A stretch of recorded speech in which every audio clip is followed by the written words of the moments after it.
SLS Engineering and Support Center at NASA's Marshall Space Flight Center, in addition to several contractor locations that are located around the country. Now, as we mentioned, we are currently in our propellant loading operations for the SLS rocket. Teams are currently in fast fill for both core stage liquid hydrogen and liquid oxygen. The core stage is the first stage of the SLS rocket. Here's a great graphic where you can see where we currently are at in our tanking operations. And you'll see above the core stage, we have also started our loading operations in the interim cryogenic propulsion stage. This is the second stage of the SLS rocket. Now, we have not started loading liquid oxygen yet. I'll report out when that is underway. But in the meantime, we are good with, we are in the process of loading liquid oxygen and liquid hydrogen on the core stage and liquid hydrogen on the upper stage. I'll report out when we are now starting our liquid oxygen operations on the upper stage.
Welcome back. This is Artemis Launch Control. We're currently 8 hours and 1 minute and counting from the opening of today's launch window for the Artemis II mission. I'm Antonia Jaramillo in NASA Communications, and I, along with our fellow commentators, will be taking you through today's countdown.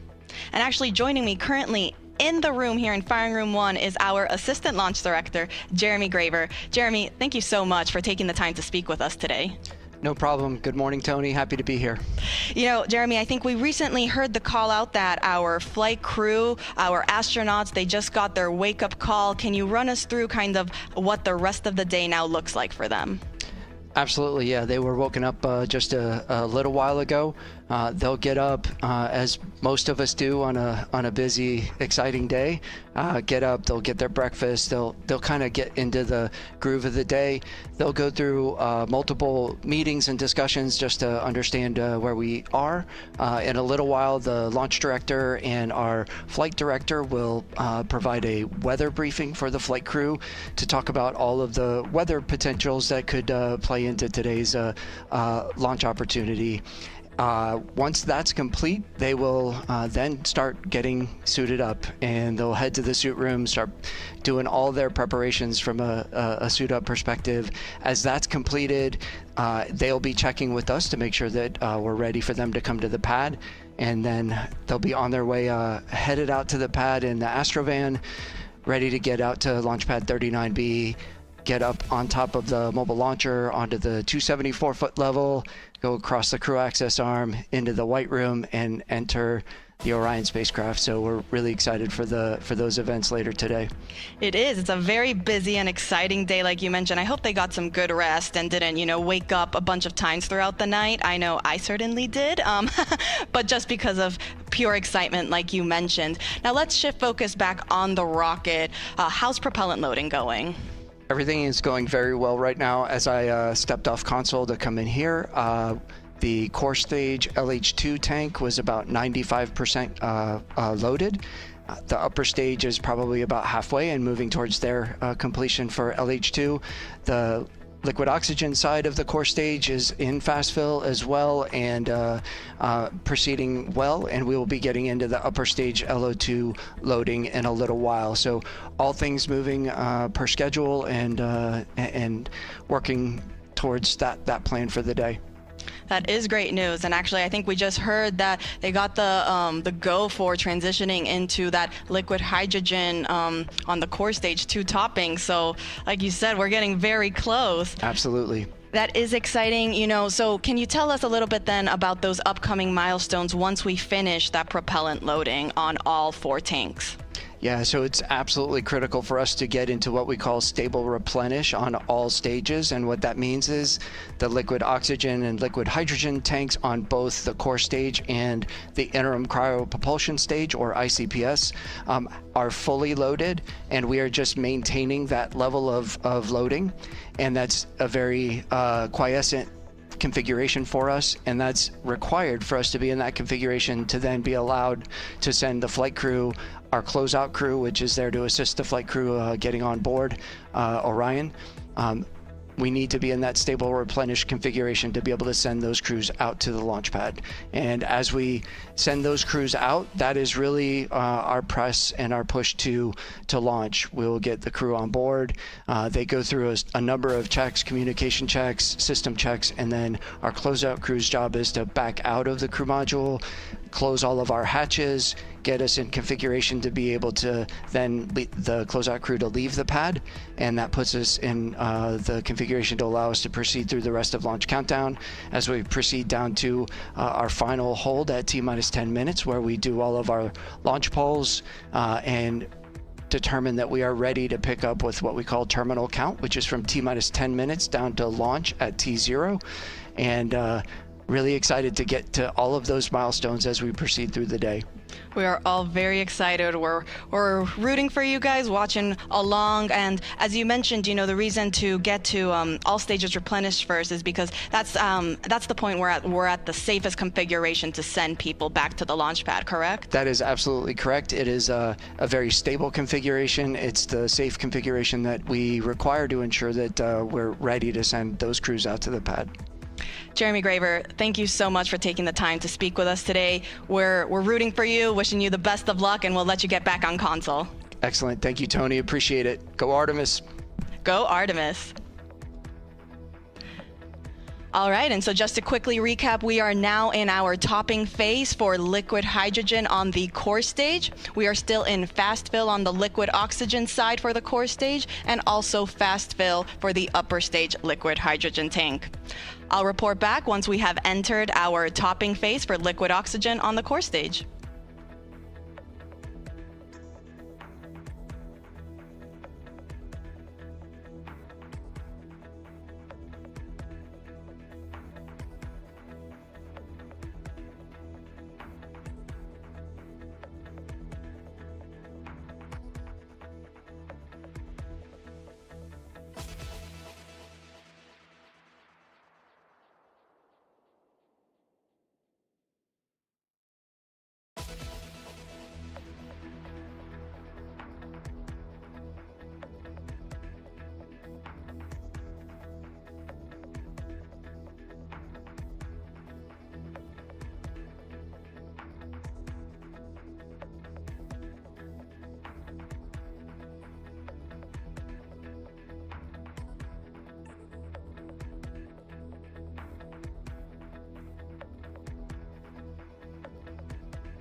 This is Artemis Launch Control. We are currently 7 hours and 47 minutes and counting from the opening of today's launch window for NASA's Artemis II mission.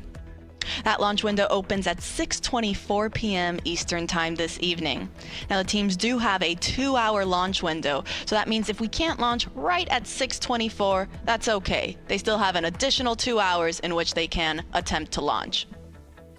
Now currently the Artemis launch team, which you see on your screen there, they are in the process of loading cryogenic or super cold liquid propellant onto the SLS or the Space Launch System rocket.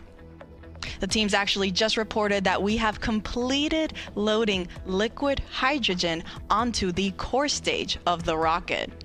Now the core stage is the first stage of that SLS rocket. There's a great graphic representation of where we currently are in our tanking operations. So as you see, we are at 100% level for the liquid hydrogen tank on the core stage. So that means we are now, the teams are just going to be constantly replenishing that tank as some of that liquid starts boiling off into a gas due to the temperatures as it starts warming up. So teams will therefore replenish it constantly to maintain this 100% flight level.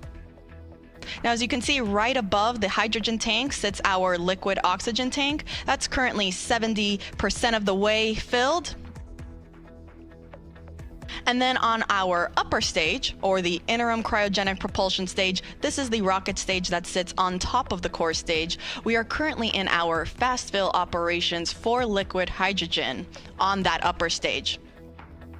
Teams have not started liquid oxygen for the upper stage, and that is totally normal. That is part of the countdown. We aren't scheduled to start our upper stage liquid oxygen loading operations until we start getting into, so we get much further into our loading operations for the liquid oxygen tank on the core stage.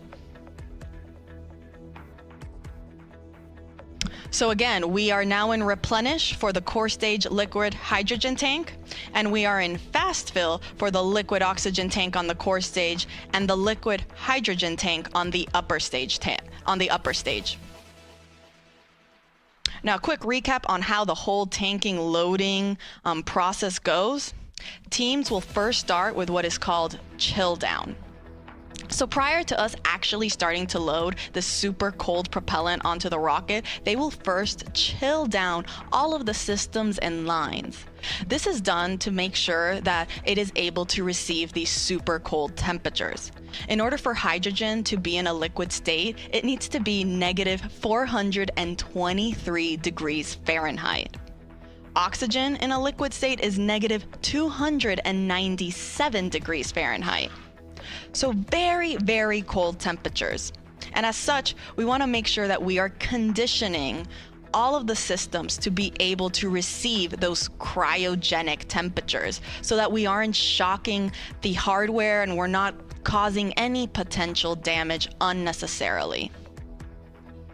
Now, following chill down, we will transition into what is called into slow fill on the core stage. Now, slow fill, as the name suggests, refers to slowly starting to feed that propellant onto the rocket. This officially marks the start of our propellant loading.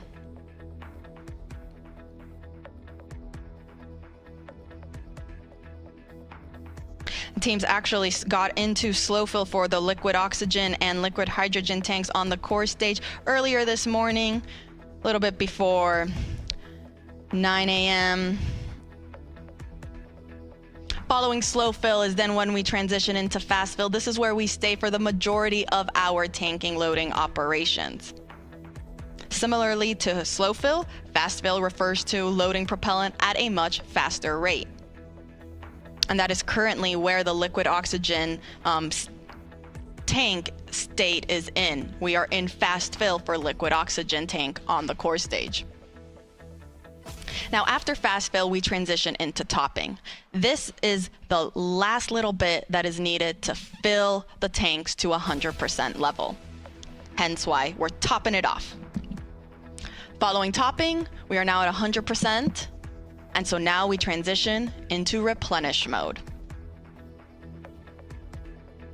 Replenish just means we're going to be constantly replenishing these tanks so that we make sure we are again at 100% flight level.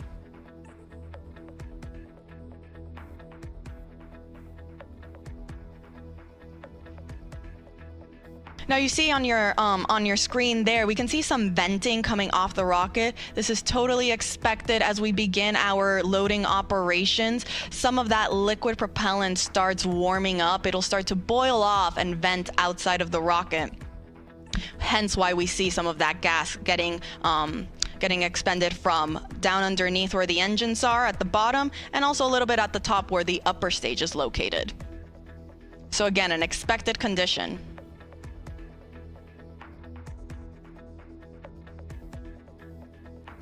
Now let's take you through the rocket a little bit. See up there on your screen, we have the Orion spacecraft. Underneath there is the Orion stage adapter. The Orion stage adapter is what houses our secondary payloads, or these scientific CubeSats.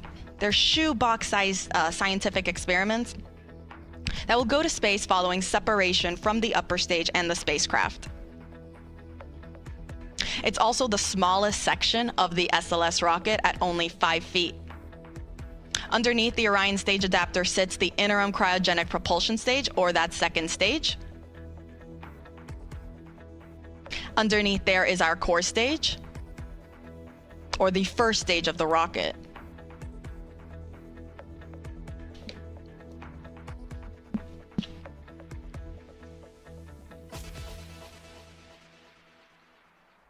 Now the core stage, it consists of the propellant tanks, the ducts, the valves, avionics, and it also houses the 4 RS-25 engines that are down there at the bottom.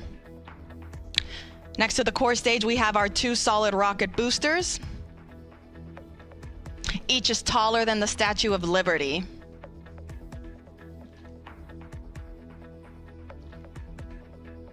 Now on those rocket boosters, you can see our NASA worm.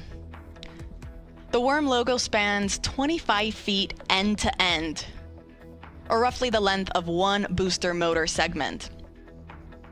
Now we actually have 5 segments each on each booster, so 10 segments total. It's actually 1 segment more than what was used during the space shuttle program. Now you should also be able to see some black and white markings around the rocket. Now these are used for imagery for the SLS engineering and support team that's based out at NASA's Marshall Space Flight Center in Huntsville, Alabama. They use this for imagery to track and guide the rocket after liftoff and during ascent. And it will also be used in their post-flight analysis.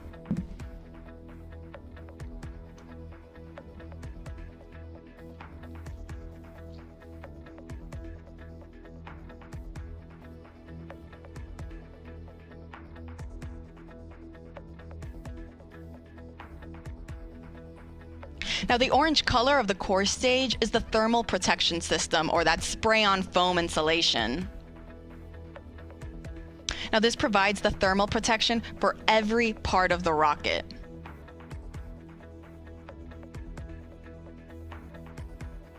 And when the foam is applied, it gives the rocket this light yellow color that the sun's ultraviolet rays eventually tan, giving our SLS rocket its famous butterscotch color.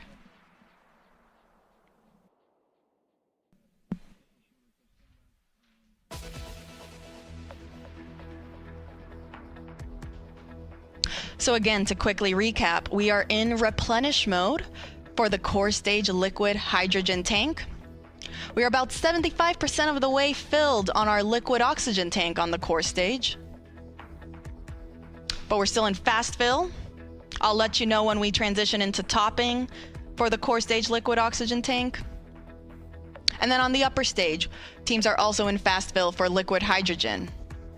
And they have not started the liquid oxygen operations on the upper stage yet. I'll make sure to report out all of these milestones as they're underway.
This is Artemis Launch Control. We are currently 7 hours and 30 minutes and counting from the opening of today's launch window for the Artemis II mission. That launch window opens at 6:24 p.m. Eastern Time, and teams do have a 2-hour launch window, which means that if we don't launch right at the beginning at 6:24, they do have an additional 2 hours in which they can attempt to launch. Our launch team is currently in Firing Room 1 at NASA's Kennedy Space Center in Florida and are in the process of loading cryogenic or super cold liquid propellant onto the SLS or the Space Launch System rocket.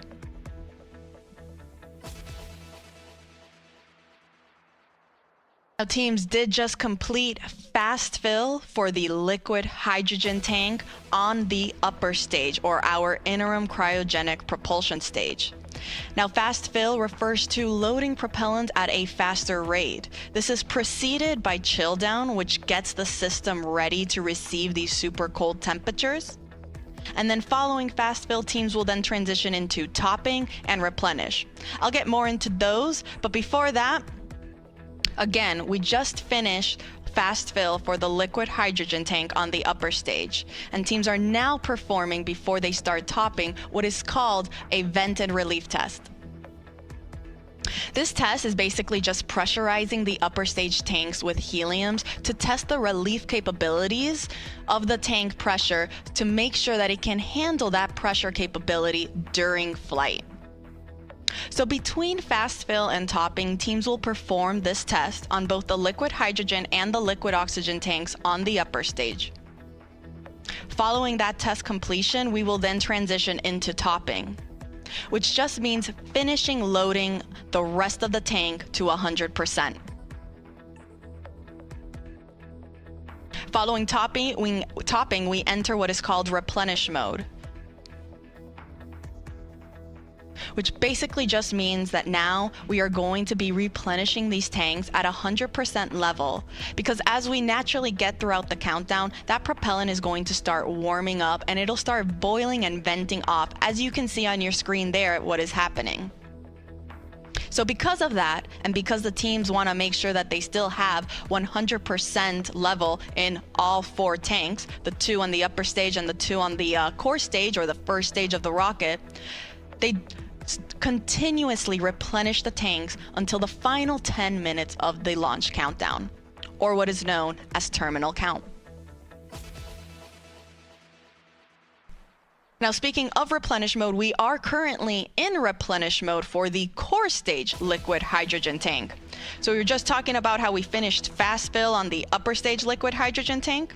We are also then in replenish mode for the core stage liquid hydrogen tank. On the liquid oxygen side, we are still in fast fill for the core stage liquid oxygen. And then on the upper stage, we haven't started those liquid oxygen operations yet. The teams want to wait until we are a little bit further along in the core stage liquid oxygen loading operations before we transition into that upper stage loading operation.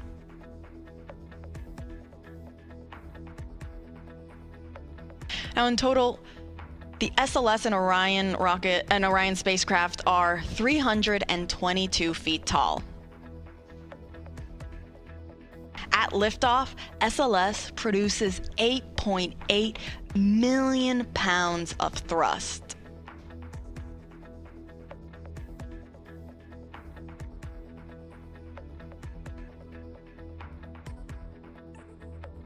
A little bit more than the Saturn V rocket that was used during the Apollo missions, which were roughly 7.5 million pounds of thrust to send those astronauts to the moon.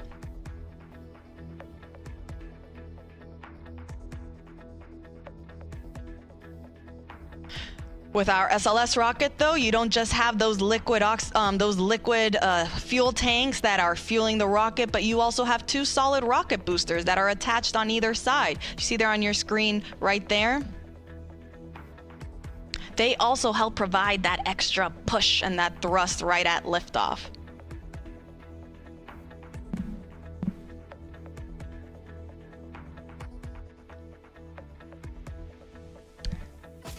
Now, Let's go up a little bit on the rocket, go back to our upper or our second stage, our interim cryogenic propulsion stage. For those that have been following us along since Artemis 1, you might remember that the interim cryogenic propulsion stage for Artemis 1 provided the big push to send the Orion spacecraft on its way to the moon. For Artemis 2, however, it's going to be a little different. And the reason for that is because Artemis 2 is NASA's first crewed test flight, meaning we are sending astronauts on board this rocket for the first time. And because of that, we are going to have the capability to practice a bunch of different systems and tests and operations that we couldn't do if it were uncrewed. One of these operations is what is called the proximity operation demonstration. This involves the upper stage, or that interim cryogenic propulsion stage, and the Orion spacecraft practicing proximity maneuvers where the Orion spacecraft will practice approaching and getting away from the upper stage in a high Earth orbit. The reason teams want to practice this is in preparation for Artemis 3 and future Artemis missions for when Orion docks with our lunar landing systems. And so because of this, this means that the interim cryogenic propulsion stage will be separating from Orion much sooner.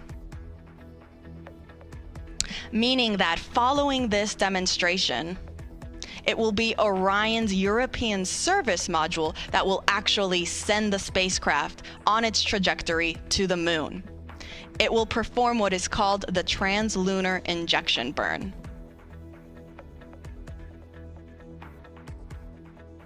Now, this proximity operation is scheduled to happen during the first day of flight, so pretty soon.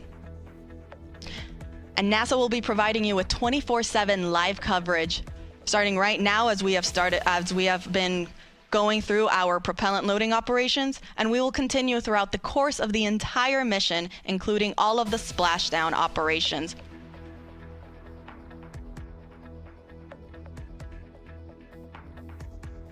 Artemis II will send NASA astronauts Reed Wiseman, Victor Glover, and Christina Cook, and Canadian Space Agency astronaut Jeremy Hansen on a 10-day mission around the moon and back.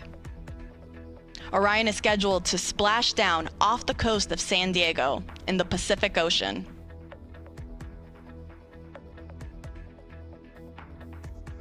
So to quickly recap, teams are in the process of performing a vent and relief test on the liquid hydrogen tank on the upper stage, following finishing their fast fill operations. Again, this test is to just test the tanks that they can handle the pressure that will be happening during this first day of flight. Following this test, we will then transition into our topping phase on the upper stage liquid hydrogen tank, and it'll then transition to replenish. On the core stage, meanwhile, we are still in fast fill for the liquid oxygen tank, and we are in replenish for liquid hydrogen. Now, this is a very, very big and important milestone to me because, again, for those that have been following us along, especially with Artemis II, during our fast fill operations on the core stage liquid hydrogen tank during wet dress rehearsal 1, that was our first test of this Artemis II Moon rocket where we tested loading the propellants on board. Teams experienced the liquid hydrogen leaks shortly after getting into fast fill during that first test. They then performed a second wet dress rehearsal where they did not see any major leaks. Tanking loading operations went very smoothly, and it was a very successful test. And so it's great to see that throughout today's countdown for launch, there also weren't any significant issues or leaks reported during our liquid hydrogen loading phase on the core stage. So we are now in replenish mode for liquid hydrogen. We're about 84% of the way on the liquid oxygen tank. And we're also almost there on the upper stage for liquid hydrogen. Now I'll report out once liquid oxygen operations for the upper stage are also underway.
Welcome back. This is Artemis Launch Control. We are currently 7 hours and 9 minutes and counting from the opening of today's launch window for the Artemis II mission.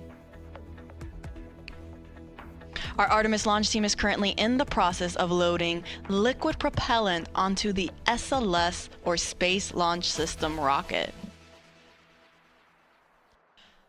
Teams just reported out that we are in our topping phase for the upper stage liquid hydrogen tank. This means we are almost at 100%, if not pretty much there on that upper stage tank. The upper stage is the second stage of the SLS rocket. Here's a graphic representation where we can see where we're currently at in our tanking operations. That means we have now finished loading our liquid hydrogen on both the core stage and the upper stage. As I said, we're in that topping phase to get us to 100%. And afterwards, we'll then transition into replenish mode to stay at 100% level. You can see on the core stage, we are already at the replenish mode, if you see that 100% level right there.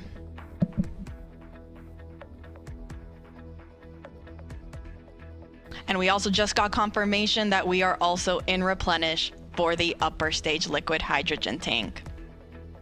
Now on the liquid oxygen side, we still have a little bit to go. We're almost there on the liquid oxygen tank for the core stage. You see roughly 92% of the way filled. And we haven't started our liquid oxygen propellant loading operations on the upper stage. Teams are getting ready to start chilling down that tank. Teams do this to make sure that all of the systems and lines are ready to receive these cryogenic temperatures. As you can see on your screen there, for hydrogen to stay in a liquid state, it must be negative 423 degrees Fahrenheit. Oxygen, meanwhile, is negative 297 degrees Fahrenheit. So these super cold temperatures, we want to make sure that the rocket is able to receive them without damaging any of the hardware on board. So we'll start with chilling down that liquid oxygen tank and lines before we actually start loading it onto the upper stage.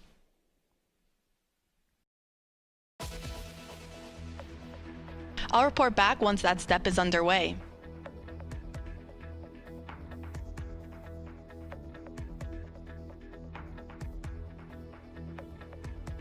As a reminder, our launch window opens at 6:24 p.m. Eastern Time this evening. Teams do have a 2-hour launch window, so that means if we don't launch right at 6:24, that is okay. They still have additional opportunities throughout that 2-hour launch window. Now, NASA's providing 24/7 live coverage throughout this entire mission, beginning with our propellant loading operations that is currently underway. And as we continue our coverage this morning, we are also, and we continue monitoring all of our loading operations. We thank you for following us along. Part of our live coverage will, of course, include our launch this evening. That live launch coverage for Artemis II will continue right here at the beginning at approximately 12:50 p.m. Eastern Time. You can continue watching on our NASA's YouTube channel, as well as on NASA Plus and the other NASA social media channels. Again, we are providing 24/7 live coverage. So following launch, the show doesn't end there. We have a 10-day mission around the moon. And then following that, we're coming back home. And we will be covering all of those splashdown operations as well.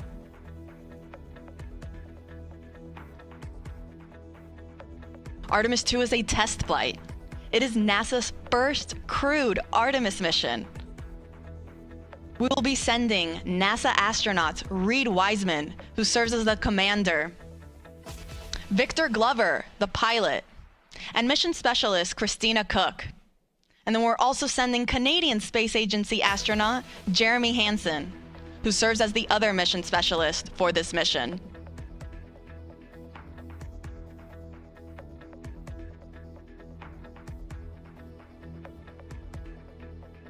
So to quickly recap, we are in replenish for both liquid hydrogen tanks on the core stage and the upper stage of our SLS, or Space Launch System rocket.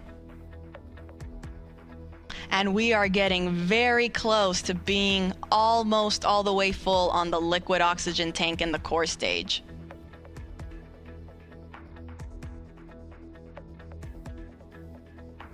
I'll make sure to report out once we start entering topping for the liquid oxygen tank in the core stage. Again, that refers to the last little bit that is needed to get us to 100%. And I'll also make sure to let folks know when our chill down operations are in work on the upper stage liquid oxygen tank. As a reminder, all of this propellant that are on board these 4 tanks of these two rocket stages, they feed the engines that are underneath and then provide the power and the push to send the Orion spacecraft on its voyage to the moon.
This is Artemis Launch Control. We are currently 6 hours and 49 minutes and counting from the opening of today's launch window for NASA's Artemis II mission. That launch window opens at 6:24 p.m. Eastern Time this evening, and we do have a 2-hour launch window, which means that if we don't launch right at the start at 6:24 p.m., that is okay. Teams still have an additional 2 hours in which they can try to launch the SLS or Space Launch System rocket and the Orion spacecraft.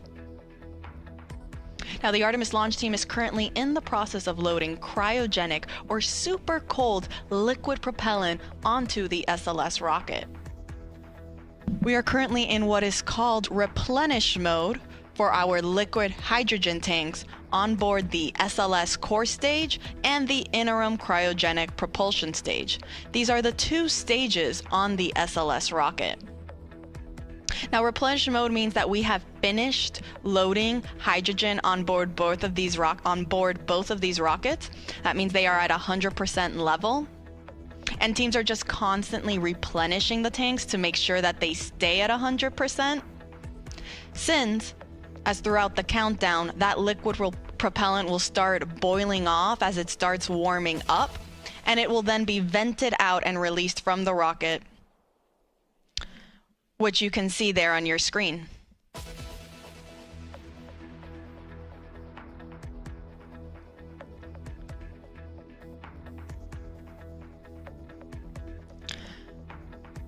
Now, on the liquid oxygen side, teams are now in topping phase for the core stage liquid oxygen tank. Topping is the in-between state of fast fill and replenish mode. Fast fill is where we spend the most of the time loading propellants. We load it at a much faster rate. Then once we reach a certain point, we will transition into topping to finish loading the tank to 100%. That is now where we are currently at in the core stage liquid oxygen tank. And following topping, we then transition into replenish. So we're in core stage liquid oxygen topping. We're in topping for the core stage liquid oxygen tank. And we are in replenish mode for both tanks on the liquid hydrogen, on the core stage and the upper stage. Now, meanwhile, on the liquid oxygen tank on the upper stage, teams just reported that they have now started chill down for that upper stage tank. This is the first step that is needed before we actually start flowing and loading that propellant on board. The reason this is done is to chill down the systems in line so they are ready to receive those super cold temperatures and not cause any potential damage to the hardware. For reference, oxygen needs to be negative 297 degrees Fahrenheit to be in a liquid state, and hydrogen, negative 423 degrees Fahrenheit. So very, very cold temperatures that the rocket is dealing with right now.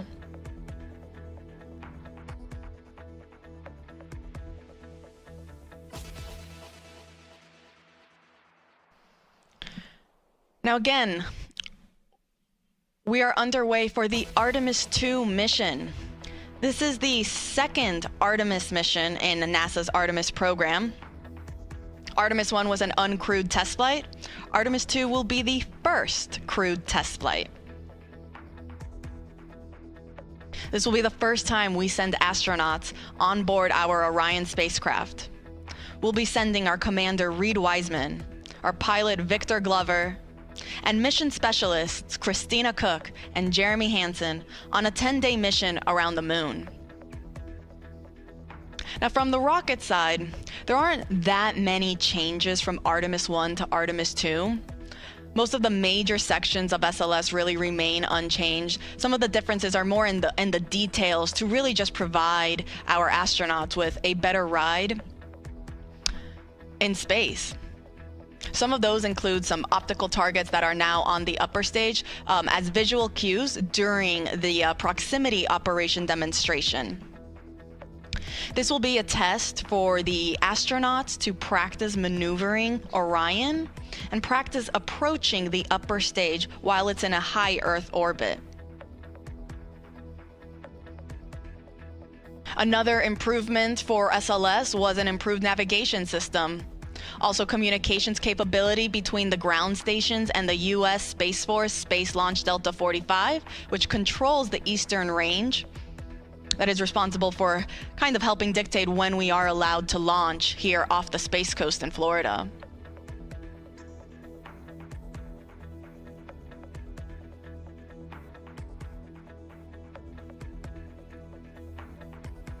Now, all of the 4 tanks on the upper stage and the core stage, they feed the engines that are down below. At liftoff, the 4 RS-25 engines will operate for the first 8 minutes during flight. The 2 solid rocket boosters that are on either side, those operate for only 2 minutes, and they provide 75% of the power at liftoff.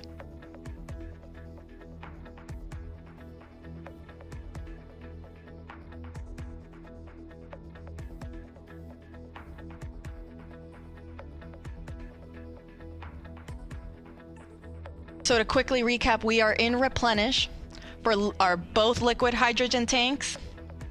We entered topping for the liquid oxygen tank on the core stage. That means very, very soon we'll be in replenish mode for that tank as well.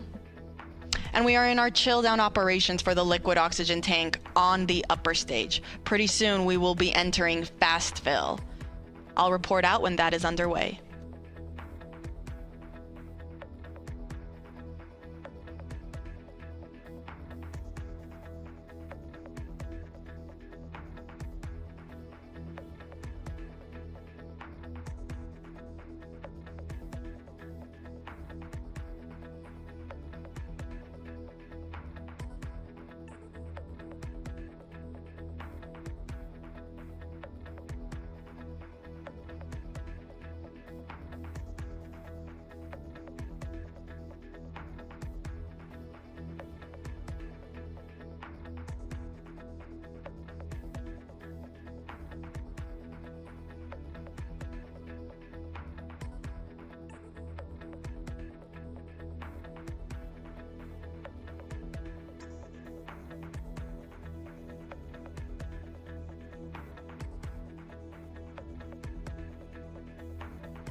This is Artemis Launch Control. We are currently 6 hours and 38 minutes and counting from the opening of today's launch window for the Artemis II mission.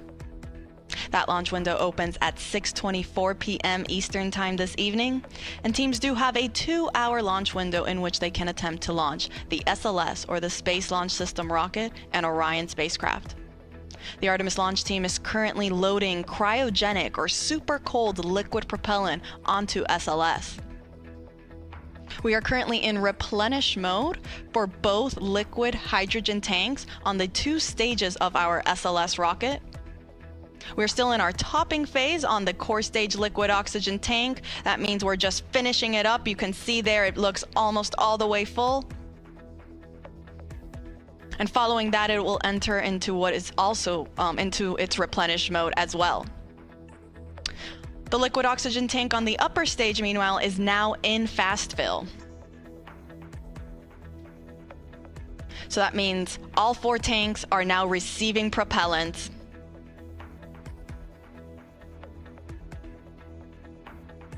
Following fast fill on the liquid oxygen tank for the upper stage, teams will perform that vent and relief test that they also did for the liquid hydrogen side on the upper stage. This test is again just to test the relief capabilities to make sure that the upper stage can handle the pressure that will be introduced at liftoff and during launch. Following that, it will then enter topping and will then go to replenish mode as well. Once we are in replenish mode for all tanks, that'll be the signal to the launch team to tell our astronauts that they are ready to start heading out to the launch pad and get on board their Orion spacecraft. Now, Artemis II is a test flight, and it is NASA's first Artemis crewed mission. That means this will be the first time that our astronauts, our Commander Reed Wiseman, pilot Victor Glover, and mission specialists Christina Cook and Jeremy Hansen, they will be the first to experience launch and flight atop SLS. The rocket hits a maximum speed of 22,670 miles per hour.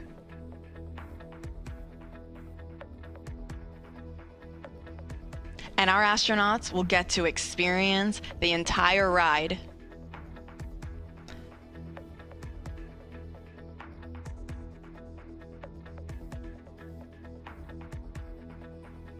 So to quickly recap, we are in replenish mode for both liquid hydrogen tanks.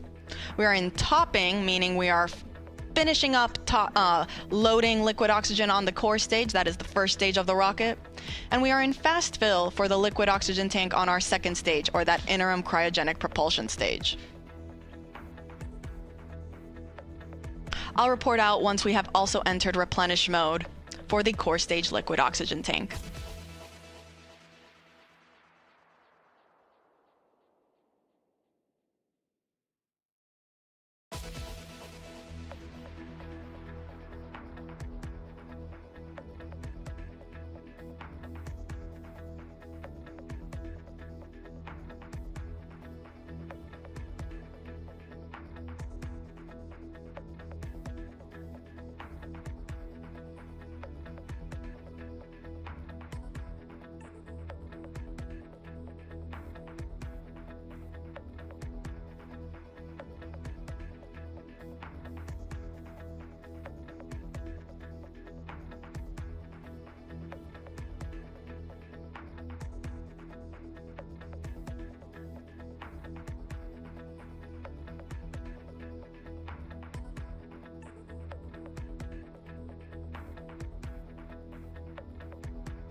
This is Artemis Launch Control. We are currently 6 hours and 22 minutes and counting from the opening of today's launch window for the Artemis II mission. The launch team is currently in the process of loading cryogenic or super cold liquid propellant onto the SLS, or the Space Launch System rocket. We're currently in replenish mode for both liquid hydrogen tanks on both the first stage and the second stage of the rocket. And then on the liquid oxygen side, we are in fast fill for the liquid oxygen tank on the upper stage. And then we are getting ready to get into our replenish mode for the liquid oxygen tank on the core stage. We are still in that topping phase,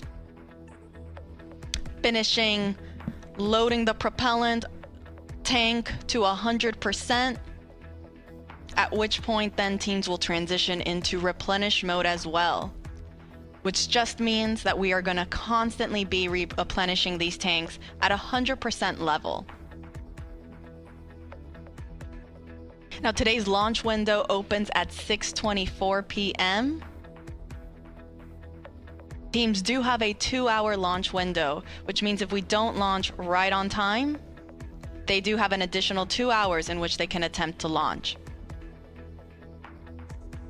For those of you just joining us, NASA will be providing 24/7 live coverage of this entire mission, starting with our propellant loading operations that are currently underway. Thank you so much for everyone that's been following along. Our live launch coverage of Artemis II will continue right here, beginning at approximately 12:50 p.m.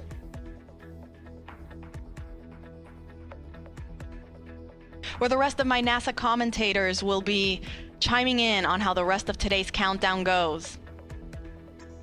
And we'll take you through the rest of the mission.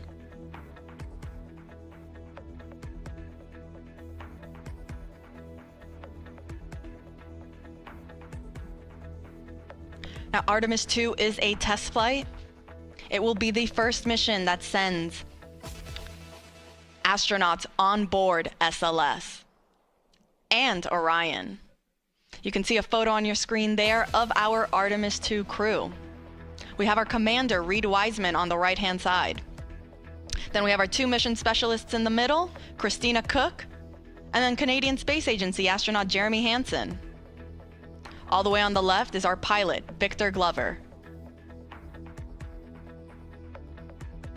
All 4 of them woke up not too long ago at around 9:25 a.m. this morning. Not a terrible wake-up call. In that time, they've been getting ready, having breakfast, getting some briefings. And they'll get one more briefing. It's the flight crew weather brief, where they'll get a status on where we are in the countdown, what the current forecast looks like. Following that brief, they will then start their suit-up operations before they go out to the launch pad and board their spacecraft.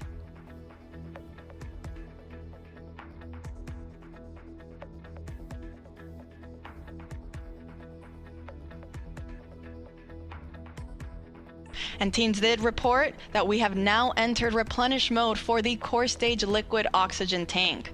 So we are now in replenish for both liquid hydrogen tanks on the core stage and the upper stage. And we are also in replenish mode for the core stage liquid oxygen tank. On the upper stage liquid oxygen tank, meanwhile, we are still in fast fill. And I'll report out once then we transition from fast fill onto the next step, which will again be that vent and relief test. This is pressurizing the upper stage tanks with heliums to test the relief capabilities of the tank pressure to make sure that it can handle that capability during flight. Following that test, teams will then start topping on the liquid oxygen tank, and will then, after topping, will then transition into replenish mode as well.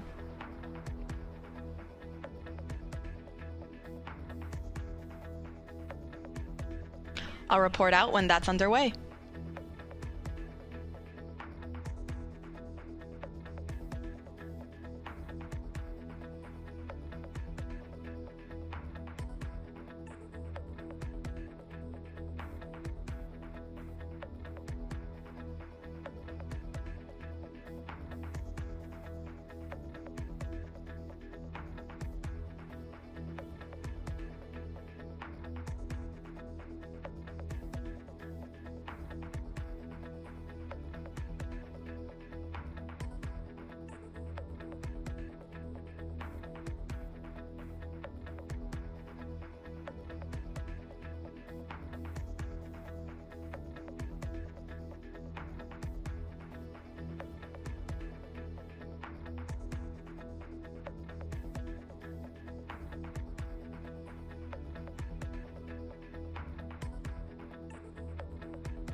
This is Artemis Launch Control. We are currently 6 hours and 8 minutes and counting from the opening of today's launch window for the Artemis II mission.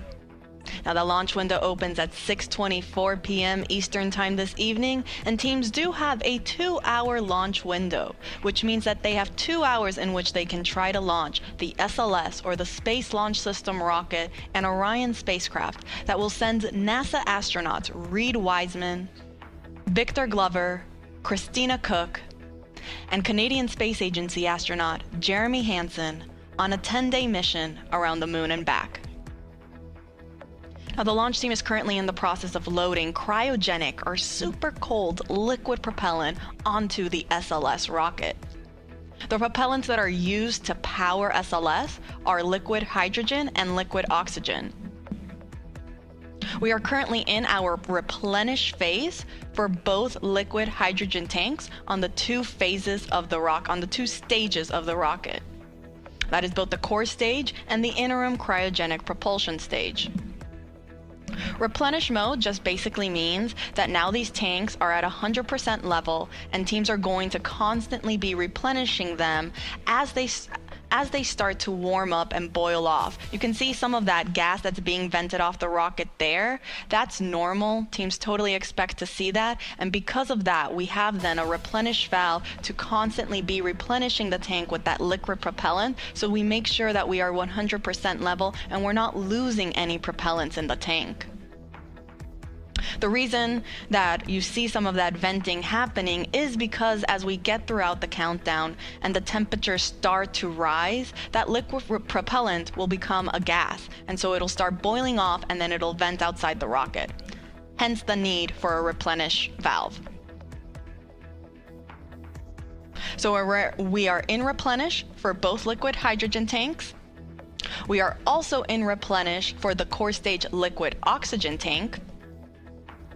And we are in fast fill for the upper stage, or that interim cryogenic propulsion stage, liquid oxygen tank. Now, fast fill is the main portion of our propellant loading operations, where teams are actively loading that propellant at a much faster rate. Now, following fast fill, teams transition into what is called topping. As the name suggests, it just means to top off the tanks. And then following topping, we enter what is replenish. So once we are at replenish for the liquid oxygen tank on the interim cryogenic propulsion stage, we're going to enter what is called all stages in replenish. This means that all 4 tanks on the SLS rocket are fully fueled, and our astronauts are ready then to go and head out to the launch pad when they get the go from our launch director, Charlie Blackwell Thompson.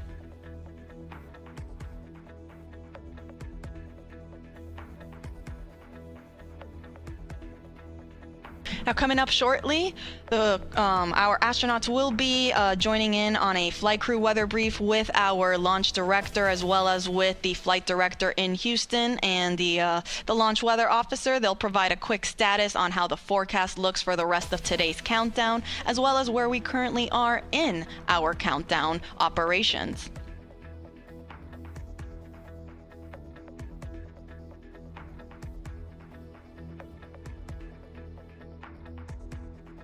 A little earlier, the launch weather officer did let our launch director know that we might get some showers in about 2 hours. However, there is no lightning threat, and they will plan on discussing this again during the flight crew weather brief.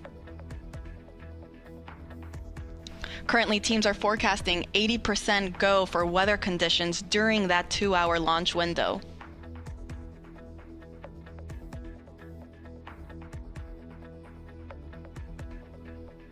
So again, to quickly recap, we are in replenish mode for both liquid hydrogen tanks. We are also in replenish mode on the liquid oxygen tank on the core stage. That is the first stage of the SLS rocket. And we're in fast fill for the liquid oxygen tank on the upper stage.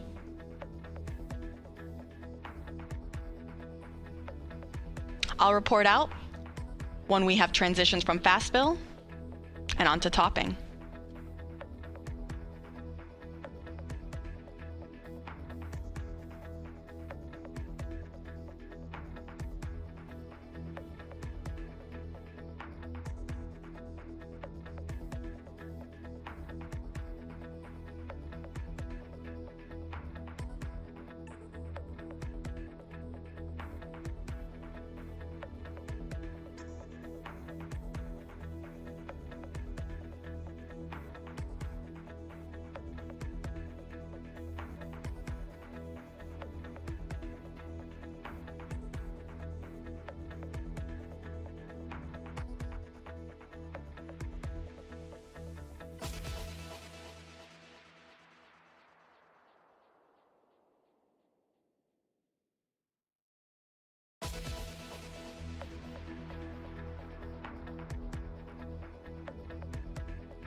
This is Artemis Launch Control. We are currently 5 hours and 42 minutes and counting from the opening of today's launch window for the Artemis II mission. That launch window officially opens at 6:24 p.m. Eastern Time, and teams do have a 2-hour launch window, which means that they have additional opportunities if they don't meet the beginning of that window.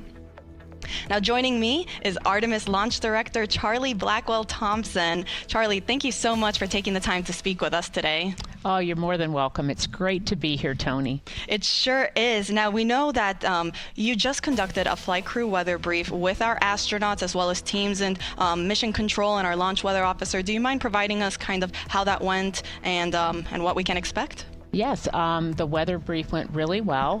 What we do during that weather brief is we give the flight crew a summary of where we are in our tanking, what's left, and of course we have our core stage and our upper stage fully loaded with LH2, and we're in replenish, and we are just finishing up our LO2 or liquid oxygen load into the upper stage. So we provided that status along with any non-conformances that the crew might be interested in, and then we went through the weather. And so our weather from our launch weather officer remains at a 80% likelihood of go today and a 20% chance of violation. We are watching some precip that is making its way toward the pad, but we expect that that is going to dissipate as we get closer to the opening of our window. So really good to hear the crew's voices and to talk through a day of launch ops. You know, it's something that we simulate, but there's nothing like the real day. Absolutely. I can only imagine, and it's great news to hear that we are still 80% go. Those are very, very favorable conditions. Let's hope it stays that way.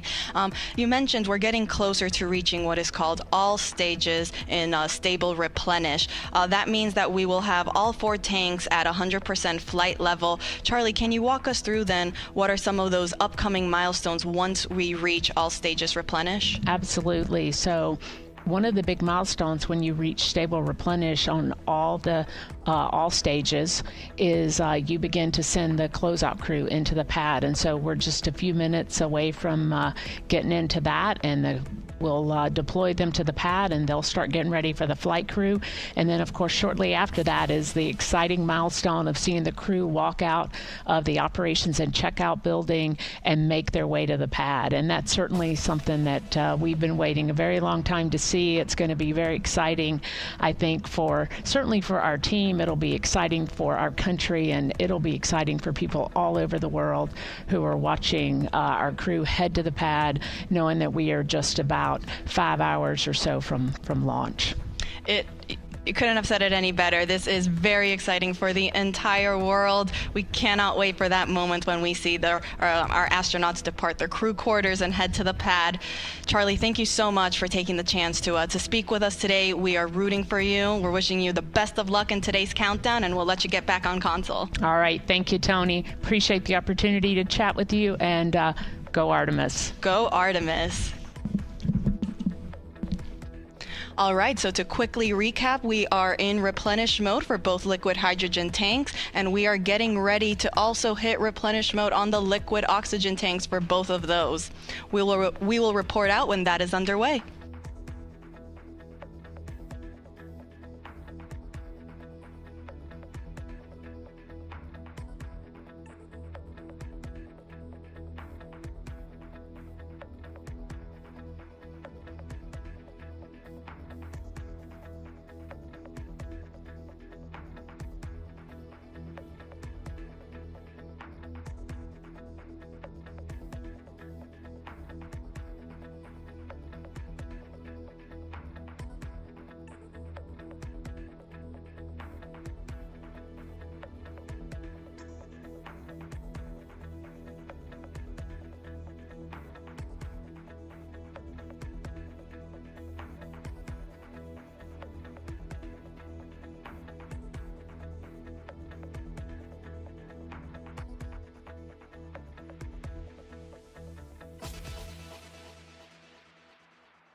This is Artemis Launch Control. We are currently 5 hours and 37 minutes and counting from the opening of today's launch window for NASA's Artemis II mission.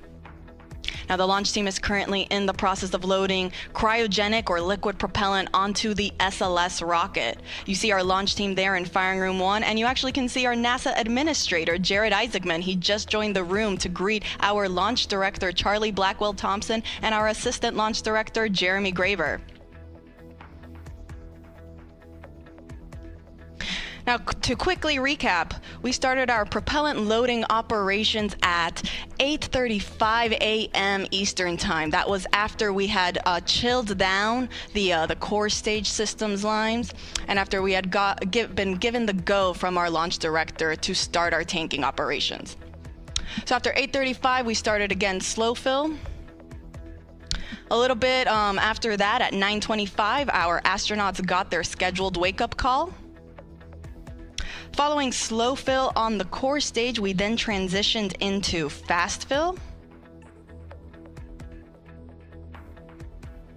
Once we were in fast fill for the core stage, we then started our upper stage loading operations. We started first with hydrogen. Started chilling down the liquid hydrogen tank on the upper stage at roughly 9:36 a.m. And then we got into fast fill at 9:51 a.m.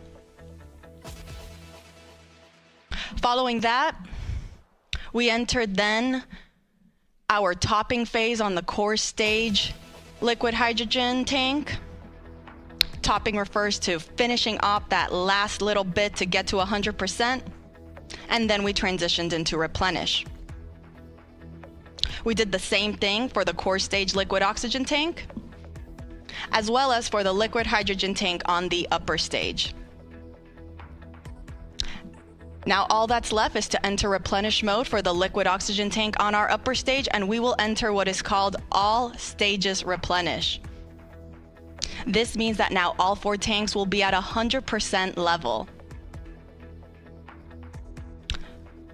Once we reach this stage, this will be the signal for our launch team to let our astronauts know that they have the clear to enter the launch pad and go and enter their spacecraft. As a reminder, NASA is providing 24/7 live coverage of this mission. We started this morning at 7:45 a.m. and ran you through our tanking loading operations, and we will continue to do so throughout the rest of today's launch countdown. We will be beginning our live coverage in just a few minutes for that launch, and the rest of our commentators will make sure to take you along through today's countdown. You can see on your screen there how to watch.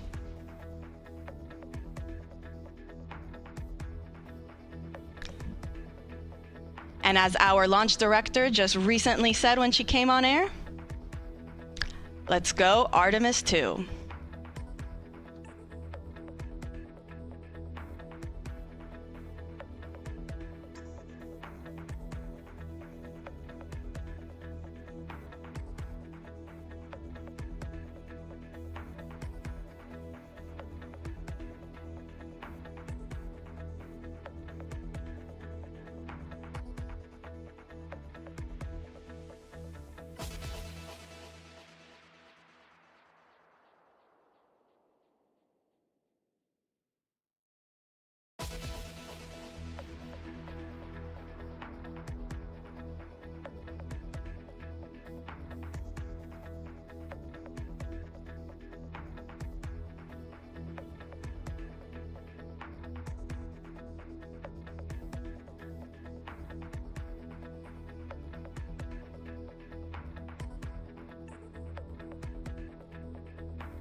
Good afternoon from the Space Coast of Florida, where 4 astronauts are about to suit up for NASA's boldest test flight in a generation.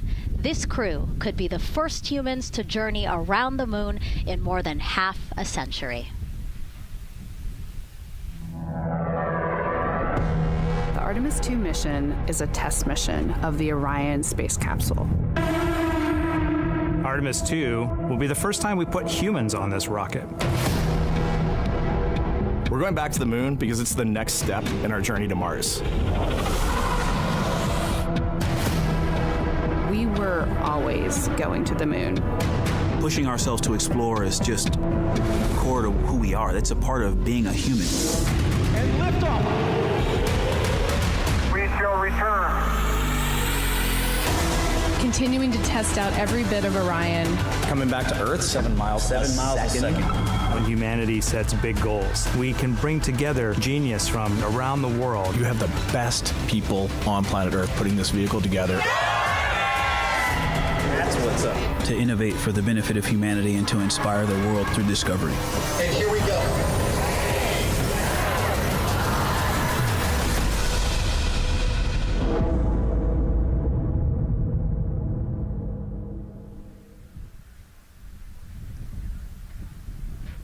Welcome, and thank you for joining us live from NASA's Kennedy Space Center, where we are beginning a new chapter in America's human spaceflight story. We are so humbled to have thousands of people here in person to witness this, and the many more watching online from around the world. I'm NASA's Megan Cruz, and this is NASA astronaut Nicole Ayers. Thanks, Megan. What a historic day to be here. What a historic day to be here. Obviously, for what we see right behind us here, the SLS rocket and Orion spacecraft on launchpad 39B. Artemis II is a nearly 10-day flight test to prove NASA can safely fly astronauts around the moon before attempting to land on it in just 2 years, hopefully. Yes, like you said, it's a test flight, so we're going to put humans on this rocket for the first time ever, and we're going to test out the systems on board and hopefully get around the moon. And why does NASA want to return us to the moon? Man, we want to go back for scientific discovery, right? We want to create a permanent presence on the lunar surface. We want to be able to harness some of the volatiles or the resources on the moon in order to get us onto Mars later. So we're going to use the moon as a stepping stone to get to Mars, but also we're going to use the moon to learn so much about Earth and about the creation of the solar system. The moon is this untouched witness mark for the Earth and the solar system. And what I really love is like all the things that we do to get us to explore our universe, all of that technology, all the jobs created to support that, it all benefits us here on Earth. Yes, definitely. I mean, getting this rocket into orbit takes, 8.8 million pounds of thrust, right? And it's the people on Earth who do that and who create that, the engineers, the scientists. There are so many people who make this mission happen. And so if all goes well, this crew could travel farther from Earth than any other humans before them and see parts of the moon no one has ever laid eyes on. And now, speaking of laying eyes, here we are in the suit-up room with the Artemis II crew. Yes. Looks like the commander's getting his comm cap on, so the communication cap. Looks like Victor's already got his on and the helmet going. He's just stretching out his wrist a little bit, right? Yes. And in charge of liftoff today is Launch Director Charlie Blackwell-Thompson. She and her team are just across the street from us inside of the Launch Control Center. They kicked off continuous around-the-clock operations just before 5 p.m. on Monday and started fueling the rocket about 4 hours ago. They have a 2-hour launch window that opens at 6:24 p.m. Eastern Time, which our clock in the upper left-hand corner is counting down to. And, we just heard from Charlie Blackwell-Thompson in our tanking coverage, which was the broadcast just before this one kicked off. And basically, she said weather is 80% go. Yes, 80%, we will take that. It's a little windy. There's some clouds building, but we're going to keep an eye on it, and 80% is a good number to keep moving today. Yeah, and what she said was a wave of showers are moving west, but they should be well past the pad by the time we launch again. Hopefully at 6:24 p.m. today. Hopefully. All right, so again, let's head back into that suit-up room. We see Reed Wiseman. He is the commander of the Artemis II crew. And Nicole, he is putting on what you guys are calling the communications cap, the comm cap. Yes, so it's a little bit for protection of his, of his head there, but also you can see the mic booms, and he's got ear cups there so he can hear, the rocket's loud. So you're going to wear hearing protection, but then we also want to be able to talk to Earth and talk to each other. So they're getting that settled, and then he will put the helmet on over that comm cap. SATCOM cap will also connect into the suit, which then eventually connects into the capsule through an umbilical there. So there's a lot of cords and wires. You can see them tuck in that cord under his chin right now. And so the suits they're wearing, they're called the Orion Crew Survival Suits, or OX suits. And so they're worn for launch and reentry or during high-risk or emergency situations. And I think a lot of people, especially if they're have been following NASA for all these decades now, they're kind of thinking, hey, these look like the suits that our shuttle astronauts used to wear. There is a lot of resemblance here. That's true. Yeah, they are very similar. NASA does a great job of leveraging the lessons that we learn from previous missions. So dating all the way back to Apollo, some of our first spaceflight missions, we learned lessons about the suits and how to make them better, and we just continued to carry that through all the way into the Artemis mission.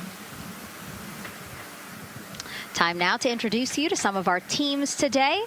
We have Gary Jordan at NASA's Johnson Space Center in Houston. He's going to be inside with the mission control teams, which will take over from Kennedy's launch control team right at liftoff. And then back here at Florida, there's Megan Carter inside Kennedy Space Center's visitor complex, Jasmine Hopkins at a launch viewing location, and then finally Daryl Nail inside the Launch Control Center with the launch team. Now, each is going to provide a very unique experience today, starting first with Daryl, who has been closely monitoring the launch countdown for us. Yeah, and welcome into Firing Room 1, a historic firing room here at the Kennedy Space Center in Florida. It's a pleasure and an honor to be here reporting what's happening as we lead up to countdown and liftoff of Artemis II. So far, looking pretty good. You see the rocket out there on the pad. It is launch day, and we just got that crew weather brief that you were talking about from Launch Director Charlie Blackwell-Thompson to the crew. It looks like a countdown at this point is in good shape, and that's great news. Fueling continues to track well. We just reached all stages replenish. And while we're talking about the fueling, let's talk about that tanking. Pull up the tanking graphic if we could now. That will give us an indication of where we are with tanking, and I can just tell you, as you see from this board right here, we are all stages replenish. So all tanks on board the SLS, the 2 liquid hydrogen, lower stage and upper stage, and 2 liquid oxygen, lower stage and upper stage, are at 100%, and that's exactly where we want to be. This kicked off at 7:30 this morning with a go for cryo load, and here we are roughly about 5 hours later, and we're fully tanked and now in replenish. The amount of propellant on board, roughly 733,000 gallons. That's about an Olympic-sized pool and a half. Huge amount of propellant. It's all flowed in there. The great news there, no leaks, no issues, and we're looking good at this point. So let's talk weather now. The weather, while it is favorable overall, it's not totally clean, and that was hinted at earlier when we talked about the storms. There is, of course, some onshore flow. Currently, our overall attempt percentage stands at 80% chance of acceptable weather conditions at the time of liftoff, which is going to be within our launch window. That's tonight from 6:24 p.m. Eastern Time until 8:24 p.m. Eastern Time. Winds are good. The lightning risk is low. But scattered showers still remain possible around the Cape and including near the pad. So the expectation is that there'll be some more active weather coming our way, but we're expecting it to push to the west. So the watch item is really any isolated shower that could briefly move through the area and trigger a constraint, especially for flight through precipitation. Well, you're looking now inside the astronaut suit-up room, and of course we got the 4 astronauts there. They talked to Charlie Blackwell-Thompson today, and everything looks good there. We're tracking one minor NC issue at this point. We'll talk. It's a non-conformance. We'll talk about that a little bit later in our next hit. But for now, again, looking good. And of course, our administrator for NASA is here in the firing room. He checked in with the launch director, chatted with her for several minutes, and he's here in the firing room, which is a good positive sign, of course, for the day. That's it for the firing room. We'll send it back now to Megan and Nicole. Daryl, thank you so much. Yeah, let's get back into the suit-up room here, where we now have a shot of all 4 astronauts, and it appears all of them are undergoing their suit leak checks. Can you talk to us about what that is, Nicole? Sure. Yeah, you can see, as the suit expands, that we're going to pressurize those suits. So in the case that we need it, if we lose pressure in the capsule, those suits will protect the astronauts and keep them pressurized and keep them survivable. So these guys are going to hold their breath for about 10 seconds. Any movement in the suit could cause changes in the pressure, and so we want to get a really nice, precise, accurate measurement on the leak check. And so they'll hold their breath. Even just their heartbeat could potentially make some differences in those super sensitive sensors there. So you can see the red and blue valves there, the air in and air out, and it looks like Victor just had a good leak check. Yeah, and actually they do 3 leak checks, again, just to get an average reading to say, hey, we have confidence that these suits are holding the right pressure. As Nicole said, that tube that's going in, that's putting air into their suits, and then there was that gold instrument that you saw on their other side. That's how they can control how much pressure is being released in order to do these checks. Yep, and they will do the leak checks here in the suit room, and then they'll do more actually in the capsule as well. They'll do another leak check. So we're going to make sure the suits are ready to go before we even step out the door, and then we'll check them with the entire system on the capsule once they get out to the rocket. And you might also notice that some of the astronauts, while they're doing their suit leak checks, you might have seen Victor gave an OK sign. You might also see a thumbs up, and that's because concurrently, while they're doing these suit leak checks, they're also doing comm checks. Yes, yeah, we talked about the comm cap earlier and the umbilical and how they plug in. So yeah, they're going to test the comm, they're going to test the suit, make sure everything. They're actually probably testing the cooling system as well right now. They're going to plug into the portable cooling system and make sure that all of that is working. So like I said, we want to make sure that we've got 4 healthy suits before we go out. Yeah, this suit, 3 layers, so obviously it can get hot. Yes. So one of the layers is a cooling undergarment, and basically they flow cold liquid through that undergarment to keep the astronauts cool and comfortable before liftoff today. Yeah, it's like a onesie with a bunch of tubes running around it, and the water flows through there to cool you down. All right, lots of information to share with you all today. If you have any questions, we'd love to hear from you. All you have to do is send your questions our way by tagging at NASA Artemis, and we'll try to answer as many of your questions live. And we'll also have some questions for you throughout the broadcast, so we hope you can participate in those opportunities as well. Okay, as we continue to be inside the suit-up room here, why don't we learn a little bit about each of our crew members? Right now, we are looking at pilot Victor Glover, but hopefully we can get a shot here of our commander, Reed Wiseman.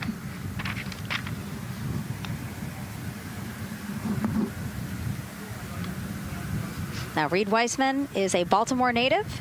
He's been in space once before as flight engineer for Expedition 41 aboard the International Space Station from May through November 2014. During the 165-day mission, Reed and his crewmates completed, get this, more than 300 science experiments in areas like human physiology, medicine, physical science, earth science, and also astrophysics. They actually set a milestone for station science by completing a record 82 research hours in a single week. He also served as chief of NASA's Astronaut Office from December 2020 to November 2022, and Reed has 2 daughters. Yeah, I love Reed is such a great leader. He was the chief of the astronaut office when they hired our class of astronauts. And so, I think I have to publicly thank him for my job here today. But yeah, he's a family man. He's a good leader. And he's a great pick for the commander of this mission. Yeah, I think, in talking through some of his other accomplishments, obviously he has leadership qualities that makes him prepared for commander of Artemis II. Yes, he does. He's a well-experienced naval officer and now NASA astronaut. And so now here we are, pilot Victor Glover. NASA selected the California native as an astronaut in 2013. At the time, he was actually serving as a legislative fellow in the United States Senate. His first trip to space was in November 2020 when he launched as pilot of NASA's SpaceX Crew 1 mission. That was the first operational mission of NASA's Commercial Crew Program, which resumed launching American rockets from American soil to the International Space Station at the end of the shuttle program. Victor is a U.S. Navy captain and naval aviator who served as a test pilot, racking up more than 3,500 flight hours in more than 40 different aircraft. He and his wife, Deanna, have 4 children. Yeah, 4 children, a lot of energy, but that checks, right? Because when I think of Victor Glover, I think of a lot of energy, smart guy who's always excited and ready to go. And there you go, he's smiling in the suit room this morning. Oh yeah, he's a great guy. All of them are. This whole entire crew. They're just a good group of human beings, of leaders, of friends, family. You know, I have never heard anybody say anything bad about any of these 4. They're also well accomplished, and they're also deserving of this opportunity to return to the moon. Yeah, and they're also humble, right? They're just standard humans going to the moon, but you would never know that when you talk to them in a normal conversation. And so it looks like Christina here has completed her suit leak checks as well, her communication checks too. Yep, they've already got her gloves off. They're getting ready to kind of hang out and relax a little bit, I think, before they walk out. She is a mission specialist for this mission, native of Grand Rapids, Michigan. Was selected to the Astronaut Corps in 2013, so actually same class as Victor. She served as flight engineer on the International Space Station from March 2019 to February 2020.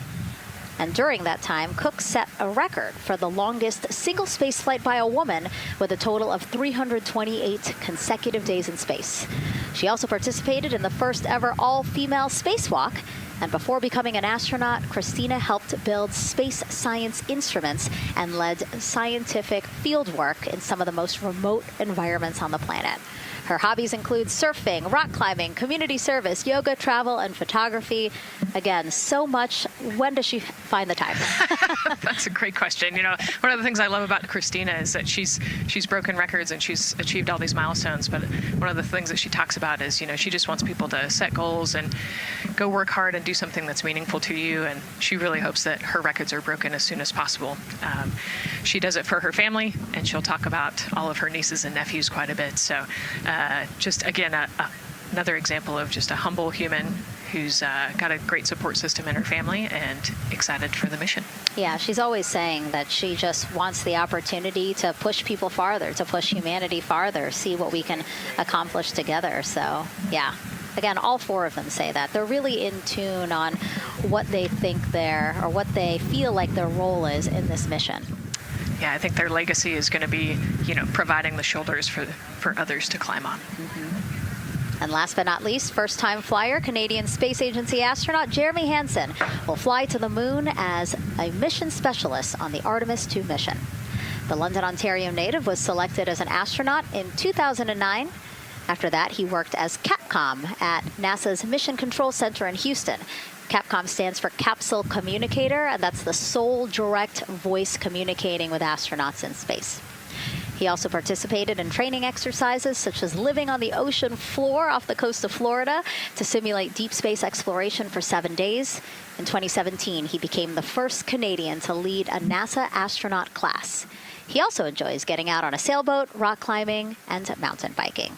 Jeremy and his wife, Catherine, have 3 children, and he actually got to hang out with them over the weekend. So the crew arrived here for launch at Kennedy Space Center on Friday, and then their family members arrived Saturday. Yes, yeah.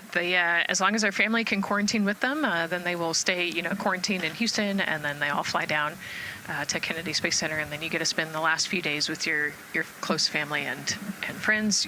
We actually do a behind-the-glass visit with some of those other maybe extended family members that couldn't quarantine with you. But it's a quaint time here once you get to Kennedy Space Center. A great sign here, all 4 astronauts have removed their helmets. And that indicates again that all 4 have completed suit leak checks. And so, Nicole, what they're doing now is they have these pockets on their forearms. That's just somewhere where they can put personal items that they might want, right? Yeah, just kind of stowage pockets. There's always something that you might need or want while you're in the capsule, and then also last-minute personal items if you want to put a couple things in there. So everybody kind of has their own unique stash in their pockets. And then another pocket has emergency equipment that they might need, right? Like a signaling mirror, things like that. Right, yeah, the suit is basically all in one. You know, it's got the oxygen bottles there on their right legs. You'll see in a different shot, they've got pockets with survival gear in it, and that is to keep them safe. So if they had to egress the capsule, either from the launch pad or from the water, then they will have all of the survival gear with them. They'll have about 10 minutes of oxygen as well from that bottle so that they can get to safety quickly and safely. We are now 5 hours, 3 minutes and counting from the opening of our 2-hour launch window, and we have our first questions from social media.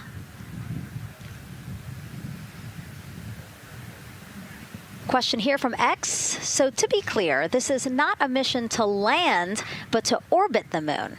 Thank you, and thank our astronauts. Nicole. Yeah, this is a great question. You know, I think it's important to highlight the mission of Artemis II, where we are going to go around the moon. We're going to see the far side of the moon. We're going to see parts of the far side of the moon that human eyes have never seen before. It's very similar to the Apollo 8 mission, right? We're also potentially going to be able to see the landing sites for the future Artemis missions and kind of provide the overall context of those landing sites amongst the entire moon site there. So it's an exciting mission. We'll get to learn a ton about there's so much science that's going to be on this mission as well, right? Where they're going to do some science experiments on humans, learn about the stress of the environment, and we're going to learn about the radiation environment. We're going to learn about the suits as well. We've got some technology demonstrations that are going to happen. So there's a lot going on this mission as we fly around the moon and come back. Mm-hmm. We always say it's about increments, right? Like we're making that next giant leap to Mars, but in order to do that safely and to do that thoroughly, incremental steps. Exactly. And, like we said, this is the first time that we've put crew on this rocket. And so actually before we even head to the moon, right, we're going to stay close to the Earth, and we're going to check out all of the systems on Orion, make sure that it can handle 4 humans, make sure it can handle people sleeping, people exercising, all of the environmental control systems are working. So we want to make sure that the capsule is safe for the crew before we send them, almost 250,000 miles away. Yeah, that was a great question. And we actually have another one that we'll pull up on screen here. Another question from X. How long will it take them to reach the moon, and how long will the entire mission last? Another great question, right? So they're going to do a couple orbits around the Earth. They'll do a perigee and an apogee raise burn. What that means is that they're going to accelerate to get further away from the Earth, and they'll get into a really highly elliptical orbit first. And then once they get into the translunar injection, so they're actually on a free return trajectory, which means we're going to accelerate them, and then they're going to escape Earth's gravity, and then just based on orbital mechanics, they'll be able to come home without having to do another burn or acceleration. So it'll take about 4 days once they leave Earth's gravity to get to the moon. They'll fly around the moon, about 4 days back, and then land. So overall, about a 10-day mission. Exactly. Yeah, these are really great questions, guys. We know that, again, we are sharing a lot of information today, so please do not hesitate to reach out. Obviously, Nicole, very smart here, and we're happy to answer any of your questions. Again, tag @NASA Artemis wherever you're watching this coverage. And now we actually have a question for you. Who would you take with you on a trip around the moon? Would it be your bestie? Would it be a pet, family member, or a seasoned astronaut? Think about that one. I know. I like that. I absolutely know what I would say. I think it would make my husband upset, but I have my answer here. But we'd love for you to go to NASA's Instagram or Twitch accounts to vote. Again, who would you take to the moon with you? Bestie, pet, family, or seasoned astronaut? Try to go vote, and then we will share your answers soon. Again, husband is not going to like my answer. And we're not the only ones with questions today. We will also hear from celebrities during our launch coverage. See what Stanley Tucci, Scarlett Johansson, and others want to know about NASA's Artemis II test flight. Plus the surprise of a lifetime as kids marveled at the rocket and spacecraft rolling to the launch pad. Look at those cute faces there. Oh, I love that. Love those suits. And we'll show you how the astronauts will eat, sleep, and go to the bathroom while in space. Keep in mind, the Orion spacecraft is about the size of a 6-person tent. Yeah, not super big, but you know, it's 10 days with your 3 best friends, so I think it's manageable for sure. But you know, every ounce counts when you're trying to get to the moon. And as we continue to look into the suit-up room here, a fist pump for some of the folks in the crowd there by Victor. Why don't we take a look around the center here? We know that there are some folks who are already getting ready to check out the team here as they drive across KSC to their launch pad. Waiting there in front of the vehicle assembly building. So actually, they're just down the road from us. This is a good crowd, as Nicole said. Oh, there they are. They just got their cue. Oh, now? Let me wave now. Oh, yeah, they are excited. That's amazing. So all of these folks, content creators that are getting behind-the-scenes access as part of NASA's NASA social experience here. So as you can see, very excited. The crew will get into their convoy and drive past them here pretty shortly. Yeah, what an amazing way to share the Artemis story, right? By inviting these social media experts out to share the story as they drive by. All right, again, let's take a look at the clock. 4 hours, 58 minutes and counting from the opening of today's 2-hour launch window. So why don't we check back in with Daryl with the launch team. Megan and Nicole, and inside Fire Room 1, I'm listening to Launch Director Charlie Blackwell Thompson greet the Ascent crew who just came on console over there at Johnson Space Center. So good to have the mission control team jumping on with us. So far, the launch team here in the firing room has had a really good morning. Really smooth tanking that kicked off at 7:30 a.m. this morning. They got to all stages replenish just before 1 o'clock p.m. Eastern time, and it was an incredibly smooth tanking. That's great as we look here watching the crew and also with an eye on the rocket. Weather, of course, we've talked a little bit about that. It's favorable overall, 80% go for our 2-hour window between 6:24 p.m. and 8:24 p.m. We don't have an exact T0 right now because that's going to come to us closer when we get closer to launch, roughly about 20 minutes before liftoff. But it's going to be within that window and towards the beginning, provided everything continues to go smoothly along the timeline. And so far, that's been the case. I mentioned that there was a small issue in my previous live hit. That actually was incorrect. There was no issue. I've gotten the good data now that I'm on the headset and listening into the loops. Avionics engineers are keeping an eye on a display unit inside Orion that's just running a little cooler than normal. It's not going out of limit. It's actually completely fine. But they just were noting the trend and reported that to the NASA test director. So they'll keep their eyes on that. But again, there was no LCC violation. And once they get the cover off Orion out there that's protecting it from the rain, they expect the temperatures inside the Orion crew capsule to stabilize. And with that, we'll send it back to the host desk with Megan and Nicole. Thank you so much, Daryl. Now, Daryl is inside Firing Room 1 in the Launch Control Center, or LCC, as you might hear it referred to, which was built in 1967 to support Apollo missions. In fact, Apollo 11, the mission that landed on the moon in 1969, that was called from the exact same firing room. NASA then upgraded the LCC to support shuttle missions, and now Artemis.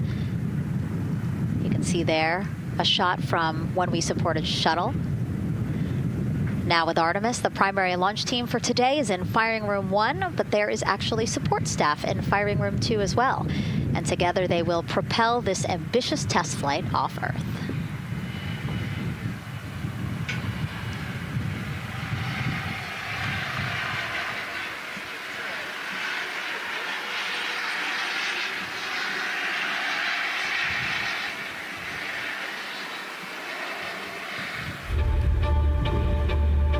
We're going back to the moon because it's the next step in our journey to Mars. We need to go explore the moon. There's vast regions of unexplored areas with the coldest, darkest places in our solar system.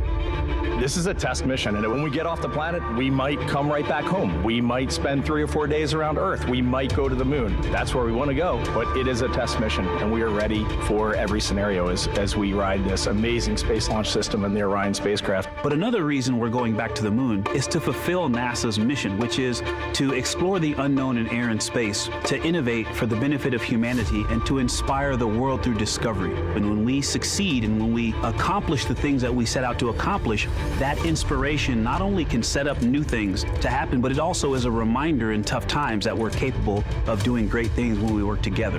The thing I love about the moon is that it's not just a beacon for exploration and this platform of possibilities for incredible missions like this, but it has benefits. That's actually why we're racing towards it. Those benefits are really wide in nature. You have everything from innovation, technology development, not only for future missions going deeper into the solar system, but technologies that come back to Earth. You have inspiration, a whole generation of people starting this pipeline of STEM workers and manufacturers and operators that are excited to see what you can do when you work hard and you come together as a team. When I think about the 4 of us flying around the far side of the moon, seeing that Earth rise, taking images and video and sending them back to you, the feeling that I have inside is hope. We know that Artemis II is not the solution for humanity on planet Earth, but it is a contribution in the positive column. We hope that just for a moment that people will pause and say, wow, it's extraordinary when you look back upon the Earth with over 8 billion people. And you see this concrete example of what humanity can do, this extraordinary thing when we set big goals and we work together to achieve them. Now, Kennedy's launch control team takes us to liftoff, but then mission control at NASA's Johnson Space Center in Houston takes over. That's where we have our Gary Jordan embedded with that team. Hey, Gary. Hey, Megan and Nicole, it's great to be joining you from here in Houston, Texas. I'm in NASA's Mission Control Center, where the Artemis II Ascent flight control teams, led by Flight Director Judd Freeling, recently started their shift to monitor the Orion spacecraft integrity, the Space Launch System, and the crew to make sure all criteria is met to commit to today's launch and the mission ahead.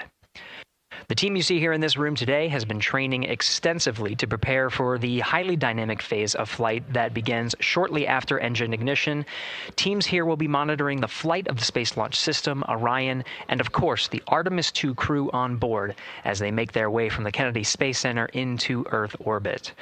The lead console positions will be in this room, called the White Flight Control Room, a room which traces its legacy to the Space Shuttle program, with the first shift supporting STS-70 in 1995, more than 30 years ago. Each console represents an expert in a particular discipline, whether it be communications, propulsion, crew health, life support systems, or trajectory. And each of these individuals has a support team in other rooms, each ensuring that no data point is left unchecked, no procedure is missed, and combining efforts as one Artemis team to ensure crew safety and mission success. After liftoff, Mission Control Houston will be staffed around the clock over the next 10 days until the spacecraft is safed for the recovery teams and the crew is extracted from integrity and brought aboard the recovery vessel. The roar of a powerful Space Launch System liftoff is just the beginning. The mission is, of course, a test mission, and the first with humans on board Orion and in deep space. The crew's job is to put the systems and capabilities of Orion to the test, taking us closer to a sustained presence on the lunar surface. It's great to see the crew gathered around the table. Megan, with that, we'll toss it back to you as we continue to monitor from here in Mission Control Houston. Back to you. Thank you so much, Gary. Yes, a pre-flight tradition that we have seen with our crewed flights and our astronauts, the card game, Nicole. Yeah, you know, this is a fun time for the crew. Kind of relax a little bit, play a card game with the chief. You can see Scott Tingle there is the dealer today. Looks like they're playing high card wins.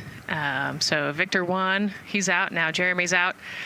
You know, there are two schools of thought on this game. Either you want to get rid of all your bad luck or go out on a high note. So it looks like the crew chose we're going out on a high note.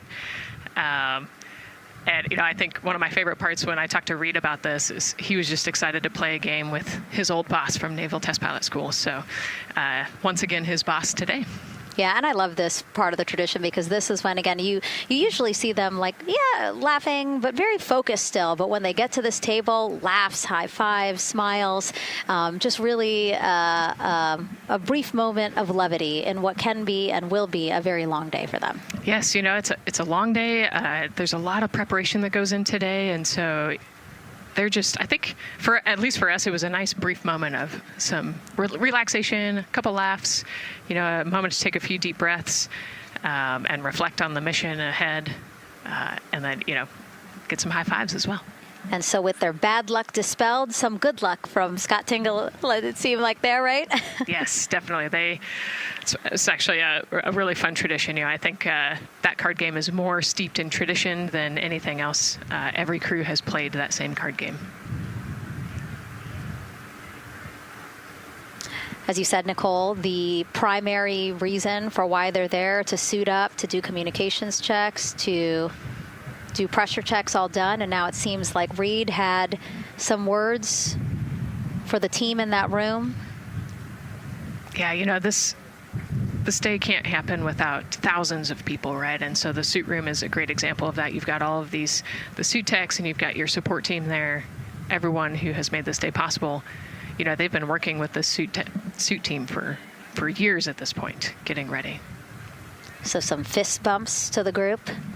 Again, the suit team are the folks dressed up in those white, very snazzy outfits. Special outfits that we can talk a little bit more about later. But each crew member was assigned their own suit technician. So as you said, working very closely with the same person to make sure that the crew felt comfortable and ready in these suits as they lift off from Kennedy Space Center. Right, and you know, each suit is slightly different, each person is slightly different, and so these suit techs know each individual super well. They know exactly how they like to get into the suit, exactly where things might get caught, or, you know, small adjustments that might need to be made, so they know their suit techs well, and their suit techs know them very well. And so as we take a couple of pictures here, we really hope that you are learning a lot about the suits and the process of checking them out for a mission. But imagine the opportunity to get a hands-on demonstration from people who helped design these suits. Take a look.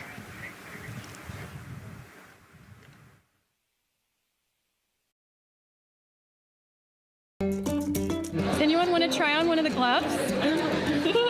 I love showing the kids the suit. I love how excited they get about space. Oh! So that would be... It just goes in there? We got to bring some stuff for them to actually put their hands in, and some of them were very excited because they want to be astronauts when they grow up. I would love to be an astronaut. That would be incredible. I'd like to be like an engineer that like maybe designs the suits. Whether it's the call, the orange color, every aspect has an important function for our astronauts in space. It's going to be amazing seeing astronauts up close to the moon again. And that was a special event at Johnson Space Center. What we just saw there, obviously a big part of why this mission is so important to NASA, really just an opportunity to inspire everyone, especially kids, right, Nicole, to dream big and be curious. Oh, man, yeah, the kids are so important, right? I love talking to kids. You know, they are the future of spaceflight. They are the Artemis generation. And, you know, if we could just inspire even one of them to go on to be a scientist or an engineer or maybe even an astronaut someday, that's a win. And now let's turn our focus to the rocket for a little bit. Powering liftoff will be, again, NASA's Space Launch System rocket right behind us. And to learn more about SLS, let's go to Megan Carter, who's at Kennedy Space Center's Visitor Complex at an exhibit dedicated to Artemis and the future of spaceflight. That's right, Megan. I am so excited to be over here at the Visitor Center, but not just because of launch. I get to introduce you to the moon board. This is obviously a very complex mission, lots of moving parts and pieces. So the moon board is going to allow me to break some of those things down for you just a little bit more in depth, starting with that SLS rocket. Now, the SLS, or the Space Launch System, very big, very powerful. It is going to be producing 8.8 million pounds of thrust at launch. And like I mentioned mentioned, very large, as you can see here, going to stand about 322 feet tall with Orion there on top, just a little bit taller than the Statue of Liberty. Now, there are many components that make up this rocket, so I'm going to point out just a handful that you're going to hear about a lot throughout this broadcast, starting with our boosters. These two twin solid rocket boosters are going to be very powerful. They are going to burn for the first 2.5 minutes of flight, and each one is going to stand 17 stories tall. They weigh in at about 1.6 million pounds each. Now, I am going to jump back out and I'm going to show you a little bit about our core stage. That's going to be known as the backbone, essentially, of our rocket, and it is made up of around 5 components, starting with this engine section down here. This engine section is where our 2 propellants are going to be funneled down through our pipelines, and they are going to be mixed at 2 different temperatures, very complex processing, and they are then going to go on to feed that fuel to our 4 very powerful RS-25 engines. These are going to produce about 500,000 pounds of thrust each at launch, and they will burn for 8 minutes. All right, now jumping up here, we are going to take a look, because I just mentioned those propellants. Obviously, we do need fuel, and that is why we have around 535,000 gallons of that liquid hydrogen. That's approximately about the same amount that you could fill an Olympic-sized pool, just to give you an idea. And then we're also going to have that liquid oxygen, and like I mentioned, there's going to be about 200,000 gallons for that one, and they are going to be funneled down through those lines that you see here on the side. All right, jumping up real quick, this is going to be our upper stage. That is where our core avionics are going to be stored, essentially the brains of the spacecraft. And then jumping out super quick, let's see if we can zoom in here, and we can. Those propellants I talked about are going to be stored at cryogenic temperatures. That means thousands of degrees below Fahrenheit, so they have to be kept very cold. And that, all those bumps and ridges there that you see, those are actually going to be an insulation spray that's going to help keep that rocket nice and cool, keep the propellants ready to go, and get us set up for success. Now, obviously, that was a very quick overview of our rocket. I have so much more to show you here on our moon board, but for now, I'm going to turn it back over to you, Megan. Thank you, Megan. A very impressive demo of the moon board, but also an impressive system, obviously. She mentioned 4 RS-25 engines on the core stage, and actually we have one right behind us here, used during the shuttle program, and I got to get a closer look at it with Space Launch Systems Engines Deputy Manager Philip Benefield. Okay, so Philip, in terms of size, shape, and function, what we see here behind us, exactly what we see on the pad. Absolutely, Megan, absolutely. So this is the RS-25 engine. Impressive. We have 4 of these on the bottom of the SLS rocket to propel the SLS rocket in Orion into low Earth orbit. And we've been seeing views of the pad throughout this broadcast, but you mostly only see the bell here. What's happening over here? Right, so this is generally what we call the power head section of the engine.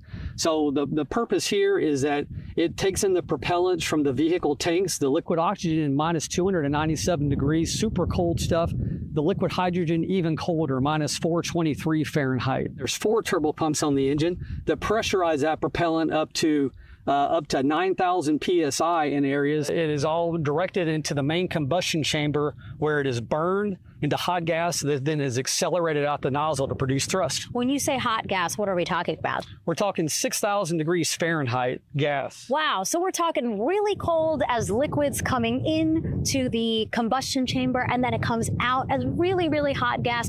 How do you design, how do you engineer something to control both extremes? Absolutely, it's very technically challenging. One of the main things here with the nozzle is that since you have the 6,000 degree Fahrenheit gas coming out, you have to cool that nozzle so it doesn't melt. And so the way the nozzle is constructed with these 1,080 coolant tubes. And so each of these coolant tubes flows a small amount of hydrogen. It keeps it cold, and so it doesn't melt during operation. Wow. I mean, all of the science that you're talking about, it is truly amazing that you guys designed this for shuttle, and yet you've reconfigured it, retooled it to be able to now support Artemis. What do you think about that? Yeah, I think that's really amazing, the fact that we were able to use the heritage hardware on the Space Launch System. The engine itself, developed through the Space Shuttle program, many upgrades to make it more reliable and improve the thrust as well. Perfect. Philip, thank you so much. I can't wait to see all 4 function. Same here. Thanks, Megan. Enjoyed it. And again, another idea and way that we are learning from what we've built upon and figured out all into this moment. Yes, with so much more thrust and capability, like we said, we learn all those lessons from previous missions, and we get to involve them here today. And here we are, the closeout crew in the White Room, getting ready for the astronauts who have just left crew suit up and are now walking down a hallway to greet some family and friends downstairs. Commander Reed Weissman, Pilot Victor Glover, Mission Specialist Christina Cook, and Jeremy Hansen. Looking excited, ready. Now in that elevator to take them 3 floors down. Thumbs up, one more photo, one more photo. Oh, nope, a couple more people in that elevator. Those are important folks. They're going with them to the pad. Yeah, Bye, Reed. This is a fun elevator ride. Yeah. And, you know, actually you couldn't see them because they're off camera, but the support crew that's actually in crew quarters with us is right there waving goodbye and saying goodbye to you. So it's a really special moment to say thank you and say goodbye to the support crew at crew quarters. That's amazing. And so again, they will ride down 3 floors, and then soon we'll walk out the doors that you see underneath the banner there that says their names. These doors, the same doors that astronauts who have launched from Kennedy Space Center have walked out of since the Apollo program. Yes, and you can see another tradition is putting your patch on that archway as well. So I'm sure they did that over the last couple days. They did. It's actually it's so hard to see because there's so many of them, which is also great, but it's on the door frame on the right-hand side, the very, very bottom. Awesome. Great crowd here. A shot now of everyone who is waiting to greet the crew as they walk out of the operations and checkout building here at Kennedy Space Center and will board their ride to the launch pad. Yeah, this is a really great shot, right? Because you get to see a little bit of what goes on there. So you've got the close family that were in quarantine with them up close. They get to wave goodbye one last time. You've got a little bit of media in the background, and then you've got some NASA employees and a lot of the program managers off to the side as well to wave goodbye one last time and wish them luck. Yeah, it's a really nice moment. Again, they have had some quality time with family, but this is their final opportunity to say, see ya in 10 days. Yep, the last wave. And so there are different pens of people, again, as Nicole was alluding to, specific to the quarantine rules that you followed in order to be able to have that access, have that closeness with the crew. And then on the bottom left-hand side of your screen, the Astrovan. And that is going to be the crew's ride out to the launch pad. This modified Airstream motorhome can seat up to 8 people inside. It has a TV and sound system, and we know they plan to watch a video during their trip out, right, Nicole? Yes. So I think Top Gun is on the menu, yes. And then also Point Break because Christina surfs. So I think they've got a pretty decent entertainment planned. So I love that. It gets them in the headspace, the right headspace to really just enjoy the ride to space. NASA's history with Airstream dates back to the 60s when the company created a crew quarantine vehicle for when astronauts returned from the moon. This picture here, President Nixon talking to the Apollo 11 astronauts inside said quarantine vehicle. Then during the shuttle program, Airstream created the first generation Astrovan, a 27-foot motorhome that transported astronauts across KSC to their launch pad. And again, that is what we're going to see today. A very similar picture. Again, the orange suits, the Astrovan, very reminiscent of what we have done before and how we got to where we are now.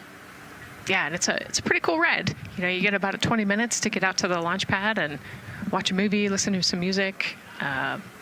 It's kind of an interesting, and then along the whole way here at KSC, all of the employees from Kennedy Space Center come out. You can see in the background of the shot you're looking at right now, all of those employees and everybody lining the streets, waving and wishing them luck.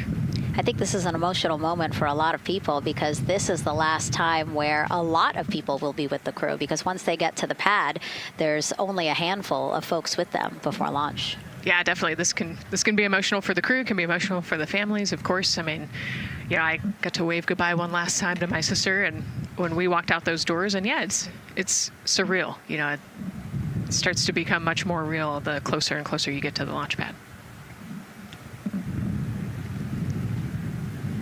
20 seconds now from when we expect the crew to walk out those doors. It must be really hard for them to patiently wait for these very specific milestones. You've got a whole group back there that's telling jokes and keeping it light. So.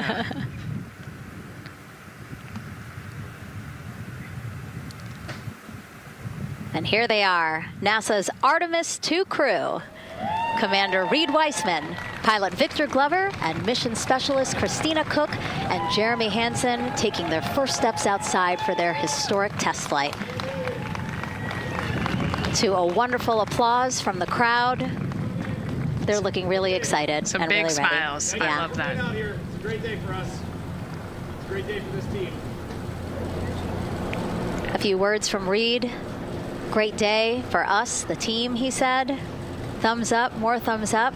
Of course, a lot of pictures. We hear some camera shutter clicks back there. I love the energy of this crowd. Let's go. And so now the crew walking over to each of their pens. The first people closest to them, of course, their family members who got to quarantine with them, correct? Yes. Yeah, so the ones that are close and waving, those are the immediate families, so spouses, partners, kids. And we're trying to give them some privacy so that they can have their conversations with their family members. Christina there, she has her husband. Victor has 4 daughters and his wife, they're there.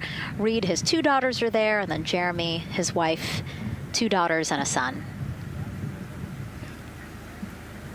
You know, when you were standing in their shoes, Nicole, when you flew for Crew 10, what were you kind of talking about? Like, did you really think about this moment and what you might want to say? You know, they've all already done their real goodbyes, you know, in person. And so this is more just kind of, again, that last chance to wave, last chance to get one smile. You know, you see Christina there smiling. So this felt much less heavy and just, you know, waving and maybe cracking a joke or something, saying hi. So this was a really, really great moment for our crew.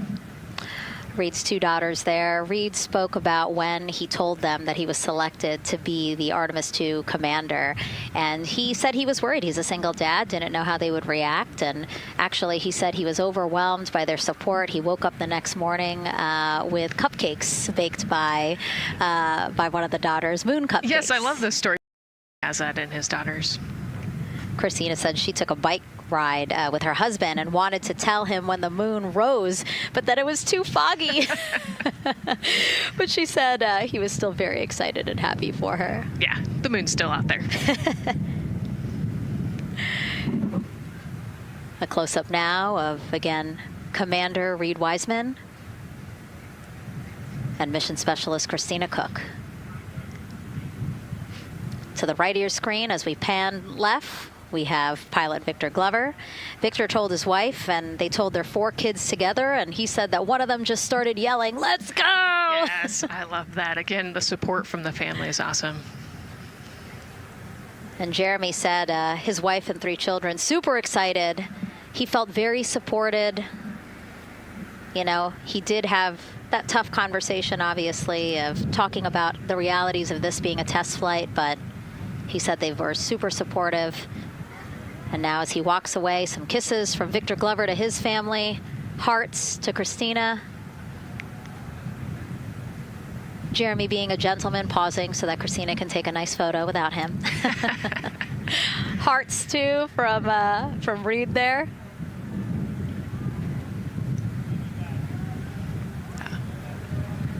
Hearing Victor saying, "Love you guys." Saying that to some of his crew members there. Woody. Some more applause from the group. A quick wave to some of the NASA program managers, and I think Norm Knight's out there, the FOD Flight Operations Director.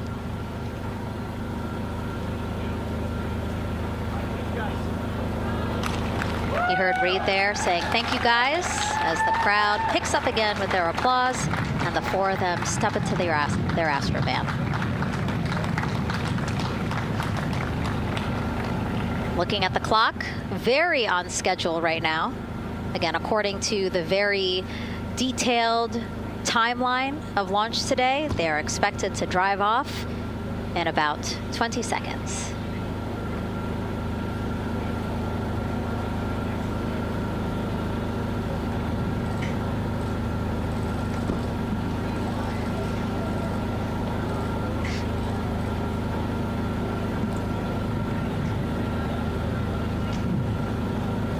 So far, we're marching toward the launch smoothly.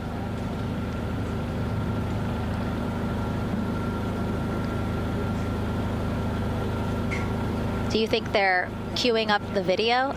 Definitely. And that's why they haven't left yet? They're like, we can't go without Gotta get our your point snacks and movie break. ready. Yeah. Where's the popcorn?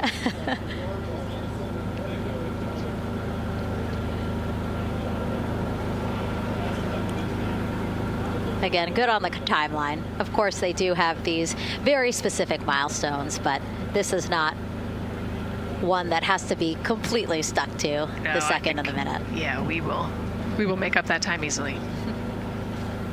They will get a full security escorted ride out to the launch pad. It's a quick trip, 15, 20 minutes.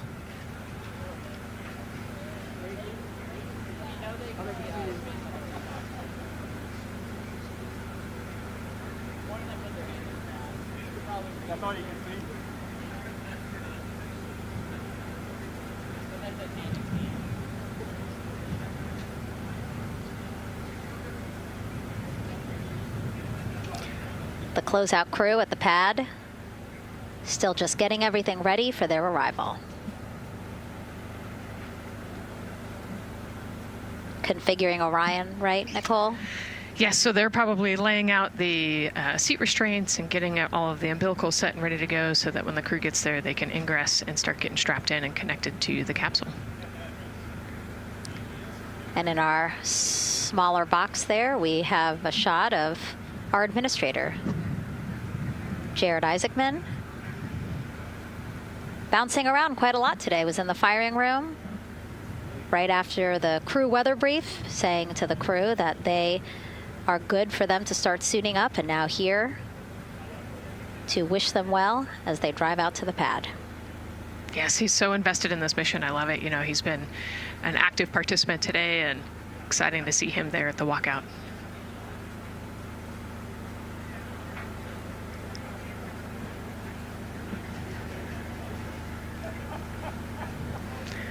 So in the van, they're probably getting hooked up to the portable cooling systems as well. So that would be my guess on the slight delay here, making sure everybody's situated, connected to cooling, and ready to go before they take off. Right, because the orange boxes, we didn't talk about it when we were in the suit-up room, but if anybody noticed, there are these orange boxes, and that's what provides the cooling to those thermal garments. And so those boxes have been staged inside of the Astrovan so that once they got there, they can connect up again so that they're cool and comfortable on the way out. Right, so they were off cooling from the walkout, you know, said hello to their families in the 80-degree weather here in Florida today. So it can get really warm in the suit quickly if you're not careful. So we want to make sure everybody's comfortable before we drive off. And then when they get to the pad, of course, and strapped into Orion, then they don't have any need for those cooling boxes anymore. They will get that cooling through Orion, through the different lines and umbilicals that they'll be connecting to there. Yep, that's exactly right. The Orion capsule and its environmental control system will take over once they're connected to the umbilical.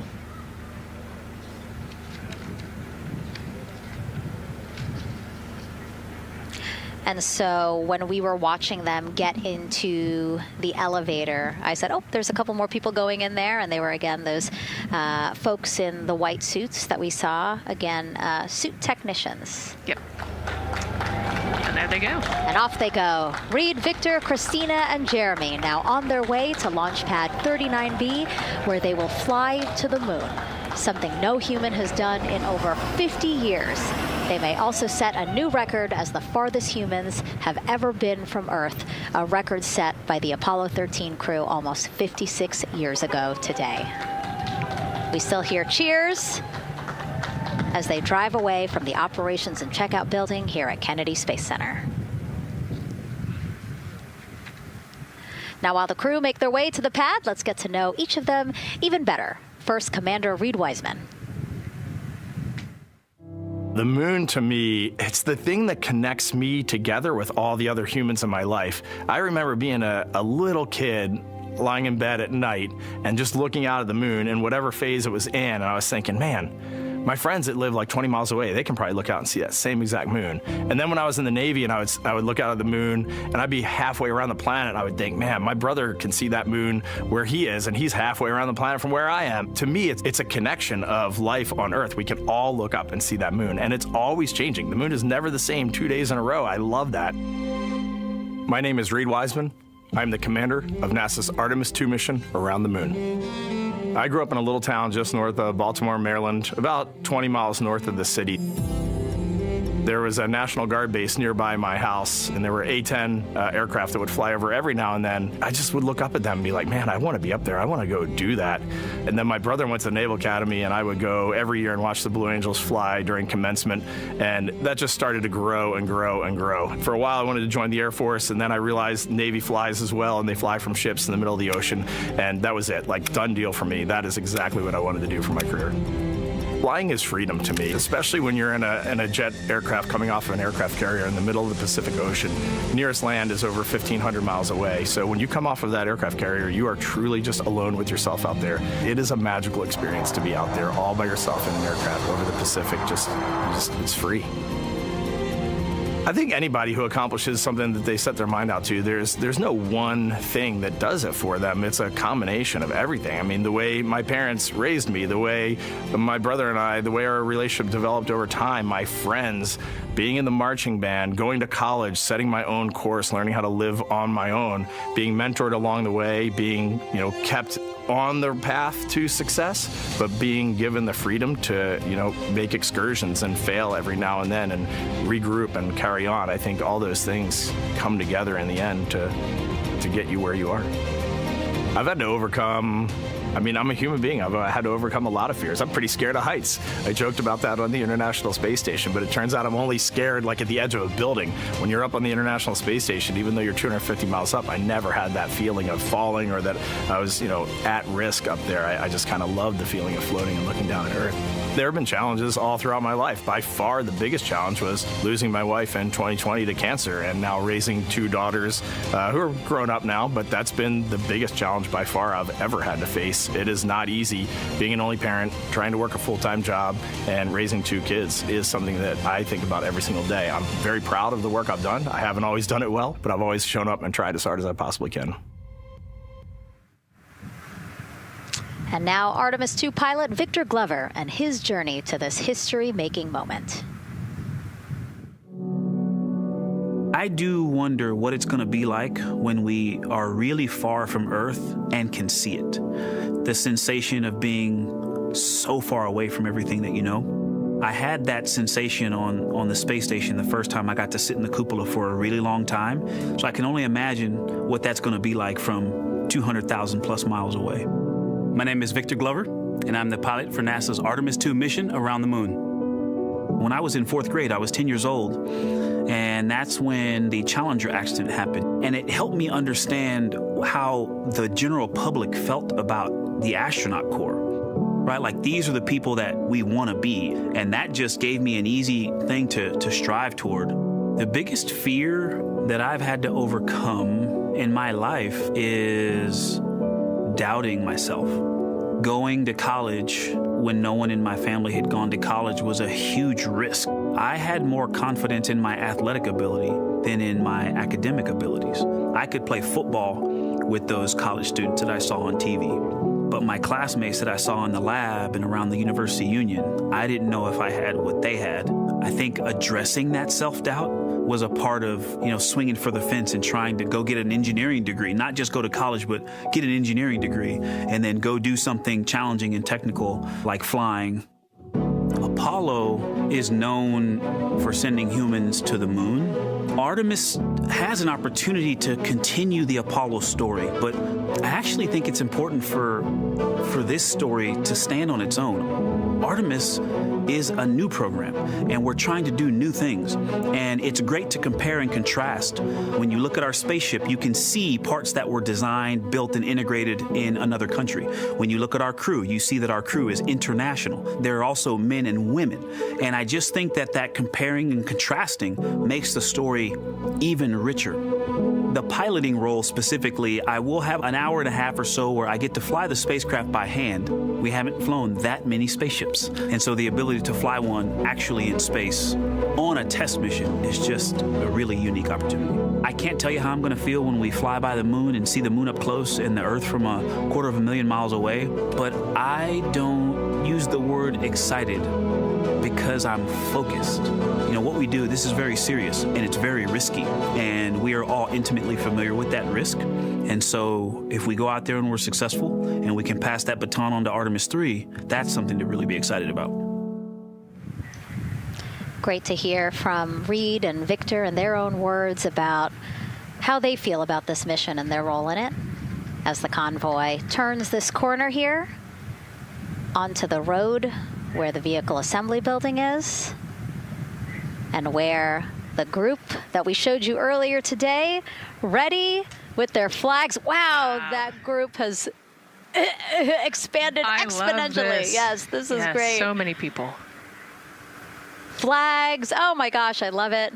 Oh, this must feel so special to the crew to see all of these people here to wish them well. Yes, this is heartwarming. Look at how many people there are. Everyone is so excited about this mission. Signs. People have made signs. I feel like the Astrovan has slowed down a little bit, you know, to really take in the moment. Wow. That's amazing there. Again, crowds continue going as we are now passing the historic vehicle assembly building. This is where the Space Launch System rocket was assembled and stacked with Orion. Its history, of course, goes back to the Apollo days, but today it is home to the Artemis missions to the moon and beyond. Gosh, still people lining the route. Yep. I love that. I do too. It leaves me kind of speechless, you know, just to see all the support, all of the people who want to know that they're thinking of them, they're with them, and the fact that this crew specifically has always said we are going for all by all, this must be really special to them. Yes, and that's just here on Kennedy Space Center. Imagine the rest of Florida right now. Yep. Mission Specialist Christina Cook, who holds the record for the most consecutive days in space by a woman. Let's take a look at what she has to say about this mission. I tell a story, which is one that my dad told me before the Apollo missions when he was just a very little boy.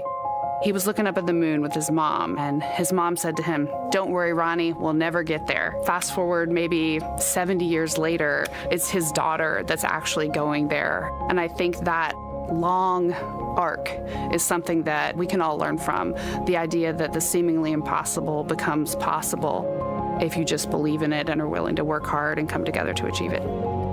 My name is Christina Cook, and I'm a mission specialist for NASA's Artemis II mission around the moon.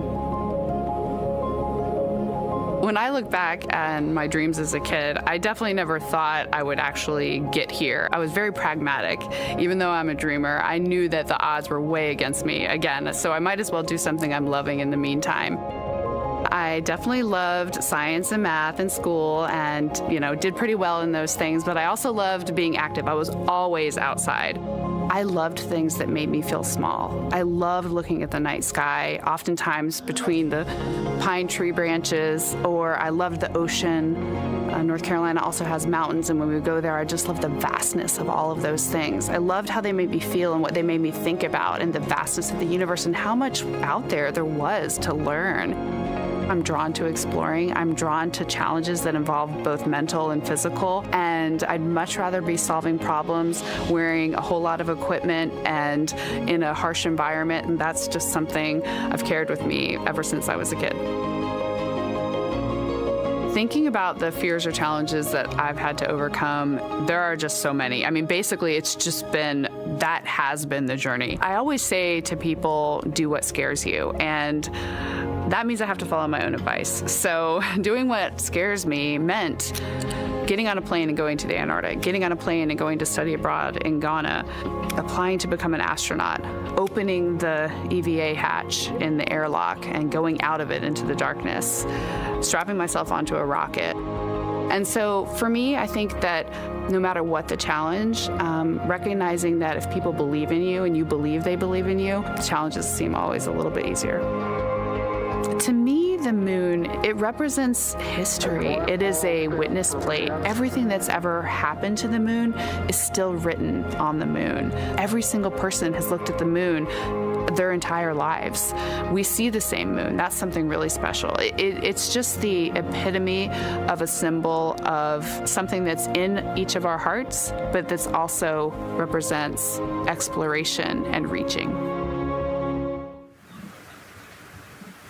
And as we continue to watch the convoy, almost at the pad, mission specialist and first-time flyer, Canadian astronaut Jeremy Hansen.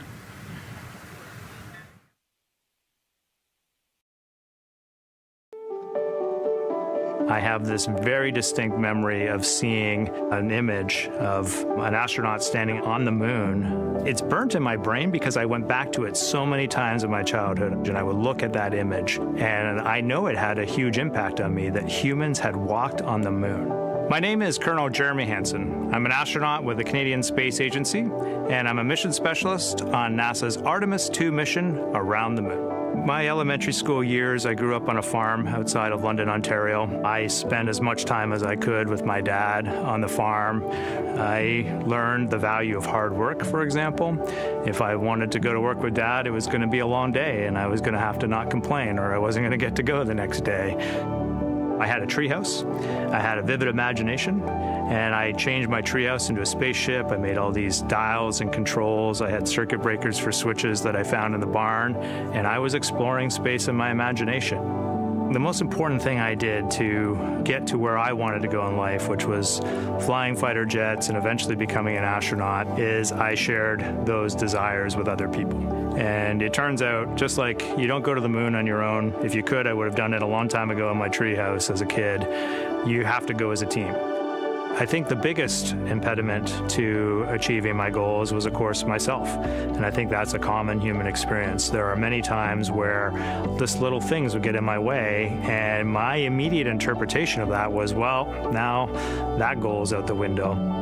You know, people must have lifted me back up, and somewhere in the back of my head, that persistence came through. And I think that's a common human experience, to doubt ourselves. I've come to this, I guess, realization that I believe that we all have gifts to contribute, and the goal is to figure out how to use your energy towards adding positively to humanity's existence on this planet. But I love it when humanity sets big goals, like sending humans to the surface of the moon with an eye to eventually going to Mars, because when we do that, we can bring together genius from not just even in one country, but around the world. I've also learned from my indigenous mentors that they refer to the moon as Grandmother Moon. So you've probably heard of Mother Earth. They use Grandmother Moon because Grandmother Moon is responsible for the water in their community, just like the moon moves the water around the planet, affects the tides. And I think that's a really beautiful thing for us as we go back to the moon, to think about all the different cultures around the world and how they view the moon differently. And that's really neat because we all share that same moon in the night sky. What's really neat, too, was that drive to the launch pad, that point of view to see what the crew is seeing as well, as their Astrovan rides up the pad slope and are now on the surface, about to walk up to their vehicle. Yeah, you know, we talked about how tall this rocket is earlier. Wow. Look at that. Yeah, look at that point of view, yeah.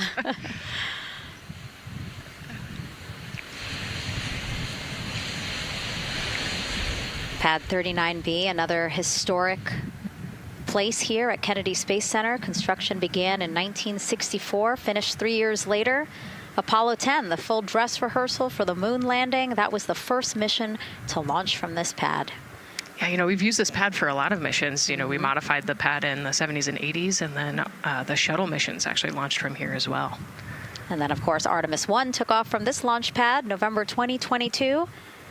And now here we are about to see the Artemis II crew get out of the Astrovan and make their way up the mobile launcher to the 274-foot level, where they will embark on their first crewed test flight of the Artemis program.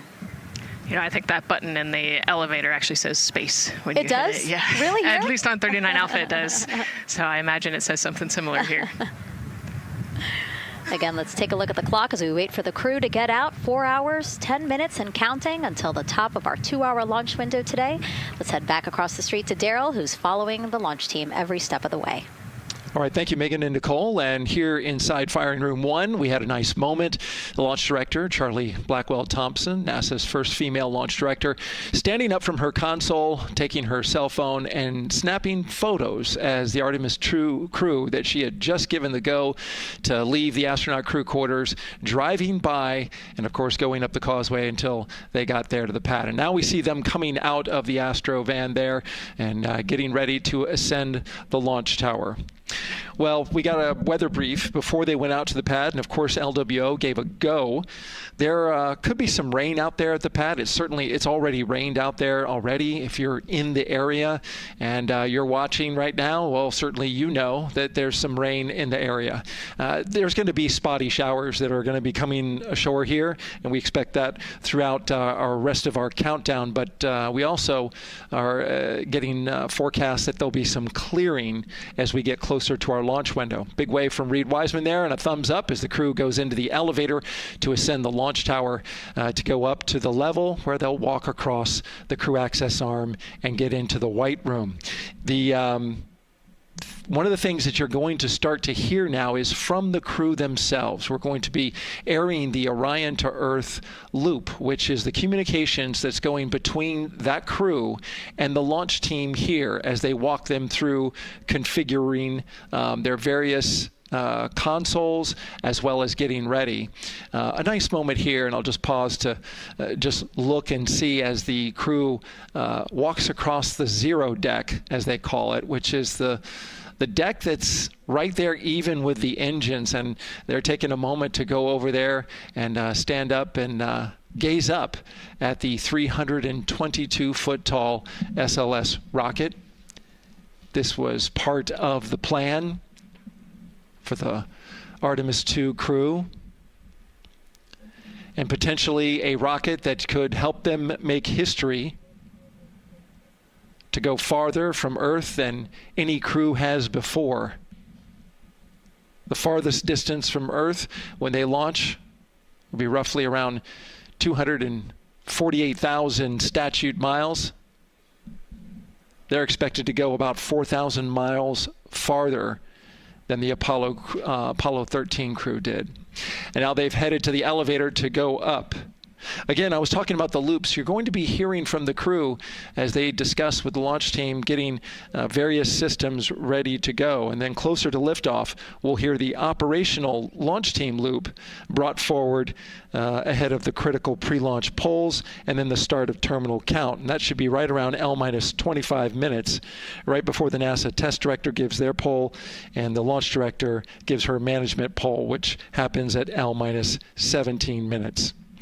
Right now, a lot of focus is on, of course, the closeout crew. They've made the way for the crew to get inside the spacecraft now and walk across that crew access arm, and there they are. They have been working on a tight timeline, but they are ready to go, and they are ready to receive the crew and start putting them inside their Integrity spacecraft. That's it from the firing room. We'll send it back to Megan and Nicole. And Launch Director Charlie Blackwell-Thompson, again, we mentioned her a second ago. Her team have been training extensively for this moment since Artemis I launched in November 2022. Today, they have a message for Reed, Victor, Christina, and Jeremy.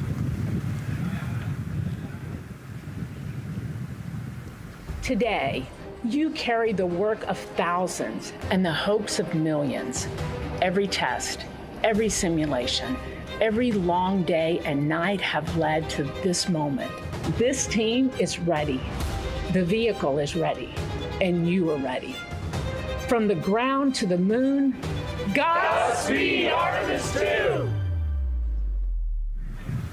I love that. I just love seeing all of the people who have contributed to this mission and the fact that this is what they've been working for, and now it's culminating today. Yeah, thousands of people have worked on this mission, and we saw there from the launch team, but human spaceflight is like the ultimate team sport, is what I like to say, and that's just a great example of our team wishing our astronauts good luck. That shot there that we were just looking at was aimed at the elevator doors, again, to catch the astronauts as they make their way up to the 274-foot level of the mobile launcher. The mobile launcher is the structure you see there. It is not only a way for the crew to obviously access Orion, but also provides the fuels, communications, all that to the rocket. And now we're watching the crew walk across the crew access arm, getting a beautiful view of Kennedy Space Center. From 274 feet. Woo. Nicole laughs because Nicole is also, like Reed, does not like heights. I do not like how open that crew access arm is. But Reed made it across, so that's good news. It looks like they really enjoyed it. They didn't just walk straight past. Christina and Victor, we definitely saw. Some thumbs up there, looking out, yep, that crew access arm. And then Reed, he knows where that camera is. Taking the opportunity to, again, just tell folks, hey, we're doing good. Ready for it. Yeah. And it looks like they're actually probably signing their patch. Yeah, there's a wall with patches there, and so each crew signs when they get up for their launch. And so this is probably actually the first time a crew is doing this in the White Room of Launchpad 39B. Don't quote me on that, but I think the signing started with the commercial crew program. So there's a lot of that in the White Room over at 39A. But again, this is 39B. Yep.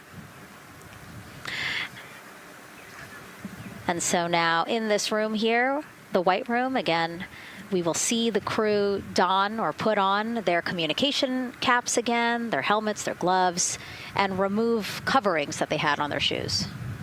Yeah, so they want to protect the suits while they're walking out and up to the White Room, and now they'll finish reassembling those suits. Put the boots on, put the gloves on. You can see they're working their comm caps now, and they'll work the helmets eventually as well.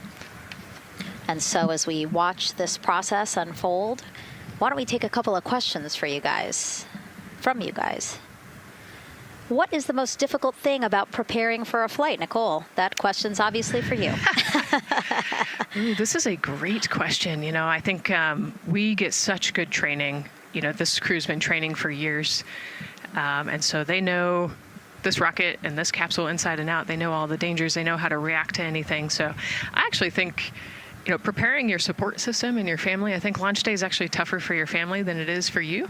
And we've heard the crew talk about the difficult conversations that they've had with their family to prepare for this historic test flight. And so I think, the closer and closer you get to the rocket, the fewer and fewer things from Earth you keep. They left their suitcases at crew quarters this morning.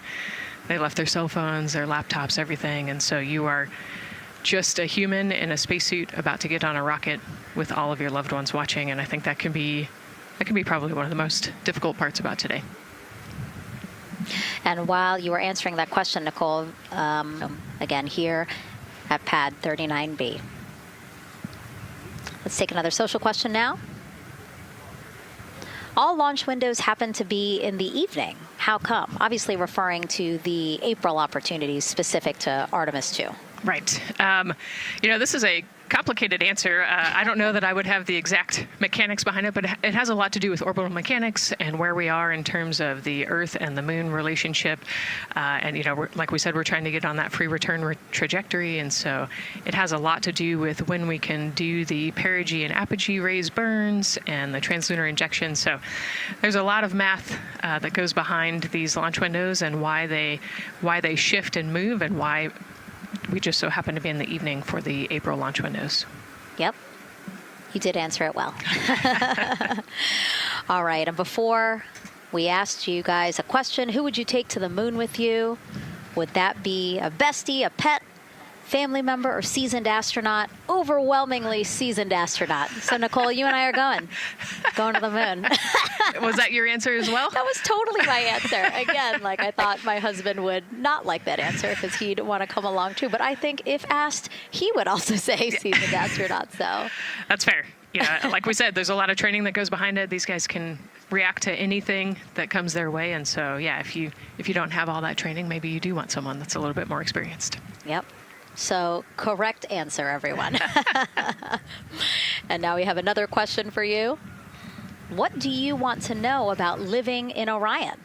What the crew eats, how the crew sleeps, how to fly the vehicle, or how free time is spent? Another great question. Yes, I'm excited to see what they say. Yeah, so head to NASA's Instagram or Twitch accounts to vote, and we'll share the results as soon as possible.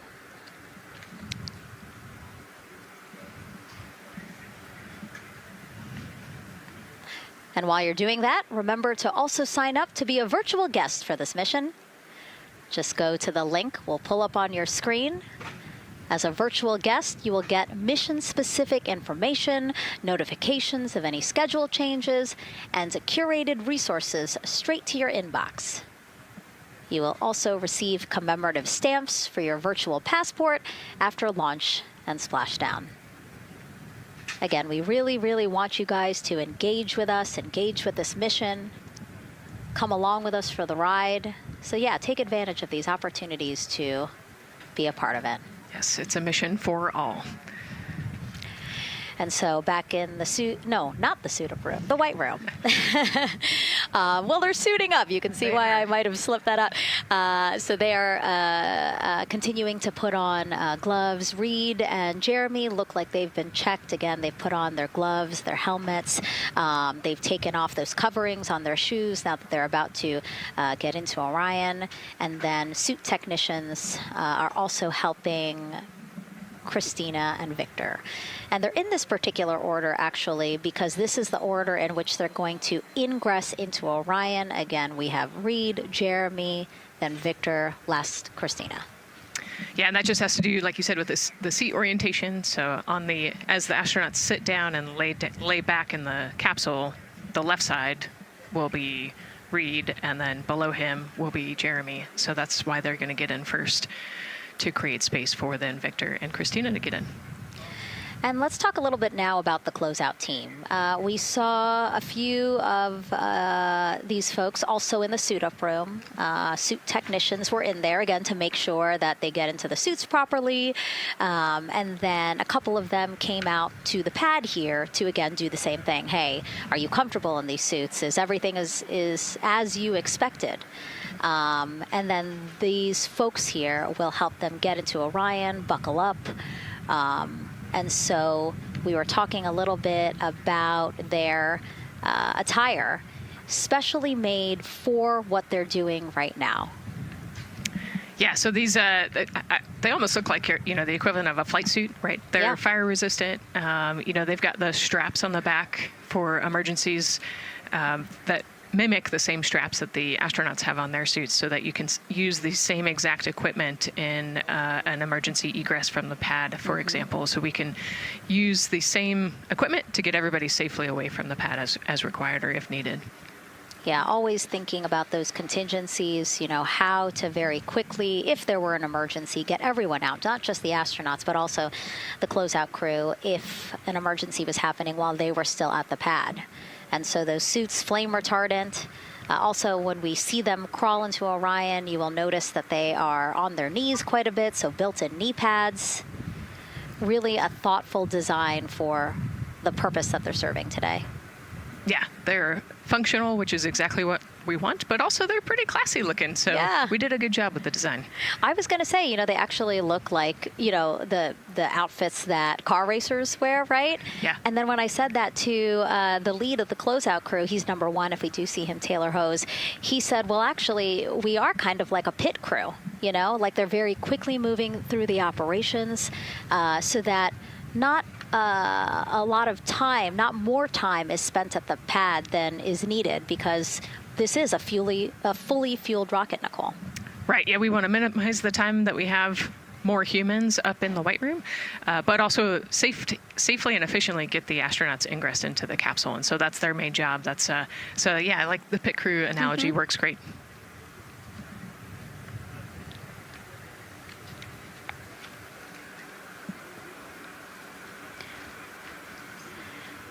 And so, Nicole, as we get ready to see them ingress, I know you'll be, again, an invaluable source as we talk through this part of the launch countdown, because you've been inside a mock-up of the Orion spacecraft. And I know that because you texted me a photo that you took, this selfie in the mock-up, and little did you know I was going to put it in this broadcast. Yeah, this was actually a really wonderful opportunity. Last week, our flight control team at Johnson Space Center hosted an open house of the Orion mock-up there in the Space Vehicle mock-up facility. And so I got to spend some time in the capsule with some of the flight controllers who are actually sitting on console right now, and talk to them about everything inside the mock-up. So you can see I've got a bump cap on. It's like a small hard hat. There are a lot of metal corners and things, and we are still squishy humans at the end of the day. And so they want you to be careful while you're moving around in there. But I got to see, how the crew will ingress. I got to look at the umbilical and the seat straps, and I got to see, the emergency equipment and the stowage and the toilet. I got to see it all. Got to talk about everything. It was pretty cool. It was a really great time. Michael and Bruce were great with me. They answered all of my questions. Yeah, because it's really good to be able to give that perspective because, and as you guys will see, yes, we do have cameras inside Orion and we'll, of course, take you in, but it doesn't give you a true feeling or idea of how big the space is, how things are configured. Again, like when we see them go in, they're actually on their backs. Yep. So, again, it's just hard to really get a sense of the inside there, but Nicole is going to really help walk us through that. Yeah, you said they're on their backs, and, you have to somehow get there, and so they're actually going to almost barrel roll onto their shoulder to get onto their backs and their feet up on those leg rests. Actually, Andre's holding onto right there. You can see Andre number 2 is inside getting everything ready for them. And actually, those leg rests for the pilot and commander seat will come off once they get into orbit to create some more space for them. And it looks like we're getting ready to ingress here. Yep, thumbs up from Reed. Everybody configured with their suits, and so in we go. They actually get inside by walking backwards. That's the easiest way to get in, right, Nicole? Yeah, so he will step down right over the flywheel or the exercise equipment that they've got in there. We'll talk to that in a second. And then you actually step down right on top of the toilet area backwards. You can see him going now. Oh, and he's already turned around and walking in. You can see Dre's protecting his helmet and his visor there from all that metal. Yeah. It's a tight squeeze, but they've done this a lot, so Reed's already all the way across the capsule. Yeah, that was fast. Impressive, Reed. Impressive. That's why you're the commander. Oh, a heart there from Jeremy again. Yep, Canada. Yeah. Canada is about to get into Orion. And so you mentioned Dre. Why don't we talk a little bit about him? So that was NASA astronaut Andre Douglas. And he is actually one of the backup crew members for the Artemis II mission. He trained alongside the primary crew and will step in if any of the 3 astronauts are unable to fly. Yeah, Dre's actually a classmate of mine, so fellow fly. Oh, yeah. Yeah, so we've worked very closely together. It's exciting to see him in this role. Yeah, Virginia native, selected as an astronaut candidate in December 2021. He completed his training in March 2024 and was subsequently named as the Artemis II backup crew member just months later in July. Before joining NASA, Andre worked at the Johns Hopkins University Applied Physics Laboratory, where he specialized in spacecraft systems engineering. His work focused on the systems that help spacecraft know where they are and how to get where they need to go. So obviously critical for missions to the moon. Yeah, he's a wicked smart guy. He's got like 15 degrees, I think, or something. Oh, my. So. And so now here we are back inside Orion, where the closeout crew, each one with either Reed or Jeremy. So it looks like Andre is with Reed. And this is a camera shot of behind Reed's head. So Reed, while Andre is buckling him in, that's a 5-point harness, Reed was configuring his control panel. Yeah, the displays. We're getting the displays ready so that they can monitor all of the systems and monitor the launch as they go. Christina there signing the wall.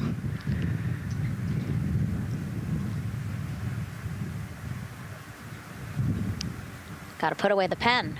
The pen could be foreign object debris or FOD, which is bad for NASA. We definitely want to make sure that we keep track of everything and we know where everything is, because the smallest thing could prevent us from launching or affect the equipment out there.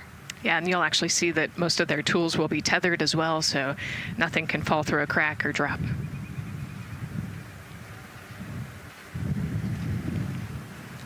And so as soon as Jeremy and Reed are good to go in their seats and connected to their communication umbilicals, as Daryl had said before, we will start hearing the loops, the audio mission loops, specifically Orion to Earth 1, which is the communication loop that the crew communicate on to the different teams supporting launch today.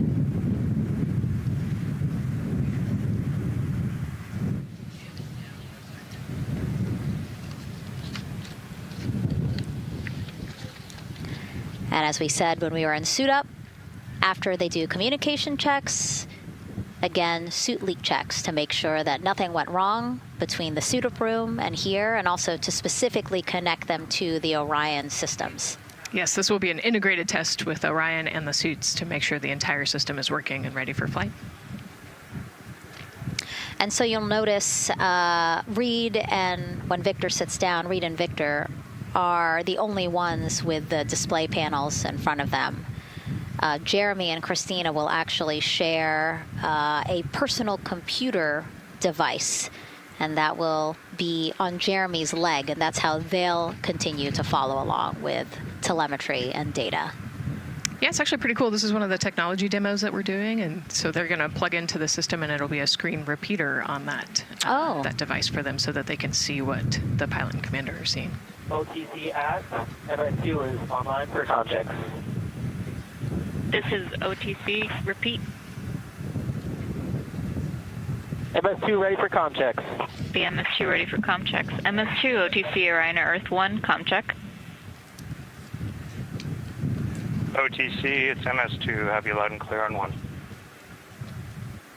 You're welcome, sir.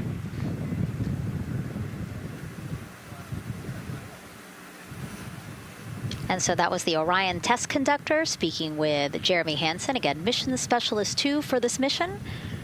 So his communication check over, you heard him say 1, Orion to Earth 1, has been completed, a successful test.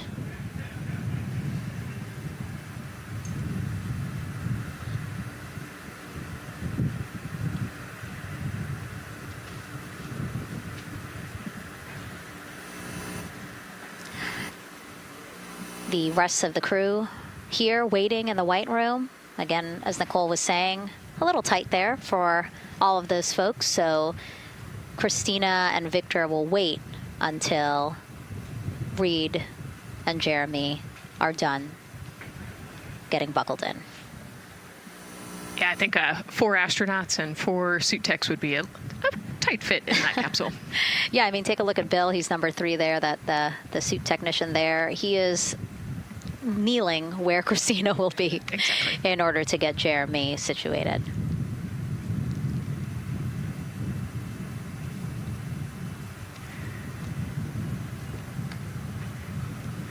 OTC ask, commander's ready for comm checks. OTC copies, commander. NTD, MESCO 212, comm check. NTD, have you loud and clear here as well. I'll catch FTS on 194, thank you. Commander, OTC Orion Earth 1. OTC, CDR has you loud and clear. Good comm, welcome, sir. And there you have it, a successful comm check with Commander Reed Wiseman. And so... And CDR, NTD on Orion Earth 1 for comm check. I got you loud and clear, NTD. And good to have you on board. Good luck today.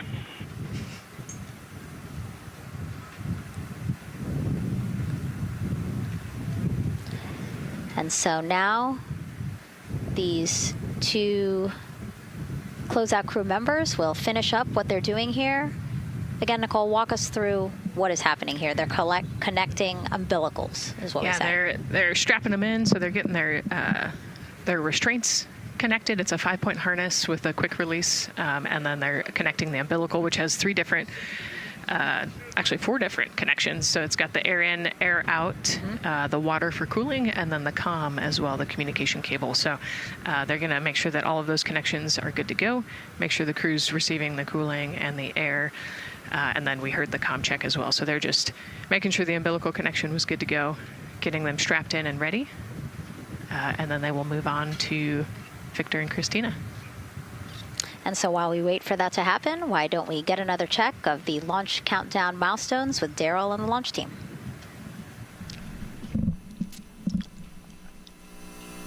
All right, welcome back into the firing room 1 here, where some of the launch team is having some pizza that was brought by the administrator. That was nice of Administrator Jared Isaacman to bring that by for the launch team to enjoy.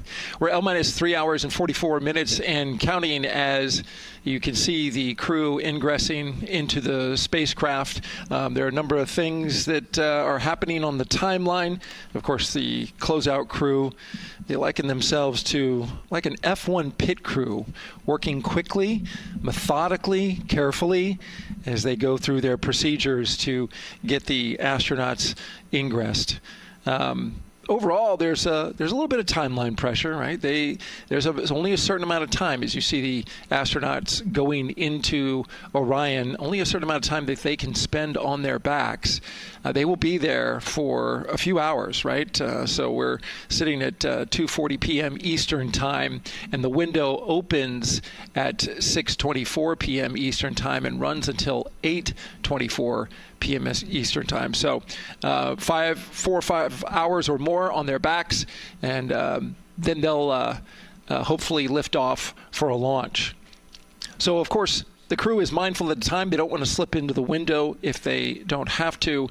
And so they're keeping a tight lock on the margin, the amount of time that they're working there. And there's a heart from Christina Cook. Great to see that as she gets ready to get into the Orion spacecraft, one that they named Integrity. It certainly fits this crew from what I've observed. Now, right now, the rocket's tanks, they're in what's called replenish mode. So another factor for this closeout crew is, and the crew themselves, this is a fully tanked, almost ready to go rocket. It's got all the propellant it needs to go to the moon. It's just a matter of getting the astronauts in, getting them configured, and getting all the systems, the high energy systems, bringing them all online in order to launch this rocket. As they sit there, there is propellant boil off that's happening. All tanks are at 100%, but the propellant, which is liquid oxygen and liquid hydrogen, those two propellants are minus 423 for hydrogen and minus 297 for the liquid oxygen. They are boiling right now. They've been boiling the entire time that they've been in the tank. And that is vented out, as you can see. When we look to a wider shot of the rocket, you can see the venting and the little wisp of clouds that are coming out from the top of the rocket in the middle part of the rocket. And that is because just like you boil water on your stove, those propellants are boiling. Of course, their boiling point is much lower than water, and so it doesn't take much for them to boil. But just as if you were to leave your pot of water on the stove and just leave it there, what would happen? Well, it would completely boil off, and all the water would be gone. Basically turned into water vapor inside your house. Well, it's the same case here. So we are continually replenishing the rocket with propellant, liquid hydrogen and oxygen, running from those propellant lines that you see there going into the rocket. So that continues to go well. Overall look from the launch team here, this has been a very smooth countdown so far. The cryo tanking went exceptionally well. And the launch team is really in a good mood right now. Cautiously optimistic, understanding that with a system this complex, you can have something unexpected happen. But to this point, the firing room is really encouraged by what they've seen so far, and are especially excited to see these astronauts getting inside the spacecraft. L-3 hours and 40 minutes and counting until we open up that window for launch. For now, we'll send it back to Megan and Nicole. Thank you, Daryl. And, he mentioned that the crew decided to name Orion Integrity, and it was not something they came to easily. They really wanted to put in a lot of thought, and what they came down to is integrity is a value that NASA embodies, and also individually they felt like integrity is something that speaks powerfully to them. Yeah, and I think the other part of integrity, it just represents the humility and the professionalism behind the entire team that built this rocket and got us here today. And so it's a fitting name for this capsule. Yeah, like I said, I think the crew said it took them a little bit to decide on what they wanted, but I think they made the perfect choice. I agree. And so as the countdown to launch continues, we are reminded that this is an agency-wide effort to make today's launch attempt possible. We invited people across our NASA family to wish our crew a safe journey. Go Team Artemis! Go Team Artemis! 3, 2, 1, blast off! Have a great flight. Godspeed. We'll get you around the moon and home. If I had a message for the crew, be safe, to have fun, to remember that we're all down here rooting for them. I want to wish my friend and former student, Victor Glover, and the entire Artemis team best wishes and a successful flight. Have fun. Take some really cool pictures. Can't wait to see you when you get back. From the Earth to Sky team connecting NASA science to public lands, go Artemis. We will see you in the Pacific, and you can count on us being there.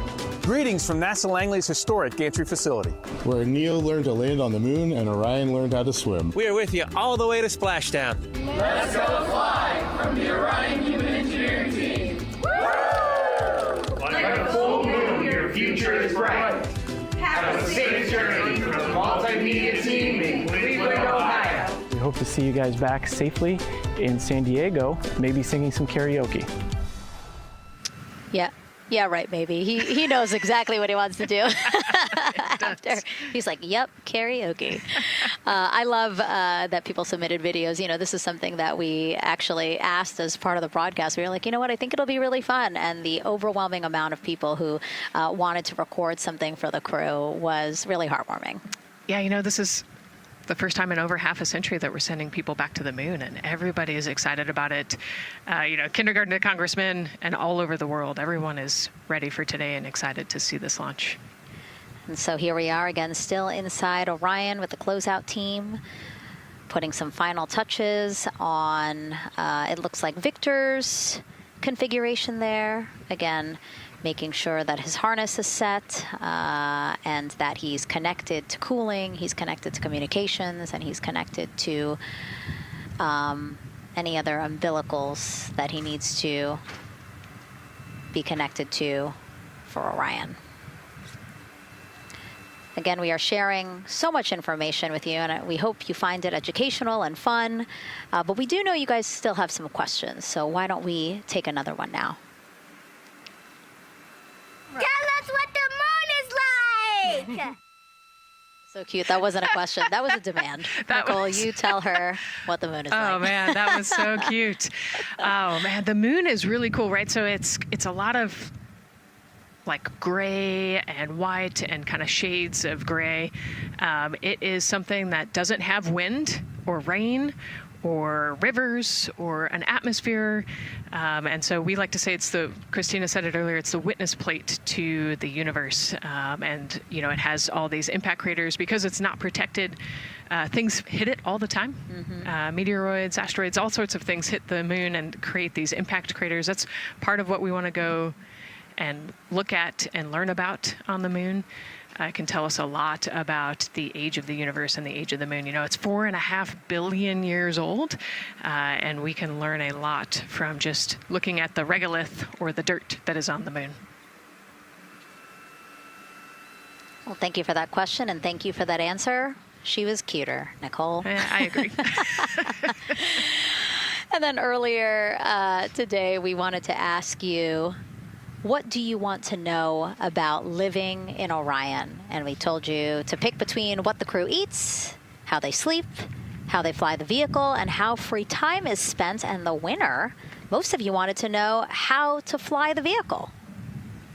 And we are going to be doing that. Yes, we are. That's a great question, and actually, part of what we're going to go do. So the rocket is fairly automated, right? There's a countdown, and the whole system knows when it needs to ignite the engines. But we are going to do some manual piloting throughout this mission.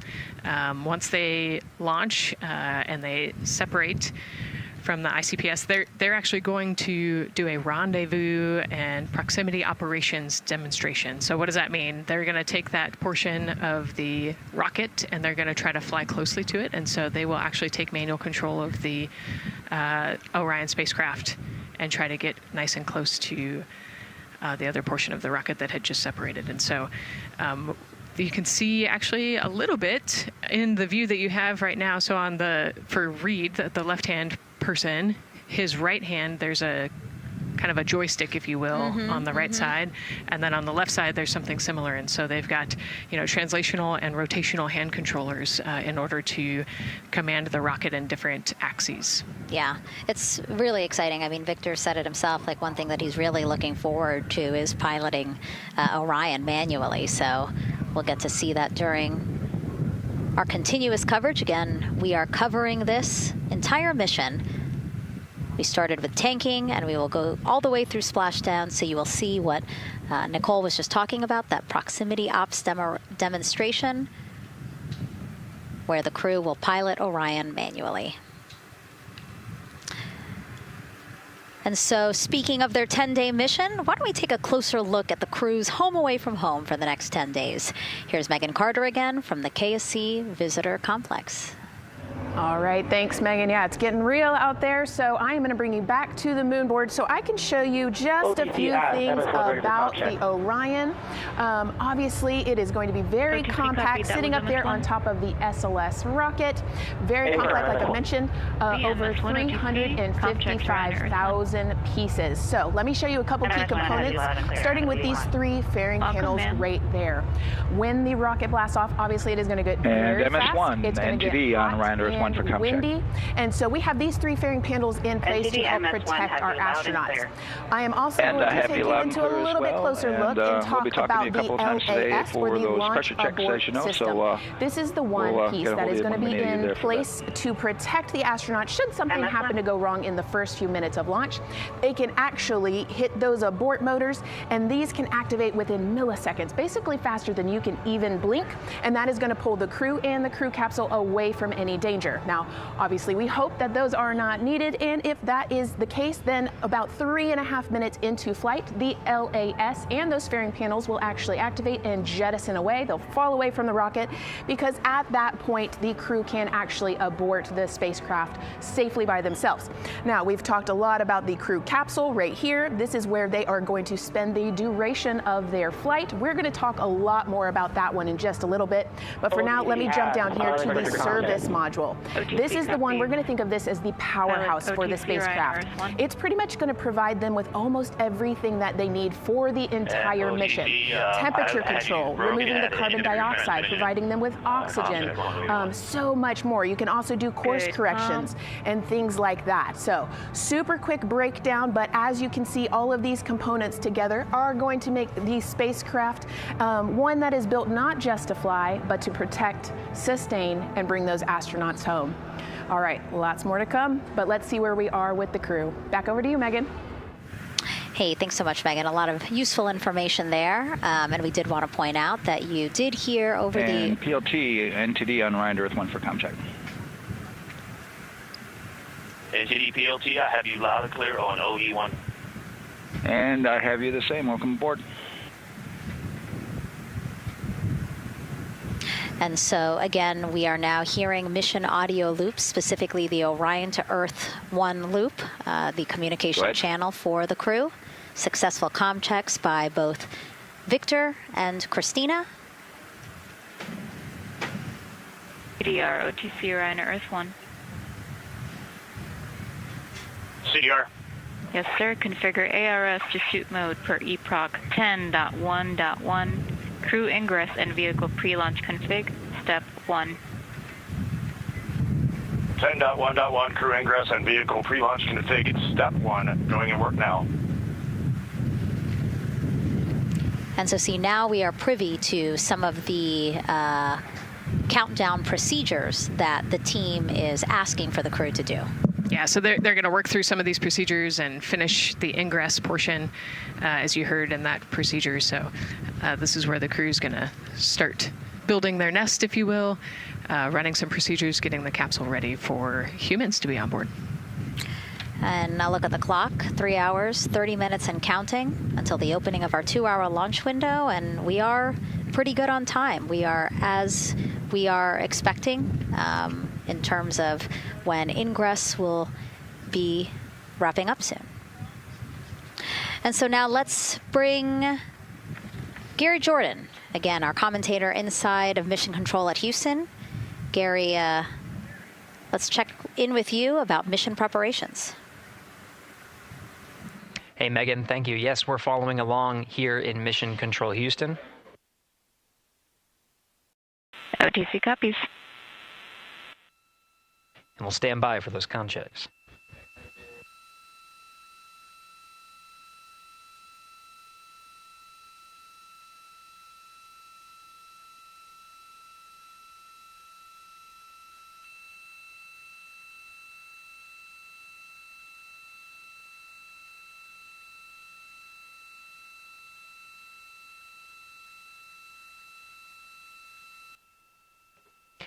And again, we're waiting for those comm checks.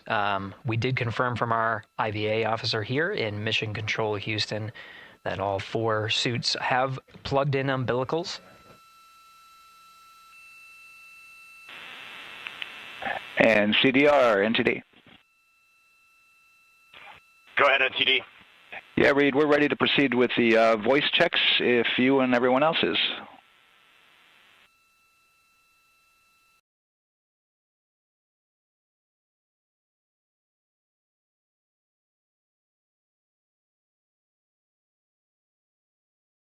NTD, integrity crew is ready for voice checks. I copy that. And integrity for the entire crew, comm check on Orion to Earth 1. CDR, PLT, MS1. MMS2. Good comm check by all. NTD moving to Orion to Earth 2.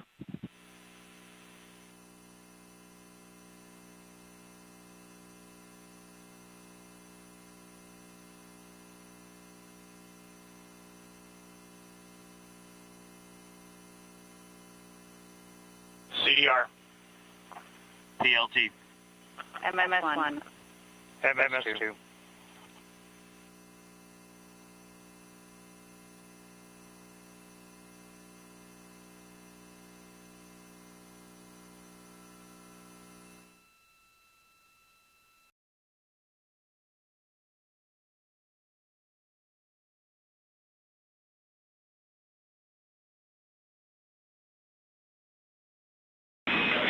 Integrity Houston on Orion to Earth 1. Voice check for the entire crew. CDR, PLT, MS1. MS2. Houston has all 4 crew loud and clear on OE1. Stand by for 2.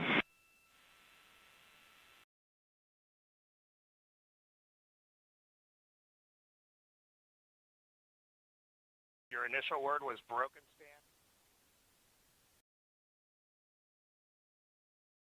MS1. MMS2. 4 crew loud and clear on OE2. We'll use 1 for the default. Houston out.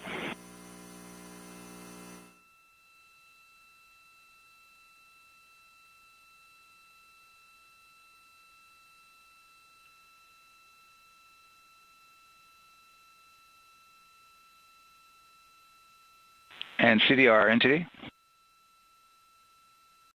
CDR. Yeah, we're going to go ahead and we're going to clear a couple of those messages on your screen here. Just want to give you a heads up that you'll see that. Copy all.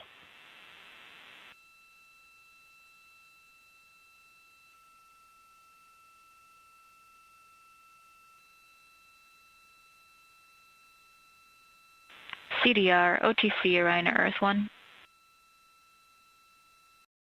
CDR.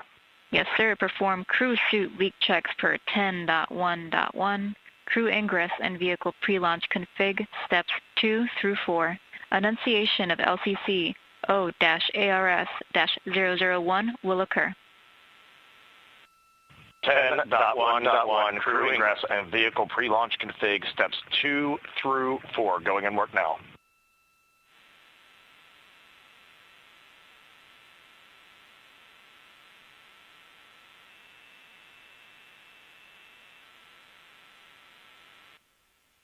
This is Mission Control Houston. We are following along as the 4 crew members of Artemis II work through their voice checks, then the umbilical connections and various pathways to get communications from all of the... refresh on your screen. CDR. Yes, sir. We're going to look to do a quick refresh on your screen if you guys are okay with that. Hey, firm, just let us know when we can continue in 10.1.1. We'll go hands off.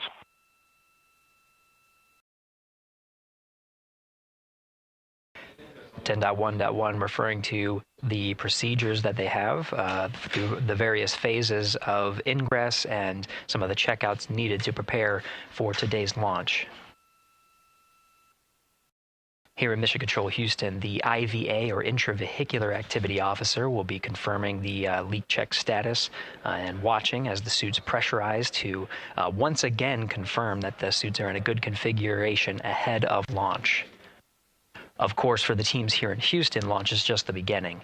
The first flight day is jam-packed with activities. Shortly after main engine cutoff, Integrity will enter into a coast phase while still attached to the in-rim cryogenic propulsion stage, or ICPS, and prepare to deploy the solar arrays. With power being generated, Integrity prepares... Go ahead, MTD. With that refresh, and you got to go to proceed with your 10.1.1.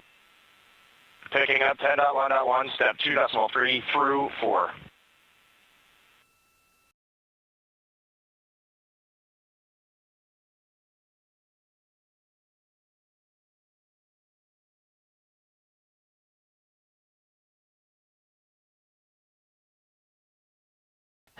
Picking up the procedures, the crew again working through the various steps to prepare for launch, standing by for suit.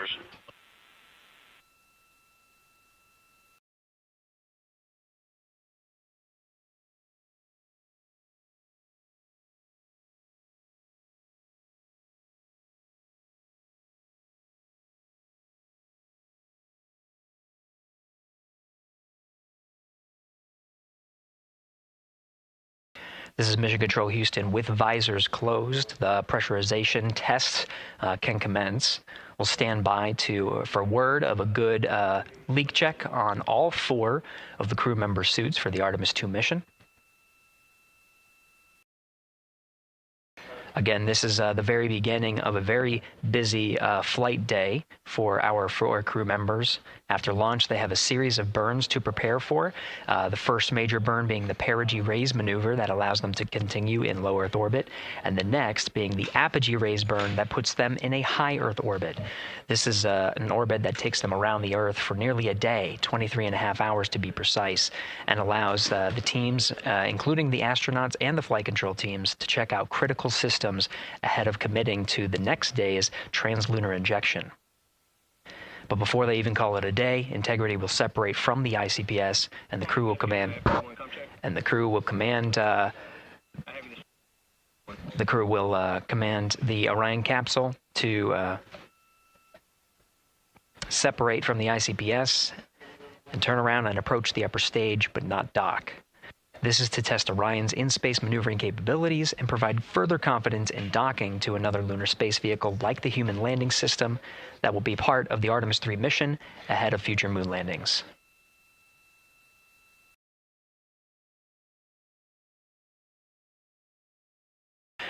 These are just a few of the highlights of the very first of 10 flight days as we await for confirmation of good leak checks inside the capsule Integrity. And there's a lot more to this mission. A reminder that this is, of course, a test flight. The purpose here is to demonstrate procedures, systems, and life inside Orion on a mission around the moon for the first time. and give further confidence in the capabilities that are charting a return to the lunar surface.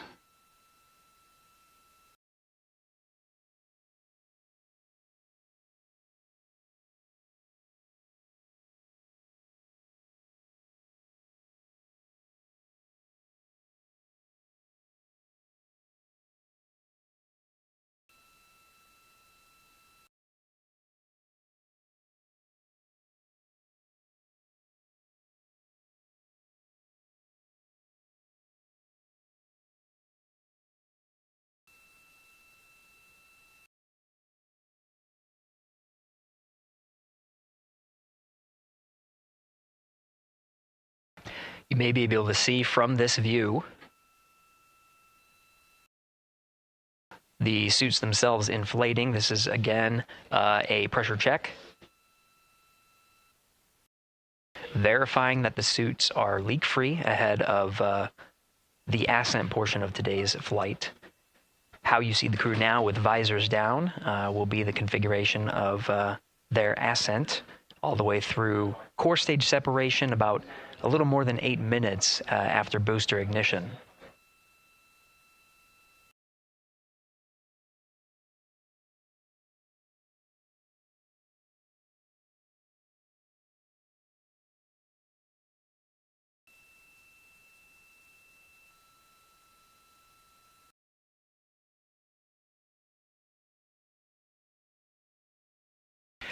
All right, here in Mission Control Houston, we are continuing to follow along, standing by for confirmation of good leak checks. In the meantime, there are no showstoppers here in Mission Control Houston, and we continue to monitor the countdown to launch. Megan, we'll send it back to you over at the Space Coast. Hey, Gary, thank you so much. Yeah, as we wait for confirmation of a successful leak check for all 4 astronauts, why don't we go back to Daryl, again, who has been following along with the launch countdown as we inch closer to the opening of our 2-hour launch window. All right, thank you, Megan. And yes, getting some good communication. It's great to hear from the crew inside, even though it is as simple as a comm check. It's really good to hear their voices as they move through those various comm checks and then get ready for their suit leak checks. Fantastic views inside Orion that you're looking at now. Give you an update on the weather outside. We're still 80% go for our 2-hour launch window, which starts at 6:24 p.m. Eastern Time and closes at 8:24 p.m. Eastern Time. That's the good news. The bad news is that we've got some rain showers that are starting to head in. Looks like it may miss the pad. Wouldn't matter if it rained on it or not, though. It's received some rain earlier today. Water isn't going to hurt anything out there at this point. But the rest of the area might be getting a little bit wet, which may include the hostess, so keep an eye out for that.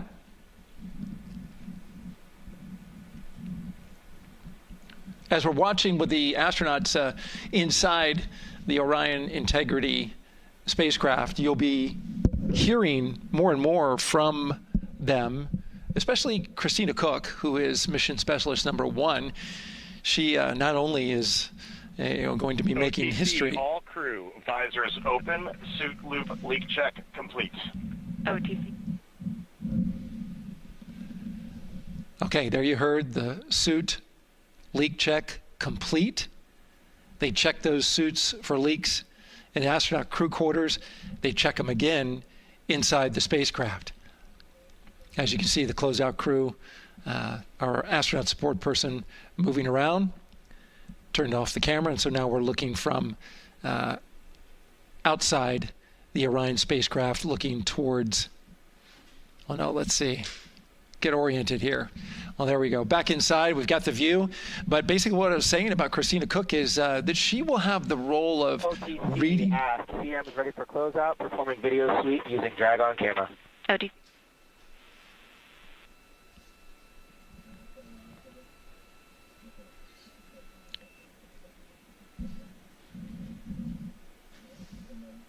She will have the role of reading out a pressure reading that tells the team that and CDR, NTD. Go ahead, NTD. Yeah, we're going to do another cleanup on those suit leak check messages that we got from since we're done with that now. Integrity copies. Yeah.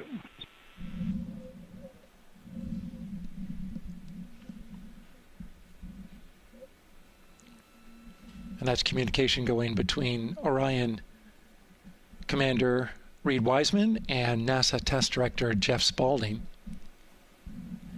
But as I was saying, Christina Cook will be reading measurements from the counterbalance assist arm. So you're going to hear her be asked by the NASA Test Director to read that. That CBA, counterbalance assist arm, it's mechanically latched by the closeout crew using tools, but there's a hydraulic assist. It's pneumatically opened and closed rather with a pressure assist that helps open it up. Not only that hatch, but also the last hatch. There's 2 hatches there that we'll see that will be closed, but this is in case of an emergency out there at the pad. If the crew for some reason needed to exit quickly, then they would exit the spacecraft by pulling that lever, which would open both hatches. Those hatches are heavy. The Orion hatch is hundreds of pounds. ATC cameras 1 and 2 both set to record. ATC copies.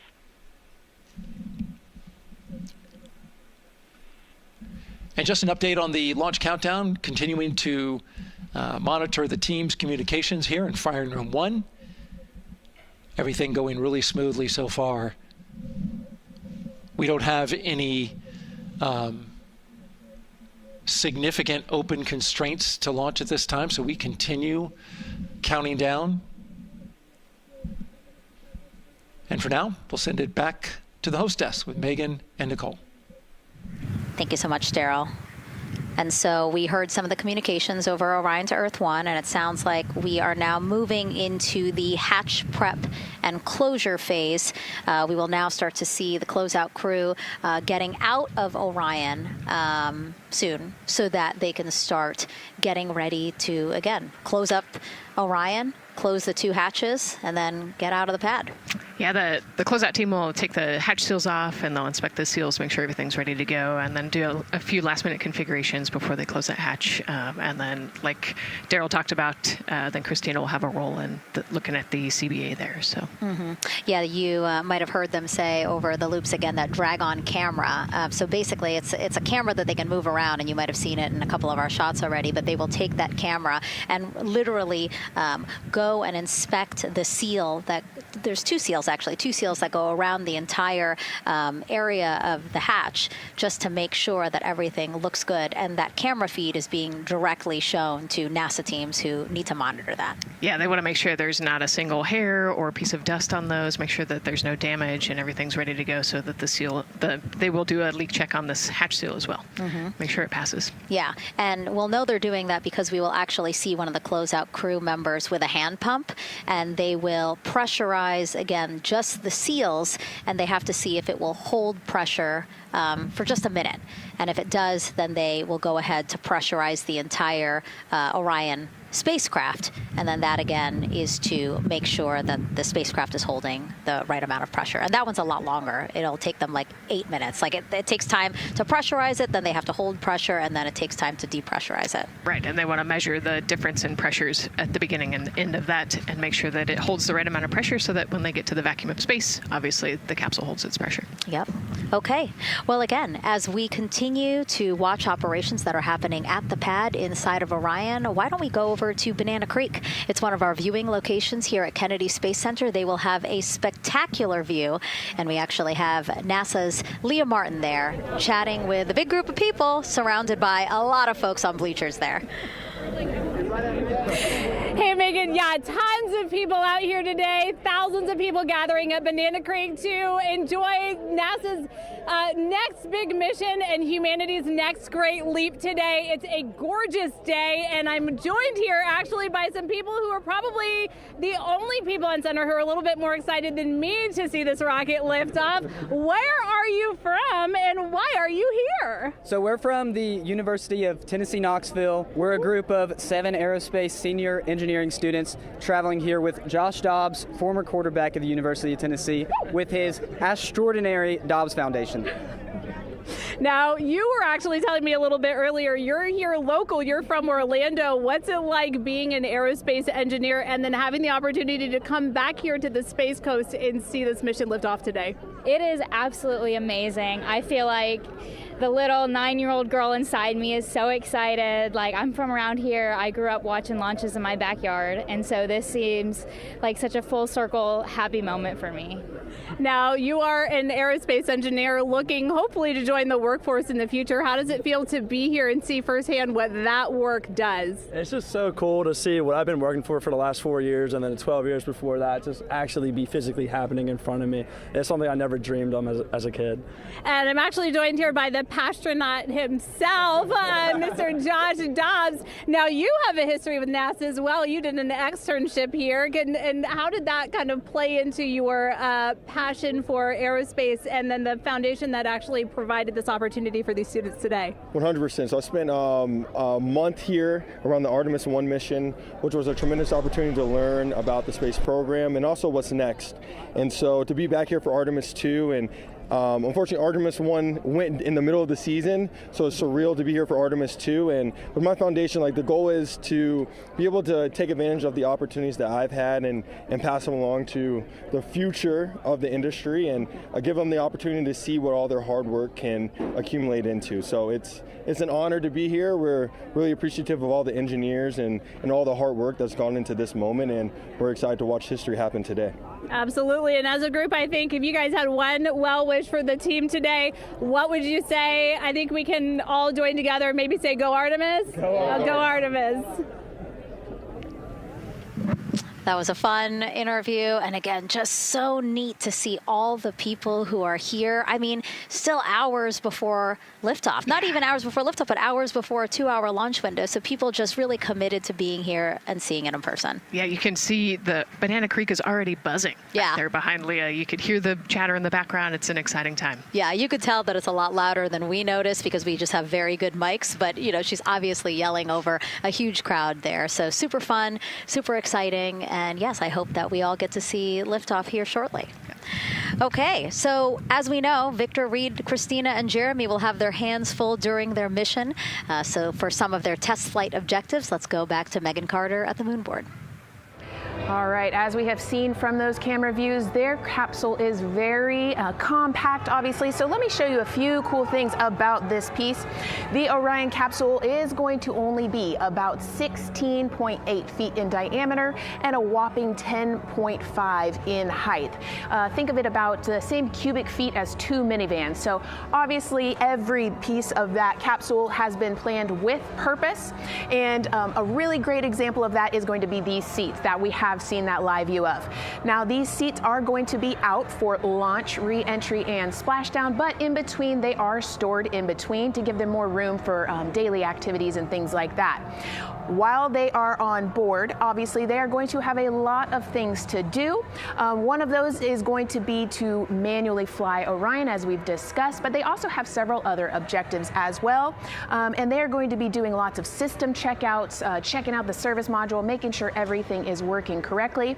They're also, like I said, going to have a chance to manually fly. Now, this was taken during one of their training simulations, but as you can see here, they will have advanced flight displays, hand controllers, touchscreen interfaces, so much to work with and practice with as well. Now, while on board, they will also have the ability to eat those shelf-stable meals that are designed specifically for microgravity.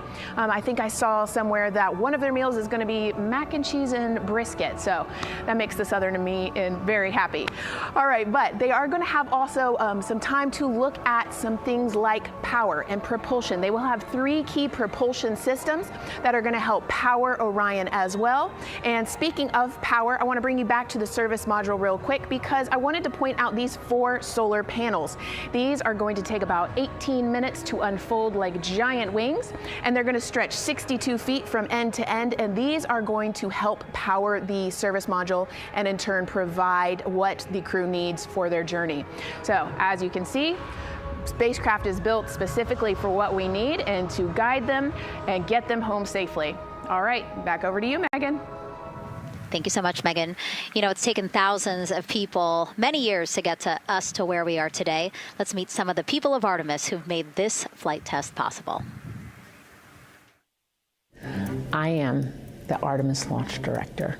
I'm the Orion Crew Survival System Manager. I am the Artemis II Chief Training Officer. I'm the SLS Launch Integration and Mission Operations Lead. I am the Recovery Director. And I'm Boeing's Core Stage IPT Leader at Kennedy Space Center. And I am the Artemis II Entry Flight Director. And I'm the Closeout Crew Lead for Artemis II. Our job is to design the spacesuits that the crew will wear for the Artemis II mission. The team here at Johnson Space Center in the Orion Crew Survival Systems Lab does pretty much everything involved with processing the suits, designing the suits, qualifying the suits, testing them for the Orion mission. The role of the Chief Training Officer is to manage both the planning and the development of how we are going to train our astronauts and run our simulations for our flight control team for the mission, and then go implement that plan. Recovery team is responsible for three things. So recovery is what we call our nominal recovery situation, where we go recover the crew and the capsule at their designated landing site. Rescue is in case we do need to rescue the crew or they landed somewhere else that we did not plan. And then the retrieval is us getting the capsule if they did land somewhere where we did not expect them to. My job on SLS is to manage the operations architecture on the SLS program. One of the specific things that we do is support launch operations. It means a lot to be a part of this Artemis team, to show the next generation in seeing what may come. I am responsible for our core stage processing at Kennedy Space Center. My team is responsible for that core stage, and it's our responsibility to make sure that core stage is safe, built correctly, and there's going to be 4 of our astronauts, and it's going to get them to their ride around the moon. I've been a flight director for over 10 years now. I worked on the Artemis I mission, and after that mission completed, I was assigned as the entry flight director for Artemis II. I can't wait to see the hatch open after splashdown. That's when we know that our mission will be complete and the crew will have safely returned to the moon and back to Earth. Closeout Crew is responsible for getting the astronauts up to the white room, getting their helmets and gloves on, getting them into the vehicle safely, connecting all their umbilicals, making sure they're ready to go for launch, and then closing the crew module hatch. The reason we do this is to expand mankind's knowledge. If I can be a part of that, doing anything, I want to do that.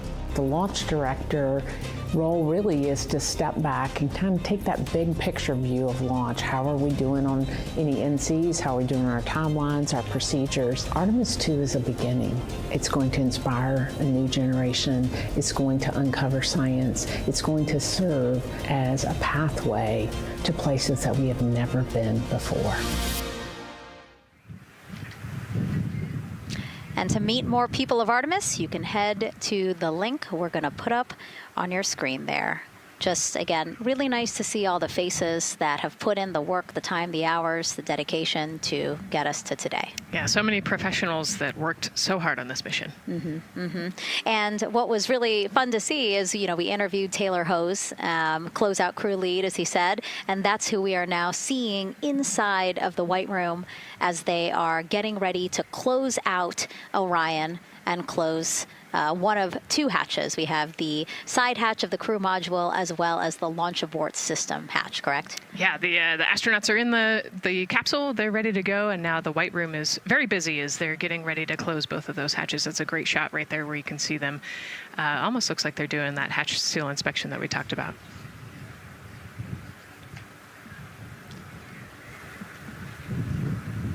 And so, Nicole, as we continue to see them get ready to close that smaller hatch, again, the crew module side hatch, let's take some questions now. Sounds good.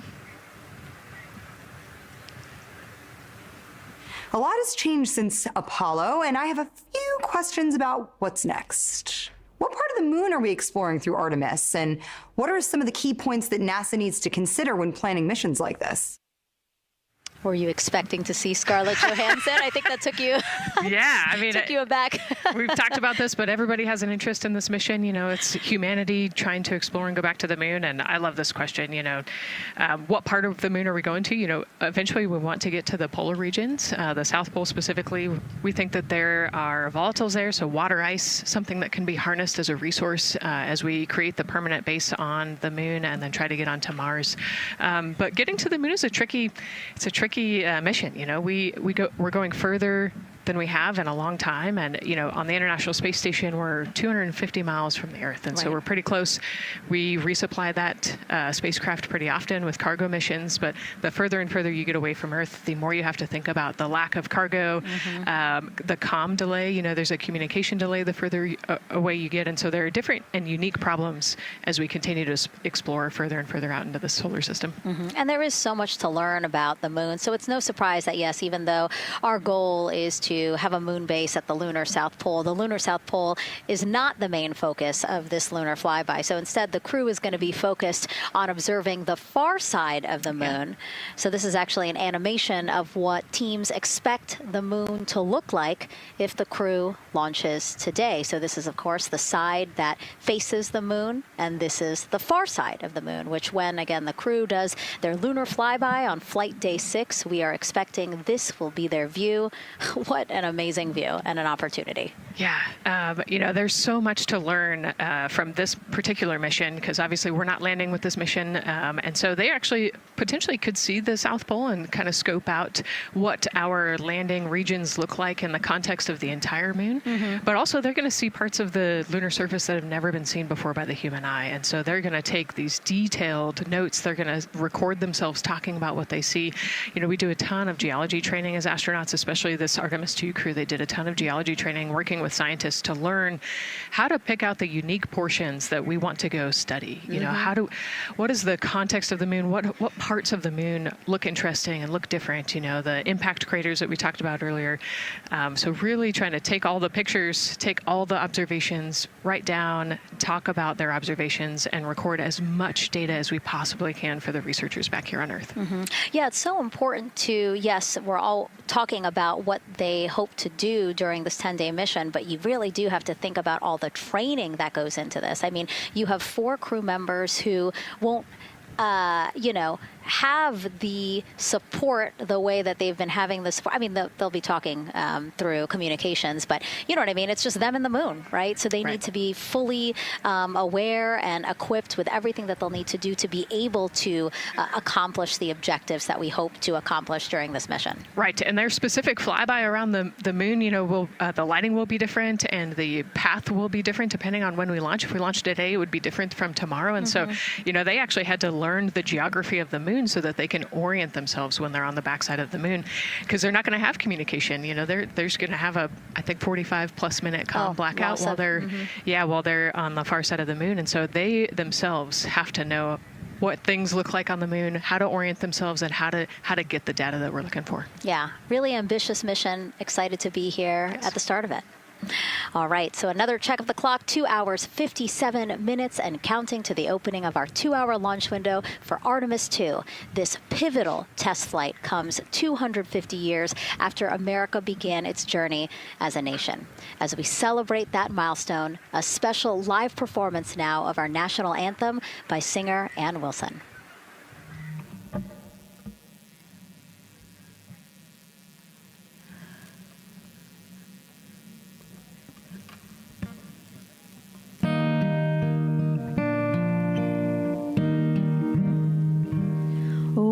Say, can you see by the dawn?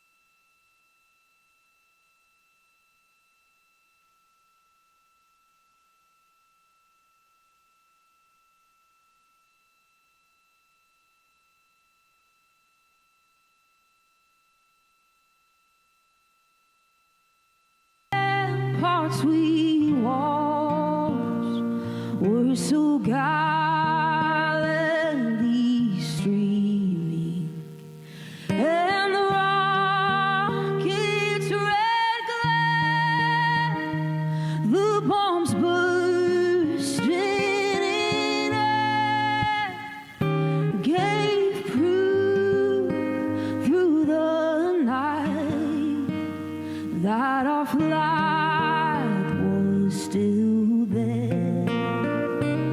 Oh,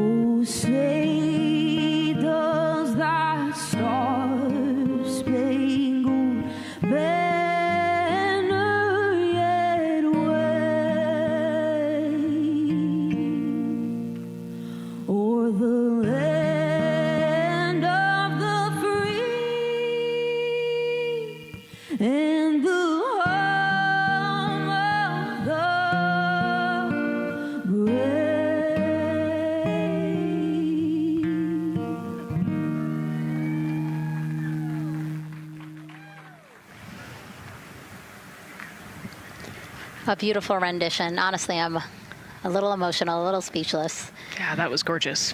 Yeah. I mean, again, we are a nation of explorers, a nation of curious minds, and to see us again 250 years after our Declaration of Independence was signed to when we are trying to return to the moon for the first time in more than 50 years, really powerful. Yeah, leading the way back to the moon. It's exciting. Mm-hmm. And that's so important to us. You know, we do want to be the leaders in exploration, but we definitely know we can't do that alone. You know, we often hear NASA leadership say that, you know, this is not something one nation can do. This is something that is a collaboration of nations, and that's why we have European countries. We also have Canada, again, joining us on this ambitious test flight. I see arrow to arrow. It goes back to the old proverb, if you want to go fast, you go alone. If you want to go far, you go together. And we want to go far. We want to get onto Mars eventually, and so we're going to get to the moon first, and you can't do that alone. So thank you again, singer Ann Wilson, for that beautiful rendition, again reminding us of what it is we are trying to accomplish for all, by all. We are now back inside the White Room with the closeout crew. Again, backup astronaut Andre Douglas, number 2 there, just outside in the White Room, which is right outside Orion there, with the crew seated comfortably inside. As you can see, they've dimmed the lights a little bit.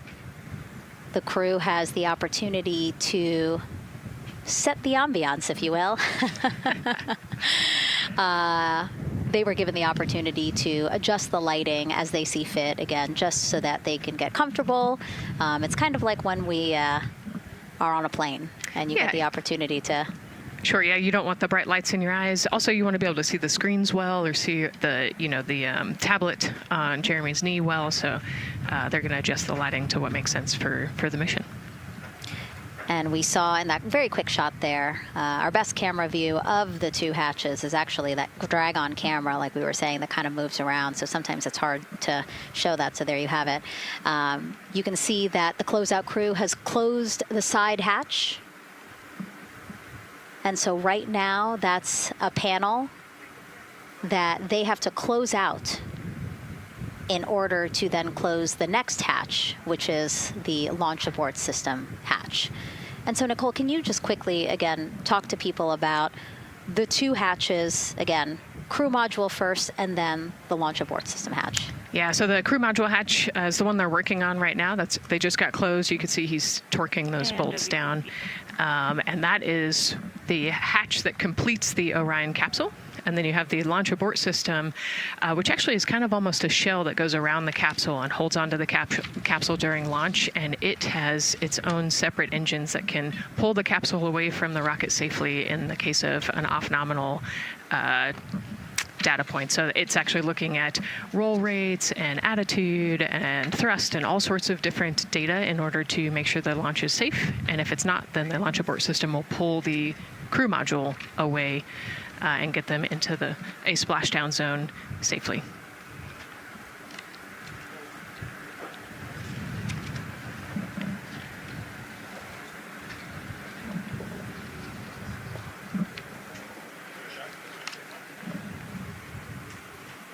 And as we wait for the crew to complete closing that side hatch of the crew module, let's head over back to Banana Creek, where we have Leah Martin standing by with the person who designed this mission's zero-gravity indicator, named RISE. It was 2nd grader Lucas Yee from California. Hey, Leah. Hey, Megan. Yes, of the many special guests we have with us today, I think one of our most exciting guests is Lucas, who's joining us, like you said, all the way from California. He and his family actually worked this as a group project to design the zero-gravity indicator. Lucas, can you tell us a little bit about your design? Yeah. So you named him RISE. Can you tell me why you picked that name? It was very remote, representing the Artemis II launch and Earthrise. And yeah, that's pretty much it. So were you really excited to find out that you won the competition and that your zero gravity indicator would be going to space? Yeah. So how does it feel? We're actually just across the river right now from Artemis. We can see it from where we're standing. How does it feel to know that design you created is actually currently on that rocket just a couple hours away from going to space? Really, really, really, really, really, really, really surprised and very happy. And very happy. Now, Mom, you were telling me on the way over here that it was kind of hitting you what was happening. Tell me a little bit about that. It's definitely very surreal to be here in person. That Commander Weissman said that it's for all and by all. That we couldn't have said it better. We're just very grateful to be here. Super, super excited. And we're so excited to have you here too. Now, Oliver, this is your first launch too. Is that right? Yeah, that's right. And how does it feel to be here just a little bit away from watching the first group of astronauts in your lifetime on their way to the moon? It feels like very, very happy and surprised. So if you had one word of encouragement or something to say to the crew who's sitting on that rocket right now, what would you say?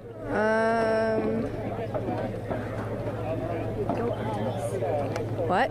Go Artemis. Go Artemis. Go Artemis. Thanks so much, Megan. I would say have a nice trip. Yeah. You would say have a nice trip? I did hear that answer. I would say have a nice trip. You know, Leah, that was a hard question. You know, it's really hard to come up with the spot what to say to the crew who's about to make history today. Yeah. And so the Artemis II crew, again, ZGI, zero gravity indicator. It's a plushie, a soft toy that is brought in to the spacecraft with astronauts so that it can be a visual indicator for when we have reached the weightlessness of space, right? Yeah, you saw a little replica there that Lucas had, and then in some of the views in the cabin view, you could see it swinging and hanging earlier. So I think actually Jenny was the one who installed it into the capsule. Oh, really? Yesterday, yeah. So. Oh, we have to unpack a lot here. We got to talk about Jenny, who we will get to here in a second. But then, yes, we will also go back into the capsule so that we can show you where the ZGI is now. But the ZGI was chosen by the crew after a contest where the crew asked for submissions. They got submissions from around the world to, again, design their ZGI that is going with them to the moon. It's kind of like any other road trip. You need clothes, food, a map, your favorite toy. Really. Except this toy has a job to do up there because this is a zero gravity indicator. While not a scientific instrument, this safe and soft object tells the strapped-in astronauts that they've reached weightlessness. For Artemis II, the crew wanted a one-of-a-kind ZGI, so we asked you to come up with it.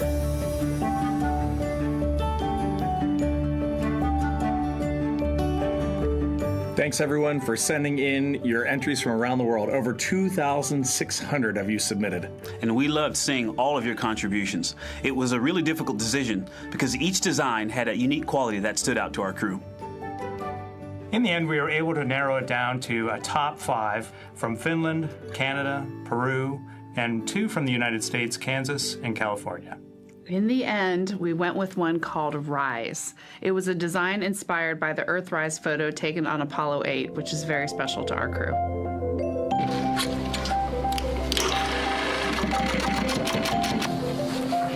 With the winner chosen, next came the task of bringing it. This lab specializes in custom materials to protect sensitive spacecraft equipment and is perfect for creating a ZGI that meets the rigorous safety standards of NASA.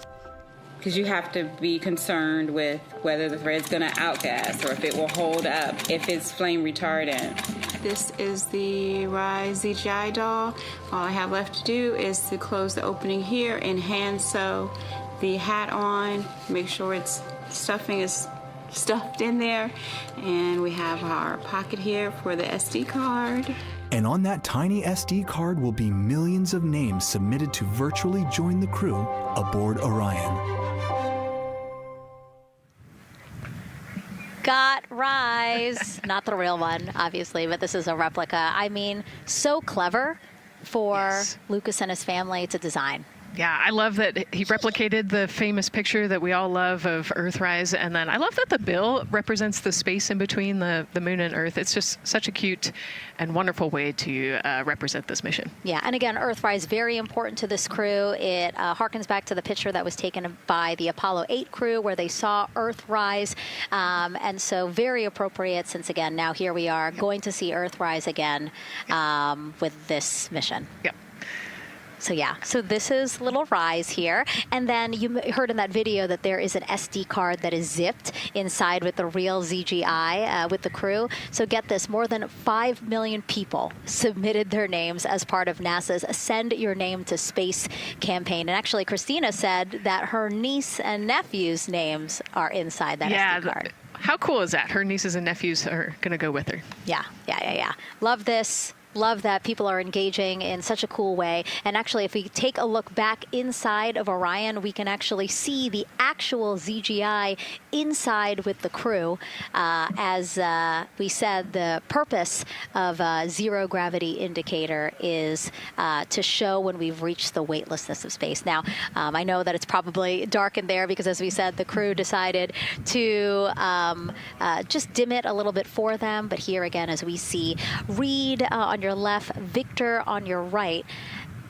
Below Victor, or next to Victor, again, because they're on their back, it's a little weird. It's a little hard to explain their orientation. But between basically Victor and Christina is where Jenny Gibbons has placed the zero gravity indicator.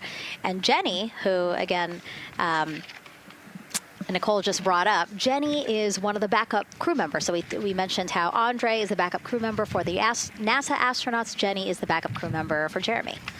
Yeah, Jenny's one of our Canadian astronauts. And yeah, so she's been also helping with preparations for today and helping get the White Room ready, get the capsule ready. And she's actually going to be a Capcom for Artemis II as well. Yeah, she's from Calgary, Alberta, completed astronaut training in 2020, mechanical engineer, combustion scientist, and actually before becoming an astronaut, she was an assistant professor. So again, another very well-accomplished person on the team. And I know the Artemis II crew has really enjoyed working alongside both Andre and Jenny. Yeah, actually, Jenny was our EBQ mentor when I went through our ASCANner initial training, so she helped us with all of our spacewalk training, which was kind of cool as well. Okay, and there we have Andre again, number 2, with the rest of the closeout crew team there. Why don't we get another check with Daryl and see how the launch countdown is going.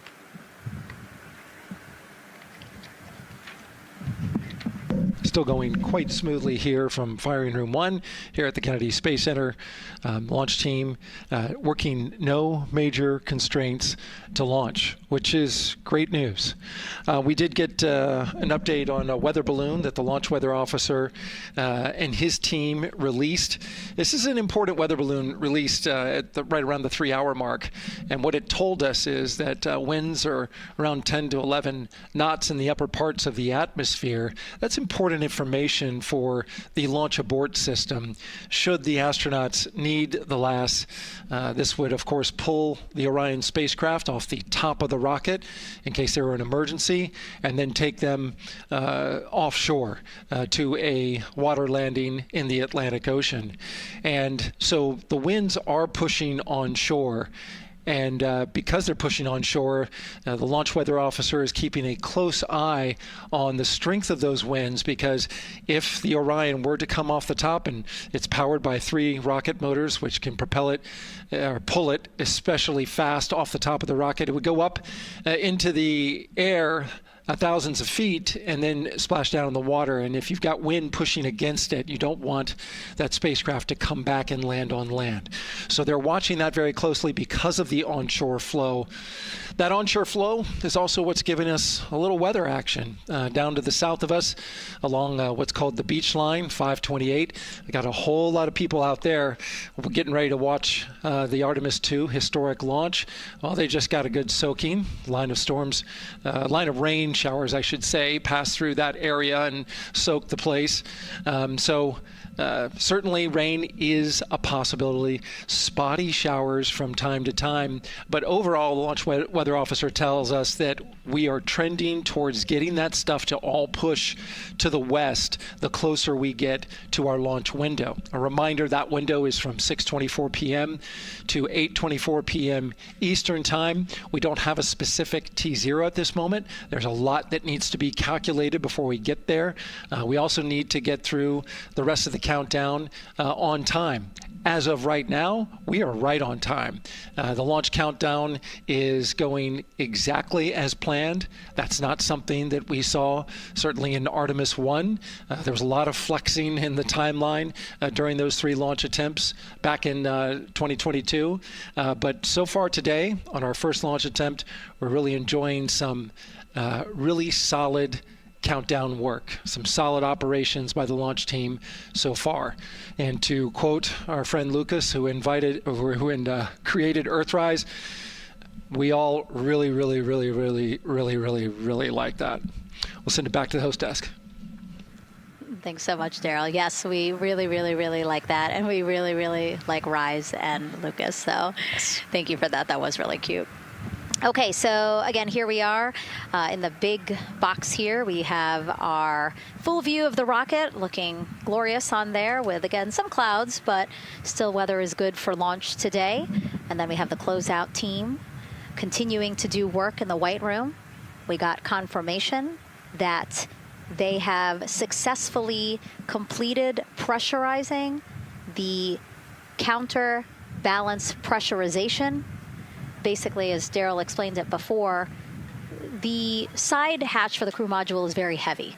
So in order to open it, there needs to be pressure applied to it, and that's what we just completed, right? Right, that's exactly it. So the CBA, that counterbalance assembly that we're talking about, has to be pressurized. It's a pneumatic system to help. So in the case of an egress, Christina's the one that has to open that hatch. So once she gets it unlatched and unlocked, then that pneumatic system will help move the hatch. It weighs a lot, and so the average human cannot open that hatch by themselves. And so that's why we want to make sure that the system is pressurized, that it's not going to leak, and that it is ready to go in case they need to open the hatch. So that is complete, and now what is happening are the seal leak checks. So that is in progress. Again, 2 seals go through the entirety of the hatch, and we will take the seals to pressure, hold it for about a minute, and just make sure that it is holding pressure. Again, we want to make sure that the crew has a safe, pressurized environment in any sort of situation while they're in Orion. Yep, that's right. So we're going to take a look at it. We're going to take a look at the starting pressure, and then after a certain amount of time, we'll take a look at the ending pressure, and then there are certain tolerances that we will accept for flight. 2 hours, 37 minutes and counting from the opening of our 2-hour launch window today at 6:24 p.m. Eastern Time. After liftoff, it takes less than 10 minutes to reach Earth's orbit. Let's learn more about today's Ascent profile with Gary in Mission Control. Hey, Megan. We are monitoring here in Mission Control Houston. Flight controllers are looking at data from integrity in the Space Launch System during the countdown. We're looking at some of the events happening in the White Room now and just making sure that all criteria is met to commit to launch and Ascent today. It's the team you see in this room that would be looking after Ascent, which is a very dynamic phase of flight. And after solid rocket booster ignition of the Space Launch System, it's this team that takes over control of the mission. There are voices you'll hear upon ascent, calls being relayed between Stan Love, the Capcom you see here in this shot in Mission Control Houston, that's the voice from this room, and the Artemis II crew on a communications channel aptly named Orion to Earth. Here are the calls you may hear during this part of the mission. Capcom Stan Love, his first call after responding to the crew's successful roll pitch maneuver at 30 seconds is AMT high. This notes that should we lose just one of the main engines, an alternate mission in low Earth orbit can still be achieved. At 1 minute 25 seconds, you'll hear max Q on PDL. This notes that reaching the moment of maximum dynamic pressure on the spacecraft. This event happens to be in line with a communication switch to another ground station, the Ponce de Leon Inlet Tracking Annex located about 35 miles north of Kennedy. At 2 minutes 45 seconds, you'll hear SM primed, upper stage RCS ready. This means that the European Service Module propulsion system that's prepared for the next phase of aborts after the launch abort system jettisons, and the reaction control thrusters on the inner rim cryogenic propulsion stage that enable pointing and maneuvering are ready. At 3 minutes 50 seconds, you'll hear voice check on TDRS at the Kármán line. At this point, the launch abort system has jettisoned and revealed the Orion capsule underneath. This check verifies that the now exposed Orion antennas have a good signal over the tracking and data relay annex, tracking and data relay satellites, which is part of a geosynchronous satellite network and the same assets that are used aboard the International Space Station. This communication switch happens to be at the Kármán line, a widely recognized boundary about 62 miles, statute miles, or 100 kilometers above the Earth's surface, where the air is too thin for conventional aircraft to fly and marks the point where our astronauts leave Earth and enter space. At 5 minutes 16 seconds, you'll hear the call 3-engine press. This notes that if one of the 4 main engines on the SLS core stage were to fail, 3 engines can carry the crew to a nominal main engine cutoff and proceed with the expected mission timeline. This is an important call that gives more assurance of continuing today's moon mission. At 7 minutes, you'll hear expect nominal shutdown. You'll hear this call should the main engine performance be as expected up to this point. Shutdown plans can vary and may impact G-forces experienced by the crew or future burn plans, but a nominal shutdown is more indicative of continuing the mission on the expected timeline. At 7 minutes 30 seconds, you'll hear AOA open. This notes crossing into a new abort profile. At this point, an abort would use Orion engines to escape the core stage, and the altitude and velocity are enough to make it 1 lap around the Earth and aim for a splashdown in the Pacific Ocean instead of the Atlantic. And then, of course, shortly after 8 minutes, you'll hear nominal MECO. You won't hear MECO right away. Teams here wait until the core stage has separated and the trajectory is confirmed as expected before that call to the crew. Now, this ascent profile is approximate, as there may be calls that move a few seconds depending on the trajectory, and of course these are the calls and times for a nominal trajectory. Teams in this room have been training extensively to prepare for any and all scenarios, and they are confident and ready to take this crew into space today. In today's pre-brief, the flight director, Judd Freeling, expressed his confidence to the team, citing the hundreds of simulations to prepare for this very moment. These are the calls you'll hear during Ascent less than 3 hours from now, but now we'll turn our attention to the countdown to launch and send it back to you, Megan, at the Space Coast. Thanks so much, Gary. Now, one of today's 4 astronauts, of course, Canadian Space Agency astronaut Jeremy Hansen. Let's go now to Jasmine with her next guest. Thanks so much, Megan. Yeah, we're joining you live now from the Operations Support Building here at Kennedy, where crowds are starting to gather, and we're honored to have Lisa Campbell of the Canadian Space Agency joining us. Lisa, Jeremy Hansen is about to make history as the first Canadian to venture to the moon. What does that milestone mean for your agency? Thanks so much, Jasmine. It's wonderful to be here. It's such a special moment, both for our astronaut colleague Jeremy Hansen, but also for Canada. We're here because of decades of public investment in space robotics, in space collaboration, and so for our country, we're very proud. He's so ready. He's been waiting for this his whole life, preparing, training, and he's a wonderful example of Canada. Yeah, and that's a perfect way to capture Jeremy. He really has been prepping for this his whole life. This will be his first space flight. So what has it been like watching him become part of this Artemis II crew?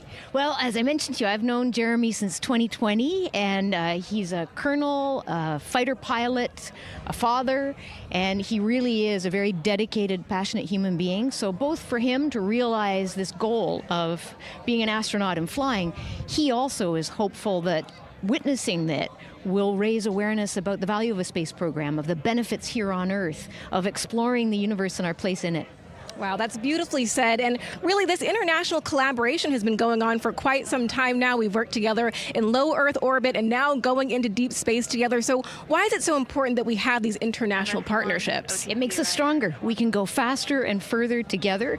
Canada is one of the original signatories of the Artemis Accords, and Canada and the United States have been partnered for more than 60 years in space. Wow, that is phenomenal, Lisa. And this really is a team effort in many ways. We also have Jenny Gibbons. Yes. She'll be listening in on Capcom. What is her role going to be like? So Dr. Jenny Gibbons has been training all along as the Canadian backup with the Prime crew. Last night, she was in the Orion capsule checking out all of the communications, making sure all of the systems test out and work perfectly. And then she will be among the first lunar Capcom, helping the astronauts navigate during their mission. Wow, Lisa, that is so exciting. Any final words for the nation of Canada before today's mission? Just, we are so proud, so excited, and we can't wait to welcome Jeremy home. Oh, fantastic. Lisa Campbell, thank you so much for being here today. Thank you, Jasmine. Of course. And with that, let's get back to NASA's Megan Cruz. And right now, Go ahead. Ma'am, TBA press has been completed. Did you see any drop in pressure? And MS1, we saw just a little bit. It is just over 2,600 now. Copy. Thank you, ma'am. again, a call out to mission specialist Christina Cook. Again, it was her responsibility to monitor the pressure on the counterbalance system that will help open the side hatch. And she did report a drop in pressure, but it seems like it's within nominal limits. Right. They might have had a small drop, but you know, we have a starting pressure and an ending pressure, and as long as the difference isn't too high, then we will take that. And the engineers know exactly what they're looking at for in terms of that delta pressure. And so again, that milestone on the checklist of things that have to happen before they launch today, that is complete. The crew, again, still inside comfortably as the closeout crew team work to close the side hatch. Again, a separate seal leak check, followed by a full cabin leak check, and then they will close the last abort system hatch. Lots to do still in the White Room and marching down the countdown timeline well. And so Bill, again, number 3 there, he is holding a silver flex hose. That hose is what will be connected to Orion in order to do that cabin leak check. So again, it does seem like we continue to march down through the milestones in this countdown. Hopefully lifting off today within our 2-hour launch window that opens at 6:24 p.m.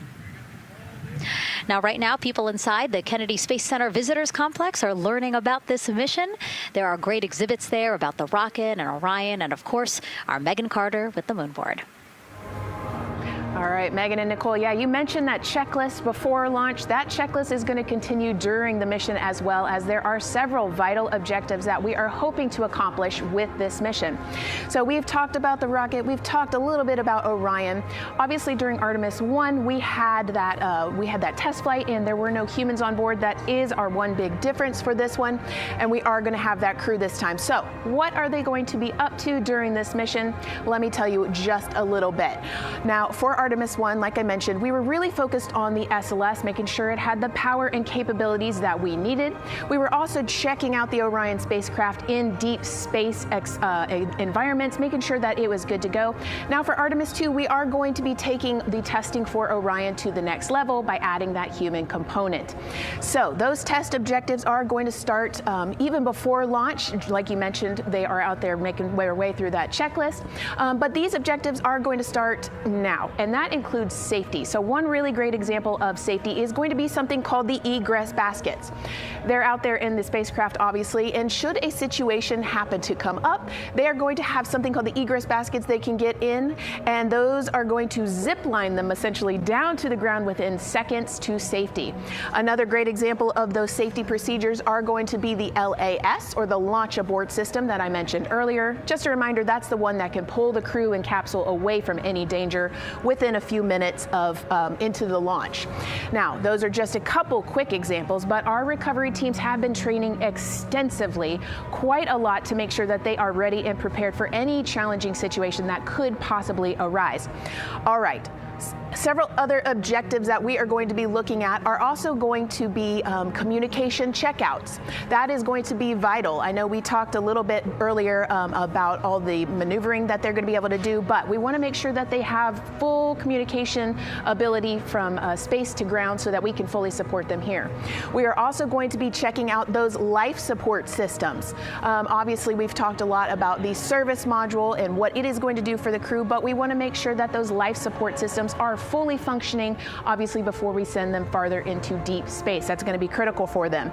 So on top of being able to maneuver the spacecraft and check everything out, we are also going to be making sure that everything is fully functioning. So as you can see, big part of this mission is to make sure that the spacecraft, the hardware, and all the operations are working and that the data is going to make sense. And speaking of recovery, we are also going to have the opportunity at splashdown to recover that launch or that flight data, and we're going to be able to take that back, analyze it, and make sure there are if there are any enhancements we need or changes we need to make before our next missions, we'll be able to do so.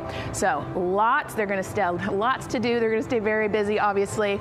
And with that, I will turn it back over to you, Megan. 2 hours, 25 minutes and counting, and the crowd, check it out, continues to grow at our Banana Creek viewing location. They will have a great view of launch, and we will go back now to Leah Martin, who's standing with her next guests. Hey, Megan. Yeah, we're surrounded by thousands of people, some here local from the Space Coast, but we actually have quite a few people who have traveled a pretty far distance to be with us today. I'm actually joined here by a group from the International Space Station Ambassadors Program who have come from all over the globe. Saku, you're here from Japan. You've come, Val, from Mexico, and then we have brother and sister Cosma and Jesko here who are visiting from Germany. You actually told me that you participated in the NASA Rover Challenge in Huntsville. How was that experience, and how is it kind of participating there in Alabama and then being here today? So it is an amazing experience because you meet so many young people with visions, with dreams, with ideas which inspire you and motivate you. And it's even better to be here now to see the SLS launch because we are going back to the moon, and that's what we're working for. Absolutely. And, you know, the Artemis missions, we talked a lot about the Artemis Accords and this being an international effort. You were actually telling me, Saku, that you're interested in becoming an astronaut with JAXA, pursuing your PhD to be able to do that. Tell me a little bit about that. Yes, actually, I applied for the Japanese Aerospace Agency, the astronaut selection like 2 years ago, and then I didn't make it all the way, but I'm still working on it, and hopefully I can be at the launch pad sometime, and then I hope to go back to the moon and Mars, and yeah, I'm working on it. Absolutely incredible. And Val, you're from Mexico. We were talking a little bit about women in space. This is a team who, you know, is predominantly made up of women. What is it like knowing that Christina is on that rocket right now, about to be the first woman to travel around the moon? I think that's such an amazing news. It's just so inspiring that we are taking the first black person and also the first woman to the moon. It's just the first step in humanity and a big step in equality as well. Megan, a lot of excitement here, not just in Florida, but from around the globe, and we're keeping our eye on that rocket, and we're ready to see it lift off. Thanks, Leah. Yeah, a lot of excitement, but also a lot of inspiration. Again, this is part of, or a big part of the reason why. 130.6. Good readback. Aux 1 voltage 131.3. I copy 131.3. Again, those numbers you hear, they're referring to specific steps in the launch countdown that the crew have to step through in order to get us to launch today. And so we were saying, yes, inspiration, a big part of why NASA does what it does. We want to go together, and we want to explore together to learn more about ourselves and here on Earth. Yeah, humans, I think, naturally want to explore, and so going together, like Lisa said earlier, we're going to go farther and faster than we possibly can alone. And, you know, what a way to celebrate that today. Yeah. Going back to the moon in the first time in over half a century. And we have that great shot there in our small box of the rocket on the pad. And at the very top there, our Artemis II crew. Right now, we know that the crew has begun the closeout crew, has begun doing that cabin leak check. So they are currently pressurizing the cabin, and it sounded like it would take about 6 to 8 minutes for them to get to pressure, and then they have to hold that pressure for 5 minutes, right? Yes, that's correct. Yeah, so there's quite a bit of volume. You know, we talked about it being a 6-person tent. I think it's 330 cubic feet. Don't quote me on that number, but you know, they have to pressurize that capsule, and then, like we talked about, take that initial pressure, wait 5 minutes, and take the second pressure. Yeah, and then it takes about 6 to 8 minutes again to depressurize the cabin. So this process will take a few minutes. Ascent switch configuration complete. OTC copies. Thank you. And then after the cabin leak checks, then they will finally close the last abort system hatch. So again, chugging along in the countdown, really excited to, again, continue to hear the crew's voice inside Orion, stepping through all the procedures. Yes, it's exciting to hear them making progress, right? It's all good news hearing the crew talk to the ground and working together to get to the launch. And what I think is really cool is that this is the first time NASA is going to have astronauts in low Earth orbit, but also in deep space at the moon. So here's a message from some of the crew aboard the International Space Station right now. Hello, Megan, and a big hello to everyone around the world counting down together to the launch of this historic flight test. If we weren't in microgravity, we would also be on the edge of our seats. Here on the International Space Station, all of us are honored to have the chance to wish our fellow explorers Godspeed. Throughout human history, the moon has sparked our imagination, curiosity, and wonder. With our return to the moon, we're not only going to be learning about its history, the history of our solar system and of our planet, but also about our place in the cosmos. We are so proud of the Artemis team and so excited for what you will see and learn on behalf of all of humanity during your trip around the moon. As we push the boundaries of exploration and expand our knowledge with scientific discovery, we advance our collective civilization together as one. Test flights are crucial to the mission of exploration. We all learn in test flight schools that the more challenging the missions are, the more incremental the tests should be. This Artemis II mission is one more increment on the way to further exploration. Thank you to the crew, our friends, for your dedication. And from the entire Expedition 74 crew, thank you to all of the teams that had a hand in getting the Artemis II mission to where it is today. Back to you, Megan, as the countdown continues. Oh, I love that so much. I just love seeing them there. And again, you have to remember the International Space Station is an orbiting lab. We learn so much there, and we're going to learn so much more from Artemis II, because this isn't just a test flight. It's an opportunity to learn more about the moon, deep space, and how humans can live and work so far from home. So here are some of the science objectives that NASA hopes to accomplish with Artemis II. Artemis II is our return of humans to the moon, flying around the moon on board Orion. But along with that, we're doing a lot of great science. One of the exciting things about the Artemis missions to the moon is that science is actually a fundamental pillar of why we explore, why we're going, what we're doing in Artemis. I think it's incredibly exciting that not only are we testing the vehicle, but we're testing science on board. Science where the astronauts are conducting experiments, science riding along with the astronauts. We have astronauts looking outside the window and really observing the lunar surface. It will help us understand the deep space environment. It will help us understand how that environment affects our astronauts, our systems, and life in general. So deep space is a challenge for us because you have to leave Earth's protective magnetic field. Here in low Earth orbit, the crew members are protected from some of the harmful radiation. Going to the moon, they'll no longer be protected, so they'll have a higher radiation exposure. Much like Artemis I, we have so many radiation sensors and detectors that are inside the capsule so that we can fully understand and appreciate the radiation environment for protecting our astronauts. In my hand here, I'm holding a tissue chip model. This is the exact design that's going to be flying alongside the astronauts.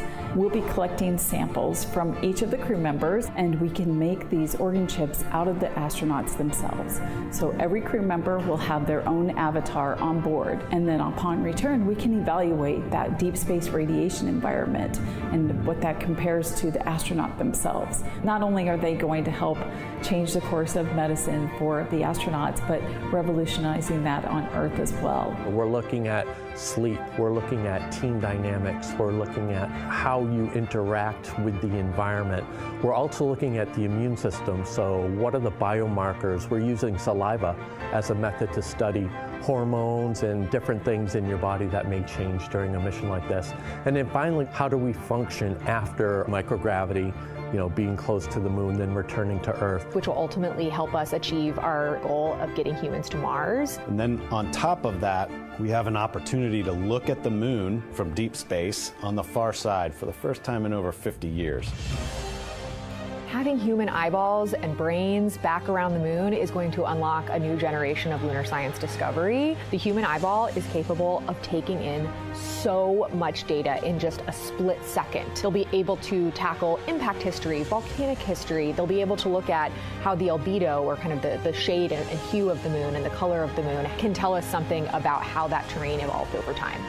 We're integrating science in ways that have never been integrated into human exploration before. We have a front room mission control flight controller position called the Science Officer. We have a brand new science back room where it's basically our brain trust of lunar scientists and geologists supporting the crews of the future. And Artemis II will allow us to really test how this works so that future missions are really set up for success. We'll also be deploying some CubeSats. They're small shoebox-sized spacecraft of their own. They're each provided by another country, one of our partners. As they conduct their research, they'll complement what we are doing at the moon with Orion. It is so incredibly exciting to be a part of this mission. And it has been, really one of the privileges of a lifetime. I can see the work I'm doing benefit crew members right now and benefit the crew members in the future. So it's incredibly exciting and it's very rewarding. As this rocket launches humanity off of the Earth, we'll be setting the stage through our science to prepare humanity to leave Earth and explore the solar system.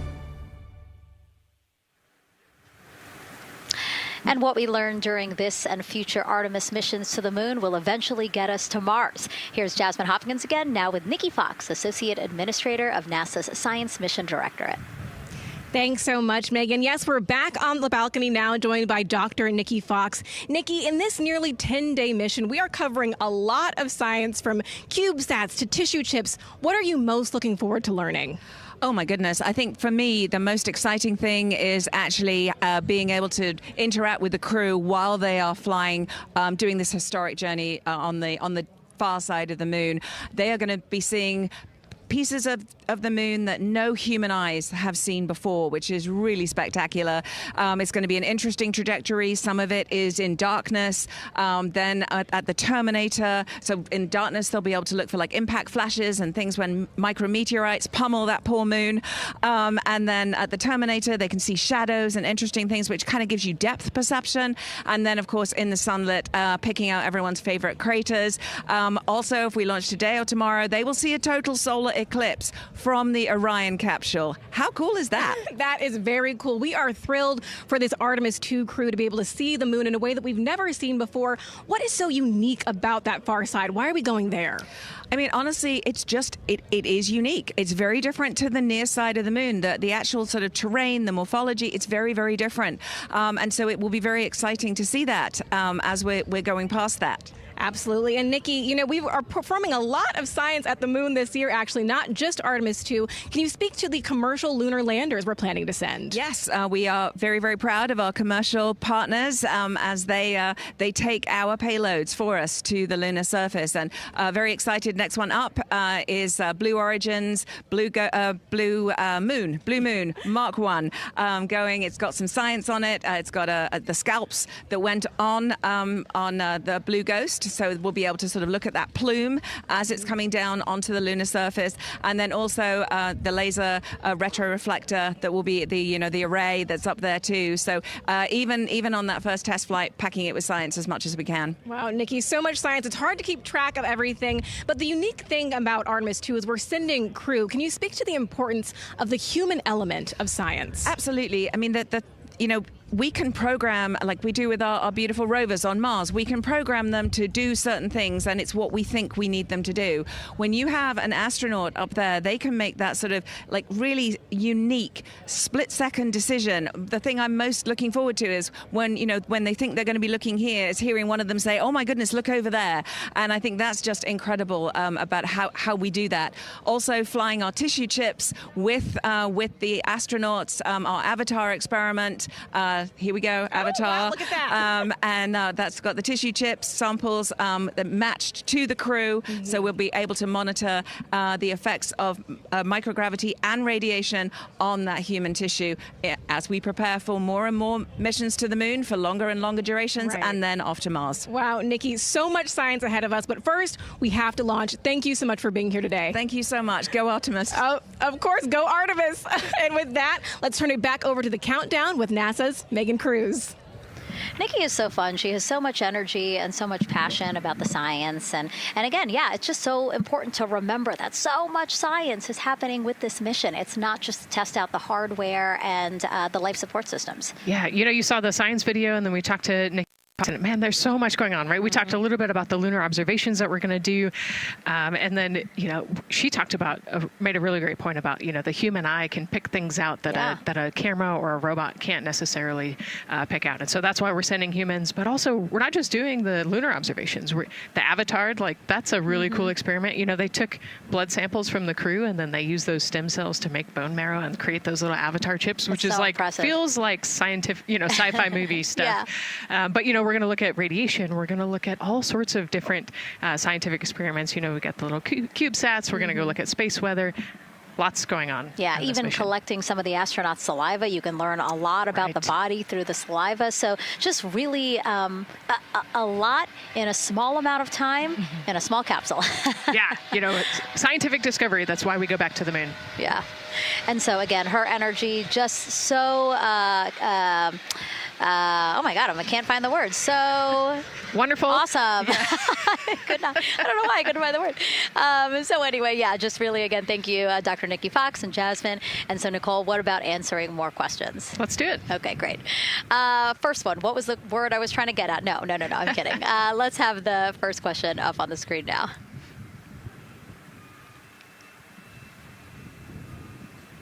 I know we got him. I see him being asked. And CDR OTC and Earth 1. Go. For your awareness, scrubber cycling is about to be restarted. Integrity copies.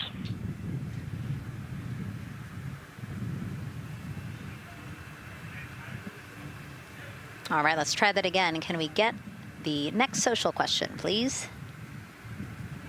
What are the G-forces experienced by the Artemis astronauts during launch and reentry? Ooh, these are actually pretty similar to a Dragon launch or a shuttle launch. We have to accelerate to get out of the Earth's atmosphere, and then we talked about the secondary burns that they will do to get away from Earth. But, for me personally, it kind of felt like we got slingshotted off the Earth is how I like to describe it. So, you get set back in your seat and the G forces are into your chest. CDR OTC on Earth 1. Go ahead. When leak check complete, the cabin is going to be vented to flight pressure momentarily. Integrity copies. That's fantastic news. Yeah. Again, so the spacecraft is holding pressure as expected, and so now they will depressurize it, which will take about 6 to 8 minutes. Exciting. Yes. Yeah. Go ahead, Nicole. Like we talked about, continuing to march towards the launch. So the G-forces are into your chest, and it's kind of a slow build, and you can get all the way up to 4.5 Gs into the chest during the launch. And often they have to back off on the thrust a little bit so that you don't get too high in the G-forces, and especially as we go through kind of max Q or that max aerodynamic force, so as they get through the thicker parts of the atmosphere. And then very similar G-forces on the way home, so slow, steady build up to about 4.5 Gs as the rocket actually decelerates. You heard in one of the packages, when they come back, they're going to be going 7 miles a second. Gosh, that's and incredible. So you have to slow down somehow, and to do that, you have to actually, when you brake in a car, you feel those G-forces, and so for the astronauts, it'll just be, again, into the chest based on the orientation. Great. Thank you so much for that answer, Nicole, and for that question. We're going to continue to try to take as many as possible. Again, you know how to send them to us at NASA Artemis. But now we again have another question for you, for our audience. We want to know, what part of Artemis II are you most excited for? Liftoff, Earth views from Orion, lunar flyby, or splashdown? Tell us again on NASA's Instagram or Twitch accounts, and we'll share your answers a little later in the broadcast. That's a tough one. I don't know what my answer would be. I know. I don't know either. I'm excited for it all, but that's a cop-out. All right, now let's head back over to Banana Creek. Again, the crowds there, really excited. People coming from all over the country, from around the world. Why don't we get another check with Leah Martin to see who she's caught up with now? Well, Megan, we were a little while ago talking to some students from around the globe. Today, we're actually talking to some local students who are from right here, locally, Merritt Island in Titusville. We talk a lot about the Artemis generation and about the students who are going to become the next generation of dreamers, of engineers, of scientists and technologists. And I'm actually standing with a group of those students here today. Our local high school has actually implemented a really neat new program in the spirit of being able to create these pipelines for employment and engagement. Can you tell me a little bit about what Merritt Island High School is doing? Sure. Well, this is a new program, first of its kind here in Florida, and basically what we're studying is astronautics and aviation, kind of blended the two together. We have flight simulators in our lab, but students are also learning about engineering, aerospace engineering, and we're trying to make all kinds of pathways available for them, trying to give them opportunities to see which pathway they might want to be interested in. So, yeah, it's just a great opportunity for them to learn about space. We just finished doing a whole model rocket build where the students took CAD software, developed their own rockets, put them together, and launched them right from our school. So it was very exciting. Incredible. And then another local high school, Titusville, you guys also have a similar but slightly different program. Yes, we do space mechatronics with advanced manufacturing, preparing students to build and manufacture things to automate, do automation to build things on Mars and things like that, or locally too. Now, you told me that you're actually trying to figure out a little bit what you want to do when you're done your freshman in high school. What things are you learning in your class here that are really kind of tweaking your interest in the aeronautics field? So we're building a lot of things with like metal and how we're supposed to do it on the rockets. We're also doing computer programming, which would help with NASA and like programming and coding. Absolutely. And you were actually telling me that I think were telling me that you're interested in becoming a pilot. We talked a little bit about the pilot who is on board the rocket right now. How is this program preparing you for your future? I mean, it's teaching me everything that I know about aviation, and it's really inspiring that I get to learn it in a classroom, like locally as well. It's amazing. I love it. And then you were also telling me you're taking this class. What's the most interesting thing you've learned? I really like the whole design part of it, like actually like engineering, like because I want to be an engineer. Engineering the products we use when we build stuff, that's definitely my favorite part, learning how to use those kind of softwares. Absolutely. Well, Megan, when they're seasoned NASA employees, you'll be able to say that you saw them here first when they were still in high school. Back to you at the desk. I can also say that they have fans. Nicole Ayers here. As soon as that girl said that she wants to be a pilot, Nicole went, yeah, why is that something that's so thrilling for you to hear? I mean, I love when kids in high school have goals and they set their goals high and they want to go do something. You know, the kid who wanted to be an engineer or a pilot, like, I love that. You know, find something that you're passionate about, go work hard at it, and go get good at it. Yeah, and speaking of passion, I mean, we definitely have a whole bunch of people here passionate about what NASA is doing here. Again, the lawn behind us just filled with media from around the world, making sure that they can help tell our story to everyone who is interested in hearing it. So back here in Florida, of course, we have NASA leadership also keeping a close eye on launch operations. Let's go now to Jasmine Hopkins, who is standing by with Lori Glaze, Acting Associate Administrator of NASA's Exploration Systems Development. Thanks so much, Megan. Yeah, we're honored to welcome Dr. Lori Glaze to the balcony now. Lori, this is our very first time having crew on an Artemis mission. How does that feel, and how does that change our overall approach to the mission? It's a really good question, and it really came home today when we were watching the crew walk out, and then we saw them get into their van and go out to the pad, and we've been watching them getting into the crew module. And so we've really put an enormous amount of rigor into assuring the safety of our crew. One of the most important things on this mission, different from Artemis I, is we now have environmental controls and life support systems. One of the most important things we're going to do on this mission is test those out and make sure that we can keep our crew healthy and safe throughout their mission. We also on this mission have an activated launch abort system, which we had the system for Artemis I, but it wasn't active. But we definitely had that active on this mission. We want the ability, again, if something goes wrong, to be able to have that ability to abort and get them back to the ground again, safe. Absolutely, Lori. I mean, as you're driving home, safety is paramount here at NASA, and your program is responsible for all of these Artemis elements. We have the Space Launch System, Orion, ground system. So how do you get everybody cohesively on the same page for a day like launch? And that's a great question, and it's really been wonderful to watch our teams working together. We have the ground systems, which are kind of the bookends of our mission. The ground systems help prepare us to get the rocket ready to take off. They're doing all of the loading of the tanks right now and getting the crew into Orion. And then at the back end, they'll be there to recover the crew when they land in the ocean. But they know that their job is to make sure that that rocket is ready to go and that the crew module is ready to go. And then the rocket itself, the space launch systems, they know that their job is to deliver the crew module to the right point in space so that they can conduct their mission. And then again, they have to make sure that everything is ready, that they set them on the trajectory that is going to bring them around the moon and set them up to land in the right place in the Pacific Ocean. And that's their job, and they know how important that is. And they have to work closely with Orion, which again, they also have to work with all the other teams to make sure that everything's working together. And then on top of that, our flight operations teams, all the people on the ground, they're all working together. They know this mission doesn't work unless every single part of the mission works. Right. Lori, there are so many things that have to work together today. We can't wait to see what happens next. Thank you so much for being here. It's my pleasure. Thank you. Of course. And with that, let's take it back to the countdown with NASA's Megan Cruz. Yeah, and speaking of the countdown, 1 hour, 59 minutes and counting until the opening of our 2-hour launch window at 6:24 p.m. Eastern Time.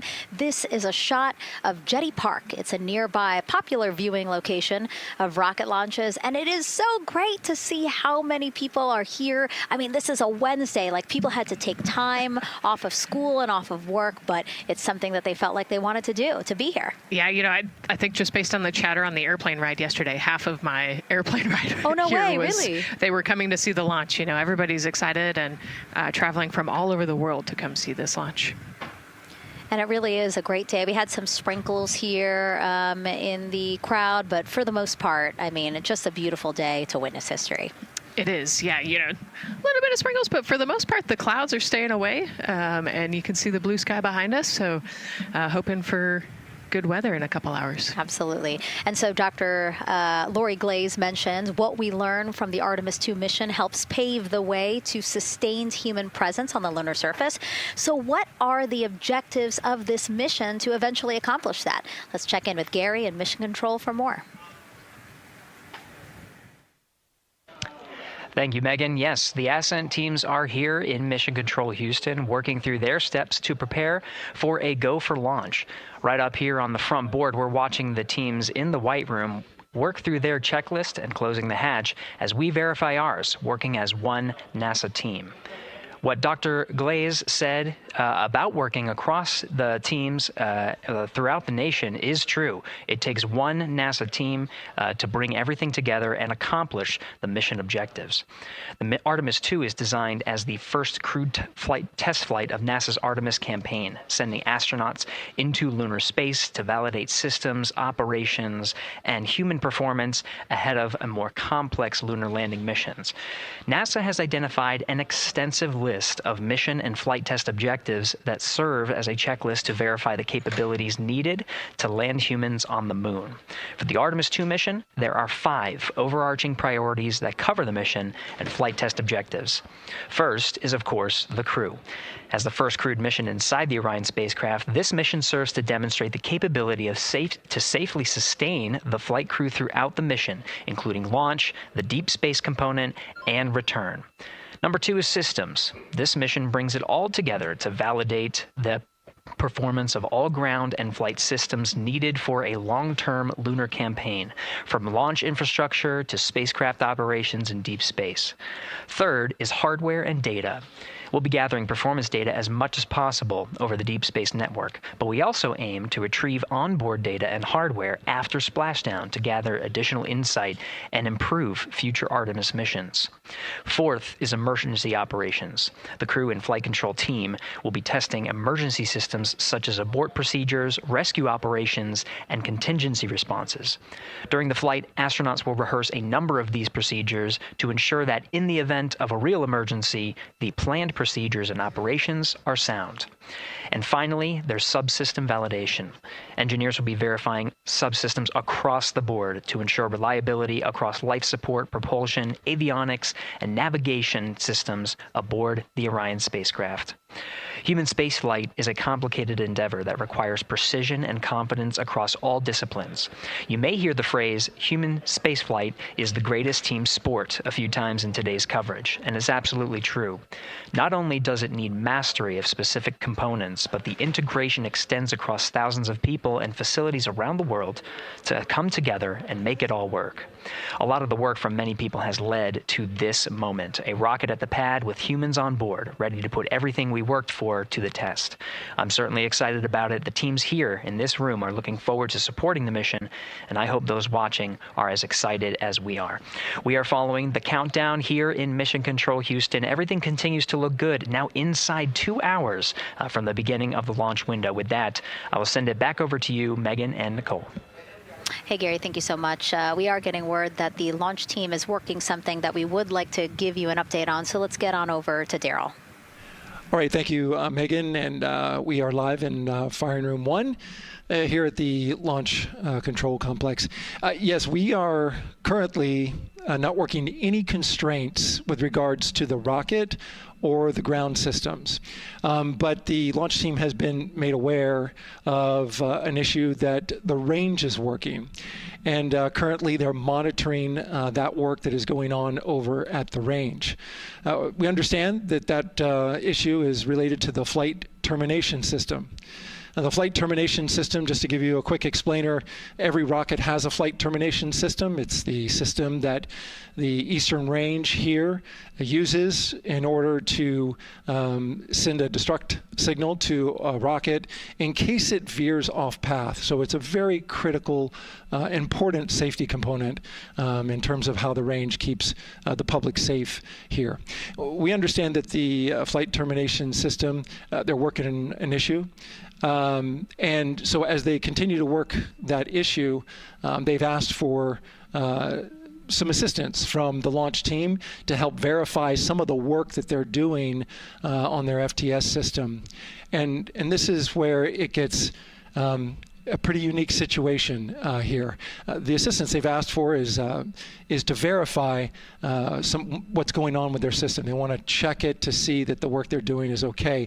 And in order to do that, the FTS console operator inside the firing room has been asked to help them verify it. And the way that they're going to do that, and the solution that he proposed to check and verify the system with the launch director, and she gave the approval, is to go get a piece of heritage equipment from inside the VAB that was used during the space shuttle program. And this equipment is able to receive commands by the range through the flight termination system. And so with this piece of equipment, this console operator who works FTS was granted permission to go over to the VAB next door and get this equipment that he's very much aware of and used during the space shuttle era. And so that is in work right now. The bottom line of all this is, at this moment, the range is no-go But that is not stopping us from moving forward in the countdown. We can continue to process and work the countdown. The closeout crew will continue to do their work, and the launch team will continue to do their work as well. But we'll keep you updated on what happens in regards to, as far as my understanding goes, a pretty unique situation here with trying to bring resolution and kind of help out the situation that we're seeing at the range right now. And that's the latest here from the firing room. I'll send it back to Megan and Nicole out the host desk. Thank you, Daryl. Yes, very unique, but I think it speaks to the ingenuity of this team, right? To say, hey, we have this equipment at the VAB. Why don't we leverage it to try to solve this issue and work it? Yeah, what a great example of human creativity, right? We know this thing exists. Let's go solve this problem. We have time, like Daryl said, we're going to continue to march down the countdown. So we'll continue to get the rocket and the crew ready, but we still have that 2-hour window. So in the meantime, let's try to figure out what's happening with the range. And speaking of the range, what is the range for people who might not watch rocket launches with us often? Sure, yeah. So anytime that you launch a rocket, you have to clear the airspace, right, in the launch corridor. So where the rocket's flight path is going to go, you have to make sure that that whole airspace is clear. And so we actually have assets. The Space Force helps us out with this one, but we want to make sure that there aren't airplanes in the way and there aren't other maritime assets in the way or things like that. So that there's a whole group of people. We talked to, actually, Gary said it great, right? It's a huge team sport, and so there's a whole group here on the ground that is monitoring that launch corridor to make sure it's clear and ready to go.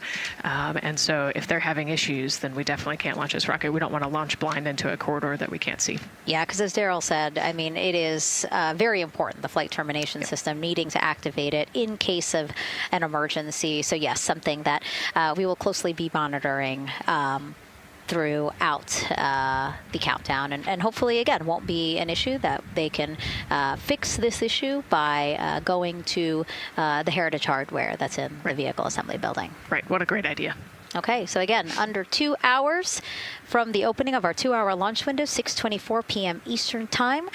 The crew, as you can see there, inside of Orion, relaxing, getting updates from the team, but also just getting in the right headspace for hopefully launch today. Let's learn a little more about each of them now.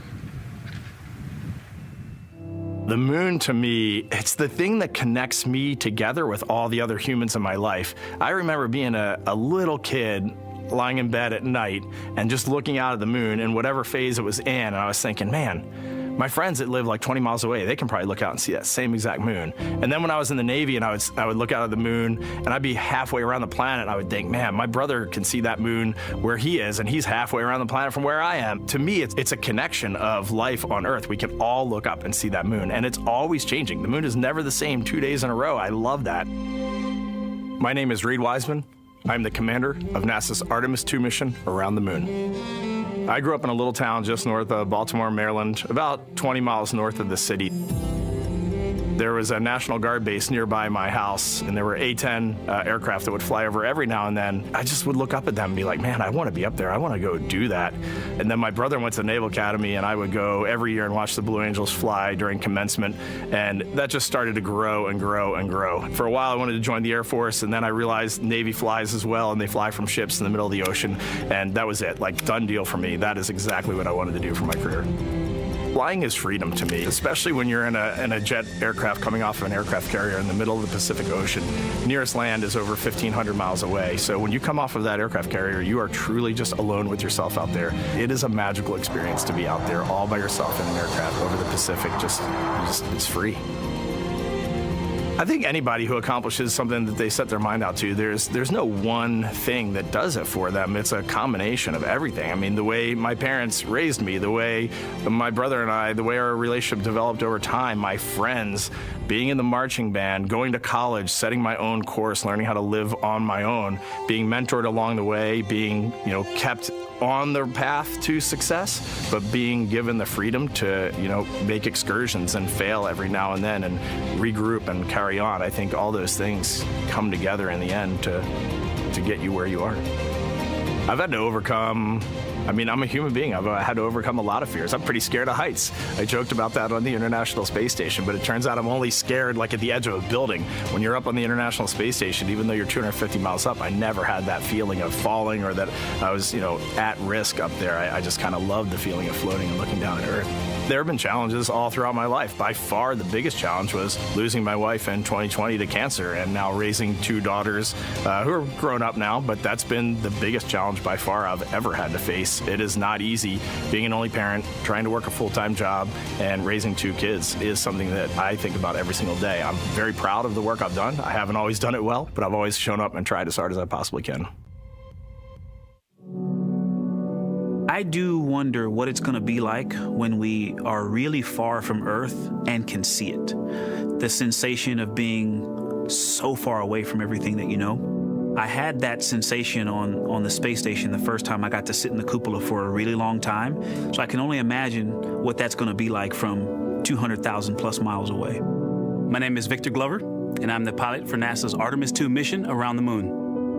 When I was in 4th grade, I was 10 years old, and that's when the Challenger accident happened. And it helped me understand how the general public felt about the astronaut corps, right? Like, these are the people that we want to be, and that just gave me an easy thing to strive toward. The biggest fear that I've had to overcome in my life is doubting myself. Going to college when no one in my family had gone to college was a huge risk. I had more confidence in my athletic ability than in my academic abilities. I could play football with those college students that I saw on TV. But my classmates that I saw in the lab and around the University Union, I didn't know if I had what they had. I think addressing that self-doubt was a part of, swinging for the fence and trying to go get an engineering degree, not just go to college, but get an engineering degree and then go do something challenging and technical like flying.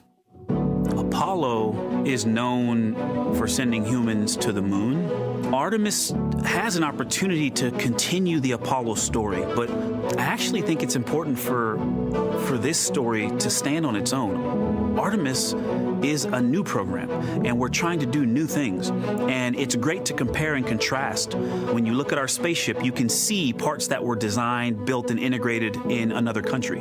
When you look at our crew, you see that our crew is international. There are also men and women. And I just think that comparing and contrasting makes the story even richer. The piloting role specifically, I will have an hour and a half or so where I get to fly the spacecraft by hand. We haven't flown that many spaceships. And so the ability to fly one actually in space on a test mission is just a really unique opportunity. I can't tell you how I'm going to feel when we fly by the moon and see the moon up close and the Earth from 250,000 miles away, but I don't use the word excited because I'm focused. What we do, this is very serious and it's very risky, and we are all intimately familiar with that risk. And so if we go out there and we're successful and we can pass that baton on to Artemis III, that's something to really be excited about. I tell a story, which is one that my dad told me before the Apollo missions when he was just a very little boy. He was looking up at the moon with his mom, and his mom said to him, "Don't worry, Ronnie, we'll never get there." Fast forward maybe 70 years later, it's his daughter that's actually going there. And I think that long arc is something that we can all learn from. The idea that the seemingly impossible becomes possible if you just believe in it and are willing to work hard and come together to achieve it. My name is Christina Cook, and I'm a mission specialist for NASA's Artemis II mission around the moon. When I look back on my dreams as a kid, I definitely never thought I would actually get here. I was very pragmatic. Even though I'm a dreamer, I knew that the odds were way against me again, so I might as well do something I'm loving in the meantime. I definitely loved science and math in school and, did pretty well in those things, but I also loved being active. I was always outside. I loved things that made me feel small. I loved looking at the night sky, oftentimes between the pine tree branches, or I loved the ocean. North Carolina also has mountains, and when we go there, I just loved the vastness of all of those things. I loved how they made me feel and what they made me think about, and the vastness of the universe and how much out there was to learn. I'm drawn to exploring. I'm drawn to challenges that involve both mental and physical, and I'd much rather be solving problems wearing a whole lot of equipment and in a harsh environment, and that's just something I've carried with me ever since I was a kid. Thinking about the fears or challenges that I've had to overcome, there are just so many. I mean, basically, it's just been, that has been the journey. I always say to people, do what scares you. And that means I have to follow my own advice. So doing what scares me meant getting on a plane and going to the Antarctic, getting on a plane and going to study abroad in Ghana, applying to become an astronaut, opening the EVA hatch in the airlock and going out of it into the darkness, strapping myself onto a rocket. And so for me, I think that no matter what the challenge, recognizing that if people believe in you and you believe they believe in you, the challenges seem always a little bit easier. To me, the moon, it represents history. It is a witness plate. Everything that's ever happened to the moon is still written on the moon. Every single person has looked at the moon their entire lives. We see the same moon. That's something really special. It's just the epitome of a symbol of something that's in each of our hearts, but that's also represents exploration and reaching. I have this very distinct memory of seeing an image of an astronaut standing on the moon. It's burnt in my brain because I went back to it so many times in my childhood, and I would look at that image, and I know it had a huge impact on me that humans had walked on the moon. My name is Colonel Jeremy Hansen. I'm an astronaut with the Canadian Space Agency, and I'm a mission specialist on NASA's Artemis II mission around the moon. My elementary school years, I grew up on a farm outside of London, Ontario. I spent as much time as I could with my dad on the farm. I learned the value of hard work, for example. If I wanted to go to work with Dad, it was going to be a long day, and I was going to have to not complain, or I wasn't going to get to go the next day. I had a treehouse, I had a vivid imagination, and I changed my treehouse into a spaceship. I made all these dials and controls. I had circuit breakers for switches that I found in the barn, and I was exploring space in my imagination.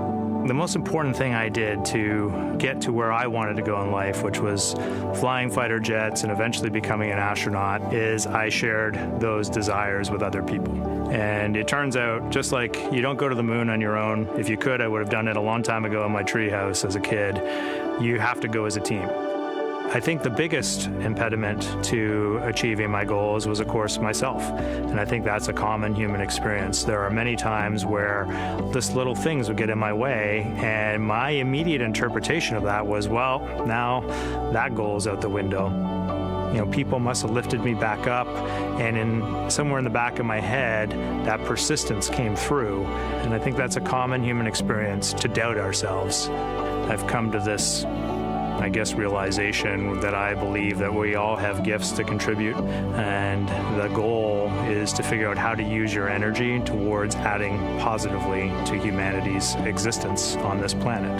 But I love it when humanity sets big goals, like sending humans to the surface of the moon with an eye to eventually going to Mars, because when we do that, we can bring together genius from not just even in one country, but around the world. I've also learned from my indigenous mentors that they refer to the moon as Grandmother Moon. So you've probably heard of Mother Earth. They use Grandmother Moon because Grandmother Moon is responsible for the water in their community, just like the moon moves the water around the planet, affects the tides.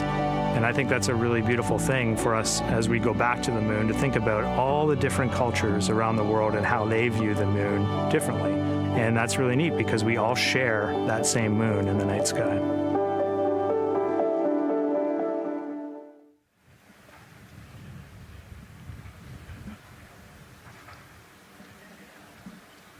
One hour, 38 minutes and counting until the opening of the Artemis II launch window today, 6:24 p.m. Eastern Time. And we are looking at the rocket and Orion out on the pad, historic launch pad 39B here at Kennedy Space Center. What a great view, Nicole. Yes, it is. You know, we can see the clouds out in front of us, but they are to the west. And you can see that there's some blue sky peeking through behind that rocket, which is good news. And more people continue to come on center here. About a couple of hours ago, folks with special passes to come on center were allowed to start driving on with family and friends. And of course, we have media growing by the moment here at the press site here at Kennedy Space Center, setting up their cameras, setting up tents, interviewing folks. Again, this great jib shot that we have from our camera here showing all the interest that we have here at the press site. And actually, even to the right of us, so camera left, no, sorry, the right of your screen, left of us, plenty of other people there, set up with their own tents, broadcasting to their own viewers. And so again, just really cool to see everybody wanting to share in this moment. Yeah, that's, I mean, how many media tents we can see from here. It's a beautiful thing. Yeah. I think it's important to share this message with the whole world. Yeah. And so let's take a look now at people who are watching in other parts of the country.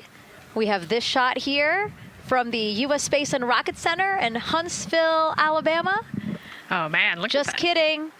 Museum of Flight, Seattle, Washington. So sorry. Hello to you over there. Sorry, I thought that you were in Alabama. But here you are from Seattle, Washington. Again, the Museum of Flight. They must have had a special event to bring people there to watch, as well as a special event here. Now, correctly, the U.S. Space and Rocket Center, Huntsville, Alabama. Of course, they would have a lot of people here, and I'm sure this crowd will grow when we get closer to launch. Marshall, the home of the SLS rocket. Yes.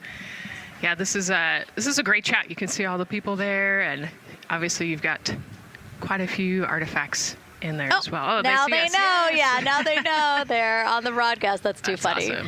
Hey, listen, it's all right. We can sit. We can sit and chill until we wait for the opening of the window. No, there they are. Yeah. Everybody's excited. Thank you guys for showing us your excitement. I know deep down it was in there. It's just that you felt like sitting at the moment, and that's all right. There's a little delay. Yeah, that's all right. Well, thanks so much to those supporting these watch parties and bringing them to us live here. Actually, our video paths are taking quite a circuitous route to be able to bring those live views in from Seattle as well as Alabama, but we're glad that we can be able to share it with you in the broadcast now. And so why are we going to the moon? Why does NASA want to build a moon base there? Here's Megan Carter again with our moon board. All right, thank you, Megan. Yeah, so we are right around that hour-and-a-half mark, hopefully for that launch. It's going to be very exciting. So they are going to have a few days to be around the low Earth orbit, and then they'll be heading on to the moon. So yes, let's talk what will be happening. Why are we going to the moon? So obviously this is not going to be a landing, as we've discussed. They are going to be coming with 4,000 to 6,000 feet around the moon's surface, and this is going to connect us directly to our past. Those Apollo missions did have 6 lunar landings, and the Artemis campaign is looking to build on that past by going back to the moon, staying longer, and then going farther. So how are we going to do that, and why? We have obviously talked a little bit about that lunar South Pole, and we are focused specifically on the far side of the moon for this one for a specific reason. You might have guessed we're going to be looking for some resources especially, and that's going to be water or water ice. That is going to be giving us some really critical pieces for future missions. And as you can see here, we have identified 9 potential landing zones. So this is going to be a critical objective for our crew. Depending on when they launch, it will determine what is going to be visible, but we do have these 9 landing zones right here around the Shackleton crater. And as you can see here, a lot of that area is deep and dark, and that is where we are going to be looking for that water ice, because that is obviously going to give us not just water to drink, but as we know, that can actually be converted into our propellant potentially, that hydrogen and oxygen. So that is going to make the moon a critical place for that moon base, because we want to think of it essentially as a backpacking trip. If you have your tent and your hiking boots and your camping stove and all your gear, you don't want to take that out and be on the trail for the first day and then try everything out you're going to test things out a little bit closer to home before you go out on that adventure. And that kind of goes for us as well. So the moon is going to be critical for us in the future steps towards our lunar landings, and then also for going farther on to Mars in the future. It's going to set us up for that deep space exploration, and we can't wait to see what they see once they get to that flyby. But for now, we are, like I said, getting closer. So I'm going to turn it back over to you, Megan. Exciting stuff. Again, the idea of accomplishing a moon base, like as we've been saying, sometimes things just seem like science fiction, and it's amazing that we're making it science fact. Yes, yeah, we're going back. We're going to scout it out, and then on the future Artemis missions, we're going to put boots back on the moon for the first time in over half a century. But we're going to stay, and we're going to learn from the moon, and we're going to, as Megan talked about, the water ice, and harness that resource, and, not only learn from the moon about Earth and about the solar system, but also figure out how we get to Mars from the moon. And so what we're seeing now back inside the White Room with the closeout team, they are removing basically fixtures that protected the crew module hatch while they did work around it, right, Nicole? Yep. Yeah, so anytime that you're moving around and working, there are some sensitive sensors and parts of the crew module that we don't want to kick or bump into, and so it's easier to just put a guard up while you're working in there. The team is getting ready to close the last hatch, again, the launch abort system hatch. Can you tell us about what the LAS is? Yeah, so launch abort system, this is, we have the crew module, and then what sits out basically on top of the crew module is the launch abort system, and it has its own motors, so that we'll arm it about 5 minutes prior to launch, and then it stays with the crew module until about the Kármán line, so that 100-kilometer point in space. Once the crew could safely get to orbit, it will actually be jettisoned, and the crew module will then be exposed. So this is just a safety mechanism that stays on the outside of the crew module, and then as they monitor the attitude and the thrust and all sorts of the roll, all sorts of different data points to make sure the crew is safely getting to orbit. And once they are safely to orbit, then we will get rid of that launch abort system. And it looks like they're putting all these parts that they're removing from around the crew module hatch into a bag, because they have to take this out with them once they leave the pad, right? Yes, yeah, we don't want anything left up there in the White Room, and especially because that crew access arm will move away from the capsule and the rocket, and so we want an empty White Room, no FOD like we talked about, so that we can have a safe launch. And this orange tube that you see on the right side of your screen, that had been inside the crew module providing breathable air to the crew. And now again, with the crew module closed and them getting ready to close the second hatch that has been removed and is out of the way. So again, the closeout crew can continue to do their work. Yeah, that's just a duct to provide some cooling air and some breathing air to the crew and the closeout crew while they're in there. That's actually a good point, yeah. And so as we continue to watch the crew prepare to close the launch abort system hatch, why don't we take a look at the crew's mission patch? Now, crews have designed their official mission patches since the Gemini 5 launch in 1965. Reed, Victor, Christina, and Jeremy, they really wanted to play on the abbreviation of Artemis II to all, signifying not only the second major flight of the Artemis program, but also a mission to explore for all, by all. The crew chose the iconic Earthrise photo for a reason. It was taken by the Apollo 8 crew in 1968, the first crew to ever fly around the moon. The mission was to prove teams then were ready to land on the moon the same way Artemis II hopes to fly around the moon ahead of a lunar landing with Artemis 4. This time, as we've been saying throughout the broadcast, to stay on the moon and pave the way to Mars. Yeah, we talk about incremental steps, right? And so Artemis II is very similar to Apollo 8 in terms of that increment. They're going to fly around the moon and set up the rest of the Artemis program for landing on the moon, but also with a nod towards the fact that we do this for all humanity. And I love the thoughtfulness and how much importance they put on their patch design. Another camera angle of inside the Orion spacecraft. was going to say, we might be able to see Rise, but I think it's right behind Reed's foot there. And so to orient people again, so basically we have Christina in your upper right-hand, Christina in your upper left-hand corner. Then you have Jeremy below her. And then the feet you're seeing, those are Reed's feet. And then next to him, the upper right-hand corner, that is Victor, who's unfortunately hidden by Reed's feet. But again, that is the orientation of the crew inside Orion right now. Now, earlier this week, the crew got to stick their patch on a wall just outside the suit-up room. You can play that video there now. You can see that crews have been doing this as part of a pre-flight tradition again. Wow, Reed just making sure that thing won't come off. It's flat. And so now Victor is signing there, followed by Christina, and then Jeremy. That's a fun tradition, and your patch is up there too. It is, yeah, ours is on the left-hand side there. It's a fun tradition. This is a really fun day too. You know, they did this a couple days ago, but it's just another step that makes it a little bit more real that you're going to be launching soon.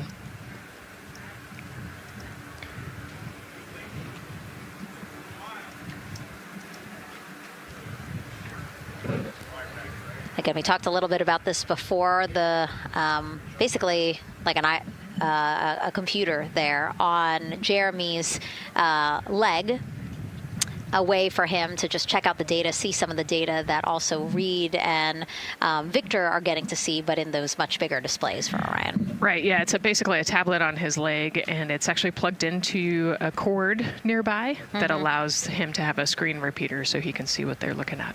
And it looks like he's taking notes. Can you talk a little bit about what that is? It's part of, all of them have like a little procedural book, right? Right, yeah, so they have what we call a knee board, and they'll have blank pages to take notes on. They might have a cue card or procedures, or they can be kind of custom built to what each crew member wants for their knee board.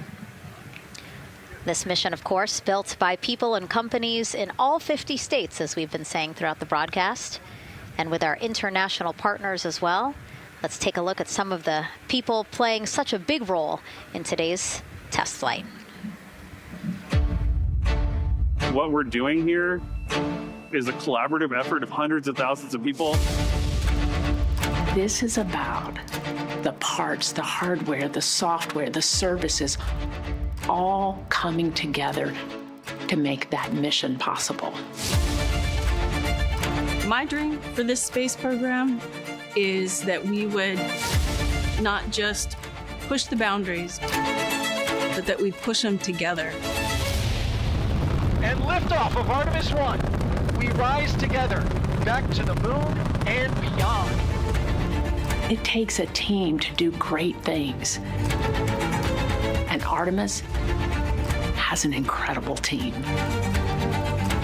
We have international partners. We have commercial partners and industry partners. It takes unity to accomplish great things, and that's what this mission's all about.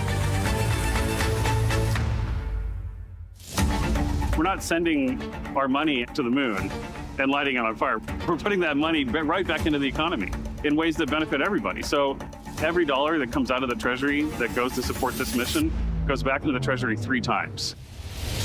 What is very important to me is that we do it the right way, and that we do it with our values, that our industries grow, that our communities grow, that our families are healthy and safe and have amazing things to work on.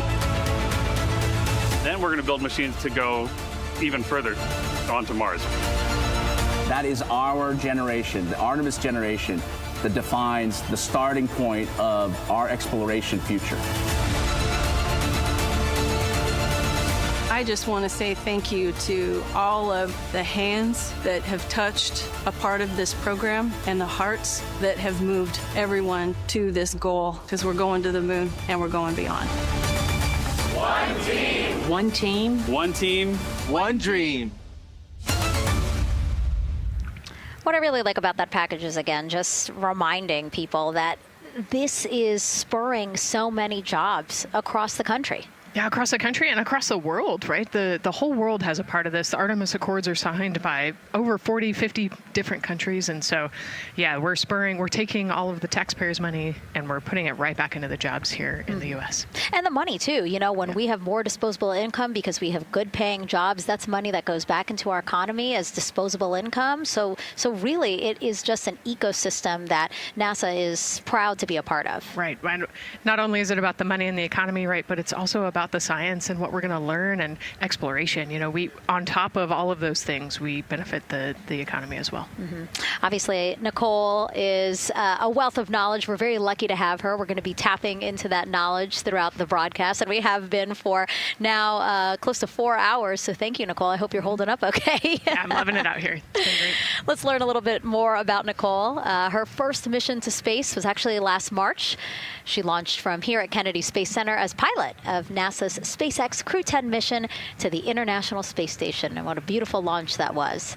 She spent 148 days in space conducting science experiments that could benefit us on Earth.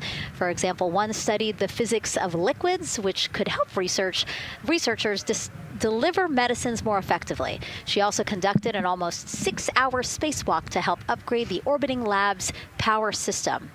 Nicole is a lieutenant colonel in the U.S. Air Force and flew one of its most advanced aircraft. She was born in San Diego, California, and is a twin. That's a cute photo of the two of you. Oh, that one too. Young explorers, yeah. Yes, yes. That's so great to just see how far you've come. Again, I think that speaks to what we've been saying. Like, you know, just if you're passionate about something, go for it and see where that takes you. Yeah, I think that's a great example. You know, I was a serious little kid with really high goals and, you know, just kept working hard and never got bumped up the path and ended up here. And, you know, I think it's a testament to the human, like we talked about, you know, if you're willing to work hard, be a good team player, you can really get anywhere you want in life. And that's what I love to talk about. Christina has mentioned similar things. And so it's been kind of a theme for the day. Yeah, definitely a theme for the day, a theme for the team. The team has said the same, the crew has said the same sort of things. So absolutely, Nicole, thank you so much for being here. And hopefully only a little bit more until launch today. Hopefully. So today's Artemis II test flight will mark only the 7th time NASA astronauts will launch on a new NASA spacecraft designed for crew. And then controlling the flight will be Mission Control in Houston. Our Gary Jordan is inside with flight controllers. Hey, Gary. Hey, Megan, you are right. This is a significant milestone, and we may be putting the names of a few more astronauts in the history books today. The Artemis II crew is set to launch today will join a select list of humans to fly in a spacecraft for the very first time.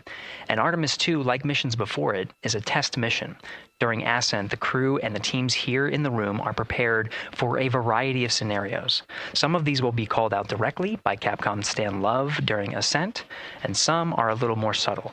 These calls can be split into two categories: alternate main engine cutoff or MECO targets and aborts.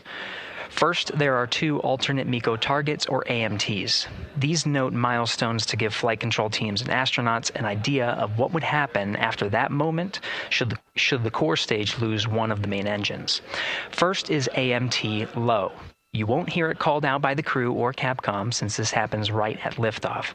If the core stage loses one engine at this moment, an abort once around option could be made at main engine cutoff, meaning the crew could target a splashdown in the Pacific. The second is AMT high, which will be called out by Capcom's Stan Love around 22 seconds. After this moment, if the core stage loses an engine, we can still pursue an alternate mission in low Earth orbit to accomplish some of the test objectives. And at about 5 minutes, 16 seconds into the flight, you'll hear the call 3-engine press. This is a good moment. After this point, if the core stage loses an engine, we can still make a nominal main engine cutoff and pursue a moon mission as expected. Again, these MECO targets give the flight control teams and crew an idea of what lies ahead should one main engine be lost, but assumes we are otherwise continuing to a main engine cutoff target. This differs from an abort, where the Orion capsule separates from the Space Launch System prior to the planned separation time. There are abort options at every moment that integrity is attached to the Space Launch System, from the pad to more than 3 hours into the mission. During the first 8 or so minutes of powered flight, there are 3 abort options. First is the use of the launch abort system, which you see at the very top of the rocket and here in the White Room where the hatch is open and teams are working to close it. This particular abort capability can be used from here at the pad through roughly 3 minutes and 22 seconds into the flight. Next is an untargeted abort splashdown, or UAS. This uses Orion's service module engines to escape the SLS and becomes available immediately after the launch abort system jettisons. Third is an abort once around, or AOA. You'll hear Capcom Stan Love call AOA open around 7 minutes 30 seconds into the flight. This also uses the service module engines, but the burn profile is a bit different to aim for a splashdown in the Pacific after one trip around the Earth. NASA's expedited recovery teams are staged off the coast of San Diego to get to the crew and integrity quickly for this abort option. An AOA option continues to be available until solar arrays are deployed on the Orion service module a little more than 30 minutes into the mission.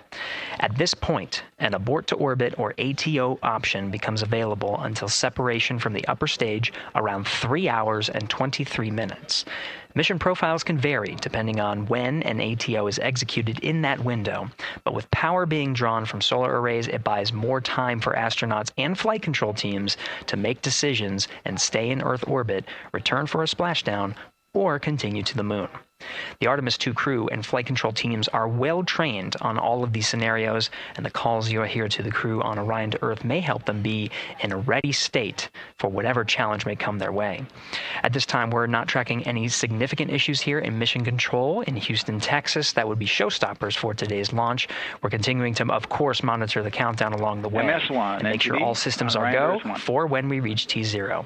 With that, I'll send it back to you, Megan, at the Kennedy Space Center. All right, we are ready for another reading if you are ready over there. Yes, sir. CBA is steady at 2,600 PSI.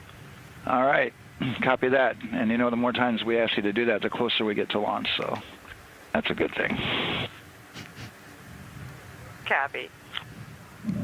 You heard it there from NASA Test Director Jeff Spaulding. The more that they keep on asking her how the pressure is holding in the counterbalance assembly mechanism is a good thing, because it means we are getting closer to launch. So that's amazing news over the loops that we just heard on Orion to Earth 1. Again, that communication channel with the crew. But now I want to get back over to Daryl with the launch team. He has an update now on the flight termination system that the team was tracking. All right. Thank you very much, Megan. And we're getting an update now from the launch team as we speak.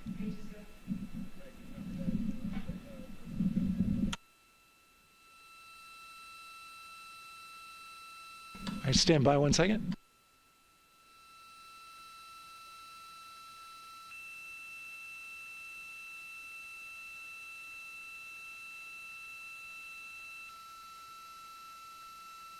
Okay. Sorry about that. We're just getting an update, in fact, about what I was about to report out on the range. And the good news is the range is go. So we reported that they were working to verify their equipment regarding the FTS system. And they asked for a little of that verification work to be done by one of the FTS engineers here in the firing room. He went out to the VAB to get some legacy hardware to help out with it. But in the end, this is a fix that the range had come up with to get clearance, to clear the range rather, and to as well work the FTS system. And so now they are go. Again, the range is go. That is no longer a constraint. And so you combine that with the fact that the rocket and the ground systems here also working, no constraints. Clear board here is great news. So again, the range is green, and we're continuing to work through the countdown. We got a weather update that came in to the launch director from Launch Weather Officer Mark Berger. He reported out that there's still a little bit of feisty weather activity that's happening up in the Titusville area. That's the city neighboring the Kennedy Space Center.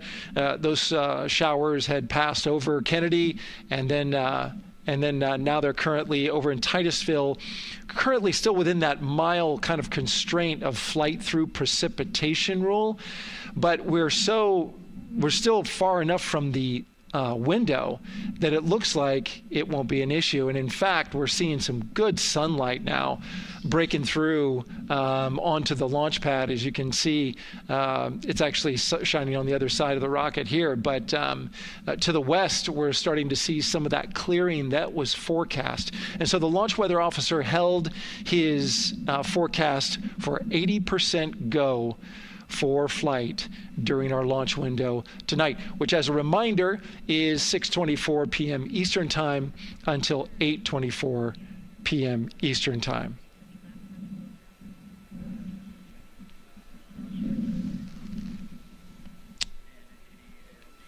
And we're also hearing that the last hatch closure, as you can see in the bottom corner of your screen, they're starting to work on that. That's the launch abort system hatch. There are two hatches, the crew hatch and the launch abort system hatch, and the closeout crew that you see right there, right on time with their work as they go to shut. And you can see it in motion right now, that launch abort system hatch. That's the latest from the firing room. We'll send it back to the host desk. Thank you so much, Daryl. Great news all around. And yes, we did just see them close the last hatch. And now we are looking at a live view of Banana Creek. Lots of people there, I'm sure, relieved to hear that issue with the flight termination system has been resolved. And we are go for launch. Go for launch from the range, go for weather, and go from all of them, I would imagine. Yes, it's got to be exciting. The crowd is building. And as Daryl said, you can start to see the sun poking out here, and we can see all the clouds are moving north and moving away from us. So it's all good news. And so as we know, we have our Leah Martin down there at the Banana Creek viewing location, and she's standing by with some other guests. Hey, Megan, I don't know if you heard that huge cheer just now. Have you heard a big rumble? As soon as Daryl said that the range was clear for launch, everybody clapped. It was super excited as we get to do some final countdowns.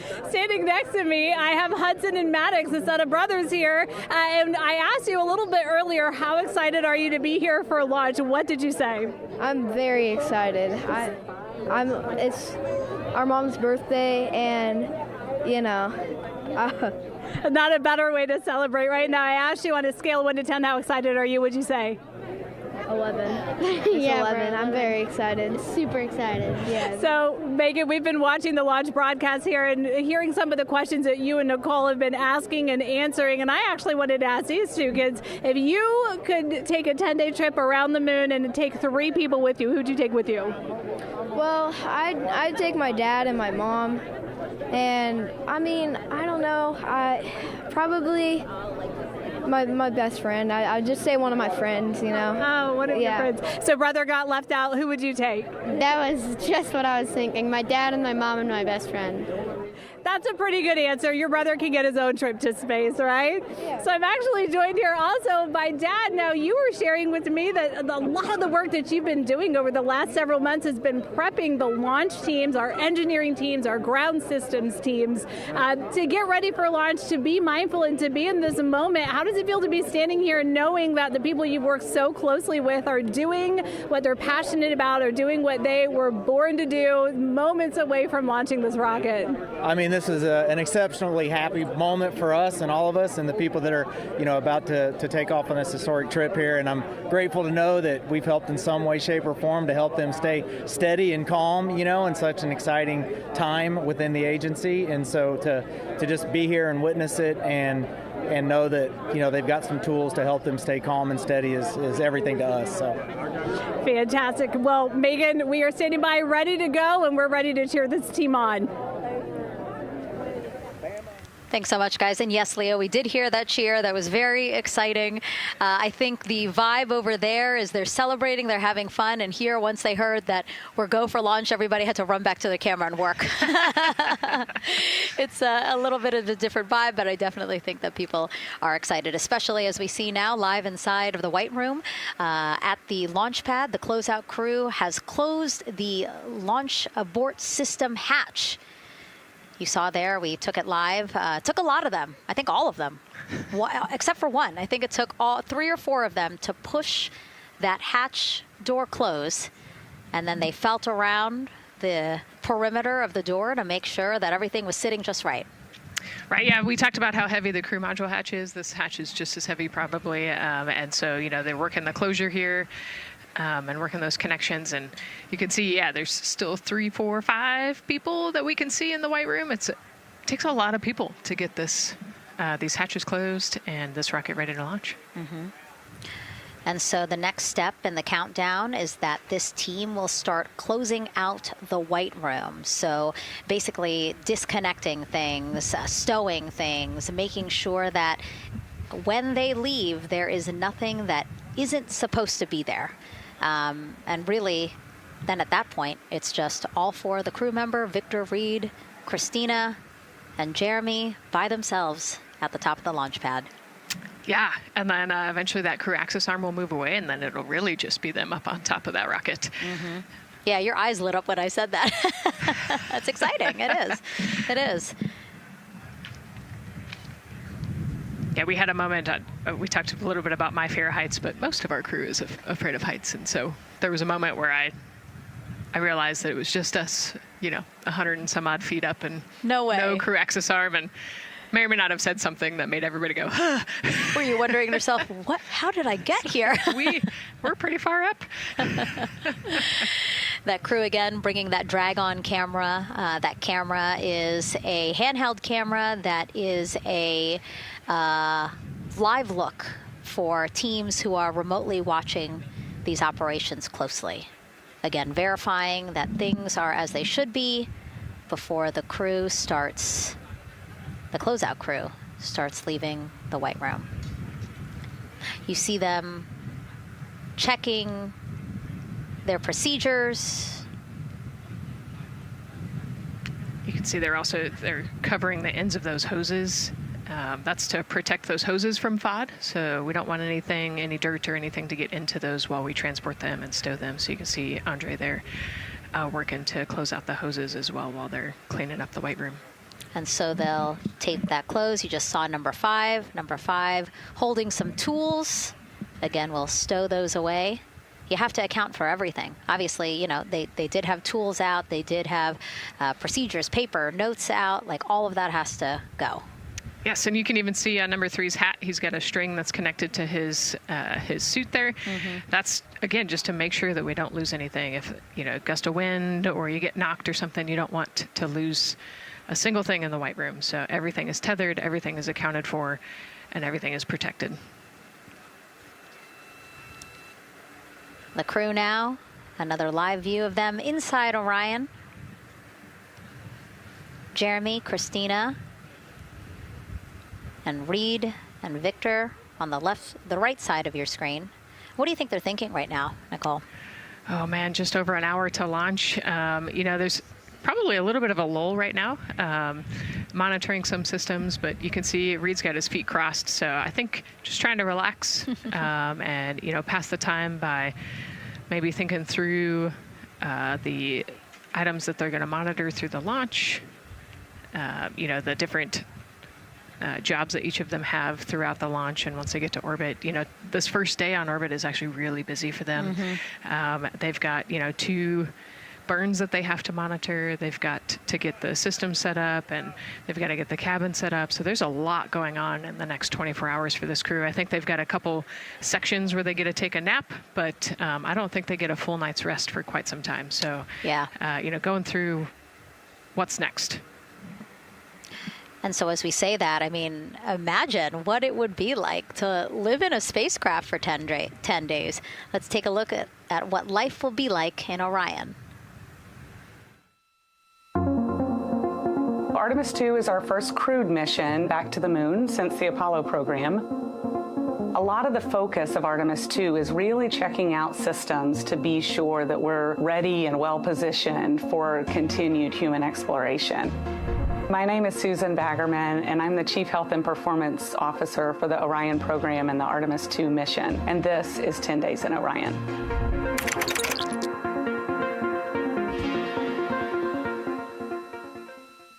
For this mission, the crew will launch in the Orion spacecraft on top of the Space Launch System rocket, or the SLS rocket. Once they've launched and achieved orbit, they'll continue on checking out many of the different critical Orion systems, check out some of the critical medical systems, and be sure that we understand how the crew would do that successfully within the volume of Orion. We also have, of course, systems to feed the crew. They have a potable water dispenser that they'll check out. And then we also have a food warmer, kind of looks like a suitcase that the crew can use to heat their food. They're also going to check out the flight wheel system. We'll have the crew perform some initial exercises. Part of that is to ensure that the flight wheel is actually working, but part of it is actually to be sure that our environmental control systems are actually working. For sleeping, the crew will sleep in sleeping bags. Some crew members like to be very tightly bound up, and some like to float very free. They'll use the toilet for the first time and be sure that it's able to flush. While they're on their journey, they'll do some testing that they quickly don their suit just to be sure that we would be ready in the future for an emergency. They'll also check out our radiation shelter. If we were to have a solar particle event, we would be asking them to take stowage out of the stowage bay and put it in some specific locations on the vehicle, basically for it to serve as shielding.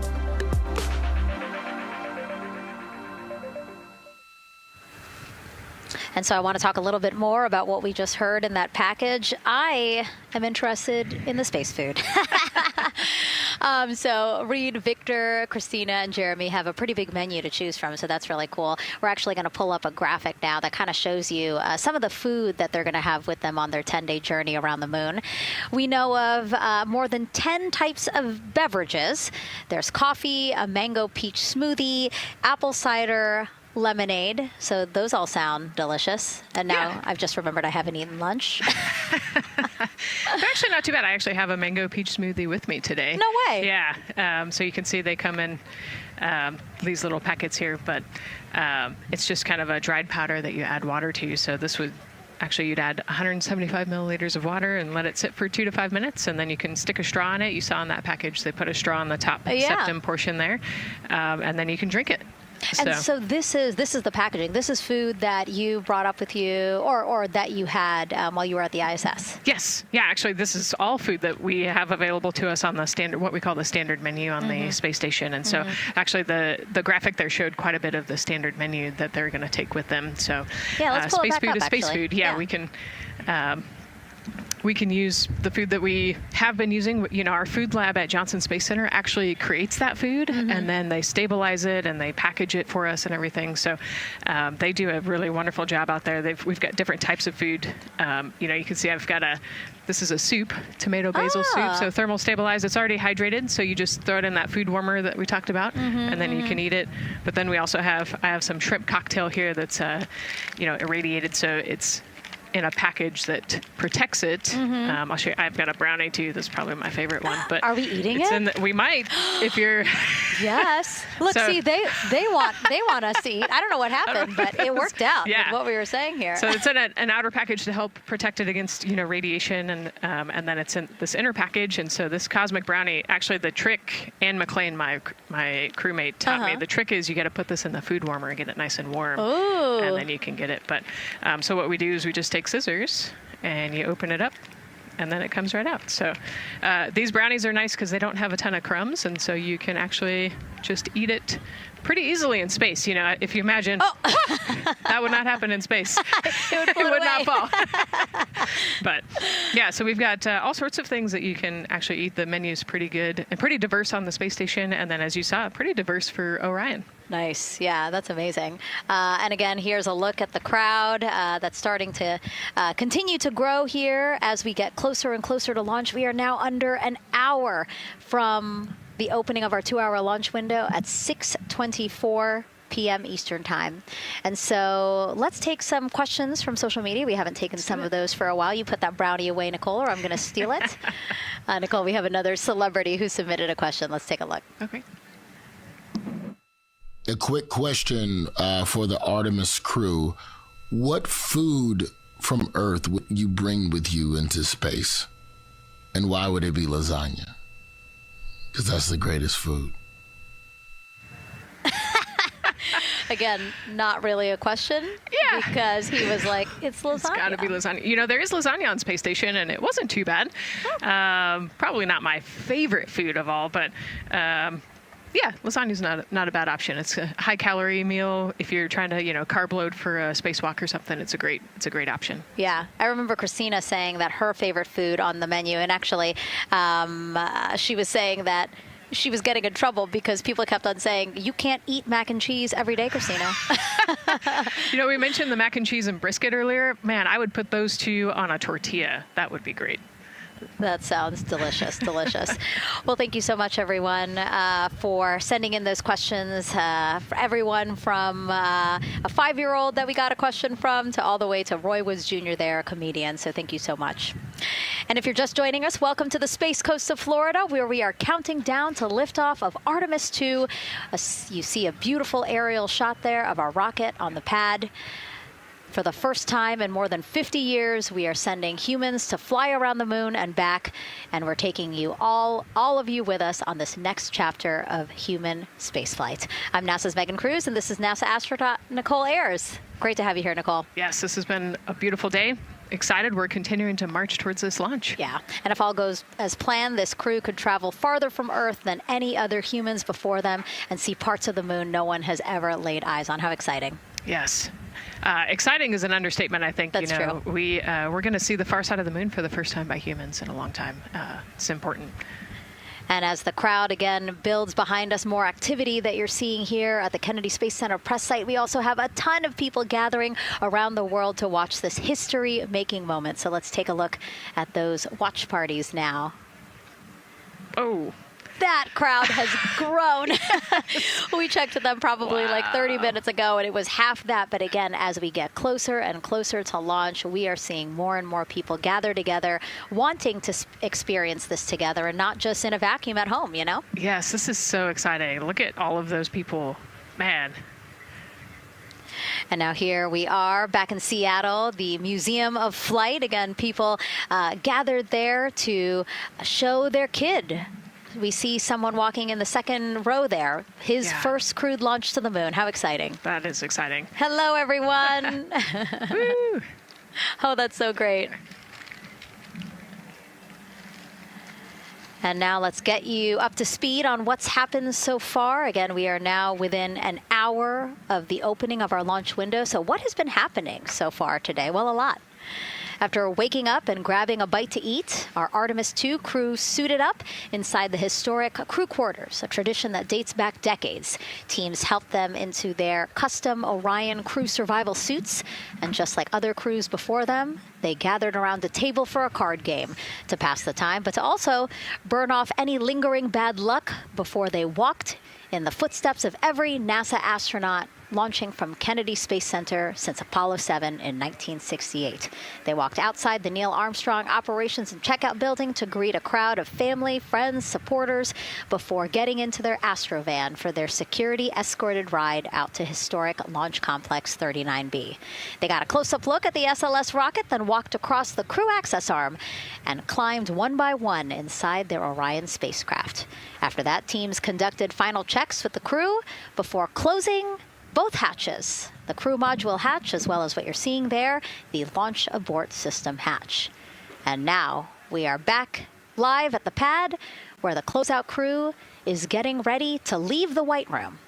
They are now tethered, Nicole, because they are about to move some pieces that connect the Orion spacecraft to the White Room, correct? Yes, there's kind of what I would call a shroud. You can see them working that there. So it is actually connected, so that way the gap between the crew access arm and the crew module, and well, I guess that's the LAS there, is covered. but they're about to remove that so that the crew access arm is not connected to the rocket in any way, so that it can retract here in the next few minutes. And for how we're looking with the launch countdown milestones, let's go to Daryl Nail in the Launch Control Center. All right, thank you very much, Megan. And as you can see there, the finishing touches, as you've been talking about, to the LAS, which brings me to that subject, because we currently are hearing the launch team is working an issue that was reported out with the LAS. At least there's an issue apparently with a battery on the LAS. The engineer who is in charge of the launch abort system sits on console here, reported that a temperature for one of the 2 LAS batteries is out of range. And although it's not a constraint for launch right now, it would be when that temperature is checked inside of T-minus 6 minutes, which is inside of terminal count. So right now, the team is working some troubleshooting on this issue. Going to follow, of course, along closely with what they learn. But again, a battery temp for one of the 2 batteries on the LAS is out of spec, and the team is working to understand, first of all, whether or not this may be a sensor issue, or is there an issue with the battery itself. So again, looking into it, troubleshooting and researching as we speak. With regards to the weather, we did get some good news there. Launch Weather Officer Mark Berger reporting to the launch director that the weather chances have now improved for the window. We are up to 90% go, which is great news. Again, 90% go. That is up from the 80% that we started when we had the first weather forecast come out officially 3 days ago. And so that is great. And for anybody who's here in the launch area knows that is certainly viewable. They can see that by just looking up. So we're getting some good clearing as forecast. And then just a reminder for those people who are watching the launch from the nearby area that if you're watching on an internet-enabled device, just remember that there may be a little bit of a delay. Can't tell you how much of a delay, but since it's on an internet device, sometimes this broadcast might be a little behind what you're actually seeing. So just keep that in mind as you are watching. Don't wait to the last second to run outside if you're inside your RV or your camper or your house. That's the latest here from the firing room. Of course, we'll keep track of that last battery issue. We'll send it back now to Megan and Nicole at the host desk. 2 of them there had to be tethered to the inside of the white room, because obviously now we have detached the white room from the Orion spacecraft. Yes, that view is quite something. Yeah, spectacular. Yep. Oh, no, I'm sorry. I forgot. Nicole's scared of heights. An astronaut afraid of heights is actually not uncommon, as we've learned today. But yes, so obviously, again, things proceeding as we march closer to the opening of our 2-hour launch window at 6:24 p.m. Eastern Time. Again, the closeout crew just finishing up those last couple of things they have to do before leaving the white room and then leaving the pad, leaving only the 4 Artemis II crew members inside the spacecraft by themselves at the pad. Yeah, and then we'll be curious to follow the battery issue on the LAS as well. I think sometimes it's just a sensor issue, sometimes it's a battery issue. So hopefully they figure that out quickly. Mm-hmm. And so if we can take a shot of the crew inside the capsule, if one's available, why don't we talk a little bit more about each of them? So we have Artemis II Commander Reed Wiseman, Baltimore native, and he's actually, you see his feet in that shot there from inside Orion. He's been in space once before as flight engineer for Expedition 41 aboard the International Space Station from May through November 2014. During the 165-day mission, Reed and his crewmates completed more than 300 science experiments in areas like human physiology, medicine, physical science, earth science, as well as astrophysics. They actually set a milestone for station science by completing a record 82 research hours in a single week. He also served as chief of NASA's astronaut office from December 2020 to December 2022. His two daughters were out to wave goodbye to him as he made his way to the launch pad. And again, there's Reed's feet. Reed is the one sitting in the seat to the right, closest to our camera there. So looks like he's relaxed by the body language of his feet. Yeah, I think they're kind of in a holding pattern, if you will, or a waiting period. So it makes sense that he's a little bit relaxed. He's also kind of just a relaxed person in general. He's wicked smart, but has a demeanor that keeps everybody calm. And so I think we're seeing that here today. And so in this shot, Reed is the one sitting on the left, and to his right, Artemis II pilot Victor Glover. NASA selected the California native as an astronaut in 2013, and at the time he was actually serving as a legislative fellow in the United States Senate. His first trip to space, November 2020, pilot of NASA's SpaceX Crew 1 mission. That was the first operational mission of NASA's Commercial Crew program, which resumed launching American rockets from American soil to the International Space Station since the end of the shuttle program. Victor is a U.S. Navy captain and naval aviator who served as a test pilot, racking up more than 3,500 flight hours in more than 40 different aircraft. So again, he probably feels pretty at home in the pilot seat of Artemis II. Yeah, I think he does. He got to say goodbye to his wife and 4 kids. Again, those were the family that he had here at Kennedy Space Center before the 4 of them drove out to the pad. Yeah, and you can see there, we talked about Victor's energy earlier, and you can see him working through, pushing some buttons on the displays. Looked like he was pulling up a procedure, so he's following along and ready to go, looks like. And then mission specialist Christina Cook, sitting on the upper left-hand corner of the screen there, native of Grand Rapids, Michigan, was selected to the Astronaut Corps in 2013, same class as Victor, served as flight engineer on the International Space Station from March 2019 to February 2020. During that time, she set a record for the longest single spaceflight by a woman with a total of 328 consecutive days in space. How cool. She also participated in the first ever all-female spacewalk. And before becoming an astronaut, Christina helped build space science instruments and led scientific fieldwork in some of the most remote environments on the planet. Her hobbies include surfing, rock climbing, and community CDR, service, yoga, and photography. Go ahead, NCD. There's a couple of suppressed overvolt messages. We're going to go ahead and clear those off your screen. We see them and we copy. All right. NASA test director. We're still working here, trying to get through everything. So we're getting close, and then trying to talk that other issue that we just picked up a little bit ago. But I think work-wise, we're doing really well. Sounds good, NTD. We're doing great on board. Glad to hear it. NASA test director giving an update to the crew. Some messages flashed on their displays. Just wanted to say that they didn't have to worry about that. We're going to clear that. And that also just reassuring the crew, again, that they are tracking and working the issue with the launch abort system battery. Yeah.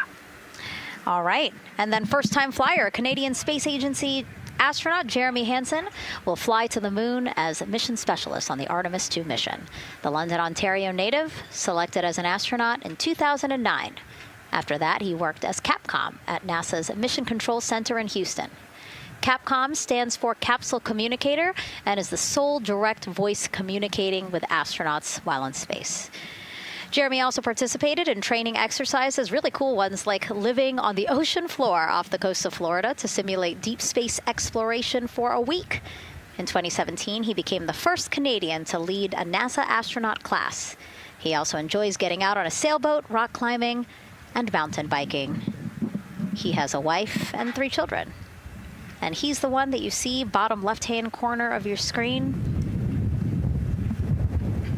I know, I'm trying to see what he's doing there. Christina's looking too. And so there is your Artemis II crew inside the Orion spacecraft. And this is actually the 7th time NASA astronauts will launch on a new NASA spacecraft designed for crew. And if you're wondering about the first 6 crewed test flights, here they are. All systems are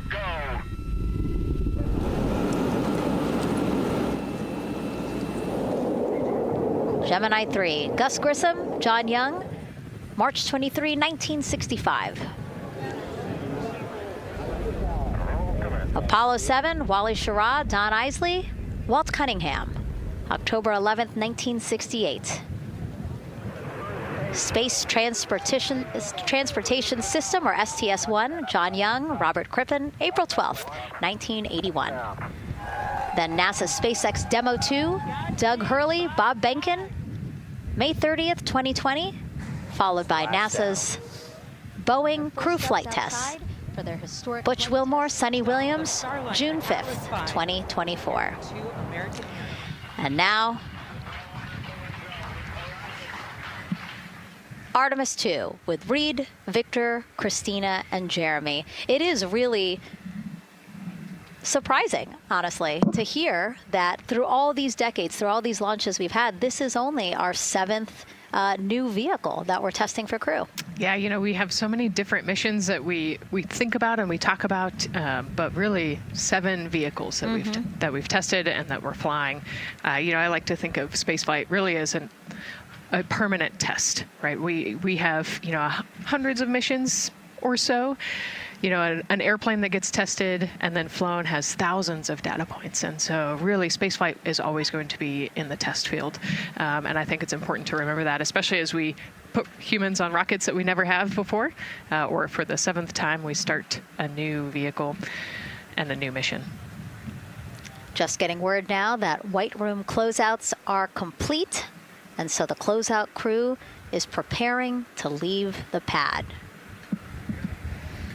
It's exciting stuff. We are making good time, and the closeout crew is doing really well. 41 minutes, 43 seconds and counting until the opening of our window. And Artemis II is a 10-day mission that will send the 4-person crew on a journey around the moon and back to Earth. It will be a critical step towards future lunar and Mars missions.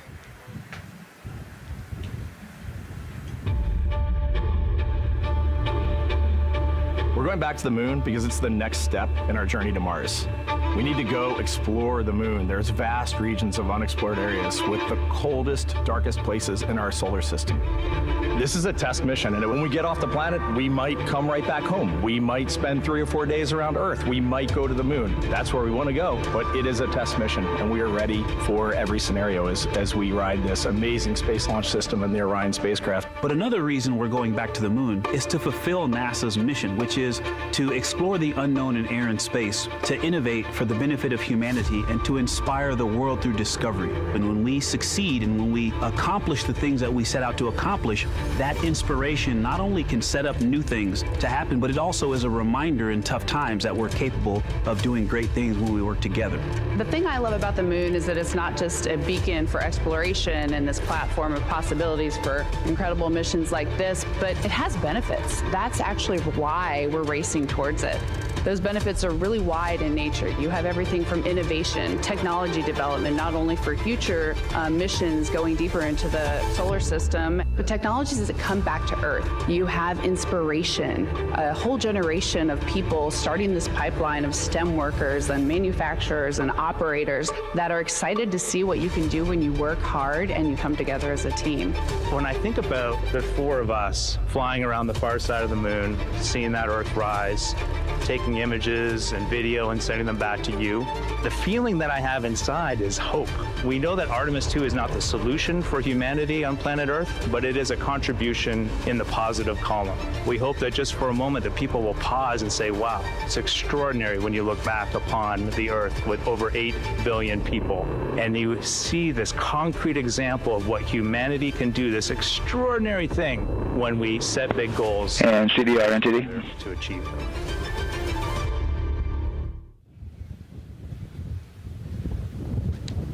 And so Mission Control Houston will control the flight of Orion after a liftoff here at Kennedy Space Center.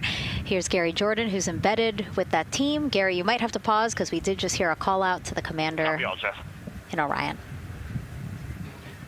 Will do, Megan. I think that was Commander Reed Wiseman responding to prepare for some of the next steps. We are now holding at the T-minus 10-minute hold. Expected a 30-minute hold. So we are well on the countdown. We are well on the timeline to meet this L- time and launch towards the beginning of the window, but continuing to track progress along the way. Again, I'm here with the Artemis II flight control teams in Mission Control Houston. The team in the room behind me has been monitoring the countdown and verifying their own mission-specific launch criteria of the Space Launch System, the Orion spacecraft integrity, and its crew. During the final poll before launch, if all looks good from each of the flight controllers in this room, Flight Director Judd Freeling will report a go for launch from Houston Flight. Upon liftoff, teams here take control of the mission and communicate with the crew while they fly on the Space Launch System.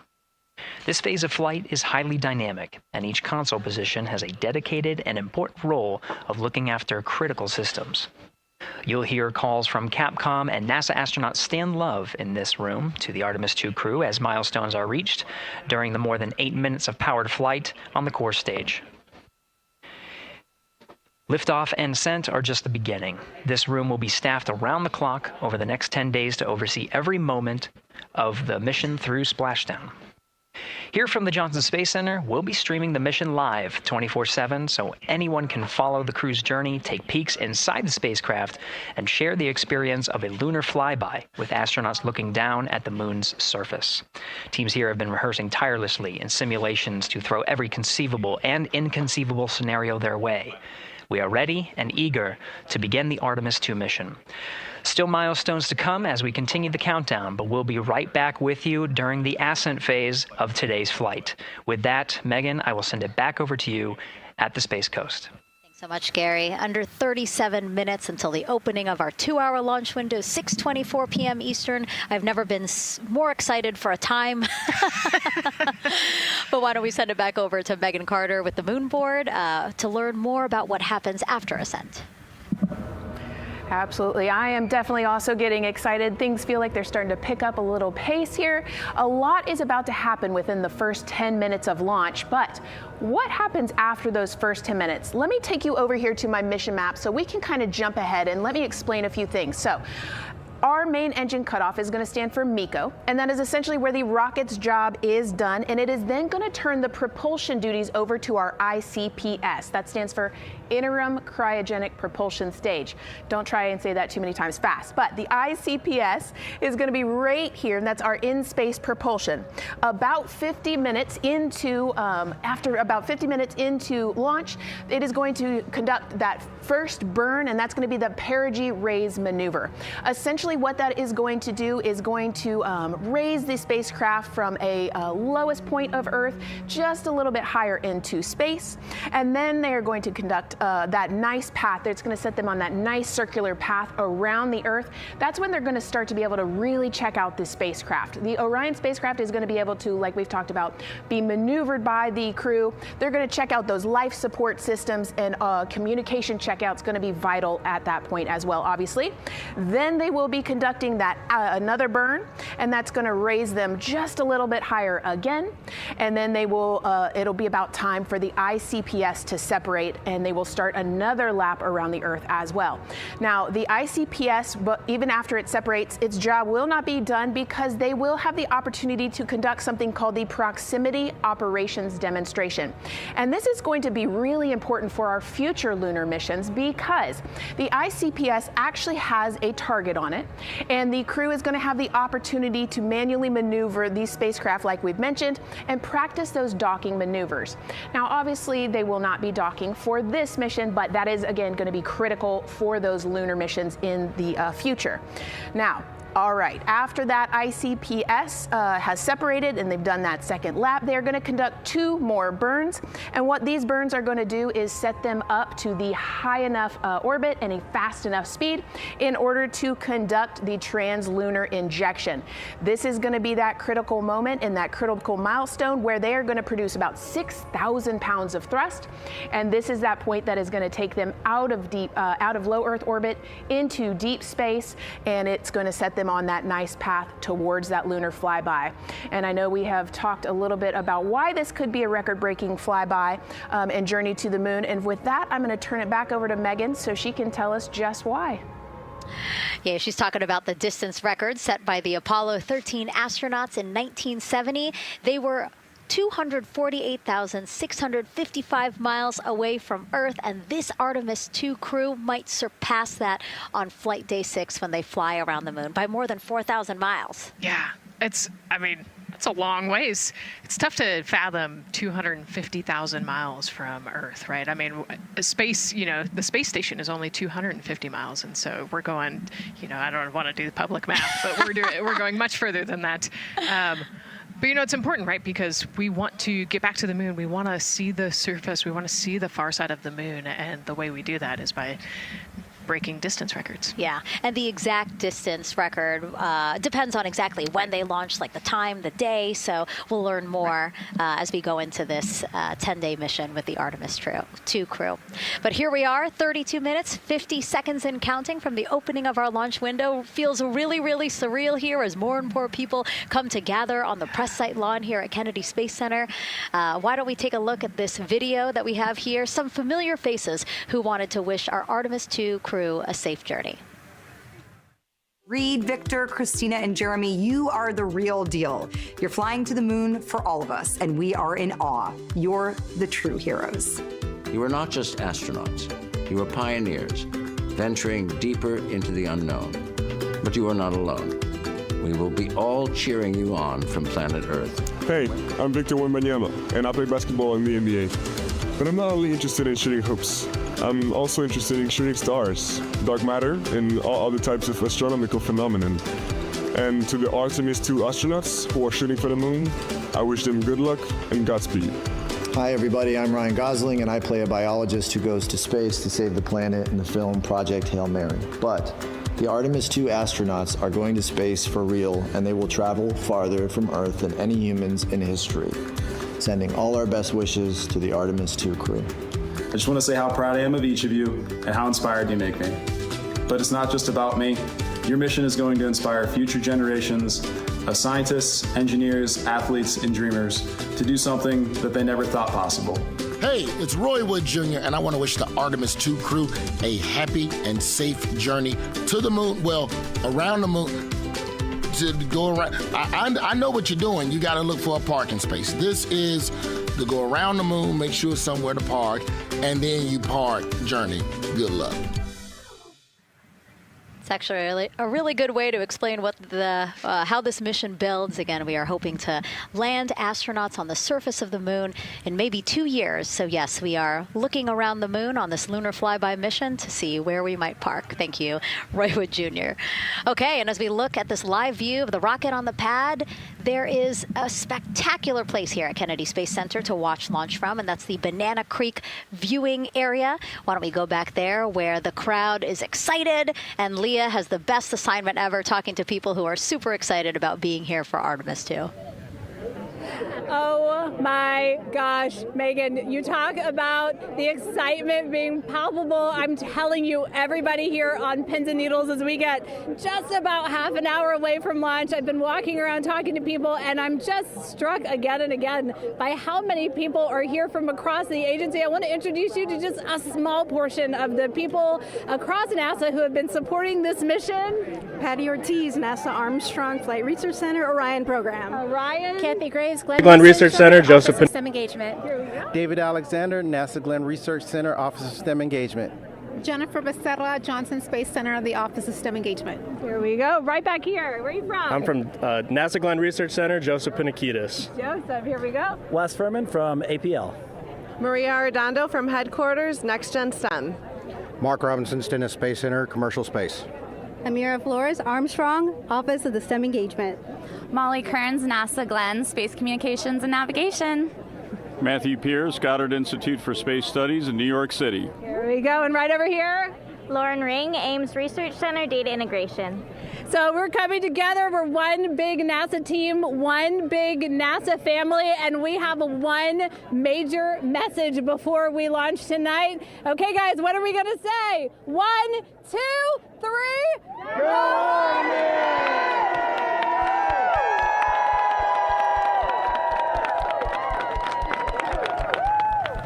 Oh my gosh, that made me so emotional. That was so inspiring to see. I mean, wow, yeah, that was great.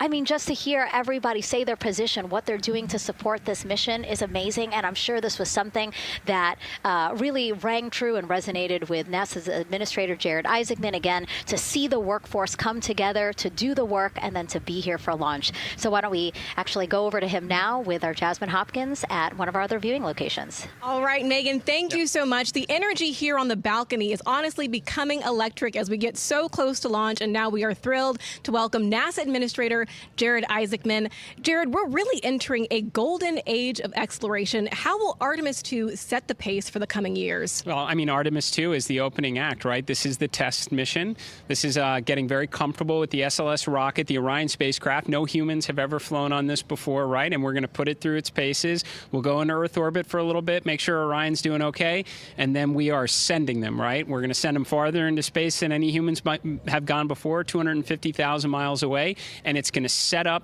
for the subsequent missions. That's why we're going into the golden age of science and discovery right now, because you're going to see a moon rocket launch in 2027 when we do our testing with the lander. We're going to go for the landing on Artemis IV in 2028, and in parallel, we're going to build the moon base, right? And that is going to be filled with science discovery and tech demonstrations that's going to support the enduring presence we're trying to create on the surface. Absolutely. So honestly, history-making years ahead of us, you know, with Artemis 3 and 4. But first is Artemis 2. What will be our single greatest takeaway from this mission? Well, I'll tell you, I mean, after ignition, to me, the moment that I'm going to be most excited for is splashdown. There's no question about that. Good shoots coming down off the West Coast. But look, I think the takeaway from this is gaining extreme comfort in the Orion spacecraft, right? I mean, this is very different than what we've done for more than a half century, right? I mean, the velocities that spacecraft is going to re-enter at, it's going to be new territory for us. We want to get our arms around that completely. So I would say the performance of SLS plus Orion is everything on this one. We want to make sure we do it in as a safe way as we possibly can, understanding what we are undertaking right here, bring our crew back, learn as much as we can from the vehicle, set up for Artemis 3 in 2027. Right. And Administrator, we've actually had a pretty young audience today here, some kids running around the balcony. How do you hope Artemis 2 inspires that next generation? You know, I talk about this all the time. Like, you know, one of our overarching KPIs that we should always be tracking is the number of people living and working in space. Well, you know what's another strong number 2 on that one? It's the number of kids that are dressing up as astronauts for Halloween, so that they grow up, that they're inspired to want to join in this grand endeavor, whether they come work with us here at NASA or they join in industry, but they're helping humankind venture out farther, pursue all the secrets of the universe. Yeah, I think we'll see a lot of kids dressed as astronauts this year. And finally, Jared, you've really made it a personal mission to get to know the people behind the work at NASA. Do you have any final thoughts, any final words before today's history-making launch?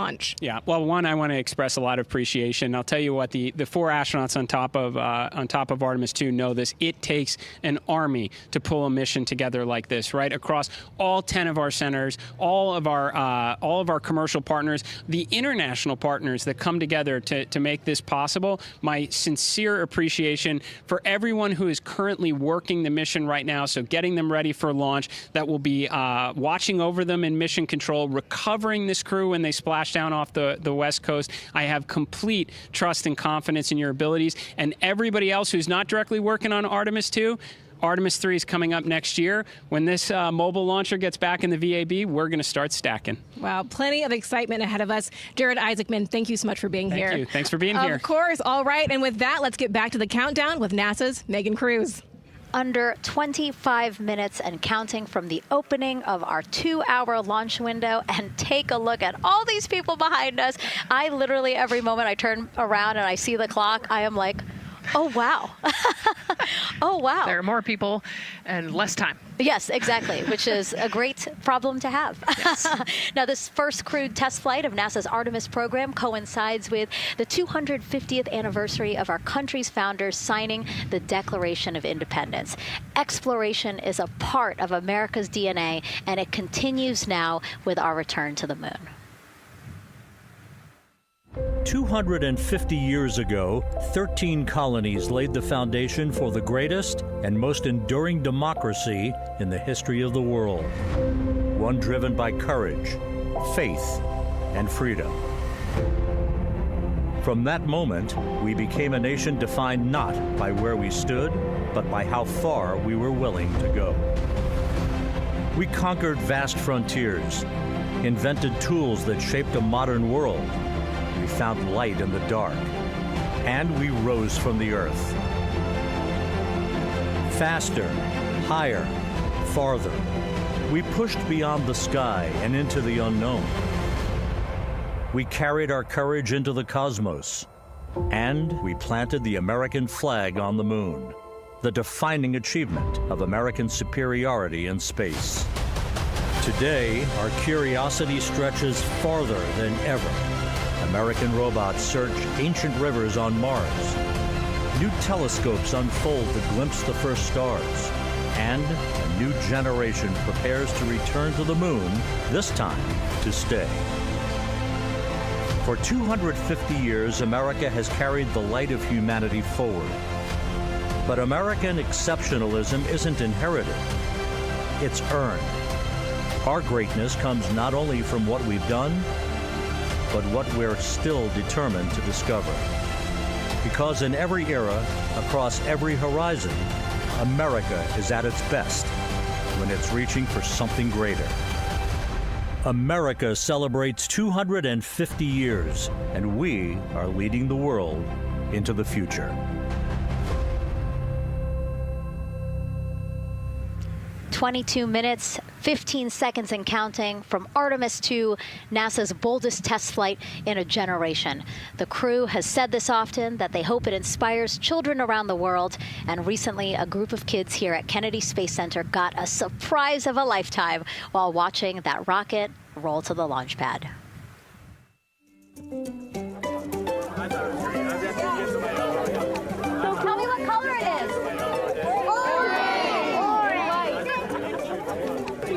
We're going to be on that rocket.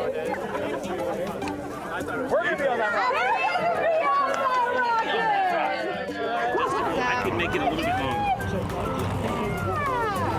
Did you see it? Okay, so everybody's looking at the rocket because it is kind of cool and impressive. One of the coolest things happening over there right now, though, is it's on top of a giant tractor. Doesn't all food come in like tubes? It's in these like little plastic bags. You have to like rehydrate it. Sushi. There's not. I haven't seen sushi in space. It's probably hard to keep that back. Sushi mashed together. My favorite part was this one little girl. She had a question. She had patiently held her hand for a long time, and Christina turns to her and says, "Okay, what's your question?" She just goes, "I forgot." It was like, that's a perfect little kid moment. I just love. Wait, are you my mother's cartoon astronauts? What? Say that again? Never mind. It's a little hard to say. Go Artemis! These two? Yeah. Put it on. Look at this one. Yeah. There you go. I like your dabbing astronaut back there. It's just so fun to see the enthusiasm, the energy, and a little bit of chaos. 3, 2, 1. Wasn't that so cute? I love kids and their excitement and, you know, even just being real. Like, I don't remember what I was know, gonna he ask. goes, but I'm glad you're here. Now here we are, Space Center Houston. The crowd has exponentially grown throughout the day. We started showing you live shots from in there probably an hour ago. And now take a look at all the people there getting ready to witness history together. It's something really special to be able to witness something like this together. Yeah, you know, we've heard from celebrities and officials and kids, and, you know, it's amazing. People from all around the world came here today to Florida to watch. So it's something, it's hard to put into words, just how much support for this mission we're seeing today. And great news, too. Remember, the team was tracking an issue with the launch ma'am, go abort ahead. system battery. They appear to have cleared that issue, so we are go for launch. Yes, it's exciting. Window, and right now we are targeting U.S. Space and Rocket the top Center of that here, launch window, so we could be launching here in about 19 minutes, Nicole. Wow, I don't know if I expected this today. I'm excited, and I'm glad they were able to clear the problem with the battery on the LAS, and everything. So we could be has gone launching really here smoothly today. It's in been about great. The weather 19 cleared minutes, up. Nicole. It's a beautiful day for a launch. And so now, as I don't we know if I are expected so this close today. I'm excited to possibly launch now, I'm glad they were able to clear the just what problem are your with the final battery thoughts on the LAS, as we are and about to? Everything has gone really smoothly today. It's been great. The weather cleared up. It's a beautiful day for a launch. And so now, as we are so close to possibly launch now, just what are your final thoughts as we are about to embark on a mission back to the moon, the first time in more than 50 years? Yeah, just so proud of the crew and all of the teams here on the ground that made this happen. They are carrying the torch from the Apollo era into the Artemis era. And it's the crew likes to say they want to be the shoulders that the next generation. And I think it's in their patch. We're going for all. It's in the name of their capsule, integrity, representing humility, and the professionalism of everyone that got them there today. So proud of them. We love them. We're excited for them, and we cannot wait to see what they see. Just leveraging everything we've learned so far as an agency, taking us from Apollo now to the launch pad here, 39B, with Orion and SLS poised to again fly us into the history books. And before we leave you now here at the host desk to get back into operations, we just wanted to answer one question for you guys. We asked you earlier on today, what are you most excited for? And we asked you to go vote on Instagram and Twitch. Instagram, you guys said launch. Twitch, you guys said lunar flyby. So I think you guys will all be very excited since we are now about 17 minutes from the opening of our launch window today. And so with that, as we approach terminal count, let's send it back to Daryl Nail in firing room 1. Daryl. All right, thank you, Megan and Nicole, and just want to give you an update on the launch abort system that you just reported that they cleared. They believe, they're convinced, this is an instrumentation failure. So there are 2 batteries on the LAS. The LAS, of course, and with the help of my 2-year-old son's model rocket, Daniel said I could use this, so it's okay. The LAS is right here. It's the tower above Orion. Orion capsule is inside of here. It's used to pull Orion off the rocket in case the rocket is something's going on with the rocket, either on the pad or in flight. 2 batteries are bad. Well, I'm sorry. One of the 2 batteries reported an out-of-family temperature, and it was very much out of family.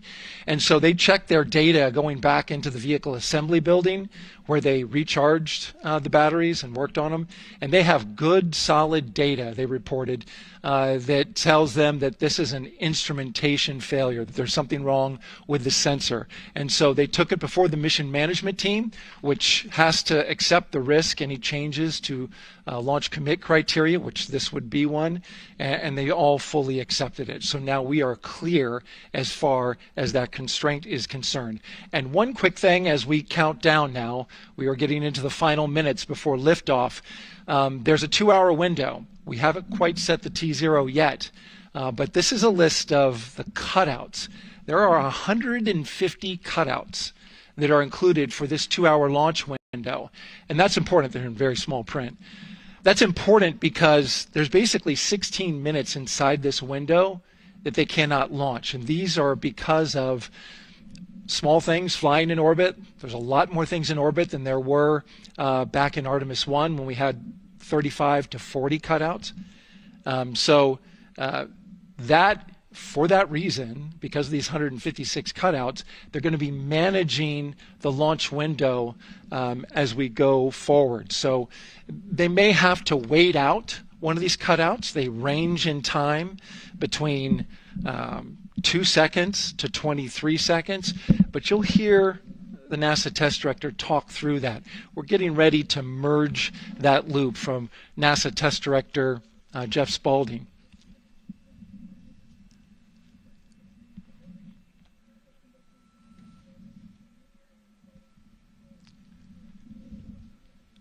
And so now I'm listening to the launch team get ready to merge their operational channel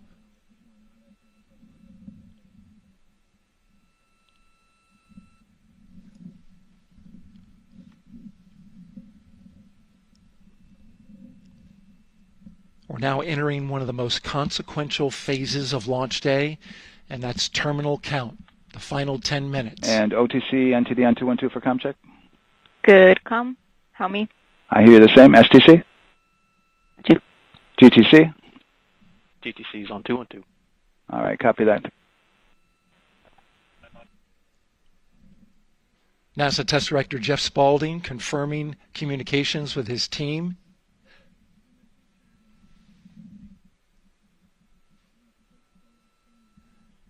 There will be two polls that we'll hear. One from Spaulding, the NASA Test Director, confirming the ground systems and the launch team are ready to proceed. At this point, we have a clear board, no constraints, but we need confirmation from each individual on the NASA Test Director team. So we'll hear him poll his team. The other poll that we're waiting for is the poll from Launch Director Charlie Blackwell Thompson, who will take that final status from NASA management before giving the go to come out of a hold. And you're seeing the clock count down at L-12 minutes. CCL, OTC, Orion, RS1. CCL. Yes, sir. Reconfigure ARS primary loop ISO valves. Copy, that's in work. And CDR, OTC, Orion, RS1. Go. ARS loop ISO valves are being closed at this time. Integrity copies. NGDLP. Go. Yes, I had a discussion with sea ice and with MER manager regarding the observation the sea ice had a few minutes ago. They were able to confirm with BCI photos that the condition that they observed has been there since 2025. MER manager has had a chance to review the findings, and they do not have any constraints from either a sea ice or MER manager perspective. Okay. Copy all. And Launch Director, NTD, you copy? Yes, sir. I copy. That's good news. OTC, CCL 212. OTC. ARS primary loop isolation valve configuration is complete. Copy.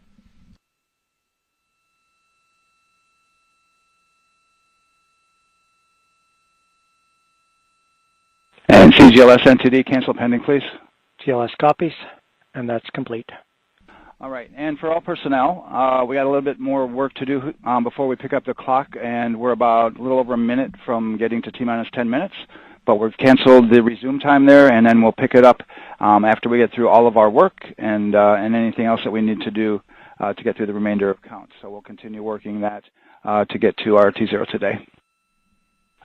So when we get to about 50 seconds from now, we'll extend that hold. CVSE OTC. CVSE 400-290, looking to verify that we are configured for Ascent. Yep, give me about 2 more minutes. I'm going to start CMA2 streaming. Copy. NTD, COSE, hold requested. Copy that. I have an LCC violation of O-CT-004, S-band transponder anomaly. This was a transient LCC violation, so transponder 1 had a demodulated SNR estimate that went down to 2 dBm. When it should have been between 10 and 13, it is now back up to 12, but we did lose that for just a moment. It does not appear that we lost our bit sync or carrier lock, which would be indicative that we lost our lock with the vehicle. So at this point, recommendation would still be go. However, we do have a pre-planned procedure if we want to look at that. But again, this was transient, so we're back in a nominal range. All right, let's see. LPE.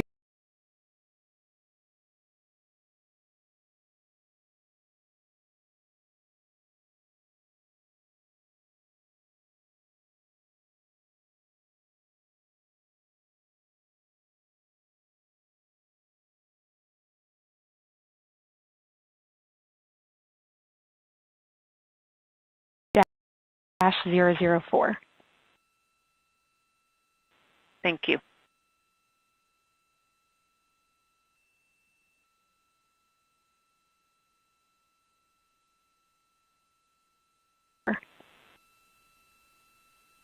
Thank you.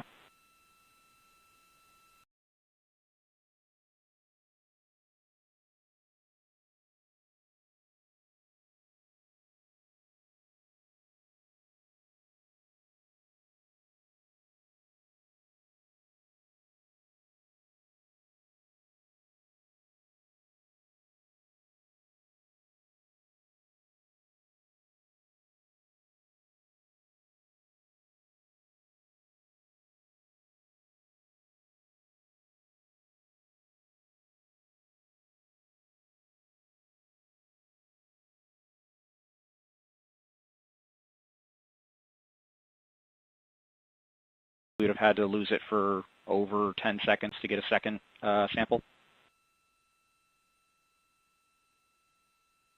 Yes, sir, that's correct. It is 1/10 hertz. Yeah, so from our perspective, the allowance is effectively up to 30 seconds, up to 3 samples based on the 1/10 hertz. This is not an LCC violation, I believe. Yes, sir, I would agree with that at this point. Copy that. We're checking with KUS on 232. I don't think they have 212 access. We're trying to verify, but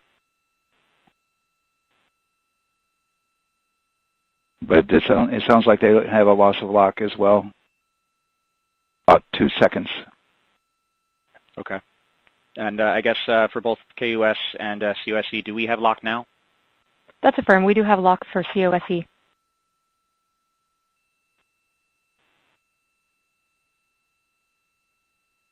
Yeah, so from the integration console perspective, we did have a temporary loss there within the allowable, and per the requirement, let's go.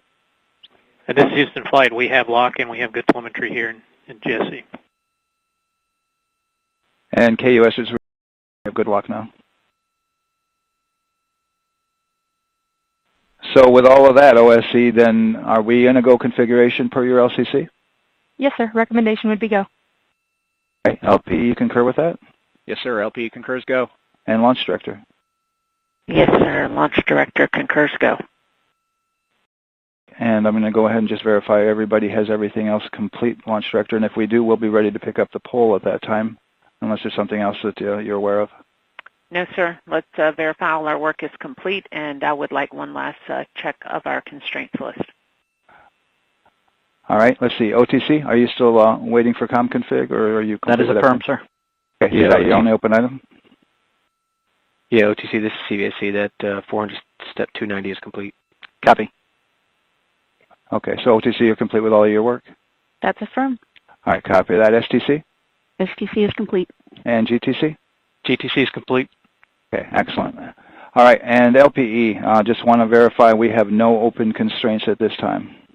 No open constraints. We have a clear board, sir. Okay, tracking the same here. And Launch Director, with that, we are clear and ready to pick up the launch readiness poll with your go.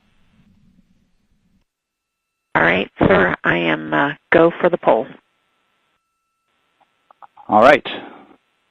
And for all personnel, this is the NTD conducting the Artemis II launch readiness check. Verify ready to resume count and go for launch. OTC. OTC is go. STC. STC is go. GTC. C's go. MCO. CO is go. Safety Console. Safety Console is go. LPE. LPE's go. RTD. RTD's go. Houston Flight. Houston Flight is go. Rock is go.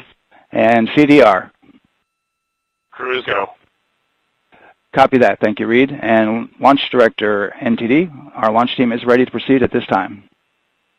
All right, NTD, I copy all. At this time, I'll perform my poll.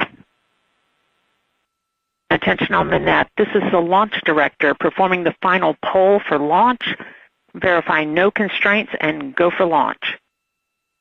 EGS, Program Chief Engineer. Artemis Chief Engineers are go. Copy, thank you. EGS, Chief Safety Officer. The Artemis CSOs are go. Copy, thank you. Range Weather. Launch weather is go. Thank you, LWO. And Artemis, MMT Chair. MMTs go. Thank you, John. And Integrity Launch Director. Good to hear your voice, Charlie. PLT. Thank you, Charlie. This is Victor. We are going for our families. MS1. This is Christina. We are going for our teammates. MS2. This is Jeremy. We are going for all humanity. All right, Charlie, our Artemis II crew is go for launch. Full send. I copy that. Reed, Victor, Christina, and Jeremy. On this historic mission, you take with you the heart of this Artemis team, the daring spirit of the American people and our partners across the globe, and the hopes and dreams of a new generation. Good luck. Godspeed, Artemis II. Let's go.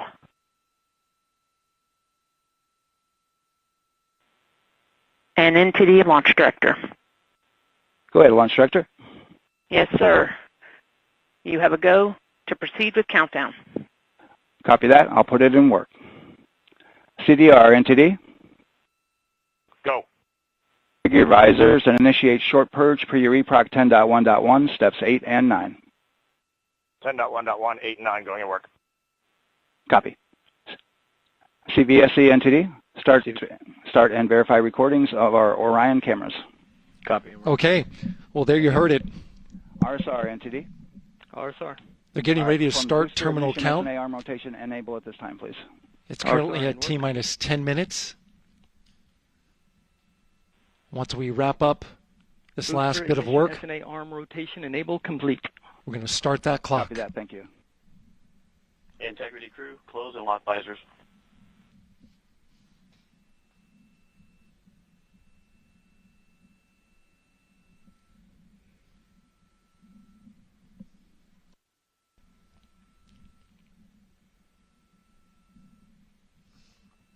You heard an issue, worked in real time with telemetry lock on the Orion. It was transitory. It was very short. They checked the data, confirmed that they had a good lock. This was with the S-band transmitter on the Orion. Worked through that issue, looked at the data, and cleared it. All with the world watching. Impressive work by the launch team. So we have a 2-hour window, which starts in just a few minutes at 6:24 p.m. Eastern Time and goes until 8:24 p.m. Eastern Time. And ECL NTD will be waiting for your verification on the short purge. ECL copies. And for all personnel, once we get that short purge verification, we'll verify that we are clear to go, and then we'll proceed with the terminal count.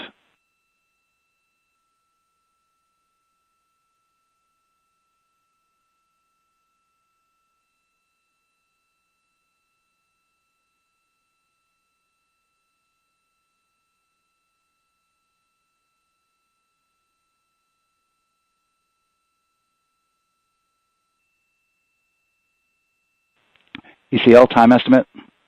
About a minute. Copy.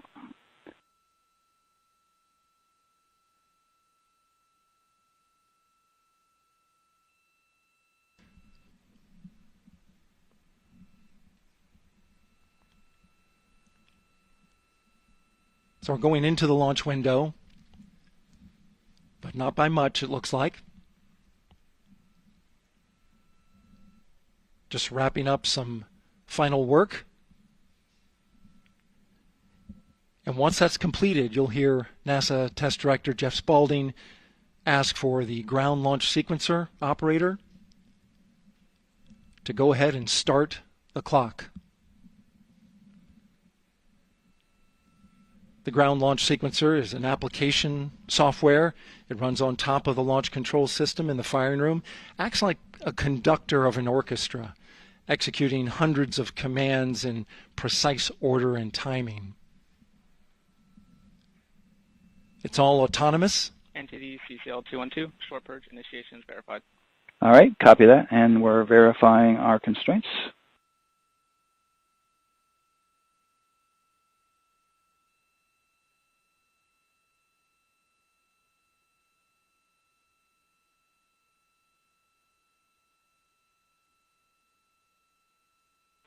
All right, and we're clear from cutouts. And with that, we're going to resume the clock momentarily. And CGLS, you can resume the clock on your mark. GLS copies. 3, 2, 1, mark. GLS mainline has been initiated. T-minus 10 minutes and counting.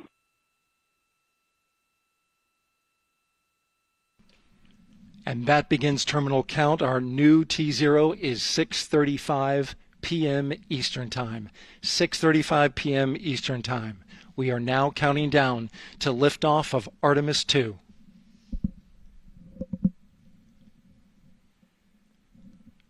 From now on, you're going to hear two voices on the loops. If everything goes nominally, NASA Test Director Jeff Spaulding, who's directly managing the launch team, and Alex Bendelos, the GLS operator who closely monitors the software. He has the ability to stop and restart the countdown.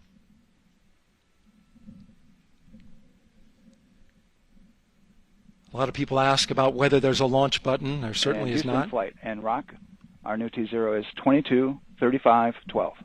Houston flight copies. Rock copies. 22:35:12. Affirm. There you heard confirmation of the exact T0, 6:35 and 12 seconds p.m. Eastern Time. Again, our T0 is 6:35 and 12 seconds p.m. Eastern Time. But as I was saying, there's no launch button. This is autonomous. But there is a button that keeps you from launching, and that button allows the GLS operator to pause the countdown outside of terminal count and during terminal count and submit a hold to the next holding point. So the clock won't stop right away. If there's an issue, we'll go to the next stable holding point.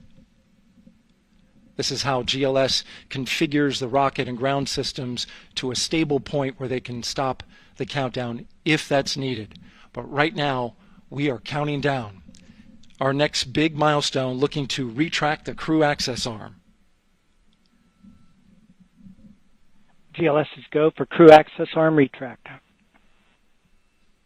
And there you see the crew access arm moving away.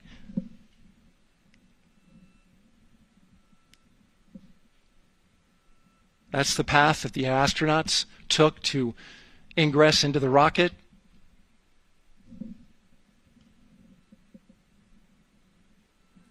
Until this point, that was their way off the pad if they needed to evacuate. But now with that arm retracting, the backup transitions to a launch abort system. And they'll begin arming that shortly.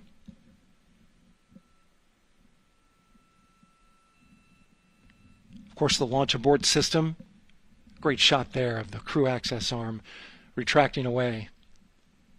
The launch abort system is the tower at the top, and that's what would pull Orion and its crew off the top of the rocket in case of an emergency, whether it's on the ground or in flight. This is critical safety hardware that protects the lives of the astronauts.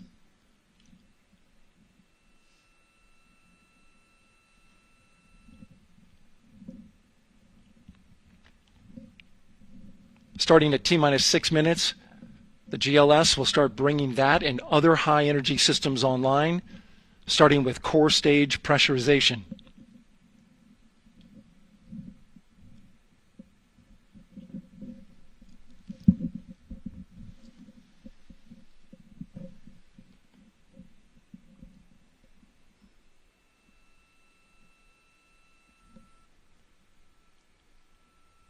Weather is 90% go.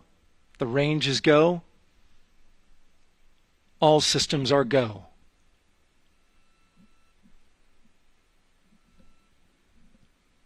GLS is go for core stage tank pressurization. That means the replenish valve for the liquid hydrogen tank has now closed, and that tank is beginning to pressurize to flight levels because that hydrogen is naturally boiling inside the tank. We'll get the liquid oxygen tank a little later in the count.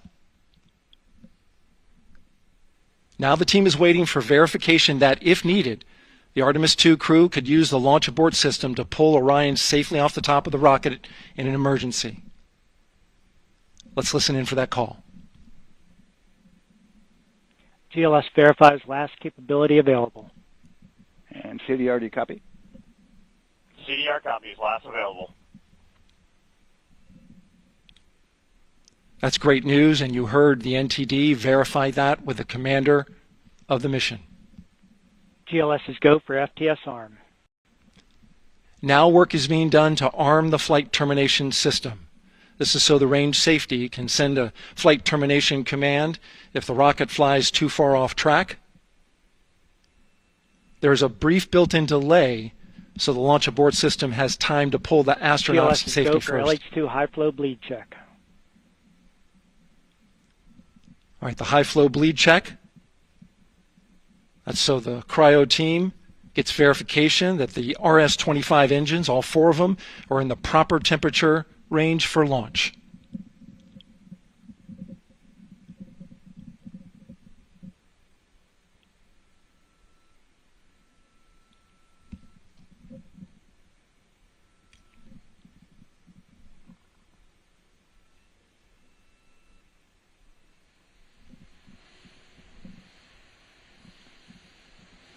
GLS is go for core stage APU start. Core stage APUs start. Those are auxiliary power units, high-speed turbines which provide pressure to hydraulic pumps that steer the RS-25 engines. We're going to see a gimbal test a little later at T-minus 2 minutes and 30 seconds. This is what allows that to happen.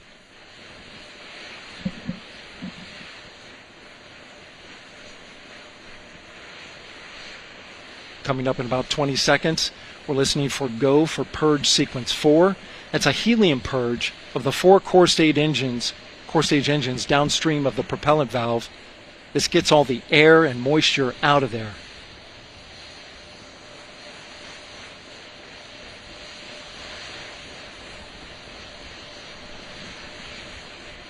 GLS is go for purge sequence 4. Moving through the milestones. All is looking good.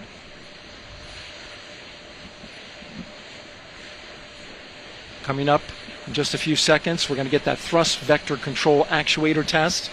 This is a gimbaling of the engines.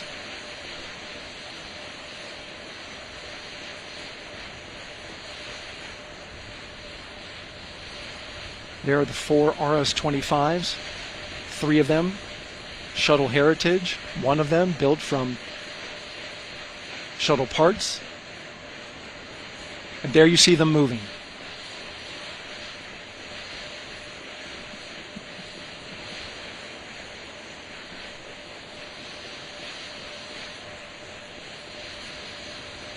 Now we're going to start moving the power from both the upper stage and the lower stage of the rocket to internal, taking ground power away and now going to battery power. GLS is go for upper stage to internal power. All right, power is removed from the rocket's upper stage, the ICPS, and it's been switched to battery. Same milestone for the lower core stage coming up at T-minus 1 minute and 30 seconds. Right now, the 4-person Artemis II crew is 248,000 miles away from the moon.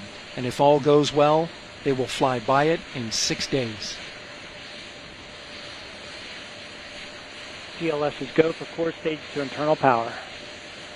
All right, there's the rocket's core stage, which houses 3 flight computers, is now on its own power.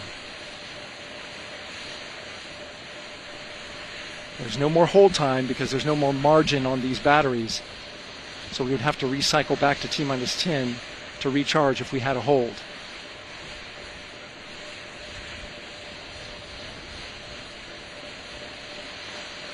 One minute. Right now the rocket does not know what the T0 is, but coming up at T-minus 33 seconds, control shifts from the ground launch sequencer to the rocket's onboard autonomous launch sequencer, or ALS. The rocket will count itself down, but honor any holds that could come from the ground. Now, shortly after liftoff, Houston will take control of the rocket, and my colleague Gary Jordan will take over commentary. GLS, go for ALS. Great call out. The rocket is on its own. 4 brave explorers ready to ride the most powerful rocket NASA has ever launched. Sound suppression water is flowing. 15. And here we go. 10, 9, 8, 7. RS-25 engines lit. 4, 3, 2, 1. Booster ignition. And liftoff.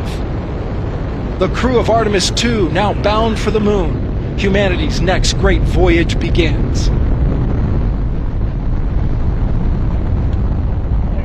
Good roll pitch. Roger, roll pitch.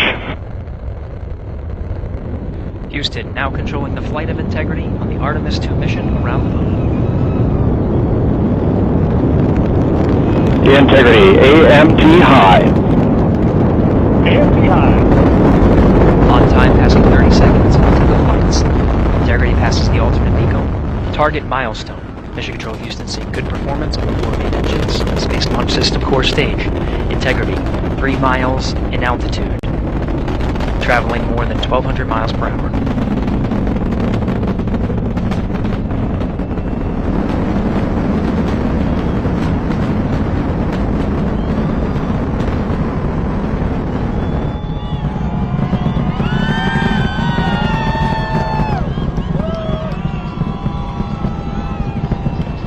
Mission elapsed time, passing 1 minute, approaching max Q.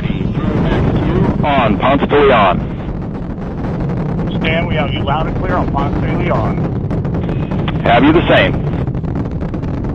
Communication signal transfer confirmed as Integrity and its crew go supersonic. Approaching 90 seconds into the Artemis II mission. Integrity is 14 miles in altitude, 8 miles downrange, traveling more than 2,600 miles per hour.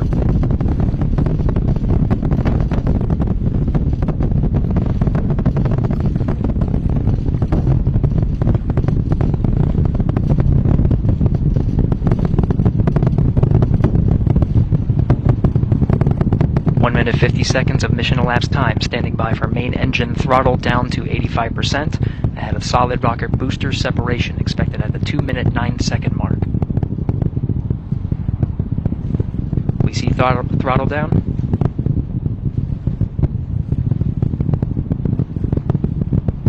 Confirmed separation. Main engines throttling up, guidance converged.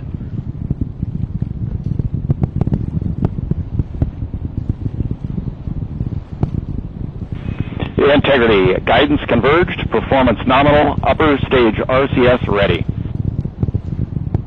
Copy all, Stan. Integrity, SM priming complete. SM priming complete. 2 minutes 45 seconds of mission elapsed time into the Artemis II mission. Thrusters on Integrity and upper stage confirmed in a ready state, ahead of service module fairing separation.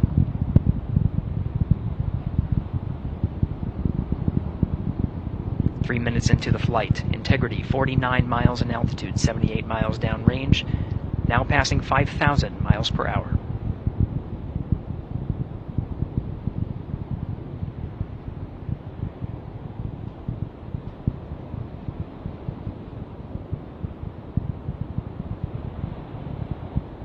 Standing by for launch abort system jettison. Houston Integrity, good last jettison, great view. Copy jettison, Team Eco 8+02. We see the same on board, Stan.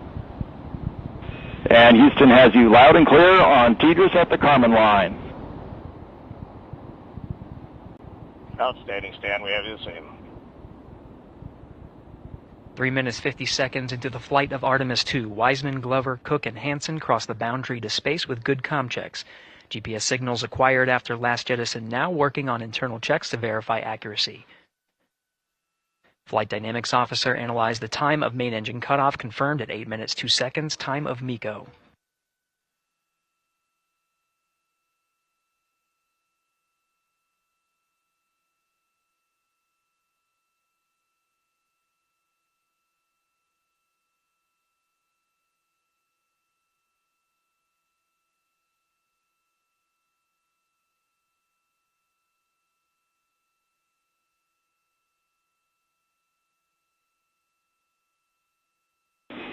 Integrity, GPS processing.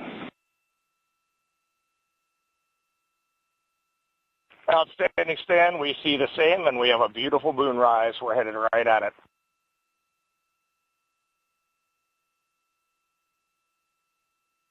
Approaching 5 minutes into the flight, Commander Reed Wiseman confirms he has visuals of his destination. GPS guidance, navigation, and control software finishes internal checks and sends to navigation channels. Integrity, 3 engine press. 3 engine press. On time, now passing 5 minutes 20 seconds of mission elapsed time into the Artemis II mission. At this point, 3 good main engines are all that's needed to carry Integrity to a nominal main engine cutoff target. Though at this time, we're seeing 4 good engines here in Mission Control Houston. Integrity, 75 miles in altitude, 330 miles downrange, approaching 10,000 miles per hour.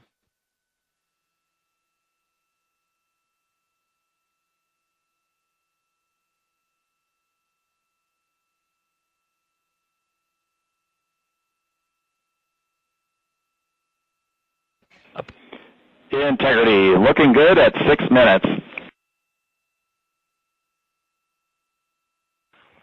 Same on board, Stan. Good trajectory and engine performance. Booster officer will soon report the shutdown plan to Flight Director Judd Freeling, expected at the 7-minute mark. Integrity, 78 miles in altitude, 460 miles downrange. Integrity, expect nominal shutdown.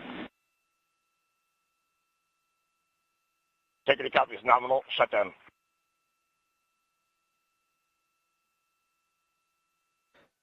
Six minutes 40 seconds of mission elapsed time. Shutdown plan is as expected.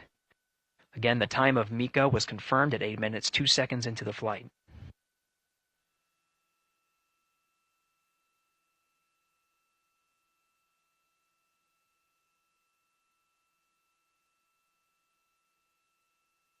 Seven minutes of mission elapsed time.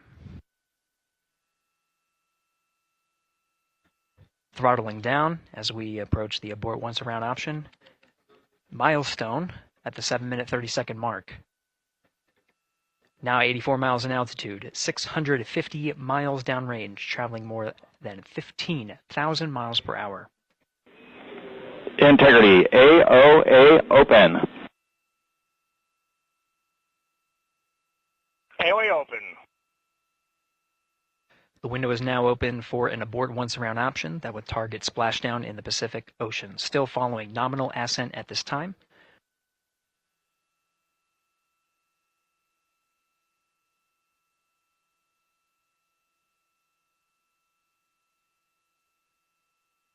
About 10 seconds remaining until the main engine cutoff of the Space Launch System core stage. Standing by for confirmation of MECO and core stage separation.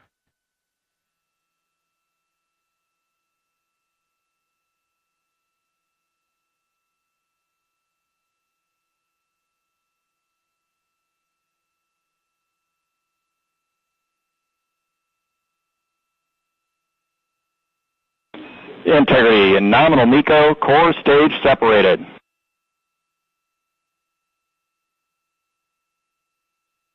We see the same on board, Stan.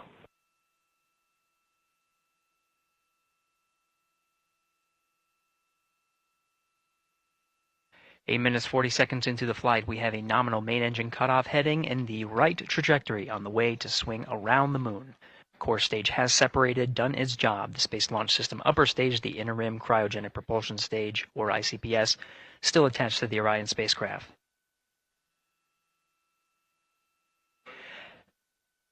Nine minutes of mission elapsed time. Integrity crew of Reed Wiseman, Victor Glover, Christina Cook, and Jeremy Hansen now in orbit around the Earth at the beginning of their journey to the moon.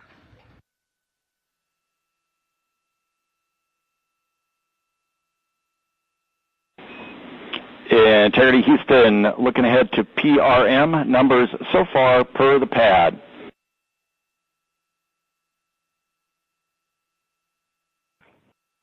Copy that, Stan. Numbers for the pad.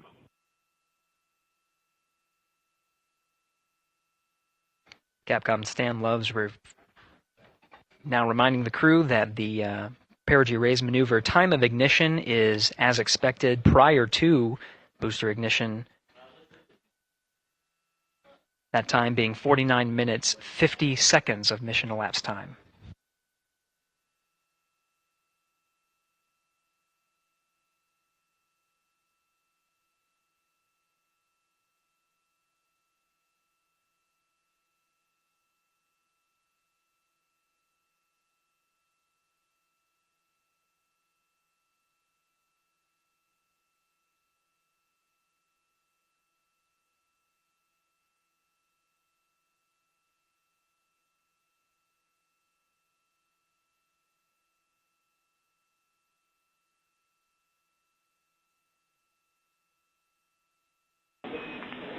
Integrity, good. Neds deploy.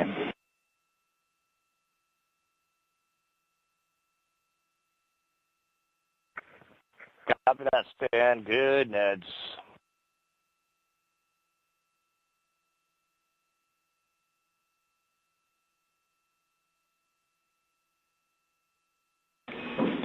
And Integrity Houston for PWD setup. Just a reminder, halfway open on the secondary.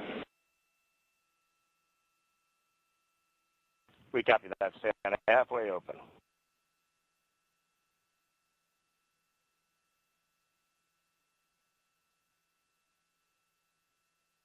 Passing 11 minutes of mission elapsed time. Here, overhearing the conversation between Capcom Stan Love and Commander Reed Wiseman, already passing some milestones. We have a good nozzle extension deployment system. That is confirmed. Complete. We also have the visors are confirmed up. Now past the dynamic phase of flight, that is Ascent.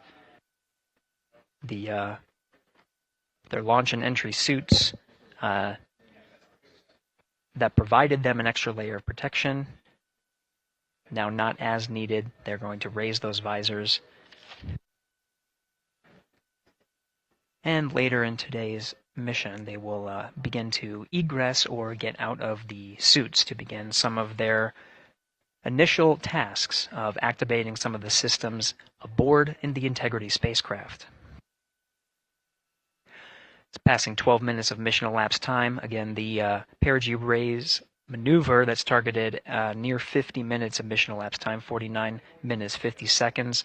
That's what the crew is going to be working towards. The Commander Reed Wiseman, pilot Victor Glover will focus on preparing for that milestone.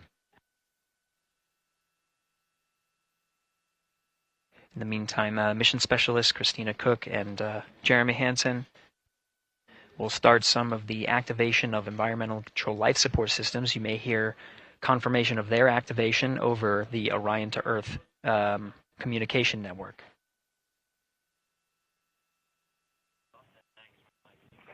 Houston, C3 aux power back in auto.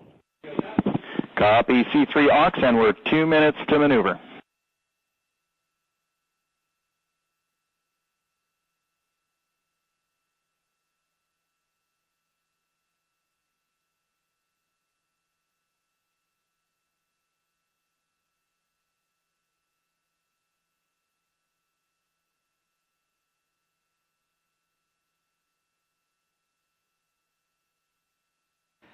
"13 minutes and 30 seconds of mission elapsed time. We're going to continue to follow the crew of the Artemis II mission. They are beginning their journey around the moon to verify the systems that will take us to its surface. An incredible ascent.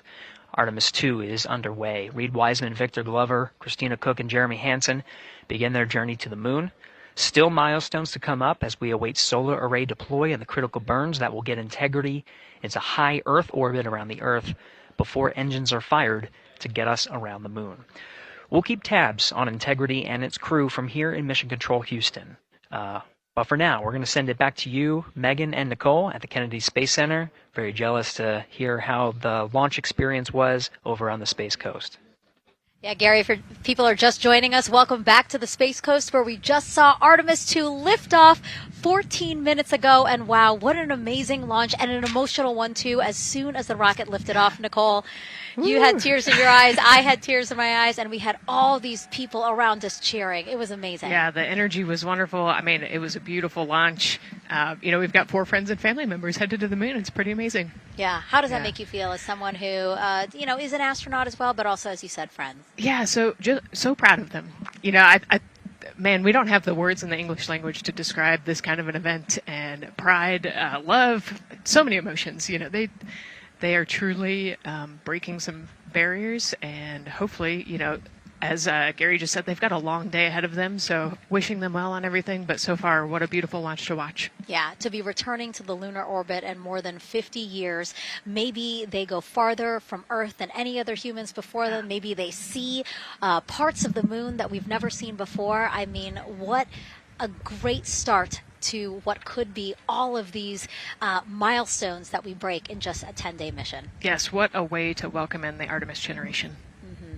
Yeah, how do you feel? I mean, we saw some beautiful shots we were covering of course, the rocket, of course, the Earth falling away as we continued up into our ascents, but also some of those crowd shots where we saw young and old, just emotional, overcome by this history-making moment. Man, we are going back to the moon for all, and we saw that today. We saw that in all the crowds. And you guys just saw that view, the sunrise or sunset, I guess. They just made it over the crest of the Earth, and you could see the sun peeking over. One of my favorite views from space. And I can't imagine what they're looking at now, and I can't wait to see what they're looking at in about 5 or 6 days. Yeah, and I know a lot of people are like, I'm surprised this launched on the first try, because we know, like any little thing, we have to be keeping safety in mind, and we want to make sure we're ready to go. But we were ready to go, and I think it surprised a lot of people. What a wonderful surprise on this Wednesday evening. It did, and it kind of surprised me as well. But it's just a testament to the team here that has been working so hard on Artemis. Artemis 1, we learned a ton of lessons. We learned a ton from the wet dress for Artemis 2. We were able to go in, fix those things. We even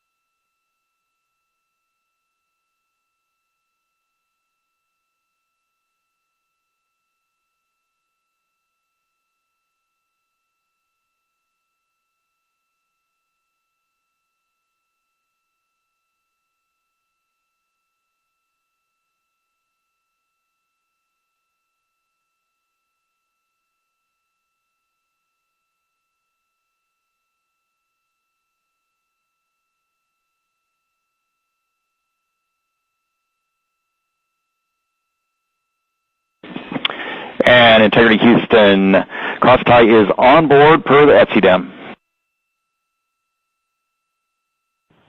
We copy Houston. Thank you.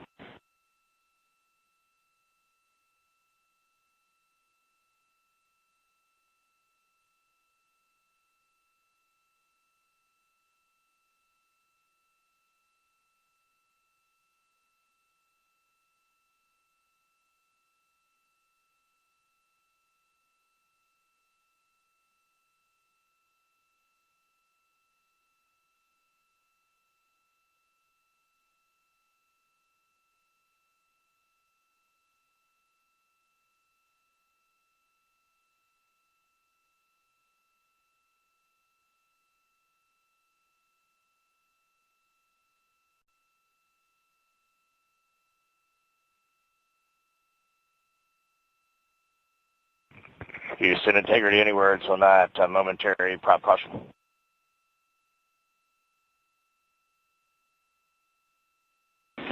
And Reed, no action. We're looking at it.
Integrity Houston, update on TDRS handover for your pad.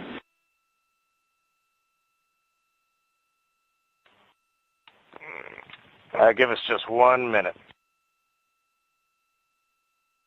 And Stan, you can read it. Ike is ready to copy. Roger. TDRS handover east to west expected 1 second earlier at 5:1 minutes, 26 seconds.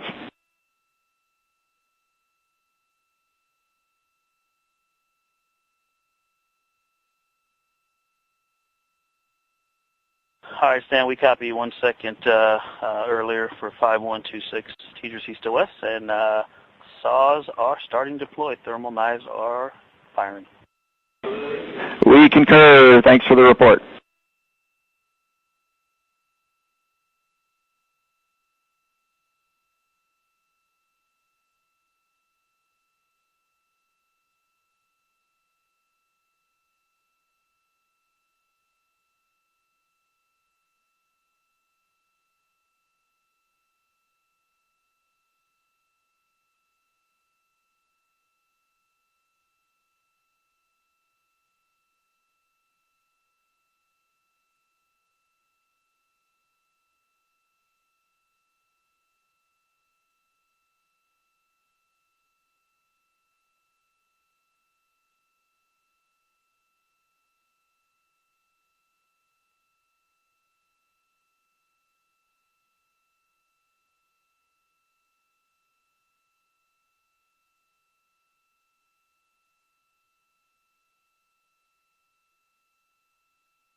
And integrity for prop messages, we see 2 temperature measurements right near the line. It's that momentary message you saw earlier. We're going to suppress those. It's CM helium heater 2 T1 and heater 1 T1. They're going suppressed. Integrity, thank you. We see the same.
Houston Integrity, we are happy to report that Jeremy has the O2 sensors on.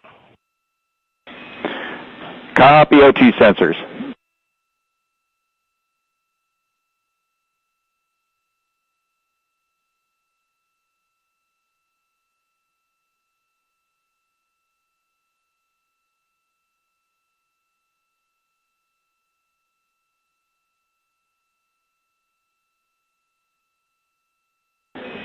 Integrity Houston, we see 4 saws deployed and latched, ready for ATO preferred. Yeah, we're almost there in the procedure stand, and we see the same thing. And Integrity Houston, we are seeing a 7-second miscompare between the MET on Orion and ICPS. We'd like you to read us the MET from your center status bar and for the ICPS on StackSum.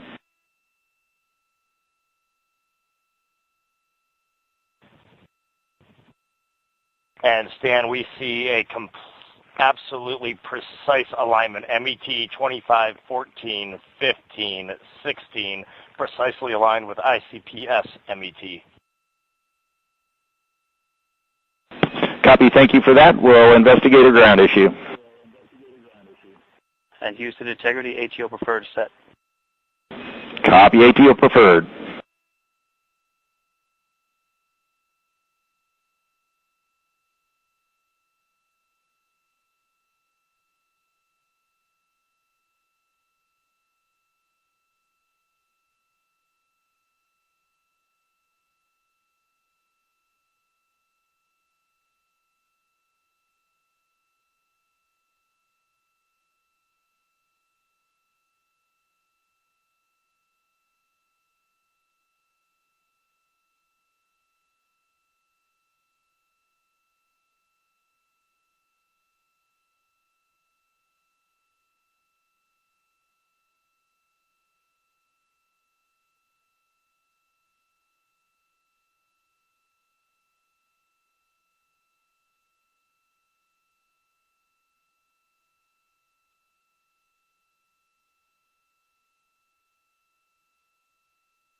Integrity for GNC, we're taking channel 1 to unfiltered and to BFS. Okay, Stan, we're watching. Go ahead.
Integrity Houston, updated PRM numbers when you're ready to copy.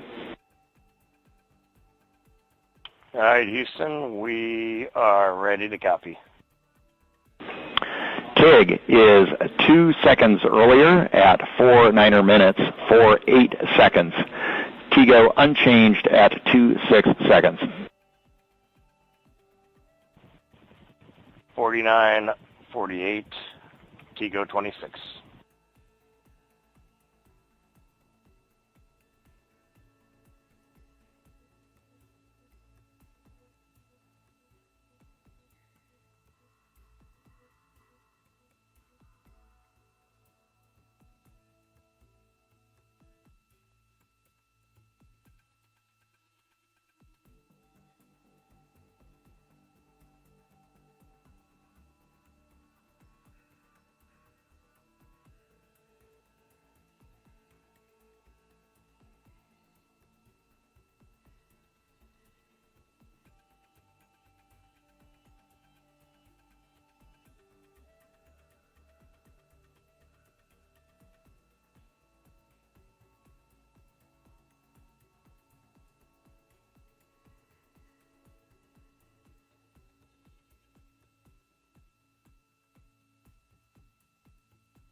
Integrity Houston, for Optimus on the PCD, we have time update instructions when you're ready.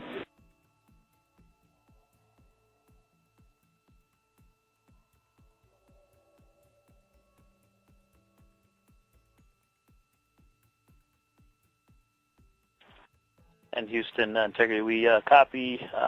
Hands are pretty busy at this time. I think we will call you back when we're ready for that. All right, that one is not urgent.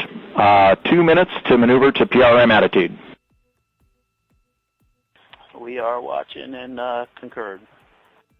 90 seconds-ish, maybe.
Integrity Houston, MCC polls go for PRM pending attitude and saws.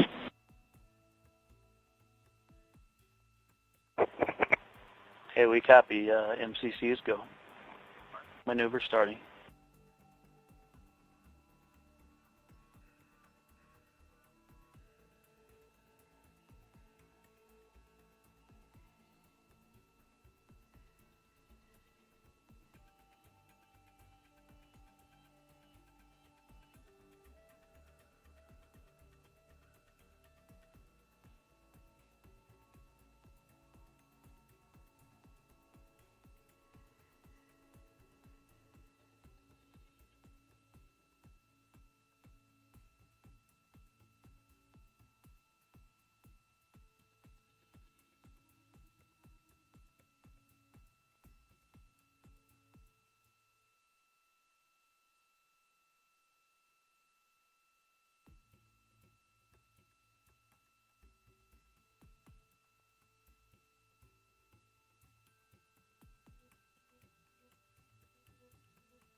as soon as we sign off, so don't worry. You can follow along our 4 astronauts every minute of their nearly 10-day journey to the moon and back. Nicole, I'll definitely be watching it, and I'm sure you will too. Yes, of course. You know, they just started, right? The launch was beautiful. This was a historic day. They're on their way back to the moon for the first time in over half a century, but they've got a lot of work ahead of them, and so we're excited to see what they have to do and excited to test out the Orion spacecraft. Mm-hmm. This is a test flight after all, and we're excited to see what we can learn from this mission. Mm-hmm. Very humbling, inspiring. It was really amazing to be a part of this, and I'm so glad that so many people joined along by either watching here in person or watching online. And of course, Nicole, thank you so much for sitting through this, answering questions, adding so much context and information that really brought a lot out of what we saw today. Oh man, I had a blast. You're a rock star. You're a professional. Gosh, this was great. Oh, you're great. So this was a wonderful day.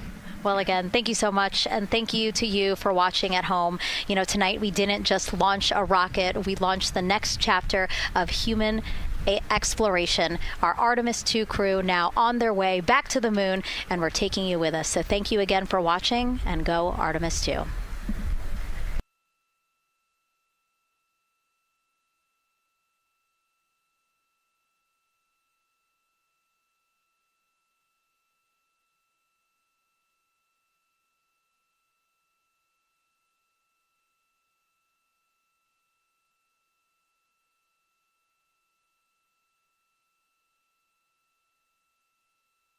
Crew suit up and are now walking down a hallway. And here they are, NASA's Artemis II crew, taking their first steps outside for their historic test flight. And the 4 of them step into their astrovan. And off they go. Oh, this must feel so special to the crew to see all of these people here, watching the crew walk across the crew access arm, getting a beautiful view. Everybody configured with their suits, so in we go. And the closeout crew has closed the launch abort system hatch. 3, 2, 1, booster ignition, and liftoff. The crew of Artemis II now bound for the moon. Humanity's next great voyage begins.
But basically what I was saying about Christina Cook is that she will have the role of reading. CM is ready for closeout, performing video sweep using drag-on camera. OD. See? Spacecraft. Launch system core stage. Integrity. 3 miles in altitude. Traveling more than 1,200 miles per hour.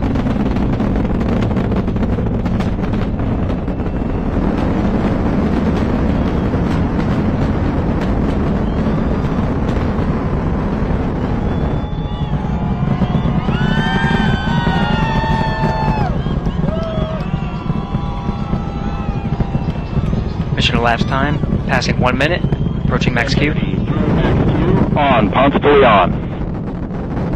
Stan, we have you loud and clear on Ponce de Leon. Have you the same?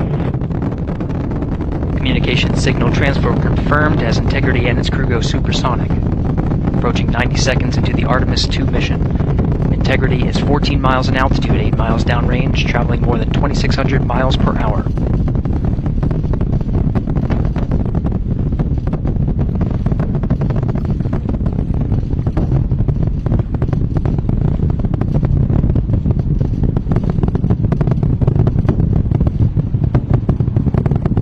Minute 50 seconds of mission elapsed time, standing by for main engine throttle down to 85%, ahead of solid rocket booster.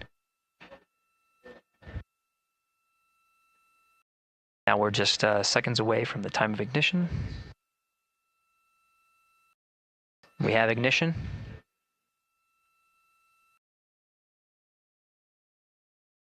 can see the perigee raise maneuver from the main engine of the ICPS firing from the solar array wing. Standing by for confirmation of cutoff.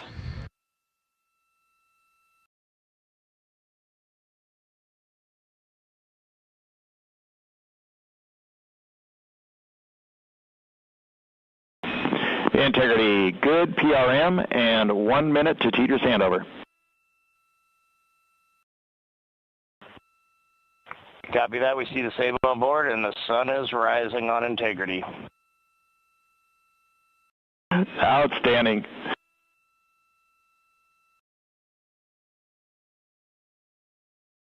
And with that, the first burn of the interim cryogenic propulsion system has been completed and put the crew on the right trajectory to get them to the moon. Houston, there are Integrity for toilet setup, step 2.5. Go ahead. Yes, there was not an installed Oxon inlet filter, even with empty Oxone, in the hose when I opened up the filter.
This is Mission Control Houston. Again, we had a good perigee raise maneuver that sets us on course to execute the next major burn, the apogee raise burn.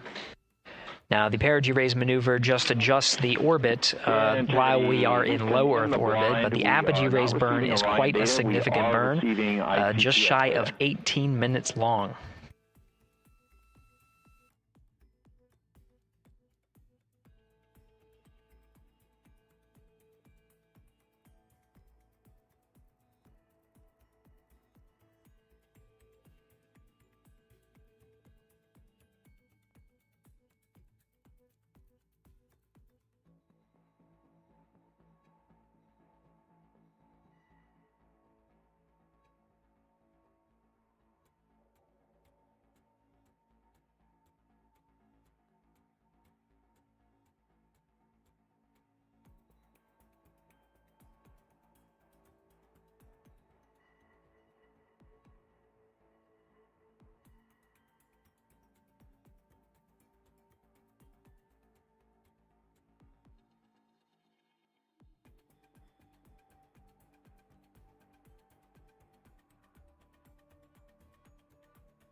Integrity Houston, on TDRS West, White Sands is receiving data. Houston is not. We're still troubleshooting.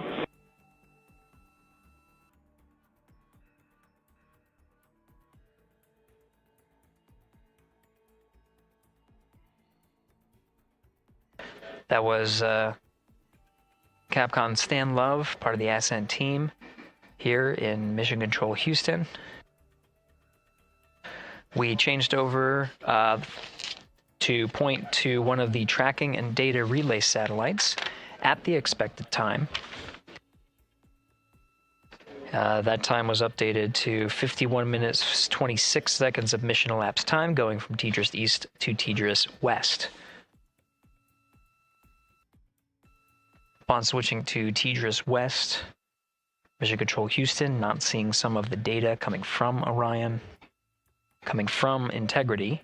So we're standing by to regain the ability and troubleshoot some of the rationale as to why we are having some intermittent gaps in our data and communications with the crew.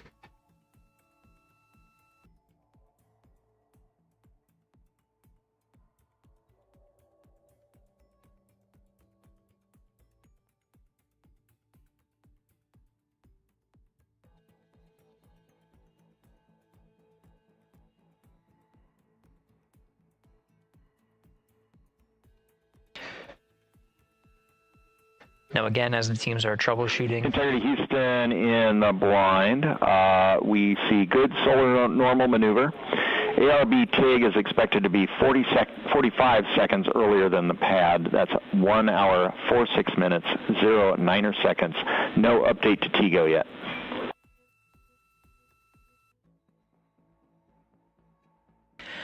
That was Capcom Stan Love here in Mission Control Houston. He used the term "in the blind."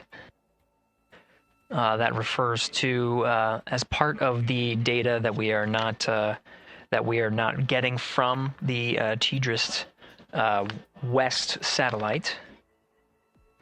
Noting that we understand that we may not be receiving communications from the crew, though they may be able to hear us. So Stan Love reporting what status is known on our end. We do know that from the data we are receiving that the upper stage and Integrity have maneuvered to solar normal, meaning that the orientation, the attitude of the spacecraft is such that the solar arrays can draw the maximum amount of power.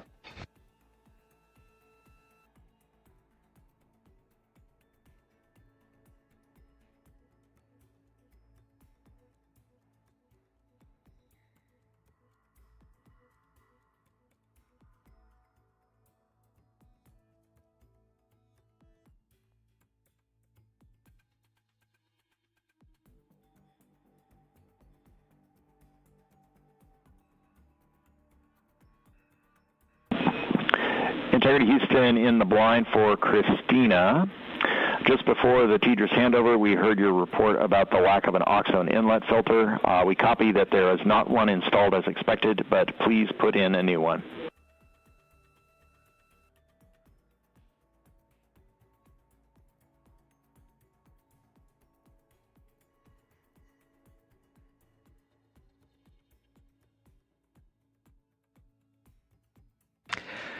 Team here you see in this row at the Capcom console is NASA astronaut Stan Love, the voice that you're hearing from the teams here in Mission Control Houston up to the crew of Integrity.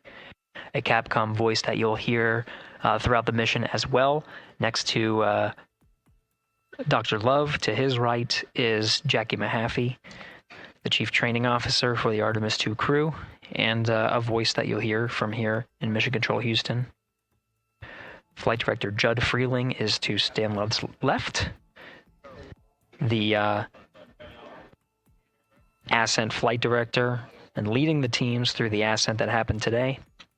And to the left of Judd Freeling is Flight Director Rick Henfling, part of the entry teams here on console to oversee the Ascent portion. He'll be returning to console on Flight Day 9 to prepare for the splashdown on a nominal timeline for flight day 10. Houston in the blind. We're rebooting some ground equipment to try to recover the link. Expect 10 minutes.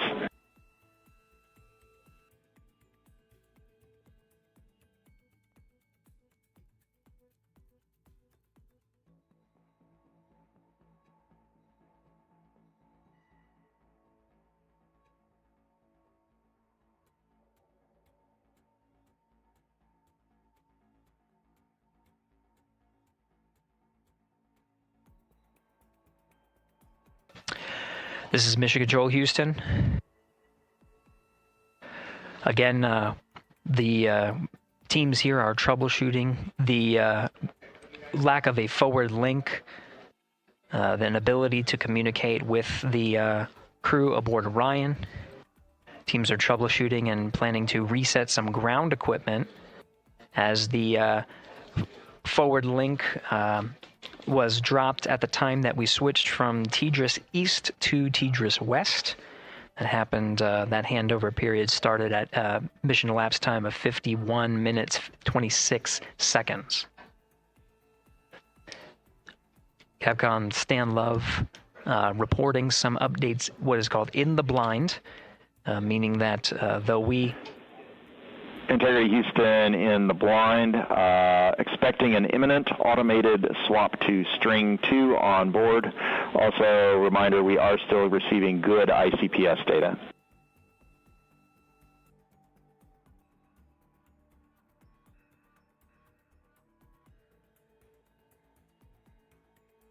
Again, Capcom Stan Love reporting to the crew in the blind, meaning there may be an ability for the crew to hear the calls from the ground. We do know that we are not able to hear any of the crew calls coming from Orion. We did just confirm that we are receiving data from the upper stage, and that allows us to understand and confirm the attitude and orientation of both spacecraft,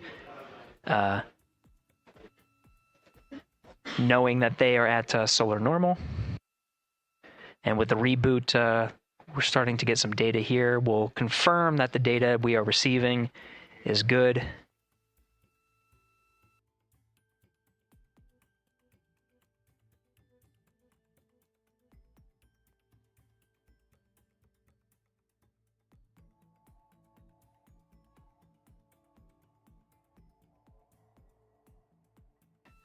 And with the regain of comm, we're starting to get some views aboard the Orion spacecraft. Integrity Houston, voice check on TDRS.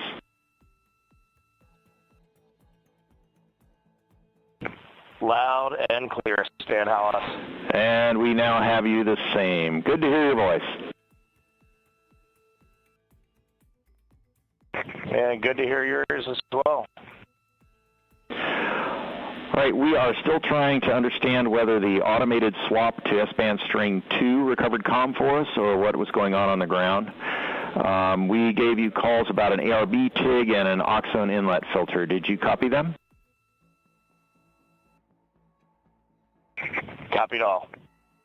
Excellent.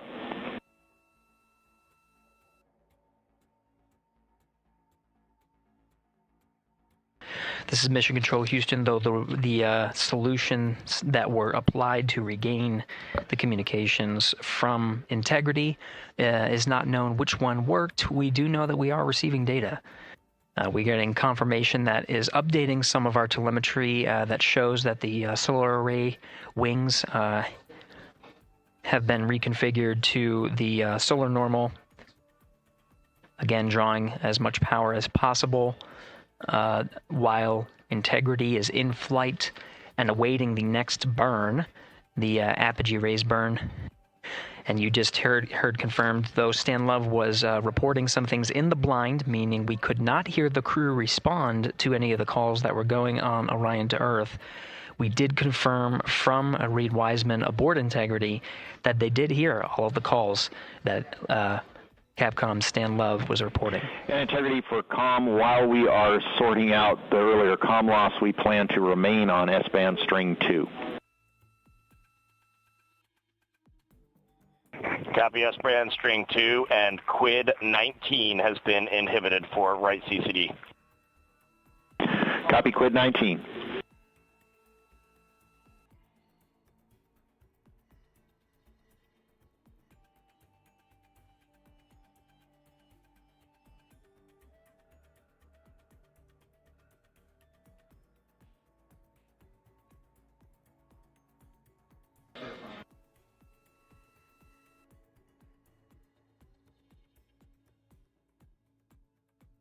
This is Mission Control Houston.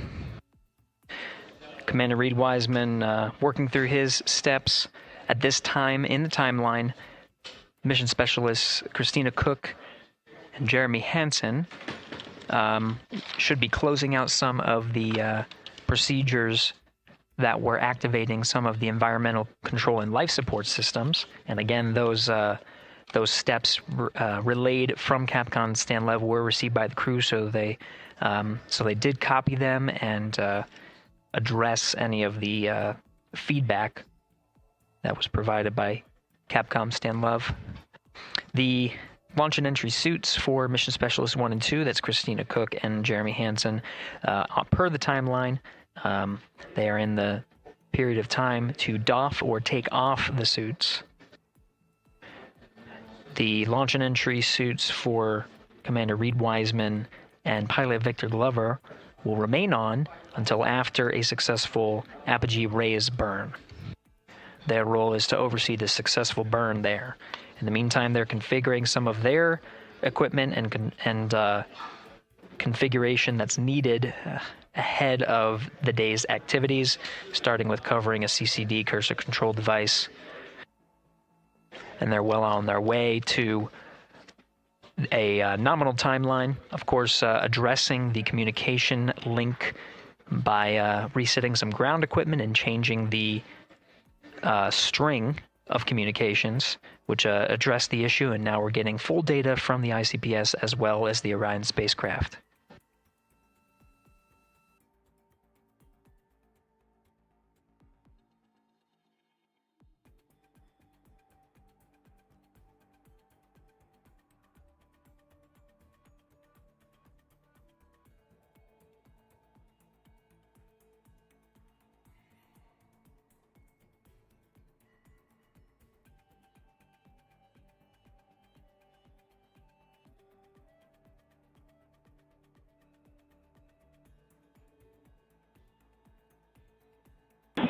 Interior Houston, questions for Jeremy and for Christina.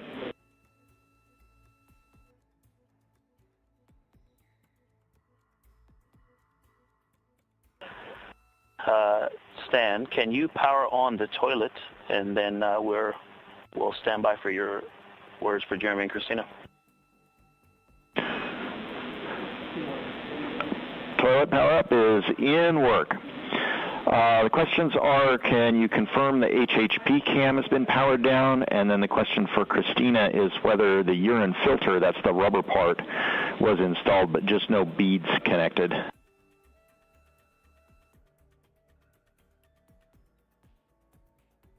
And that's affirmative. The filter was installed, no beads. Thank you. And Stan, we are wrapping up PWD right now. Jeremy will get the HHB cameras after that. There was a tremendous amount of back pressure on all those settings, so it's taking a little bit of all the connectors, so it's taking a little bit of time. Copy. Thank you.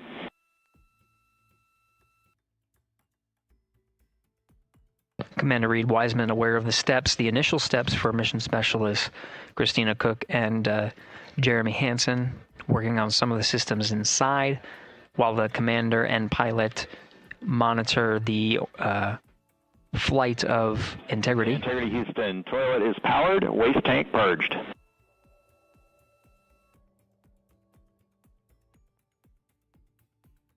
We copy that, Stan. Thank you. Some of the equipment inside needs to be activated by flight controllers here in Mission Control Houston. The activation of some of these necessary for their trip on their first day in orbit as part of the Artemis II mission. while Christina Cook addressed the waste systems that are on board now that they're activated and purged. Jeremy Hansen working on the potable water dispenser, rather. One of his initial steps is to activate the equipment and start filling some bags as a reserve. So he's working through those steps. The HHP camera is one of the internal cameras inside of Integrity. HHP camera was one that was captured through the duration of Ascent and recorded into the flight computers. Go ahead.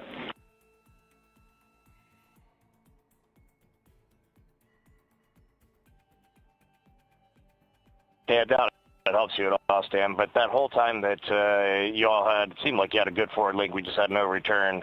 We saw a good frame lock, and everything looked good. The only thing we did not have was a good ping. I don't know if that helps you. That helps a lot, Reed. Thank you for that report.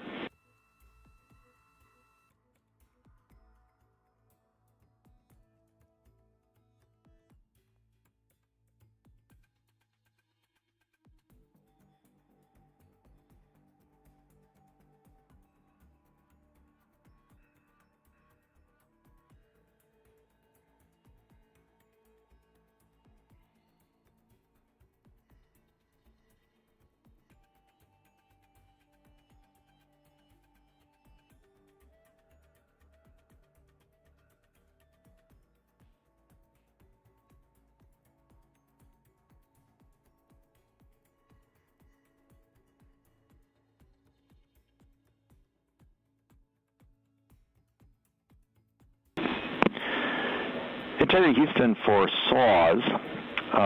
We saw the SAW 3 brake go into error position. We're confident it engaged, but we saw more motion than we expected during the burn. We are cycling the brake on that SAW.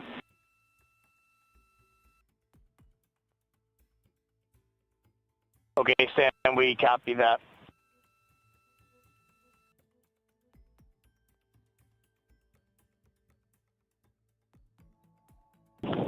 HHP cameras are off, PUP 1 switches are off, Stan.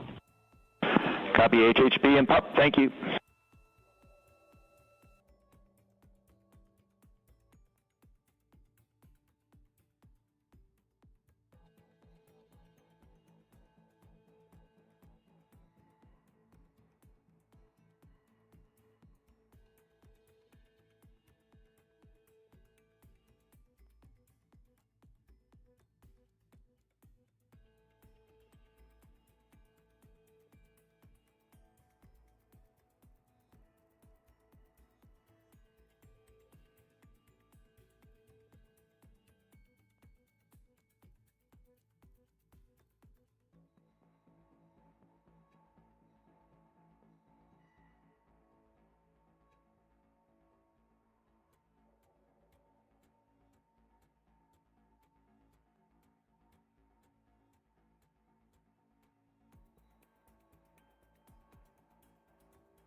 Integrity Houston, starting thermal roll.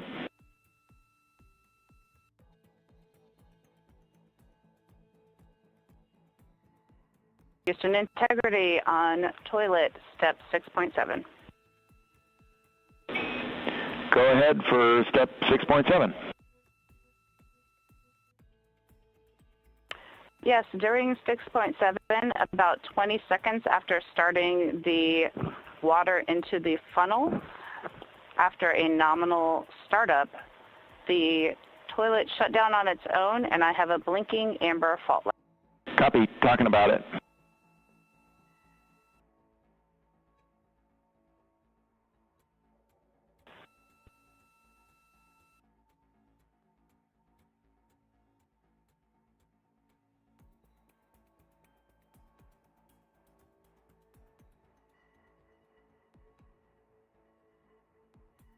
And integrity for toilet, we're going to have to think about that for a while. In the meantime, CCUs are available in Alpha 2.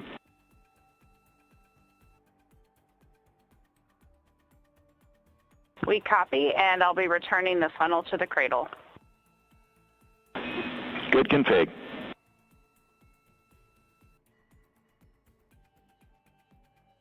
This is Mission Control Houston, a readback of some of the communications that occurred on Orion to Earth.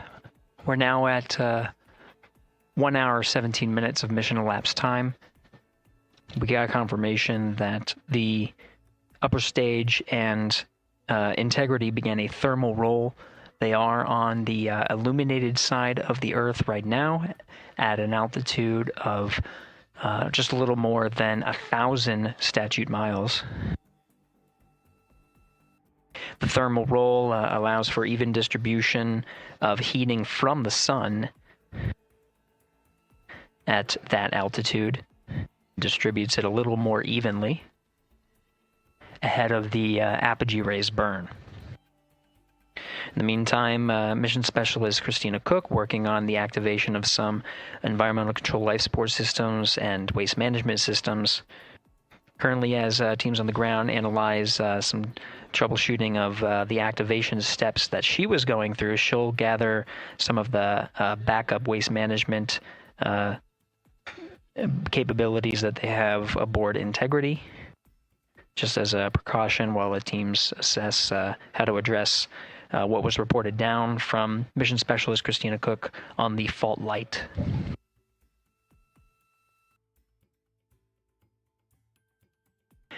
Now at mission elapsed time of 1 hour, 18 minutes, we are coming up on the post-launch press conference at the Kennedy Space Center, where subject matter experts have gathered to and will address the launch that just occurred, and media will ask some questions. As part of our continuous coverage plan, where we are streaming this mission 24 hours a day, 7 days a week, throughout the duration of the Artemis II mission, the briefings themselves will also be streamed on this platform.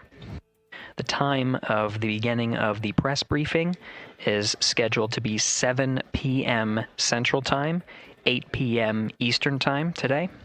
So coming up in just about 6 minutes. While the post-launch press conference is... Integrity, thermal roll complete, and a question for Christina for toilet. All right, Stan, just give us a minute, and the view of Australia was epic just now. It's amazing to be at this altitude, and Christina's working hard. Roger. And Integrity, we also have a story about a water tank valve problem during powered flight. We saw an anomalous indication on the water ISO valve between water tanks Bravo and Charlie. Based on the signature we saw with the tanks during the PWD checkout, we think that valve is closed. We are going to troubleshoot that going forward.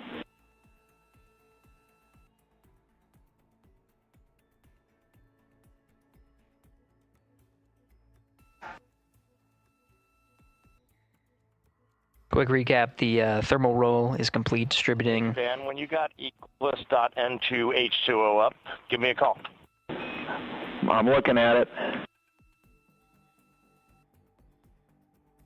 Tab stop 17, we show that valve closed, if that helps you.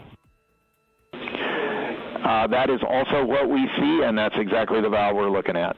Related to that, question for Jeremy. For the PWD checkout, did you check out the primary first or the secondary first?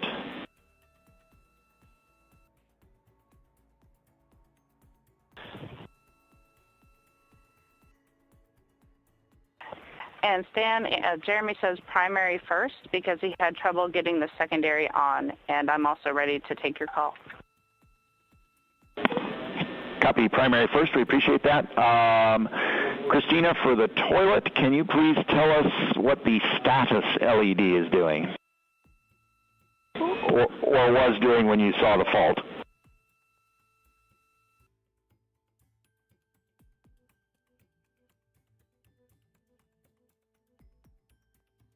It had been on per normal, and there was good suction, and then it turned off when the fault started blinking. That's valuable information. Thank you. Teams on the ground continuing to troubleshoot the waste management systems aboard Integrity. Now we'll continue to follow the mission here as the 4 astronauts work on the steps to activate some of the systems and prepare for the apogee raise burn. About 3 minutes from now, 7 p.m. Central Time, 8 p.m. Eastern, we'll start the press briefing. That press briefing will happen on our 24/7 live coverage. While that is happening, you can listen to the Orion to Earth loops and continue to cover the mission and views from the solar array wing cameras aboard Orion. And you can follow that at our clean live stream, also available at NASA's YouTube channel.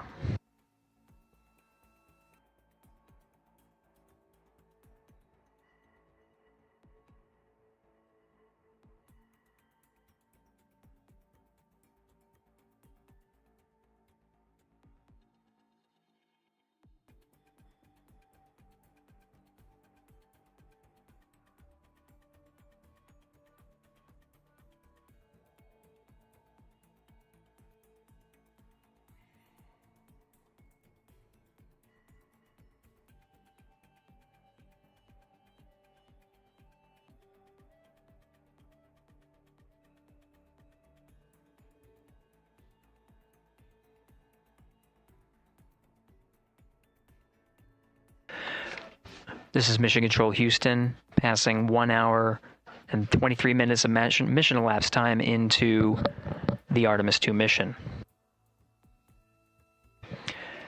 The Integrity crew, about 800 statute miles over the Earth, currently passing over Australia. Commander Reed Wiseman confirmed that pass over Australia, they were able to peek out the windows and see that view from an altitude that is higher than any of them are used to. Jeremy. Integrity Houston for GNC, we are taking channel 1 to unfiltered and BFS.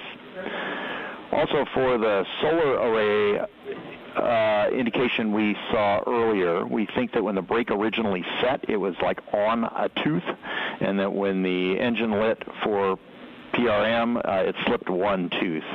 That brake is now showing nominally.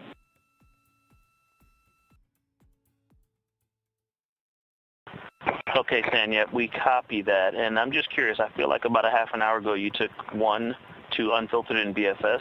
Is this nominal, or did something happen? Victor, this is nominal. Okay, thanks. Copy.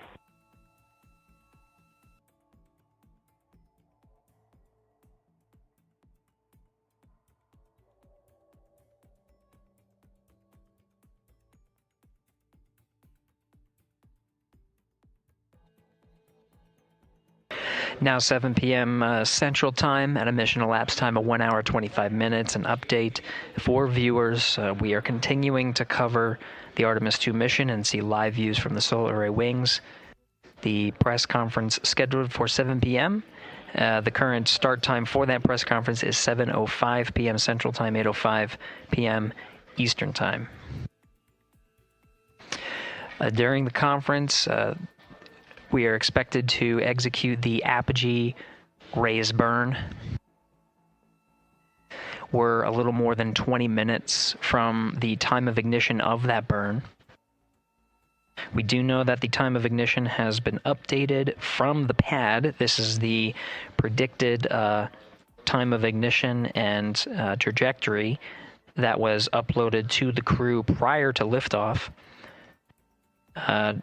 The current time of ignition is 1 hour 46 minutes and 9 seconds of mission elapsed time.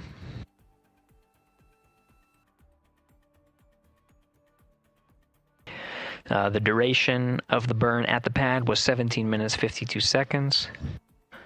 Ahead of the execution of the burn, any changes in that duration will be reported to the crew and uploaded to ensure that the apogee raise burn goes as expected and puts them on the predicted trajectory. That trajectory being 43,730 miles by 0 statute mile orbit. This high Earth orbit will take the crew of Integrity away from the Earth. Again, they're currently on TDRS West. And they will transition to the Deep Space Network. The apogee raise burn time of ignition again at 1 hour 46 minutes and 9 seconds of mission elapsed time. That is expected and will occur during the post-launch press briefing. So as part of our 24/7 coverage, the briefing itself will overlap with that particular milestone. To follow along on our 24/7 coverage, we won't necessarily stop our coverage. The clean Orion to Earth loops will be available on our clean feed that will show a view similar to what you're seeing now. This is a view from the solar array wings, and you'll also hear the communications between Capcom's Stan Love here and the crew aboard Integrity, and you can listen as they confirm the execution of the burn and any changes of the burn. When we come back from the press conference, expected about around 8:05 p.m. Central Time, 9:05 p.m. Eastern, we'll go ahead and recap any of the milestones that occurred while we transitioned to the press briefing to answer the questions that come from the press, and continue along on our 24/7 coverage.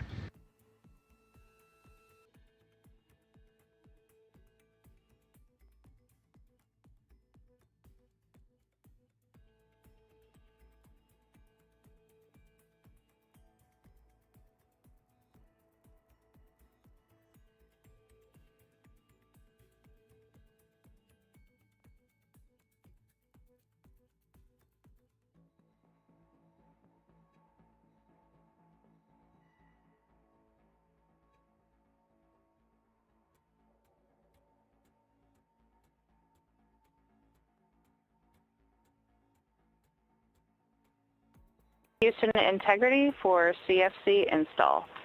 That is complete. Copy CFC, thank you.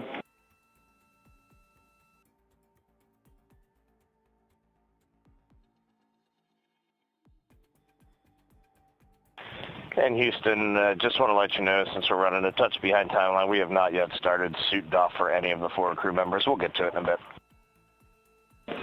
Copy, thank you.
Integrity Houston, updated ARB numbers when you're ready.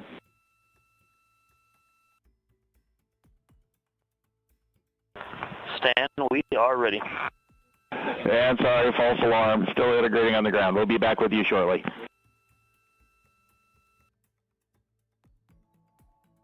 Good practice call. Talk to you in a second. Roger.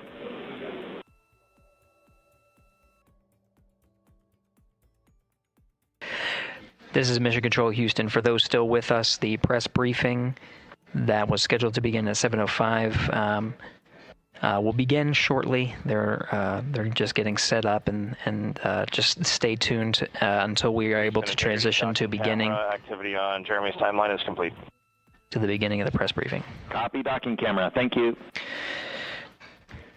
Teams on the ground are analyzing the time of ignition and what's called T-GO, the duration of the burn. At the time ahead of liftoff, the duration of the burn was 17 minutes 52 seconds. There might be some changes. The flight dynamics officer and his support in the back rooms are analyzing to make sure that what they are about to report to the crew is rock solid.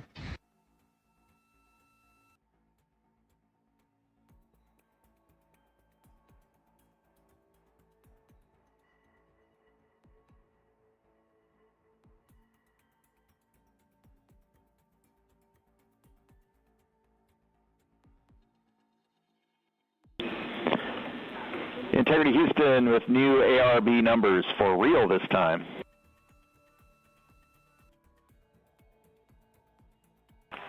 Okay, Stan, we're listening. Go ahead. ARB TIG, 1 hour, 46 minutes, 07 seconds. TGO is 18 minutes, 06 seconds.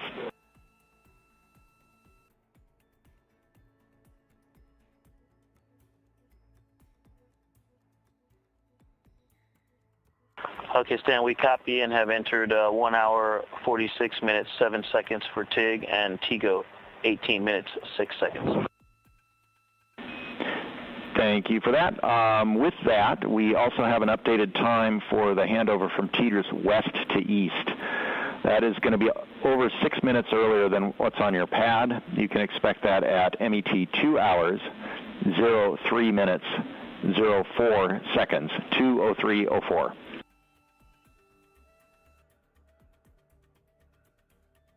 2, 3, 4. For handover west to east. Thanks, Dan. You're welcome.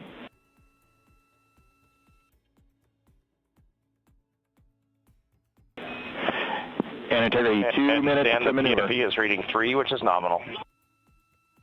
Copy PFE.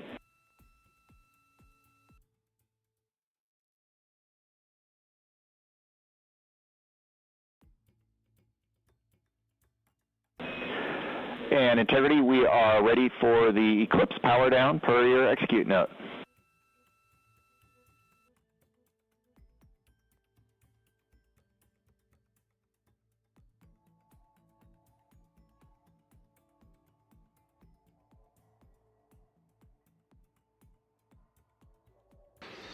All right, as we've continued to follow along on the mission here in Mission Control Houston and on the Orion to Earth loops, we'll take you over to the beginning of the press briefing, the post-launch press briefing over at the Kennedy Space Center.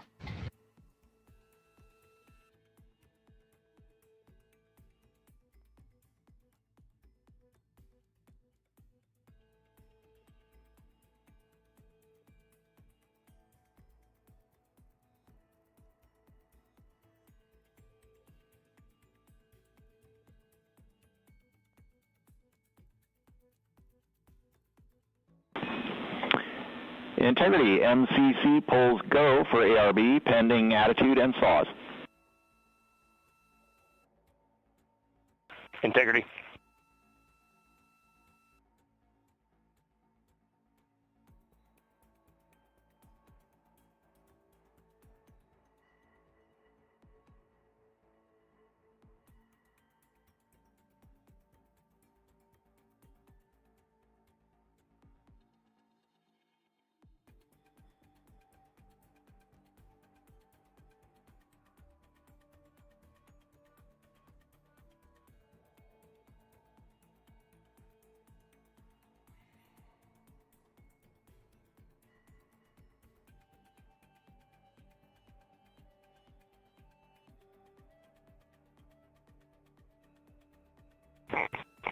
Houston, integrity, power down. Go ahead.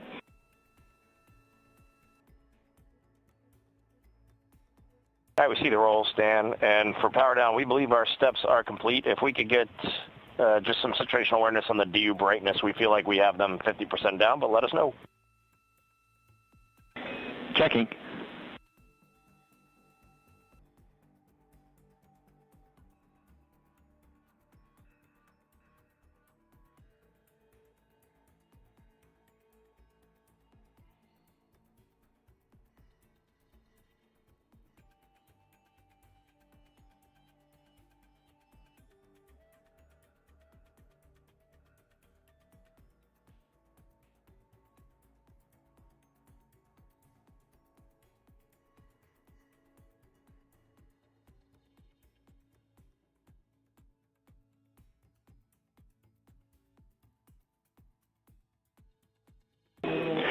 Integrity, we see DU3 right at center. We see DUs 1 and 2, a couple of clicks above center. We're checking power draw now.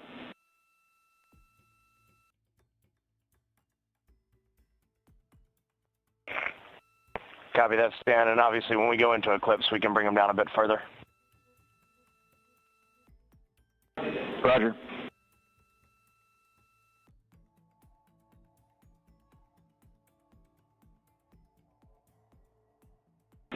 And Reed, when we get into eclipse, we would like those extra clicks on DUs 1 and 2.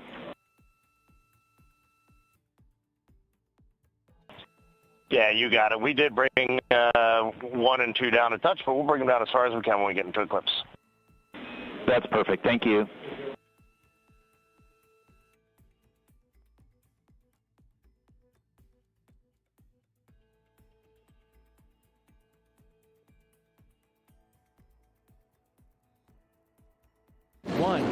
Booster ignition and liftoff.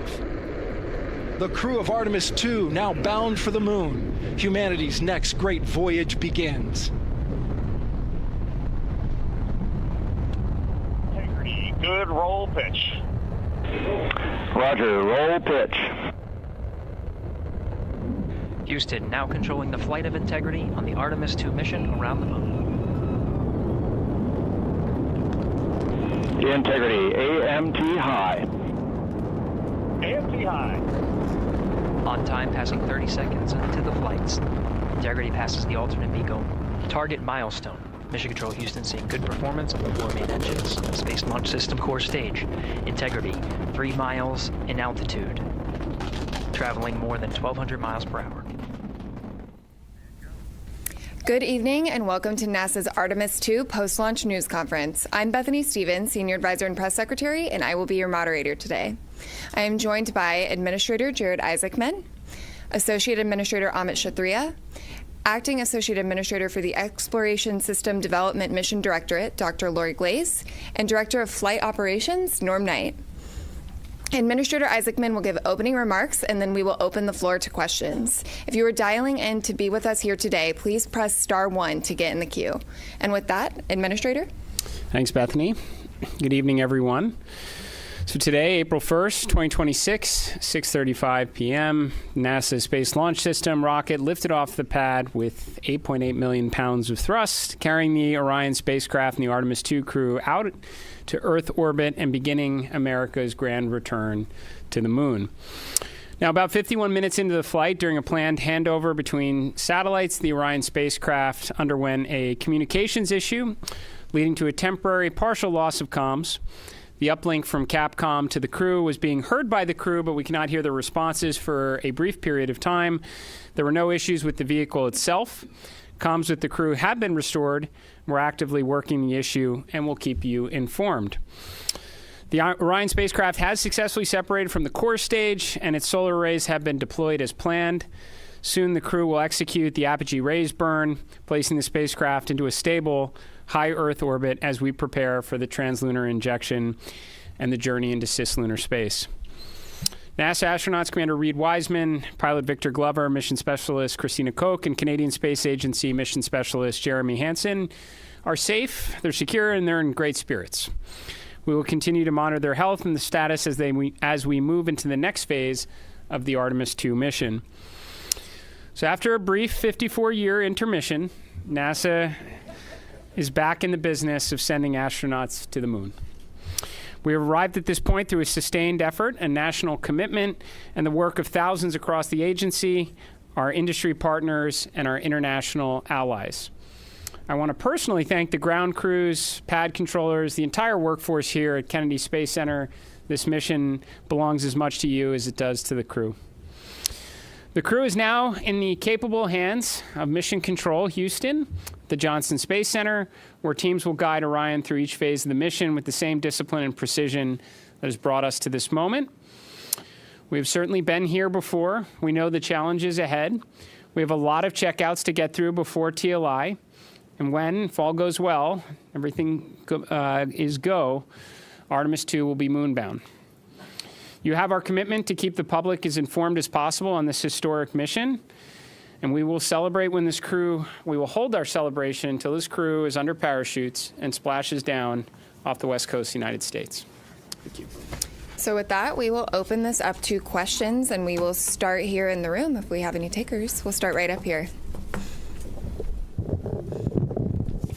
Congratulations to all of you on a successful launch so far.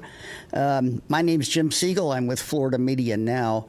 And I'm curious about when the astronauts will have their first meal on this mission. And secondly, is somebody on the Earth here back in Houston or somewhere keeping track of what they eat during this entire mission? And how do they go about doing that? Do they tell them what to eat, or do they kind of select what they want?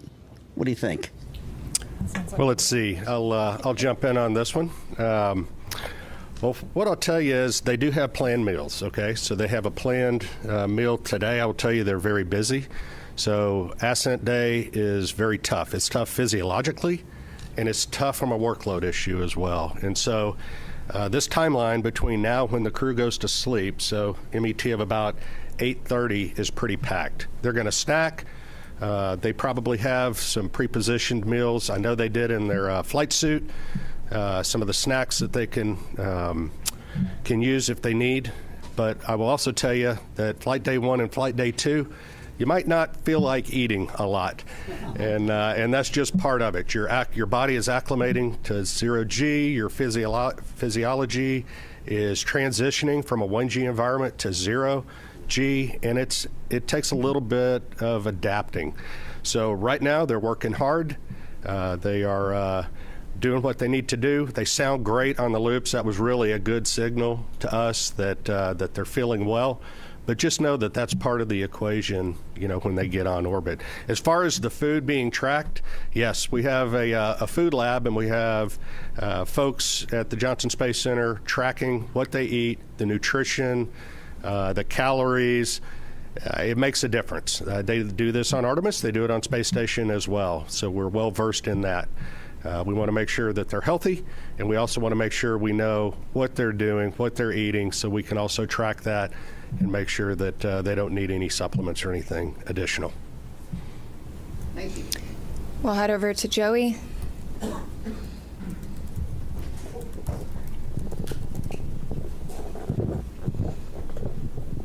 Thanks, guys, and congrats on a clean launch so far.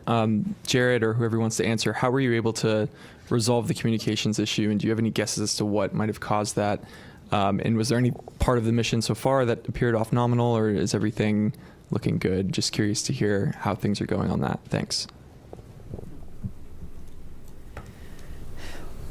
Well, on the comms issue, and I don't know, there may be someone here that has a little more detail than I do of having to run around quite a bit, but I think they're still looking into trying to really understand exactly what was going on there. But it's restored, which is important. I think it just. It was during handover to Tidris West. Sometimes that's squirrely. Ground configuration, you gotta get that right. So hopefully that's what it is. But we'll chase it down. But they were able to recover.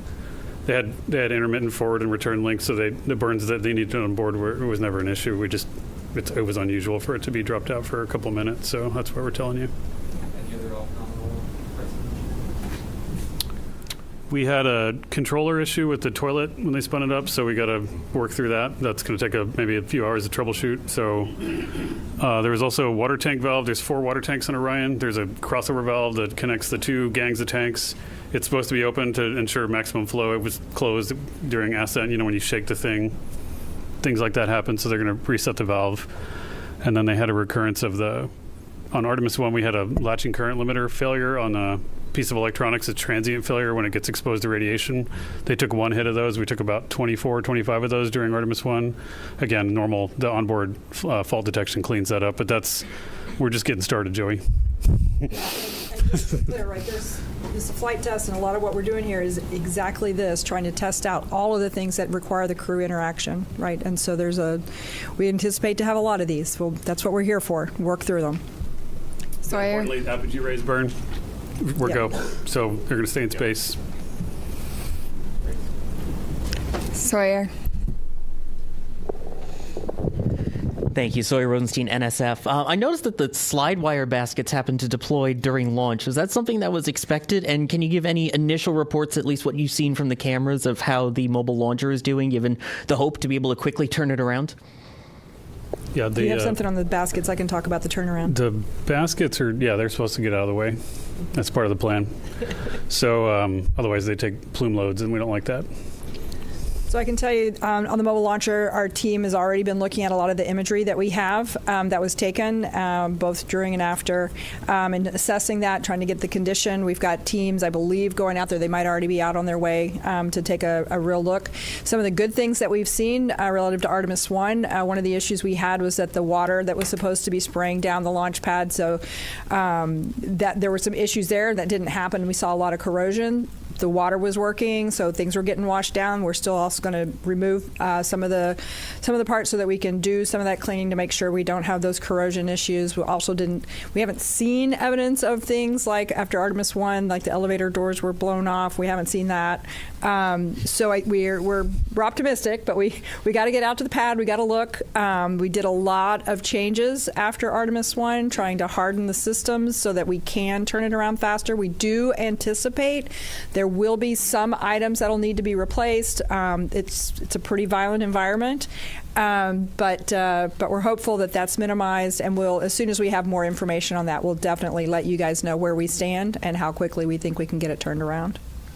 Thanks. Lauren?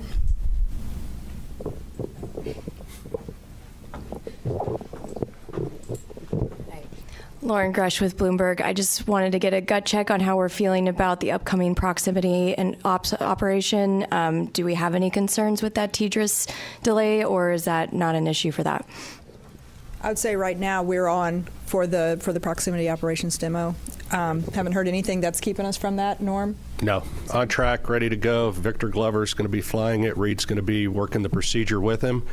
And cross-checking, and Jeremy and Christina are going to be looking out the windows, also spotting, cross-checking, using cameras and imagery, and it should be beautiful, so we can't wait.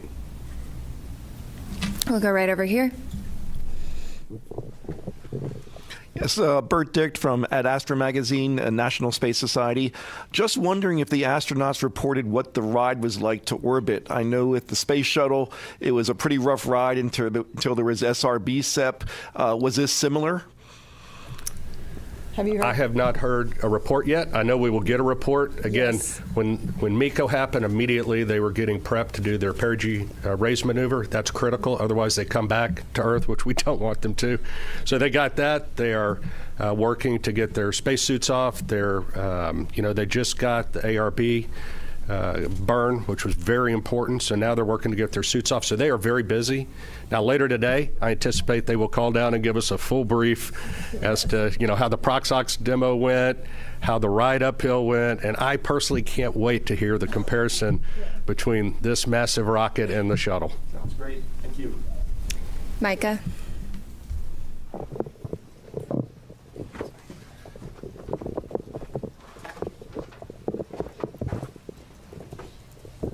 Thanks, Bethany. Micah Maidenberg, Wall Street Journal. Maybe for the administrator, I'd like to ask you, I know we're early on here, how you're thinking about success for this mission, defining success. A lot of tests ahead. And just what happens if you don't kind of meet that standard as the flight unfolds? Thanks so much. Well, I mean, to me, success is undershoots and in the water safely after a 10-day mission duration. So no early off ramps there. I think right now we're already getting good ECLIS data. We've never flown Orion with crew on board, so that's pretty important. I mean, understanding the Orion spacecraft is paramount in this one to progress on to integrated operations of Orion with a lander. Every day we're getting data. It was mentioned from the get-go. This is a test mission for sure. No crew have ever ridden this before. We'll keep gathering data over the next 10 days. We'll share updates, but we'll call success when they're in the water safely, and we'll start working on the next mission. Jackie. Hi. Right here. Sorry if I missed it. I just wanted to check in on the status of the perigee and apogee burns. Are those both finished at this point? And then I also wanted to check the best way to explain to the audience why we're doing that apogee raise maneuver and why we go into that high Earth orbit. Thanks so much. Do you want to take that? Oh, I mean, I can certainly say we completed the perigee raise maneuver. That was done pretty quickly, as you heard, and the apogee raise burn should have already happened. That should have been happening while we sat here. They were getting ready as we were walking in. And then if you want to talk maybe about the rest. So we go into a high Earth orbit. Roughly, the perigee is about 1,000 nautical miles, rough give or take, of the Earth, 25,000. So it's pretty elliptical. That's getting us, everything we do is getting us set up for the translunar injection burn. And so it's getting these burns. It's all converging down to what we call TLI. So we got to get the ECLIS system checked out. We got to make sure we have a redundancy. We got to make sure these burns go off where they should go off, and get Orion and the SM configured exactly where it needs to be. So when it comes around and it's time for the translunar injection burn, off we go, and that takes us really, that puts us outbound to the moon. That's a real big commit point, and so you'll be hearing more about that tomorrow. You might mention it not only sends us outbound to the moon, but it also sets us up for the gravity assist that brings us back. So we are set all the way. Yes. Once we make that burn. Go right back here. Hi, TJ Musco with the Epoch Times. Thank you all so much. Something that hasn't been really talked about is that the Space Launch System predates the Artemis program. It got going all the way back to 2011. So 15 years really invested in this. And just how does it feel to finally see it launch with the human crew on board? Yeah, I mean, right now, like I said, we're focused on the next 10 days. But I mean, I'll tell you, I'm incredibly proud of the folks that worked on this machine for as long as they did. And one thing we didn't talk about earlier was, one of the big objectives is getting the organization and getting our qualification standards and getting our certification rigor up to the standard for crewed flight. That's a big, even though the mission is a complicated mission, moving the entire organization to a mindset of thinking about risk in the right way to fly crew is a big deal. And making sure that the way we've gotten the machine configured to fly crew with the resilience and the reliability we care about is also a big deal. So it takes time. I mean, we got a lot in front of us, but I mean, it's for the guys that were out there. There's a big celebration in launch control for the rocket guys. The rocket guys can go out and play now, but the spacecraft guys got a lot of homework, so they're going to go work on that. But yeah, for them, I could see it on their faces. Jeff.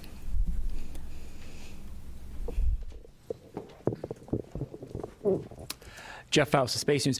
During the countdown, we heard controllers working through a few issues, one with the flight termination system, one with the launch abort system battery, and it sounded like there was a brief telemetry dropout. Wonder if you could provide a little bit more details about those issues and how you resolved them relatively quickly. Yeah, so Jeff, the FTS issue was we were doing an end-to-end test. We typically have to confirm that we can get a signal from the range to the machine and then back. We weren't able to close that entire end-to-end loop.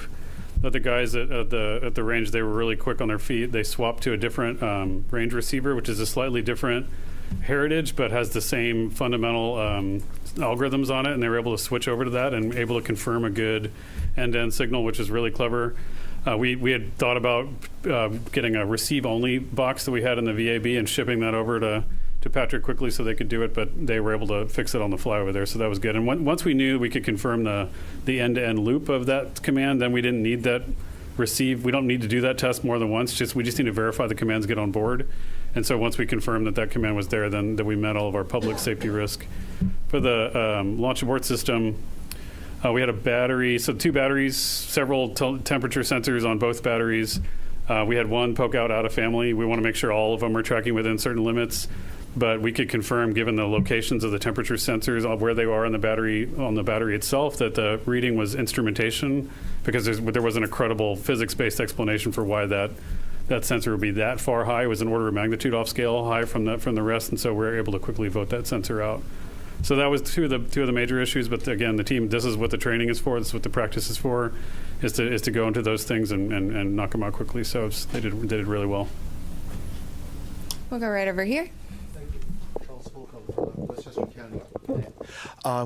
I noticed there was a lack of public address announcing outside, and there was a lot of going back and forth when we realized there were some issues, and we had to go back inside to find out, or we had to have our phones. Why was there no public address system available with loudspeakers outside? I'm not sure what you're referring to. We're not sure what issue you're talking about the public address. Okay.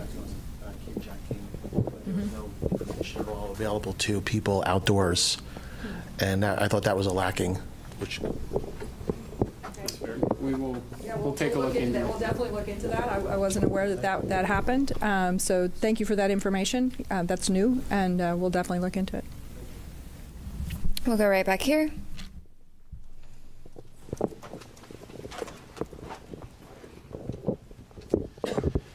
Thomas Moore, Sky News. Administrator Isaac Mann, as a fellow astronaut, what were your feelings watching your crew rising above Pad 39B? And do you feel that extra sense of responsibility for the crew as they head further into space? I certainly felt that it would be, just from, I guess, my perspective in it, that, I don't know, it is far less stressful to be strapped into the rocket than to be responsible for it here on Earth. So I definitely had those feelings quite a bit. But, you derive a lot of confidence from the process that leads up to this moment. I mean, literally the army of people that came together across NASA, all our contractors, all our partners to prepare for this, every step that leads up to it. This is what I, was really honestly going through my mind through it, is all the testing that goes into it, the integrated testing, the flight readiness review, everything that goes into a flight readiness review. Not to mention you have a truly exceptional crew up there that have been training for years on this. That gives you the confidence to undertake this mission, especially knowing the implications that it is part of a much bigger program. This is America and our partners' return to the moon, and we're trying to do it this time to stay. So, incredibly important mission. Certainly felt the pressure of it, but it was relieved, based on the confidence we have in the team here at NASA and everyone who contributes to it. Thank you for the question. We'll come right up here.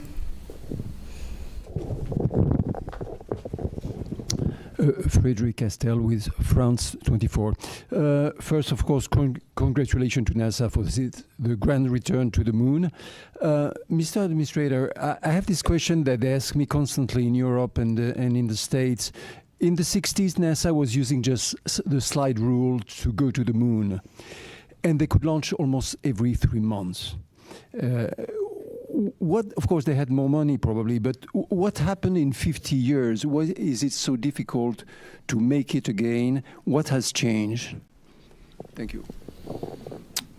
Well, for sure, we knew. Look, it's a very fair question. I know a lot of people ask it, not just in your country, but here in the United States. Certainly, financial resources are part of the equation. NASA's budget, if I recall, was somewhere between 4 and 4.5% of the discretionary budget during the space race. About a quarter percentage of that today. And I mean, to be very honest with you, I think competition is a factor in this as well. it's a great way to, mobilize the resources of a nation and concentrate on something extremely challenging. And that's what we did in the 1960s. And I think with absent some competition, we focused a lot on partnerships and all that we could do collectively with respect to science and discovery. But competition can be a good thing. And we certainly have competition now.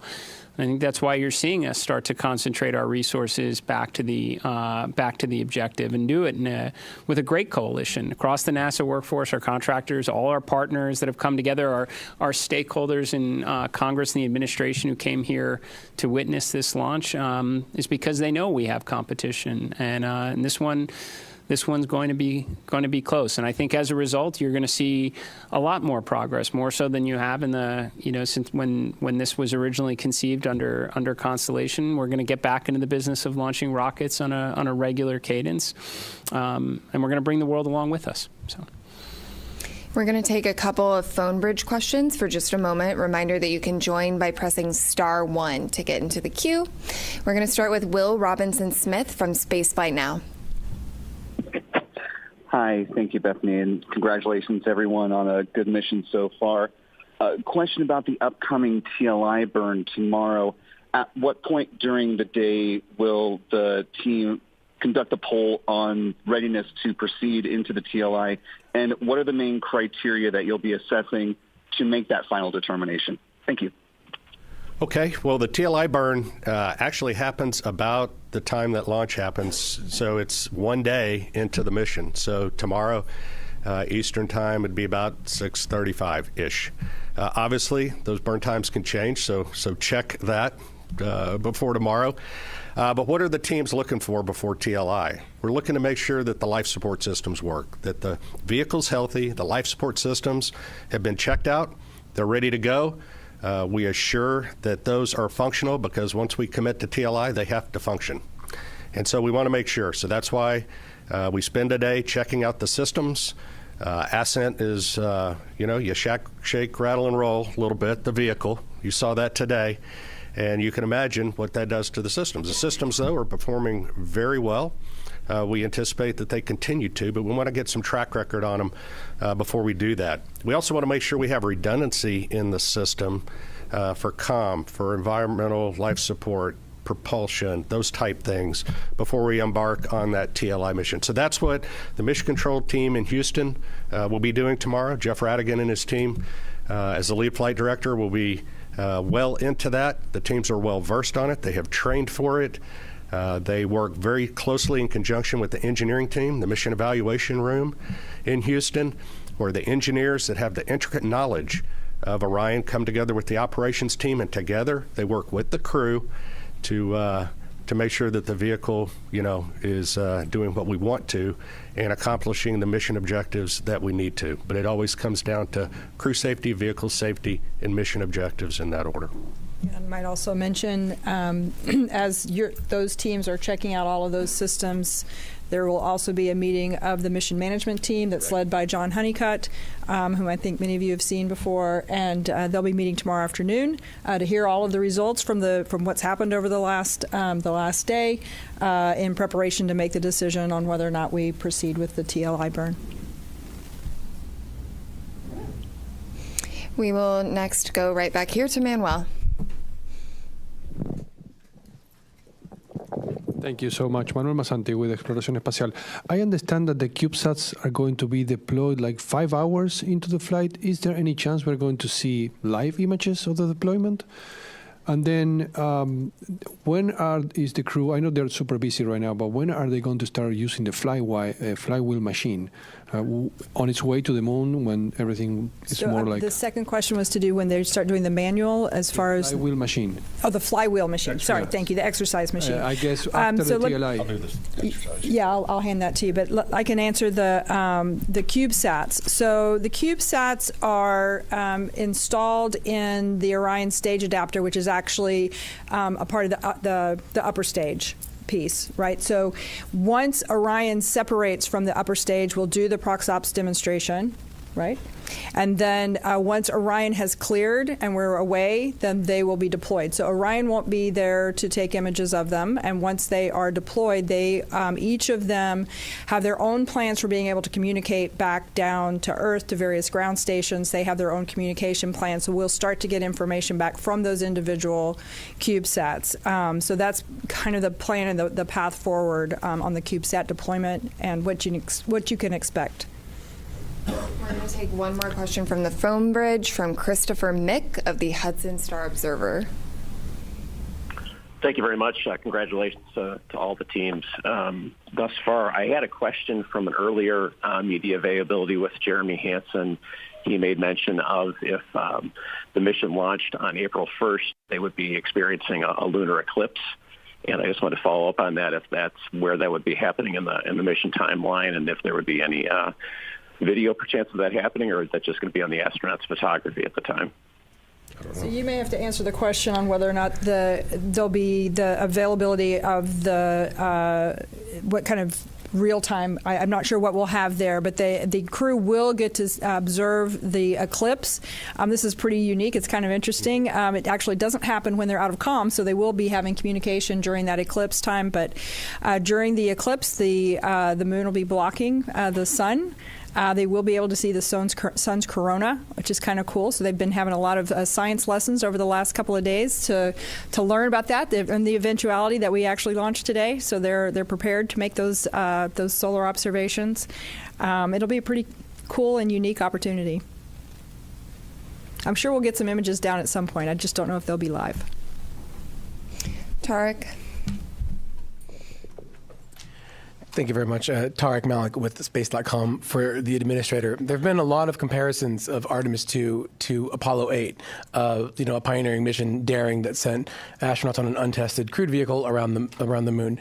And I'm very curious, given last week's ignition event and how that really laid out an audacious and ambitious plan to really explore the moon in a stepping stone approach way, where you see Artemis II in that plan, and basically the importance of riding on this mission before you can make that next step for next year.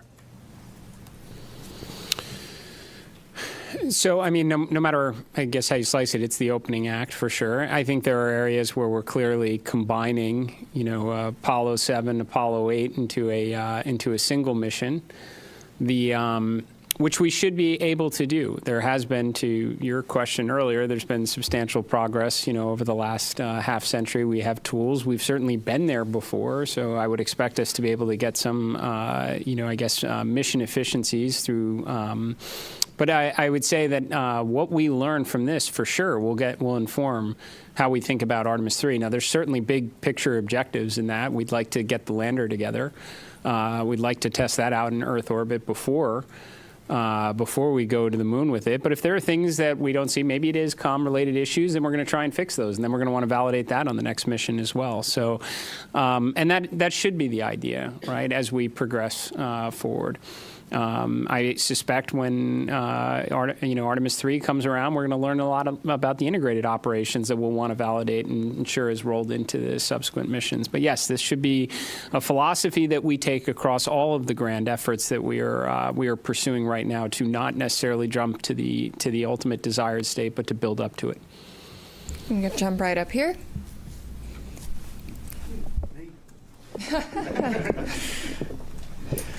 Hi, Richard Hollingham, BBC Future. Related to Apollo 8 in a way, really. I just wondered what plans had gone into a new Earthrise image. A lot has gone into the aspirational nature of this mission. Have you a plan? I assume you have a plan. What is the plan? Oh, go ahead. I do know that the teams have been looking at what the opportunities might look like. They've looked at the different launch dates, and so I know that they're really going to try to make that happen. I can't give you a confirmation on that yet, but stay tuned. My understanding is they have been equipped with additional camera imagery capturing, equipment. So we're going to do everything we can to try and make that happen. It'd be awesome. We're going to go right back here.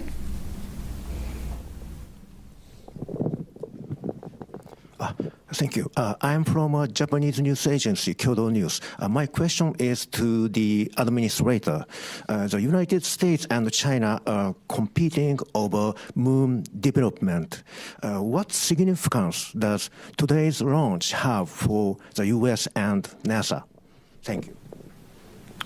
Well, it's certainly an incredibly important step. I mean, this is the first crewed mission into this environment in more than a half century on a rocket that has never flown human beings before, along with a spacecraft. So it's incredibly important because we're going to learn an awful lot from this to inform subsequent missions. So, yes, this is the beginning.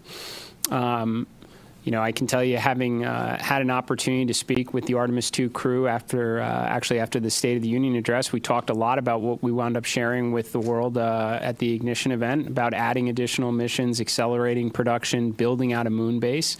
I think it was very energizing for the crew because they knew that they were, this is a risky mission for sure. Any type of new test flight mission going in this environment is going to be challenging, and they knew it was building up to something bigger. And I think that it was very helpful for them in that regard. So, and certainly it was very helpful for me to hear their feedback as well. I would suspect a point or two wound up in the Ignition event from them. So, we're going to go back here to the white shirt. Thanks, Denise Chow with NBC News. I think for Lori or Norm, I'm curious what you anticipate could be some of the biggest challenges over the next few days, whether that's from a spacecraft or system standpoint or crew workload. I'll jump in. Flight day 1 from a crew workload is pretty tough. Between now and TLI, we're working the crew really hard. In fact, when they go to sleep tonight, they're woken up in the middle of their sleep to do the perigee raise burn, and so their sleep's disrupted. They're hitting on all cylinders. They may not be feeling well. On top of that, so we know that flight day 1 and flight day 2 up to TLI is really good. We know it drops off then, and so going into this, we trained for that. We did simulations for this. We put the crew in exactly that state. Now, they weren't on orbit. They probably were feeling great. But we got a good gauge, hey, are we working them too hard? And the mission control team is great because they're watching the crew constantly. They're watching their performance. And we also have a crew that's very good at saying, hey, enough's enough. And so together, we will make certain that we're doing everything in the best interest of meeting the mission objectives. Making sure that we're not working the crew so hard that they make mistakes or something of that nature.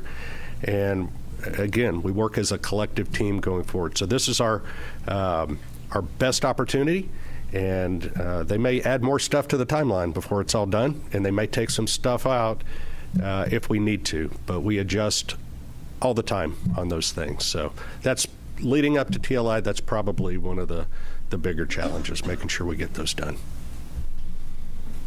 I'm going to go right up here. Hi, Robert Perlman with CollectSpace.com. For the administrator, you mentioned the 53-year hiatus, and in that time, now most of the world's population wasn't alive for Apollo, like I think you and me. And I wonder if you have a sense of, if even this early in the mission, that this has captured the imagination of those people that have never seen anyone go to the moon before on a world level, on a national level, and how important is it to NASA to capture that support from the public? Yeah, I've said it many times. I absolutely, I think it's foundational for what we do here at NASA to inspire. It should be a component of every one of our missions. I've talked about, I think after Artemis II, you're going to have more kids that are going to dress up as astronauts for Halloween. We want to inspire and create interest in the next generation to grow up and contribute to this endeavor.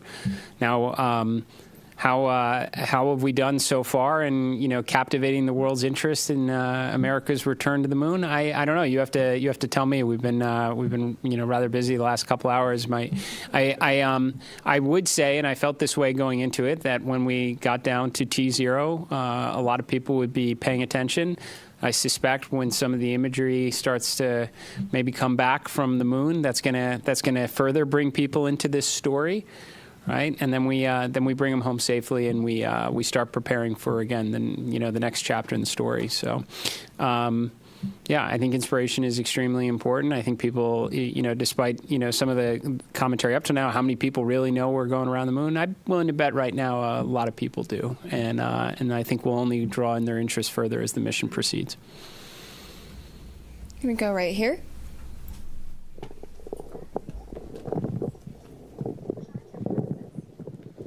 Robert Coppinger, British Interplanetary Society Spaceflight Magazine.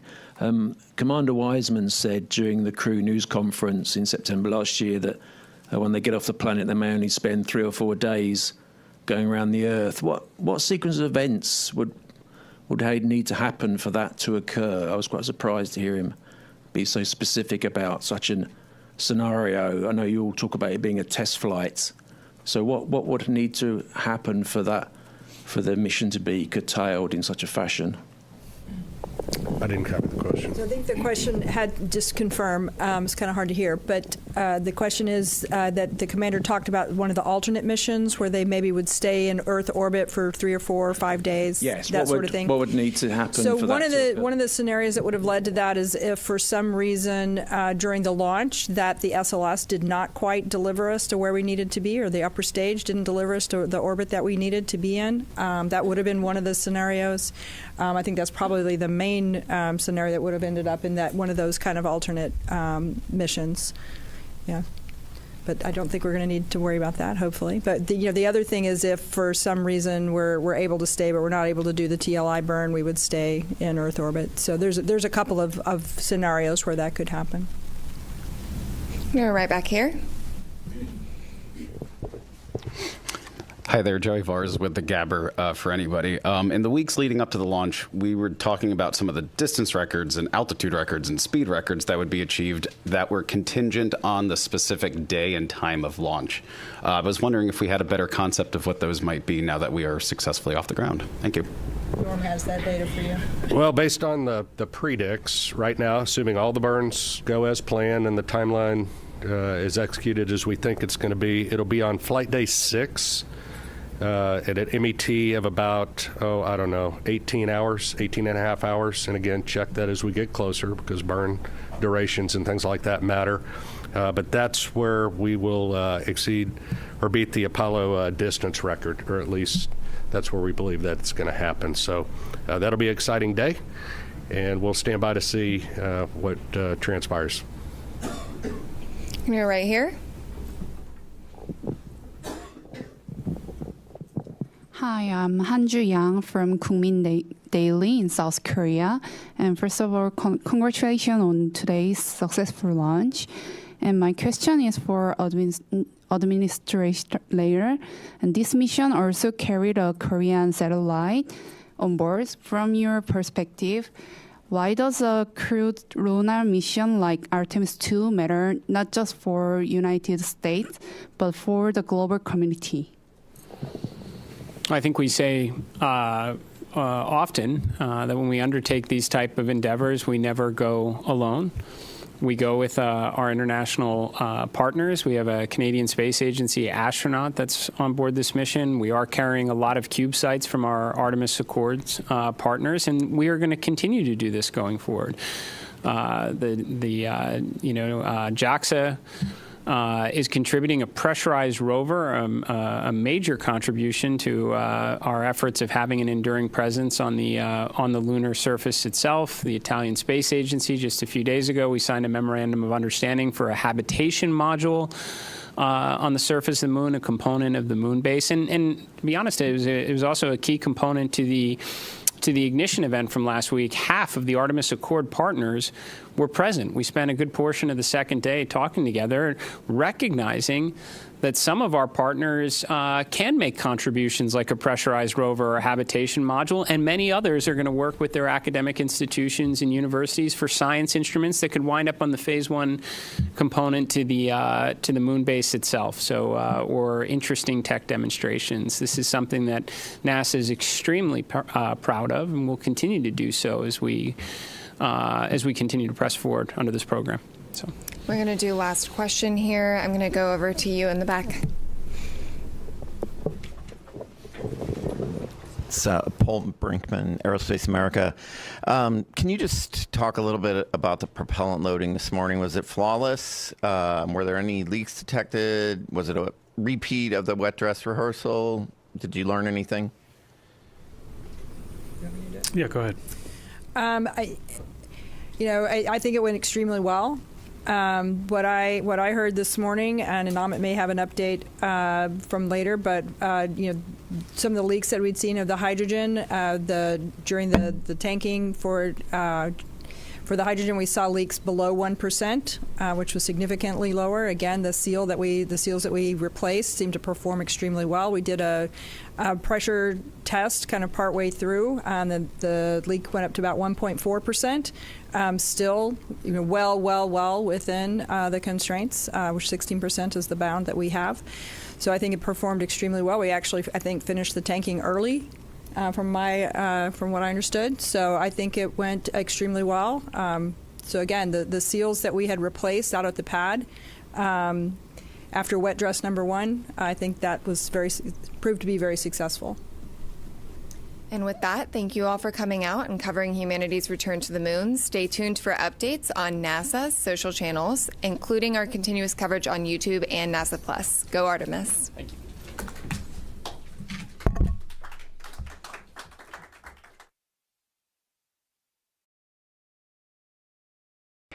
This is Mission Control Houston. Thanks for coming back to us. We are here in the Artemis II flight control room, the white flight control room here in Mission Control Center in Houston, Texas, following along with the mission and 4 Artemis II crew members who are making their way to the moon. For those that were joining on the press conference, we'll do a quick recap of some of the activities that happened over the course of the hour that happened during the press conference. We did have a successful thermal roll ahead of executing the apogee raise burn. The apogee raise burn occurred with an updated time of MET 1 hour, 46 minutes, and 7 seconds. The duration of the burn was 18 minutes and 6 seconds. At this time, the flight dynamics officer confirms that it was a good burn, so they are on a good trajectory for staying in high Earth orbit for the remainder of this flight day and into next. The high Earth orbit puts them into a 43,730 by 0 statute mile orbit, which orbits the Earth approximately once a day. It's a 23.5-hour orbit. Checking.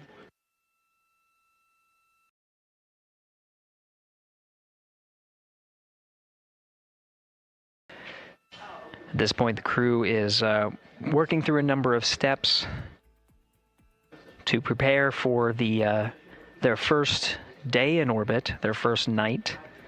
They have a number of activities coming up, including the proximity operations demonstration, where Integrity will separate from the second stage. Integrity, those PCDs are located in Foxtrot 3 large.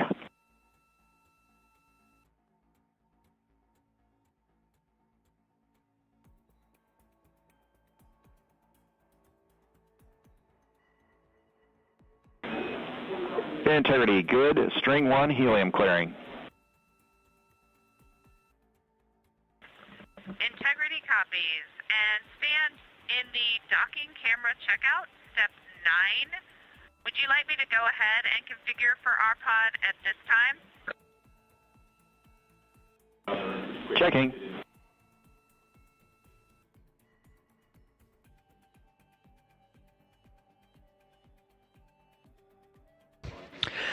Continuing the recap, starting with the current discussion where Integrity is now beginning a thermal roll.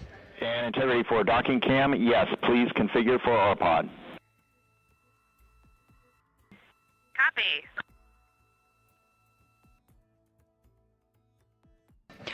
Mission Specialist Christina Cook is setting up the docking camera ahead of the proximity operations demo for later today.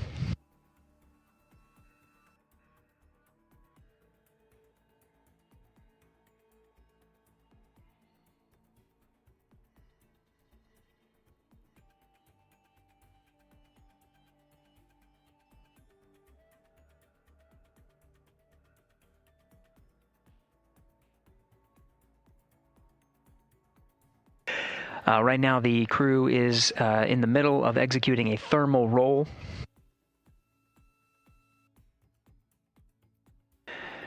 This procedure allows for more even distribution of heating on the interim cryogenic propulsion stage, as well as the Integrity spacecraft.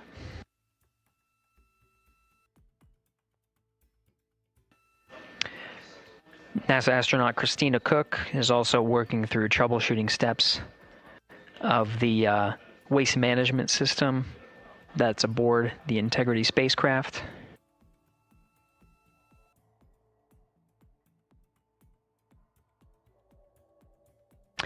The toilet fan is reported to be jammed. Now the ground teams are coming up with instructions on how to get into the fan and clear that area to revive the toilet for the mission.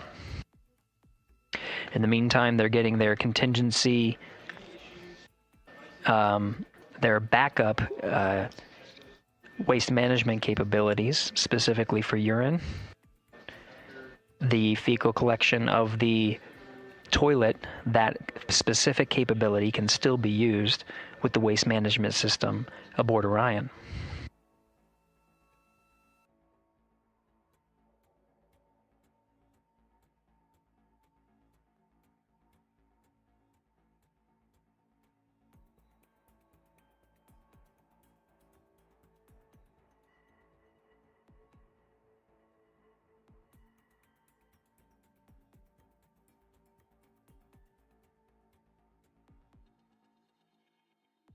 At this time, here in the Artemis II flight control room, we're beginning the first handover of the mission.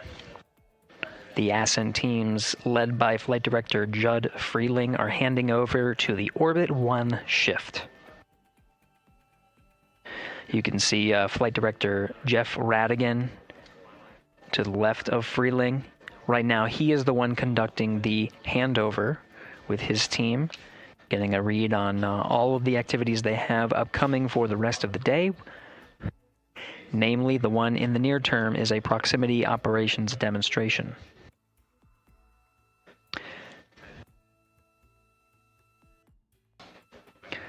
We are also anticipating a crossover of the tracking and data relay satellites. Integrity Houston for GNC. System is still performing nominally, but we are updating unfiltered and BFS with channel 1 again.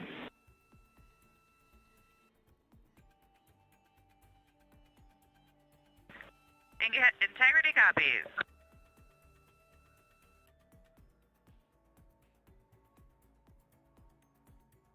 That call from Capcom Stan Love addressing the guidance, navigation, and control system navigation source, specifically channel 1. Now, as part of handover to Flight Director Jeff Radigan to begin the Orbit 1 shift on Flight Day 1, they're preparing for the proximity operations demonstration. Ahead of that, there's an expected handover from the tracking and data relay satellites to the Deep Space Network.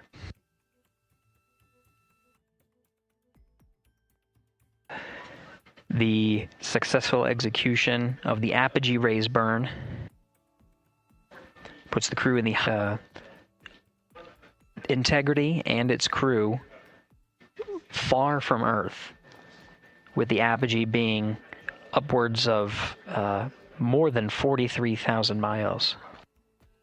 with the geosynchronous TDRS satellite network in a geosynchronous positioning around 23,000 miles, the crew of Integrity will pass the near-Earth network. With that, expected a little less than 24 minutes from now will be a transition from the TDRS to the Deep Space Network. The data rates gathered from the Deep Space Network may allow us to hop on board and get some first preliminary views of the crew prior to them needing to prioritize the proximity operations demonstration.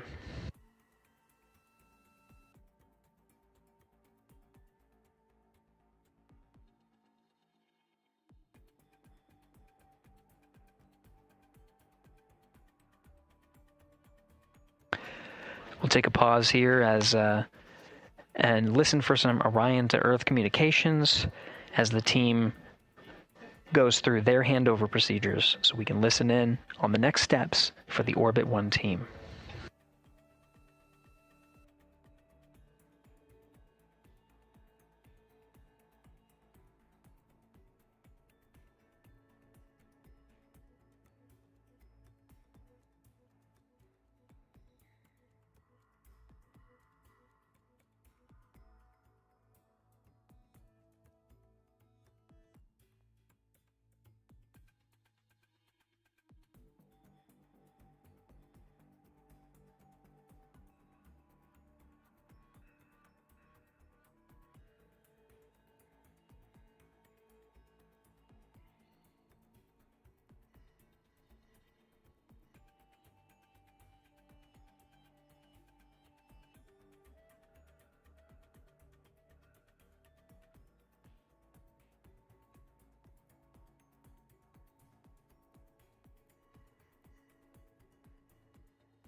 Integrity Houston, about halfway through the eclipse, we're seeing all of our power predicts right on. Thank you for the help with the power down.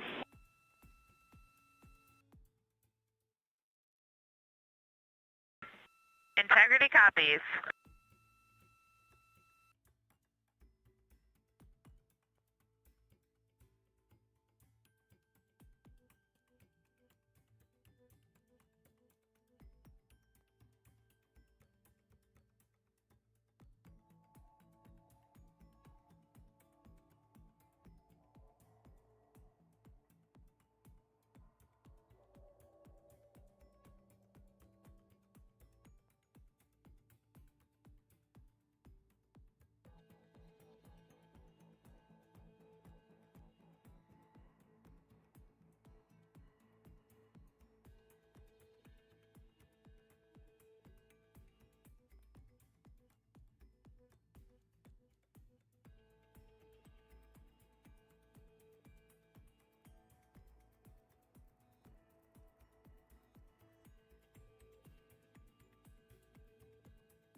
This is Mission Control Houston. Quick update on what you're seeing. This is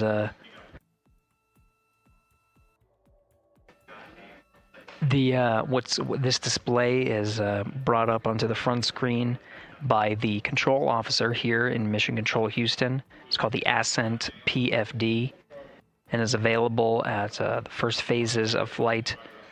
It includes toggled settings between tanking, the Ascent phase on the core stage, and now the ICPS phase.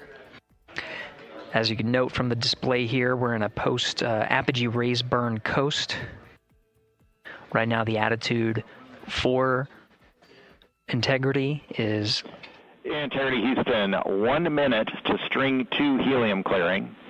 Also, your PCL Rev 1 HEO deorbit burn plan is on board.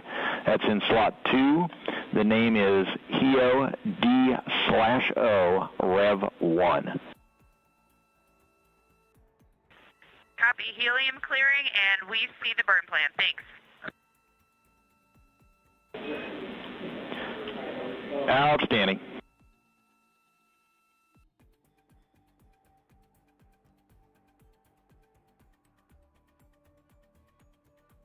And integrity, 2 minutes to thermal roll.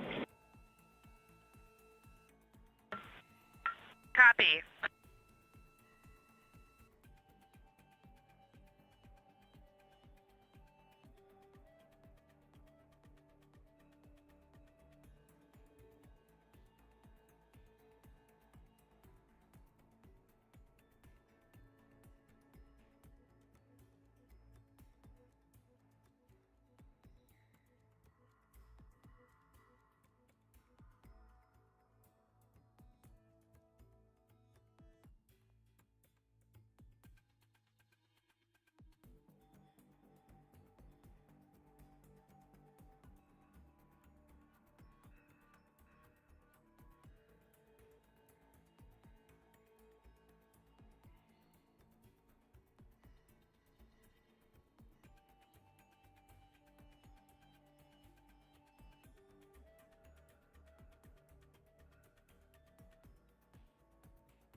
Integrity, good. String 2 helium clearing.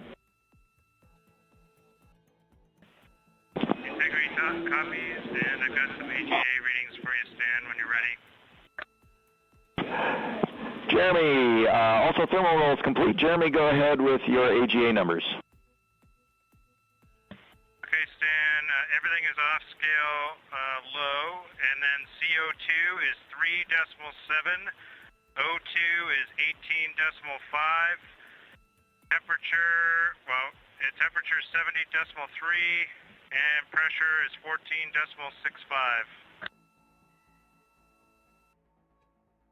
14.65. We copy all those numbers. Thank you.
Integrity Houston for docking camera with an action on the DU.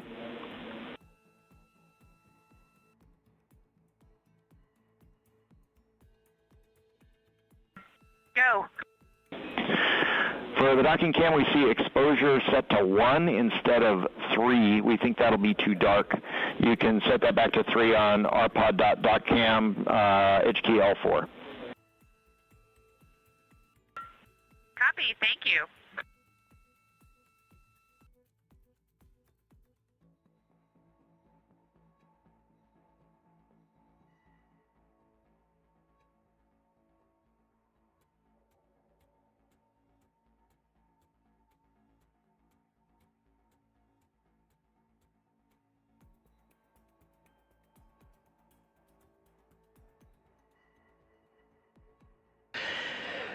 This is Mission Control Houston.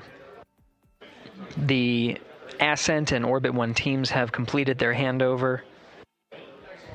Flight Director Judd Freeling sent some parting farewell words to the teams here, congratulating them on the milestone of getting the 4-member crew of Artemis II where they are now, at a mission elapsed time of 2 hours and 45 minutes.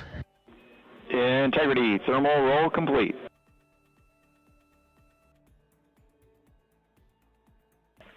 Integrity copies.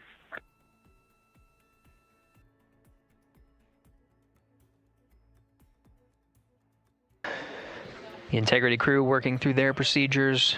You heard thermal roll complete to allow for even heating on the outside of the spacecraft. We'll do this periodically throughout the flight. Right now, the teams here have, like I said, have successfully handed over. You've been hearing the voice of Capcom Stan Love for the Ascent shift. He'll be handing over to Capcom Amy Dill and Capcom and NASA astronaut Raja Chari. You'll hear their voices for the Orbit 1 shift and the beginning of proximity operations demonstration.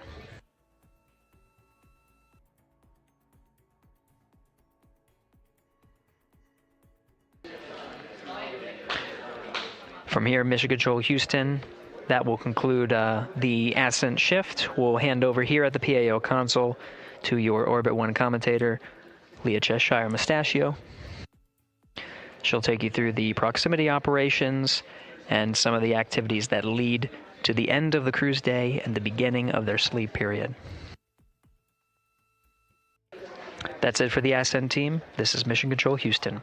Stand by as we allow a few minutes to reconfigure the PAO console and provide 24/7 commentary. Integrity Houston, com check on Peltor. Houston Integrity, com check on Peltor. Hello, Christina. You're coming in louder. How me? Amy, great to hear your voice. I have you the same. Good to hear that our Peltor is a little louder than the mic stub. We copy.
Integrity Houston, 5 minutes to DSN handover.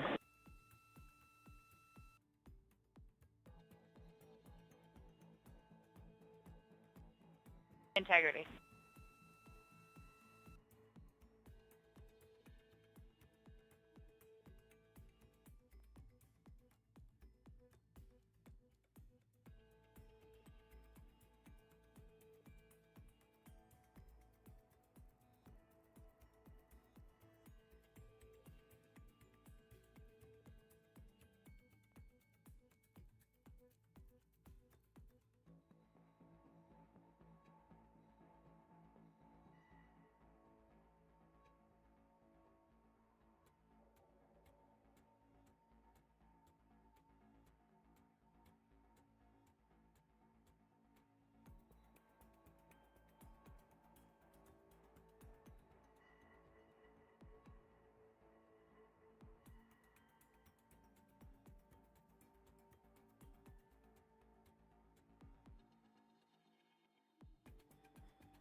Integrity Houston, ICPS blowdown in.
Integrity Houston, voice check on DSN.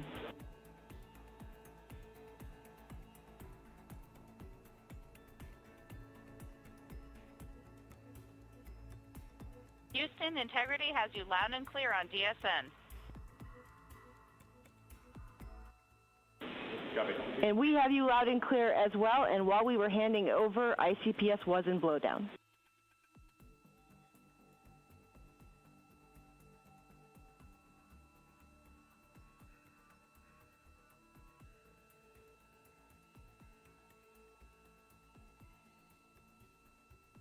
Copy all, and we have 2 GNC cautions on the board for right RHC. Let us know if you see them.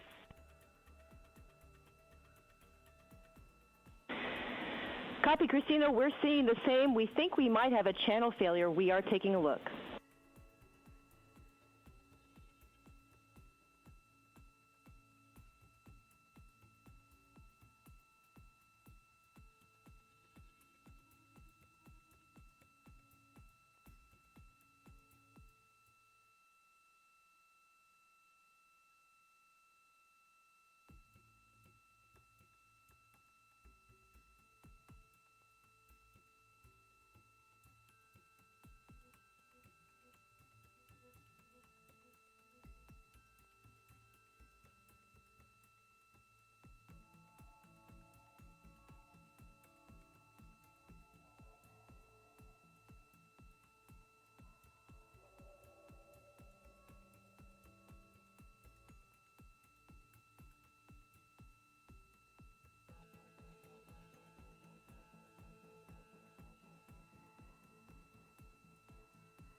Integrity Houston for camera streaming. Go ahead. All right, we are ready to join you on board if you're ready for us.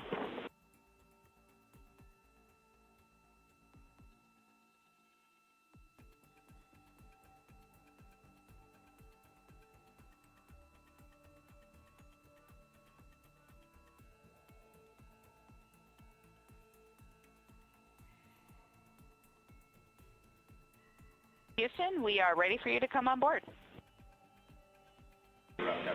Copy. We'll let you know when we join you.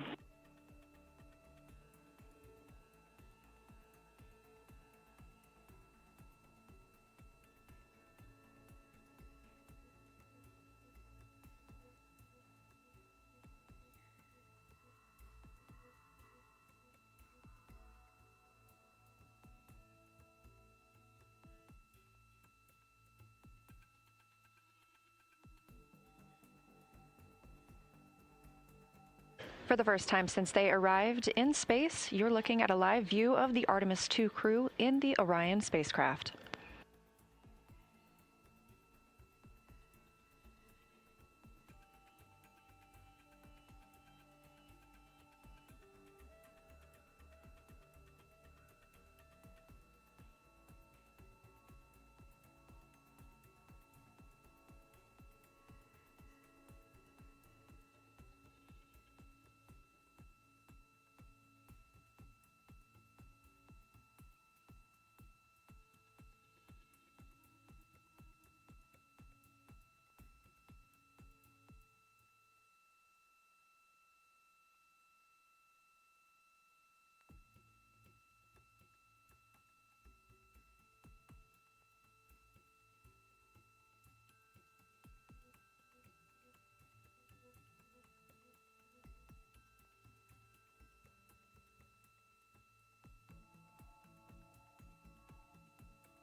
The crew inside Orion is continuing to configure the cabin and prepare for the upcoming proximity operations demonstration, which we expect to start shortly.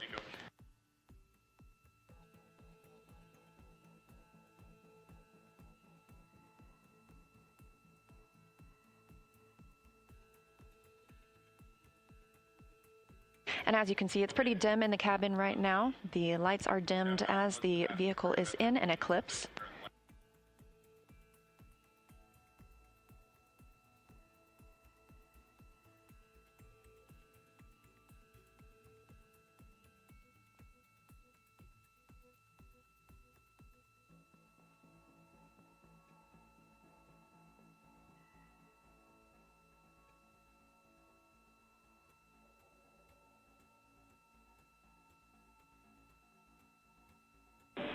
And Integrity Houston, we have joined you on board. It is a little bit dark from our view, so you are free to turn up the lights for a hello. All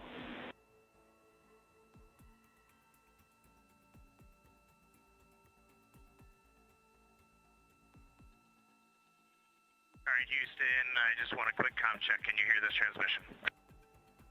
Loud and clear, Reed. All right, Amy, welcome on board the Integrity spacecraft. We got, right now, myself and Christina are in seats 1 and 2, getting ready for rendezvous and proxops demonstration. Victor's just finishing up getting out of suits and getting suit drying going, and Jeremy is hard at work in cabin configuration. It was an amazing ride uphill. The views, we've got 2 moon rises that we've had so far, and the views of planet Earth. We've circled it completely, and we forgot how beautiful it is to look down on Earth. Wonderful, Reed. It's spectacular to see you all, and so far so good with the day.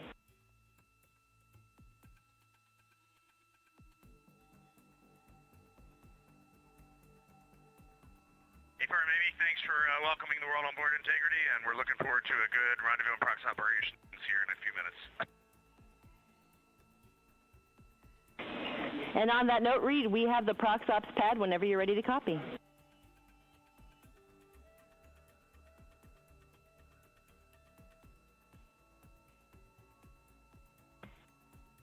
If you can give us about 2 minutes, we'll be ready to copy. Standing by.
Welcome to the Artemis Flight Control Room. I'm NASA's Leah Cheshire Mustachio, and I'm excited to be your Orbit 1 commentator.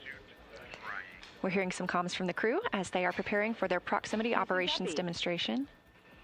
And we have just had, for the first time in over 50 years, humans join the Deep Space Network. Now, we're used to people being on the Near Space Network, the Tracking Data Relay Satellite System with the International Space Station. But again, first time in 50 years that we will have crew traveling far enough to be on that Deep Space Network. These are our first views of the... Integrity, we are ready for ProxOps pad. Integrity, all times MET. ICPS maneuver to SEP, attitude. 3 hours, 18 minutes, 34 seconds. ICPS SEP, 3 hours, 22 minutes, 24 seconds. ICPS thermal turn, 4 hours, 03 minutes, 34 seconds. Depart no later than 4 hours, 30 minutes, 37 seconds. USS-2 TIG, 4 hours, 50 minutes, 07 seconds. Mandatory burn. ICPS disposal burn, 5 hours, 00 minutes, 11 seconds. How copy?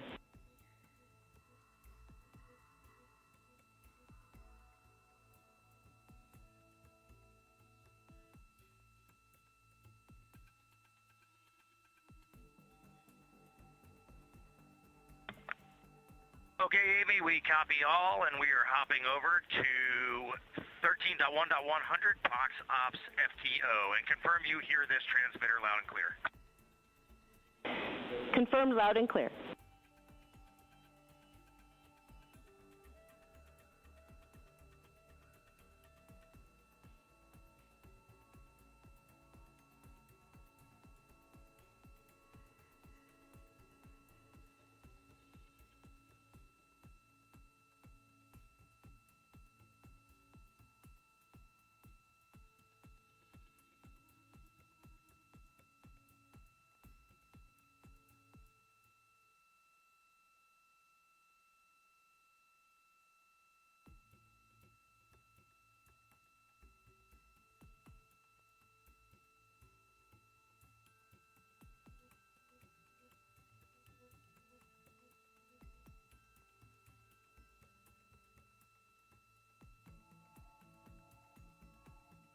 Mission Control Houston just polled go for the ProxOps demo. And the crew aboard Orion is starting to get into the configuration for that demo. Another live view here in Artemis Mission Control. So with proximity operations coming up first, we will look for separation from the interim cryogenic propulsion stage. That is the stage that propelled us in the perigee raise maneuver and the apogee raise burn.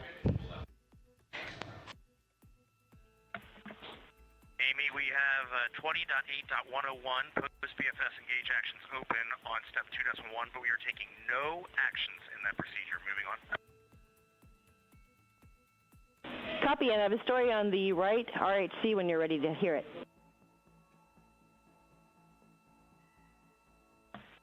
We'll call you in 2 minutes. Standing by.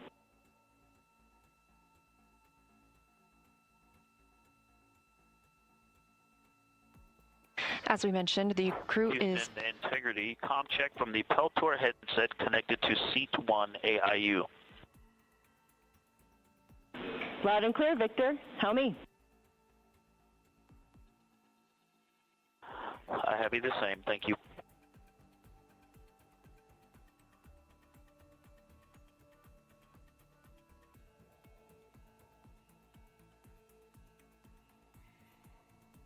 This view coming live from Orion, now just 3 hours and 10 minutes since liftoff today from Kennedy Space Center. As you have heard, Mission Control Houston is go for the crew to conduct the proximity operations demonstration. Again, we will see the separation of the interim cryogenic propulsion stage coming up first in just under 12 minutes. As we saw when we had video of the crew on board, Victor Glover has now moved to Seat 1. He launched in Seat 2. He has switched places with Reed Wiseman. He is going to be, Victor Glover will be commanding and piloting this portion of the mission. He'll be flying the vehicle, and he has let us know he is going to put the communication system on voice activation, so he's going to be speaking nearly continuously for the next approximately hour and a half so that the ground team can hear crew feedback on what it's like to fly Orion, how it's like the simulator here on Earth, and how it might be different.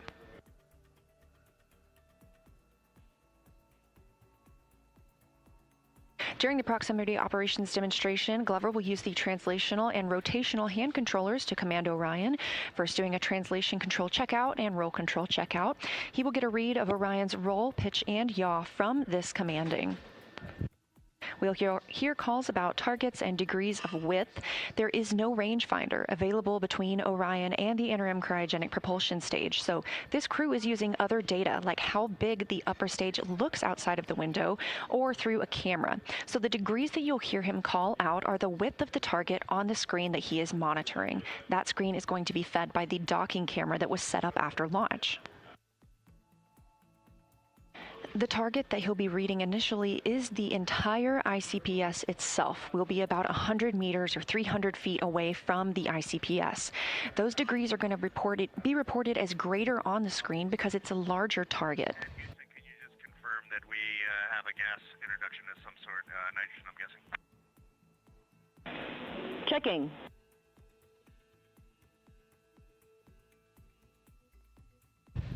Again, we'll start with the ICPS itself being that target. As we get closer, the target switches. Confirm O2 introduction in progress. Integrity. As we get closer to the ICPS conducting these maneuvers, the target that they will be reading back switches to the docking targets that are on the interim cryogenic propulsion stage, as if we were going to fly in and dock. Of course, this is a practice, essentially, for our future Artemis missions in which we will be docking to a lunar lander. Once the initial checkouts are complete, the crew will get a go to move in toward that forward target on the ICPS. They're going to brake at 75 meters, and again at 30 meters.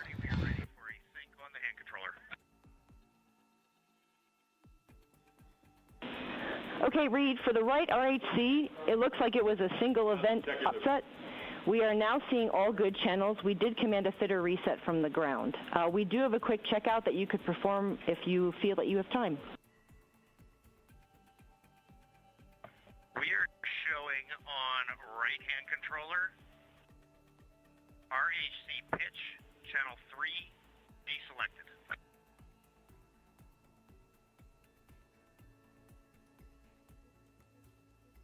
Okay, that's fine. And we expect that.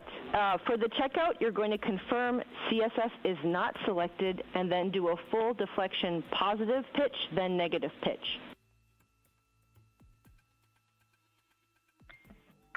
Okay, so the right RHC is powered on, control stick steering is not selected, and you want a full negative pitch and a full positive pitch.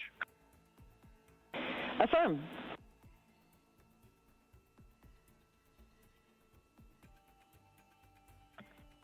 From C2, right RHC, here is a full negative pitch. It is now 0, and here comes a full positive. Copy, we're following. Right RHC is back to neutral, still show pitch channel 3 deselected.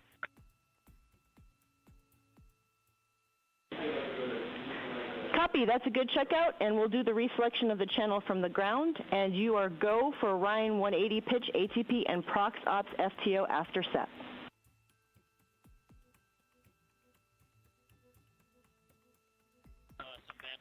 Outstanding. Picking up in step 1.3 is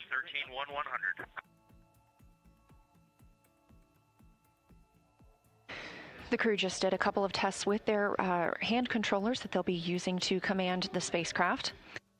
Again, we expect to hear quite a lot of communication from them during this time period, so I'm going to front load you with a lot of information of what you can expect to hear. So initially, again, that target that they will be monitoring is the ICPS itself once we have undocked.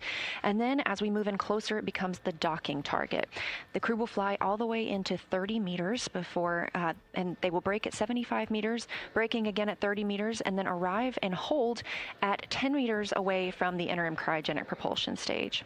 Victor Glover is going to conduct an attitude alignment and then move into the precision translation test and then the precision rotation test. They are exactly as they sound. These are small movements while closer to the ICPS, like we would need to make if we were docking. Of course, again, this is essentially a practice for our future Artemis missions in which Orion will need to dock to a lunar lander.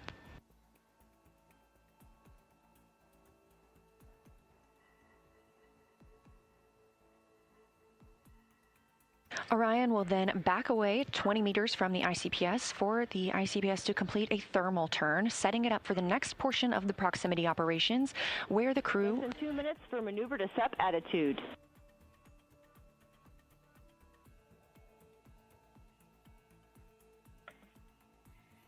Integrity copies. Once that thermal turn is complete, the crew will approach the side docking target. Again, we're not docking today, but Glover will command Orion to hold at 15 meters from the ICPS. He'll then move into the precision translation test again, but this time with the side target, conducting multi-axis tests of Orion's yaw before maneuvering the spacecraft to its tail-to-sun configuration, which helps generate power through its solar arrays. Finally, the proximity operations demonstration will be complete, and Glover will initiate Orion's departure from the interim cryogenic propulsion stage.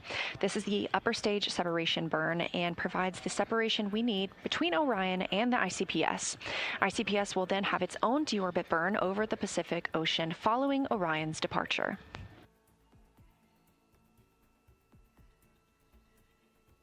Again, maneuvering to separation attitude coming up now in just about 40 seconds, and separation from the interim cryogenic propulsion stage coming up in 4 minutes and 25 seconds.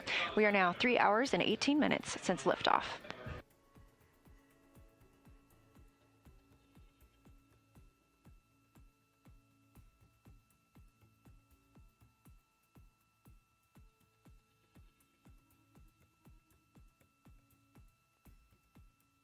We expect to have views from the docking camera. This is new hardware on Artemis II, and testing it out here helps us reduce the risk in using it for future missions. We'll be using this for proximity operations and our overnight demonstration tests as well. It remained stowed for Ascent and was installed shortly thereafter. The plan is to keep it installed during the crew sleep period, but they will remove it during crew wake since it keeps the crew from observation and photography out of that window.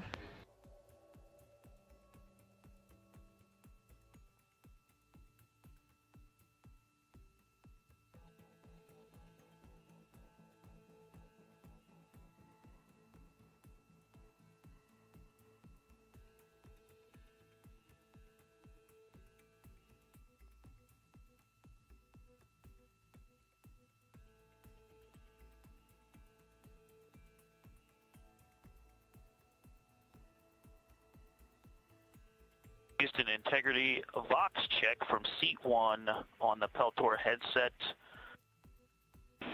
Loud and clear. Okay, I have you the same. Calls requesting a response will be prefaced with Houston. All other comm, no response required. Houston, how do you copy that?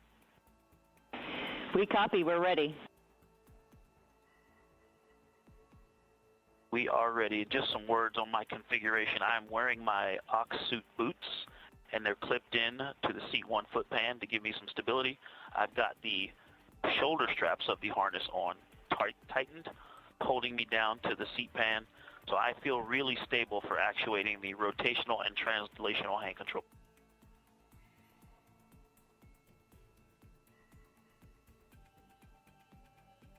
Glover letting the teams here on the ground know that he doesn't expect a response from them. We're currently ICPS, next phase 245. Our next action is in about 2 minutes.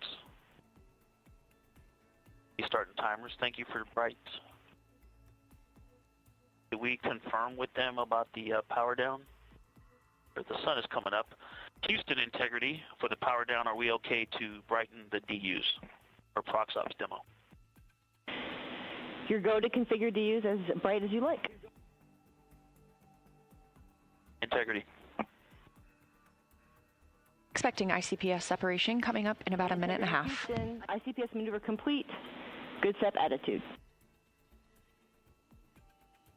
Integrity copies.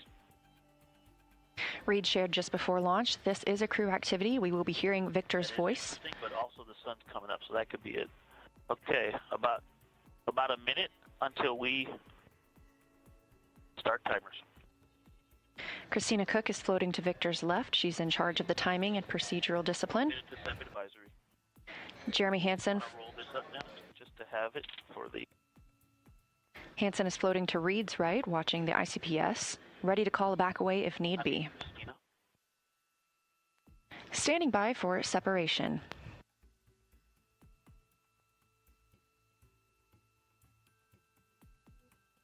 "30 seconds to timer start."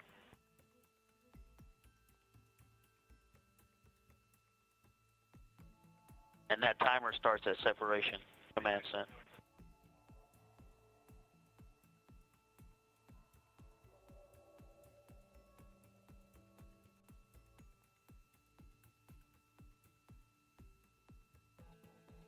Stand by for separation.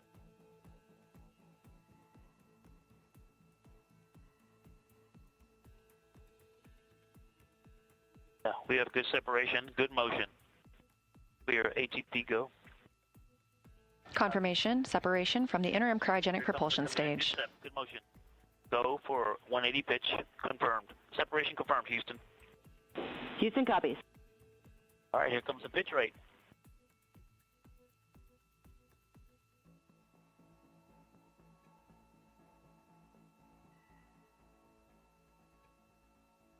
Video. I have no stop stream option. It's grayed out. Dot cam selected.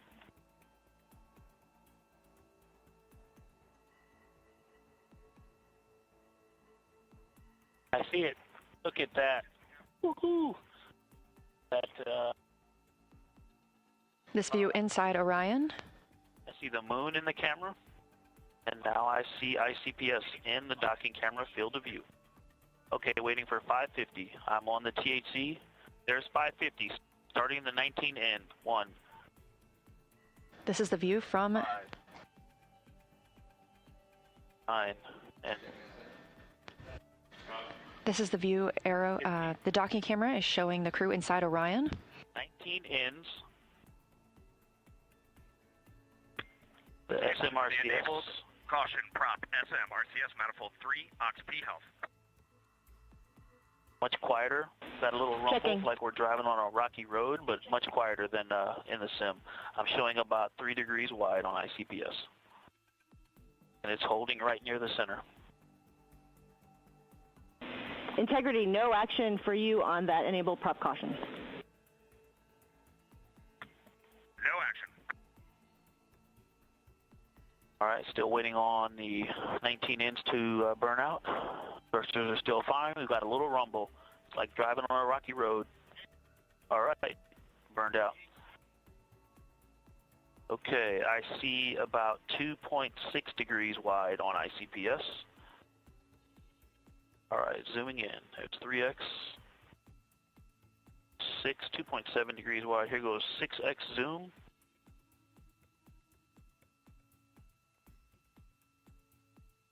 Looks to me like we might have even slight closure. I definitely don't think we're opening. Anybody else? Okay, 2.6.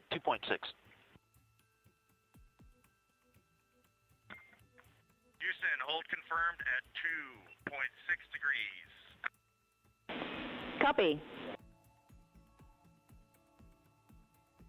Look at the exposure difference between 2 and 3. That's 3. It's quite washed out. When I go to 2, I can see the docking target. I'm going to leave it at 2 for now. Step 6. The degrees Glover is reporting. Okay, here come 3 outpulses. 1, 2, 3. And it again is that rumble, a little bit of a rumble from the service module. I hear them still burning. It looks like they just burned out. And I'm seeing opening. We definitely have opening. 1, 2, 3, 4 impulses. And so far, what I can tell you about this is it's much tighter than the sim. There's not a lot of lateral movement, not a lot of rotational movement as these are burning out. ICPS is nice and stable in the camera field of view. It is 2.5 degrees wide, and we should have a slight closing rate. It is a half a degree below the center of the docking cam. It is 2.5 degrees wide.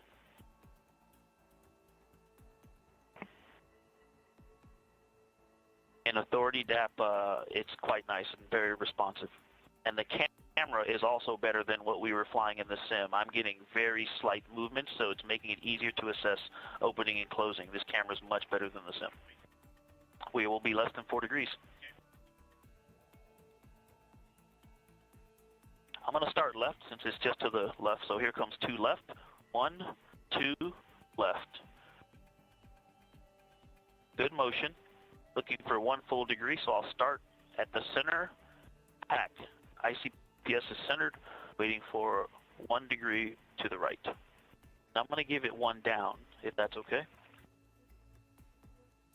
All right, we still got good motion. I'm going to hit 1 down for correcting ICPS towards the center.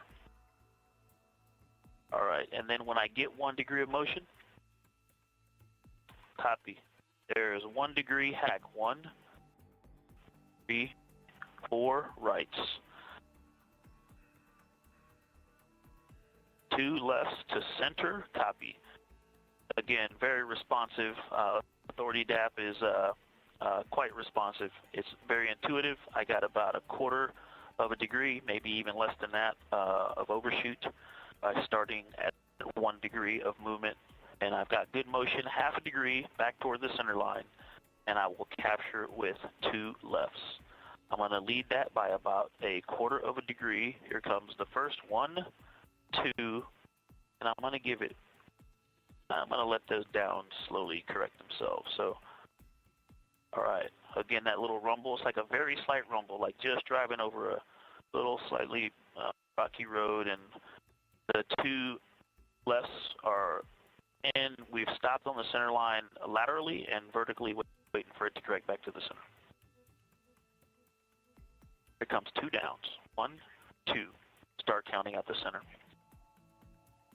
Copy 2.5 degrees wide on ICPS. And Houston, Ike keeps talking about the rumble, and I think from the previous spacecraft that we have flown, Soyuz and the SpaceX Dragon, we're used to a more distinct popping sound out of the thrusters, and this is just more of a gravelly road, kind of very calm. There's not a lot of dynamics on board. Very smooth vehicle. 1 degree of motion. Here comes 1. Copy 2, observation. 3, 4 up. Okay, there's 1/4 of a degree overshoot, maybe 1/3 of a degree, and we've got motion is stopped. Waiting for motion. Yep, this one is taking a little longer. Motion is tracking back the other direction now. We'll go 2 downs to center. We also had an up correction going in, so I think I didn't take that out before we started this. That may have contributed to it overshooting a little bit more.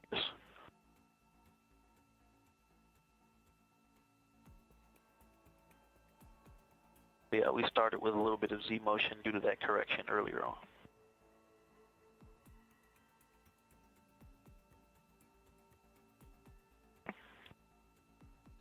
All right, half a degree to go, and then we'll go 2 downs to stop it in the center. Still right at 2.5 degrees wide. We'll probably only need 1 down to stop this. Okay, gonna put that in now. There's 1 down, and we are centered.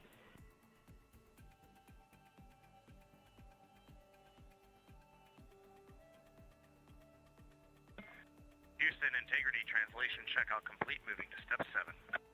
2.5. Copy.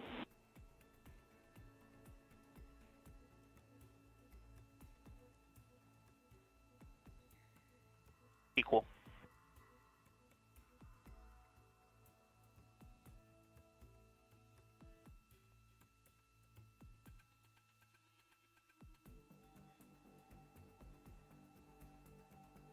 back to that step.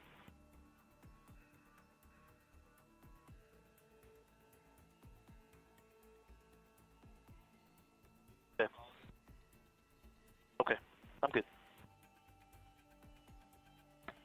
And Houston, with the stable ICPS diameter, we do have the opportunity to do one in pulse, but we are going to hang here for now. Copy, concur.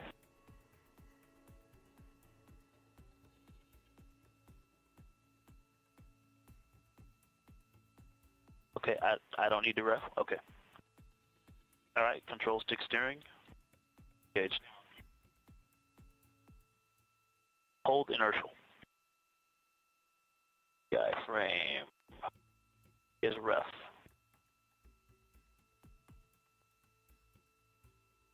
One degree on the rate scale set. Just trying to get that docking target background. So I'm going down exposure 1 now. I can see the docking target clear. Ready?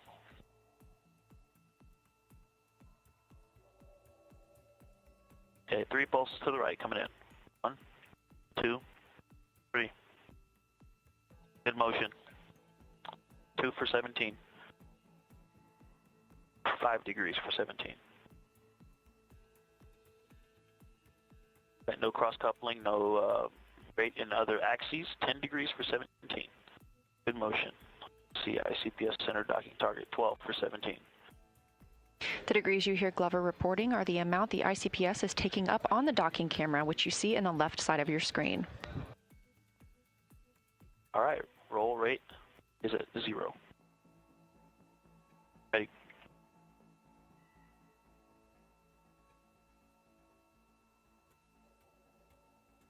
Aligned. Giving it 1 down, 1 left. Houston, roll alignment complete. Little gravel road. Copy. And we got another momentary enabled caution prop SM RCS manifold 6 ox P. No impacts to Prox Ops demo. Good to continue. Integrity. Point 2. Set. Okay, let me center ICPS and get stable. I'm going to go up. I'm going to go right. Okay, roll right and hold. All right, roll right. It's coming in. Roll, good motion, no cross coupling. It's only roll rate. I see ICPS. 2 for 5. 3. It is slow, easy to anticipate, and stopping at 5. Was able to stop right at 5.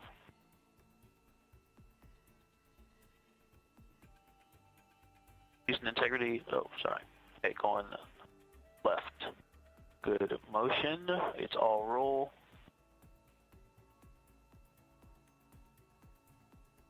No rates in pitch or yaw. 2.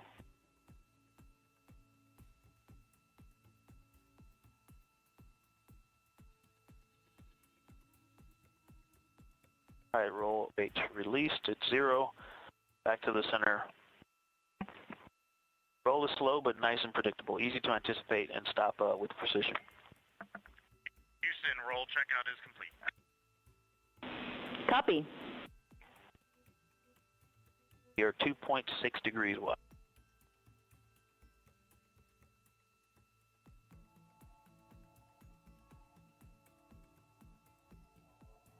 Ready.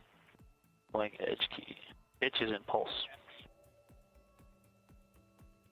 It's just greater than half a degree low. 3x. Pitching up, 1 pulse. For 1 degree. Pitch up, nice and snappy. And there's 1. Anticipated, stopped it right on that 1.5 degree line.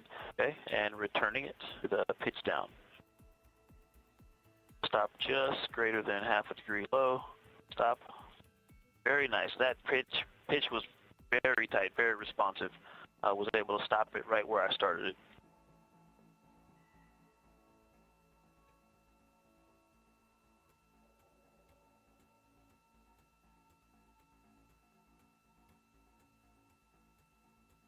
The pitch going back to discrete. A 0.7 degrees low. Pitch up and hold. All right, pitch up. Stopping it. Again, very responsive, also in discrete. Pitch down and hold. Back to initial vertical position. Stop. After. Very nice. Ready for yaw to pulse.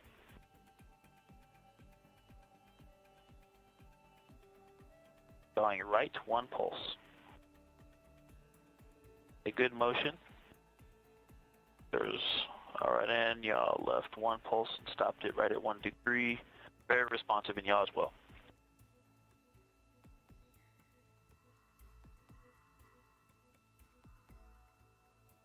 Left, one pulse, good motion, no cross coupling, and 1 degree. Stopped, overshot about 1/8 of a degree. Back to original position.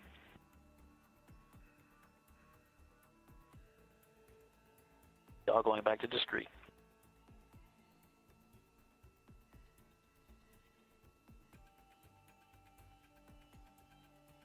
Yawing right and hold. 1 degree. Good motion, no cross coupling, half a degree. There's 1 degree stopped and overshot about 1/8 of a degree, but nice capture.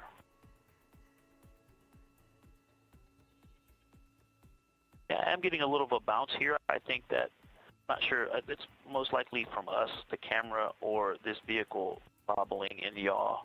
So ICPS is moving, it's wobbling left and right slightly in the camera view. It did stop at the 1 degree of motion quite precisely, but we got this bobble just now, going back to initial position by yawing left and holding. So while it's yawing, it is solid. There's no bobble. Stop. Released. See if that bobble comes back. There is a slight bobble, maybe dead banding or just the camera or the vehicle fluctuating. Are you guys seeing that, Houston? Are you seeing the bobble in the docking cam video?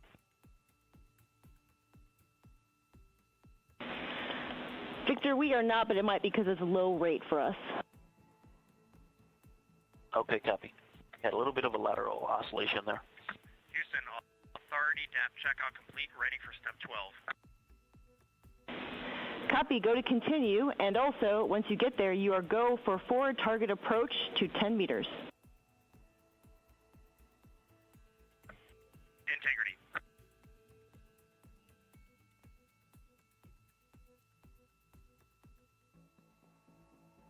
Copy. No. The DAP is going to course. It is showing course. 16 in, starting now. 1, 2, 3, 4, 5, 10, 14, 15, 16 ins. Houston approach was initiated from approximately 2.7 degrees. All right, I'm going to give it 1 Copy, down. 2.7. All right, we're coming up on 3 degrees wide. Stand by for 3 degrees. Packed 3 degrees wide. Gave it 1 down. It doesn't seem to be tracking down, though. I'm going to give it 1 more down in course. There we go. Responding to that one, going to give it 1 left in course as well. Good corrections. Good, are you okay? This view live inside Orion. Videos, do you, or field of view, do you need any lighting adjustments in the cabin?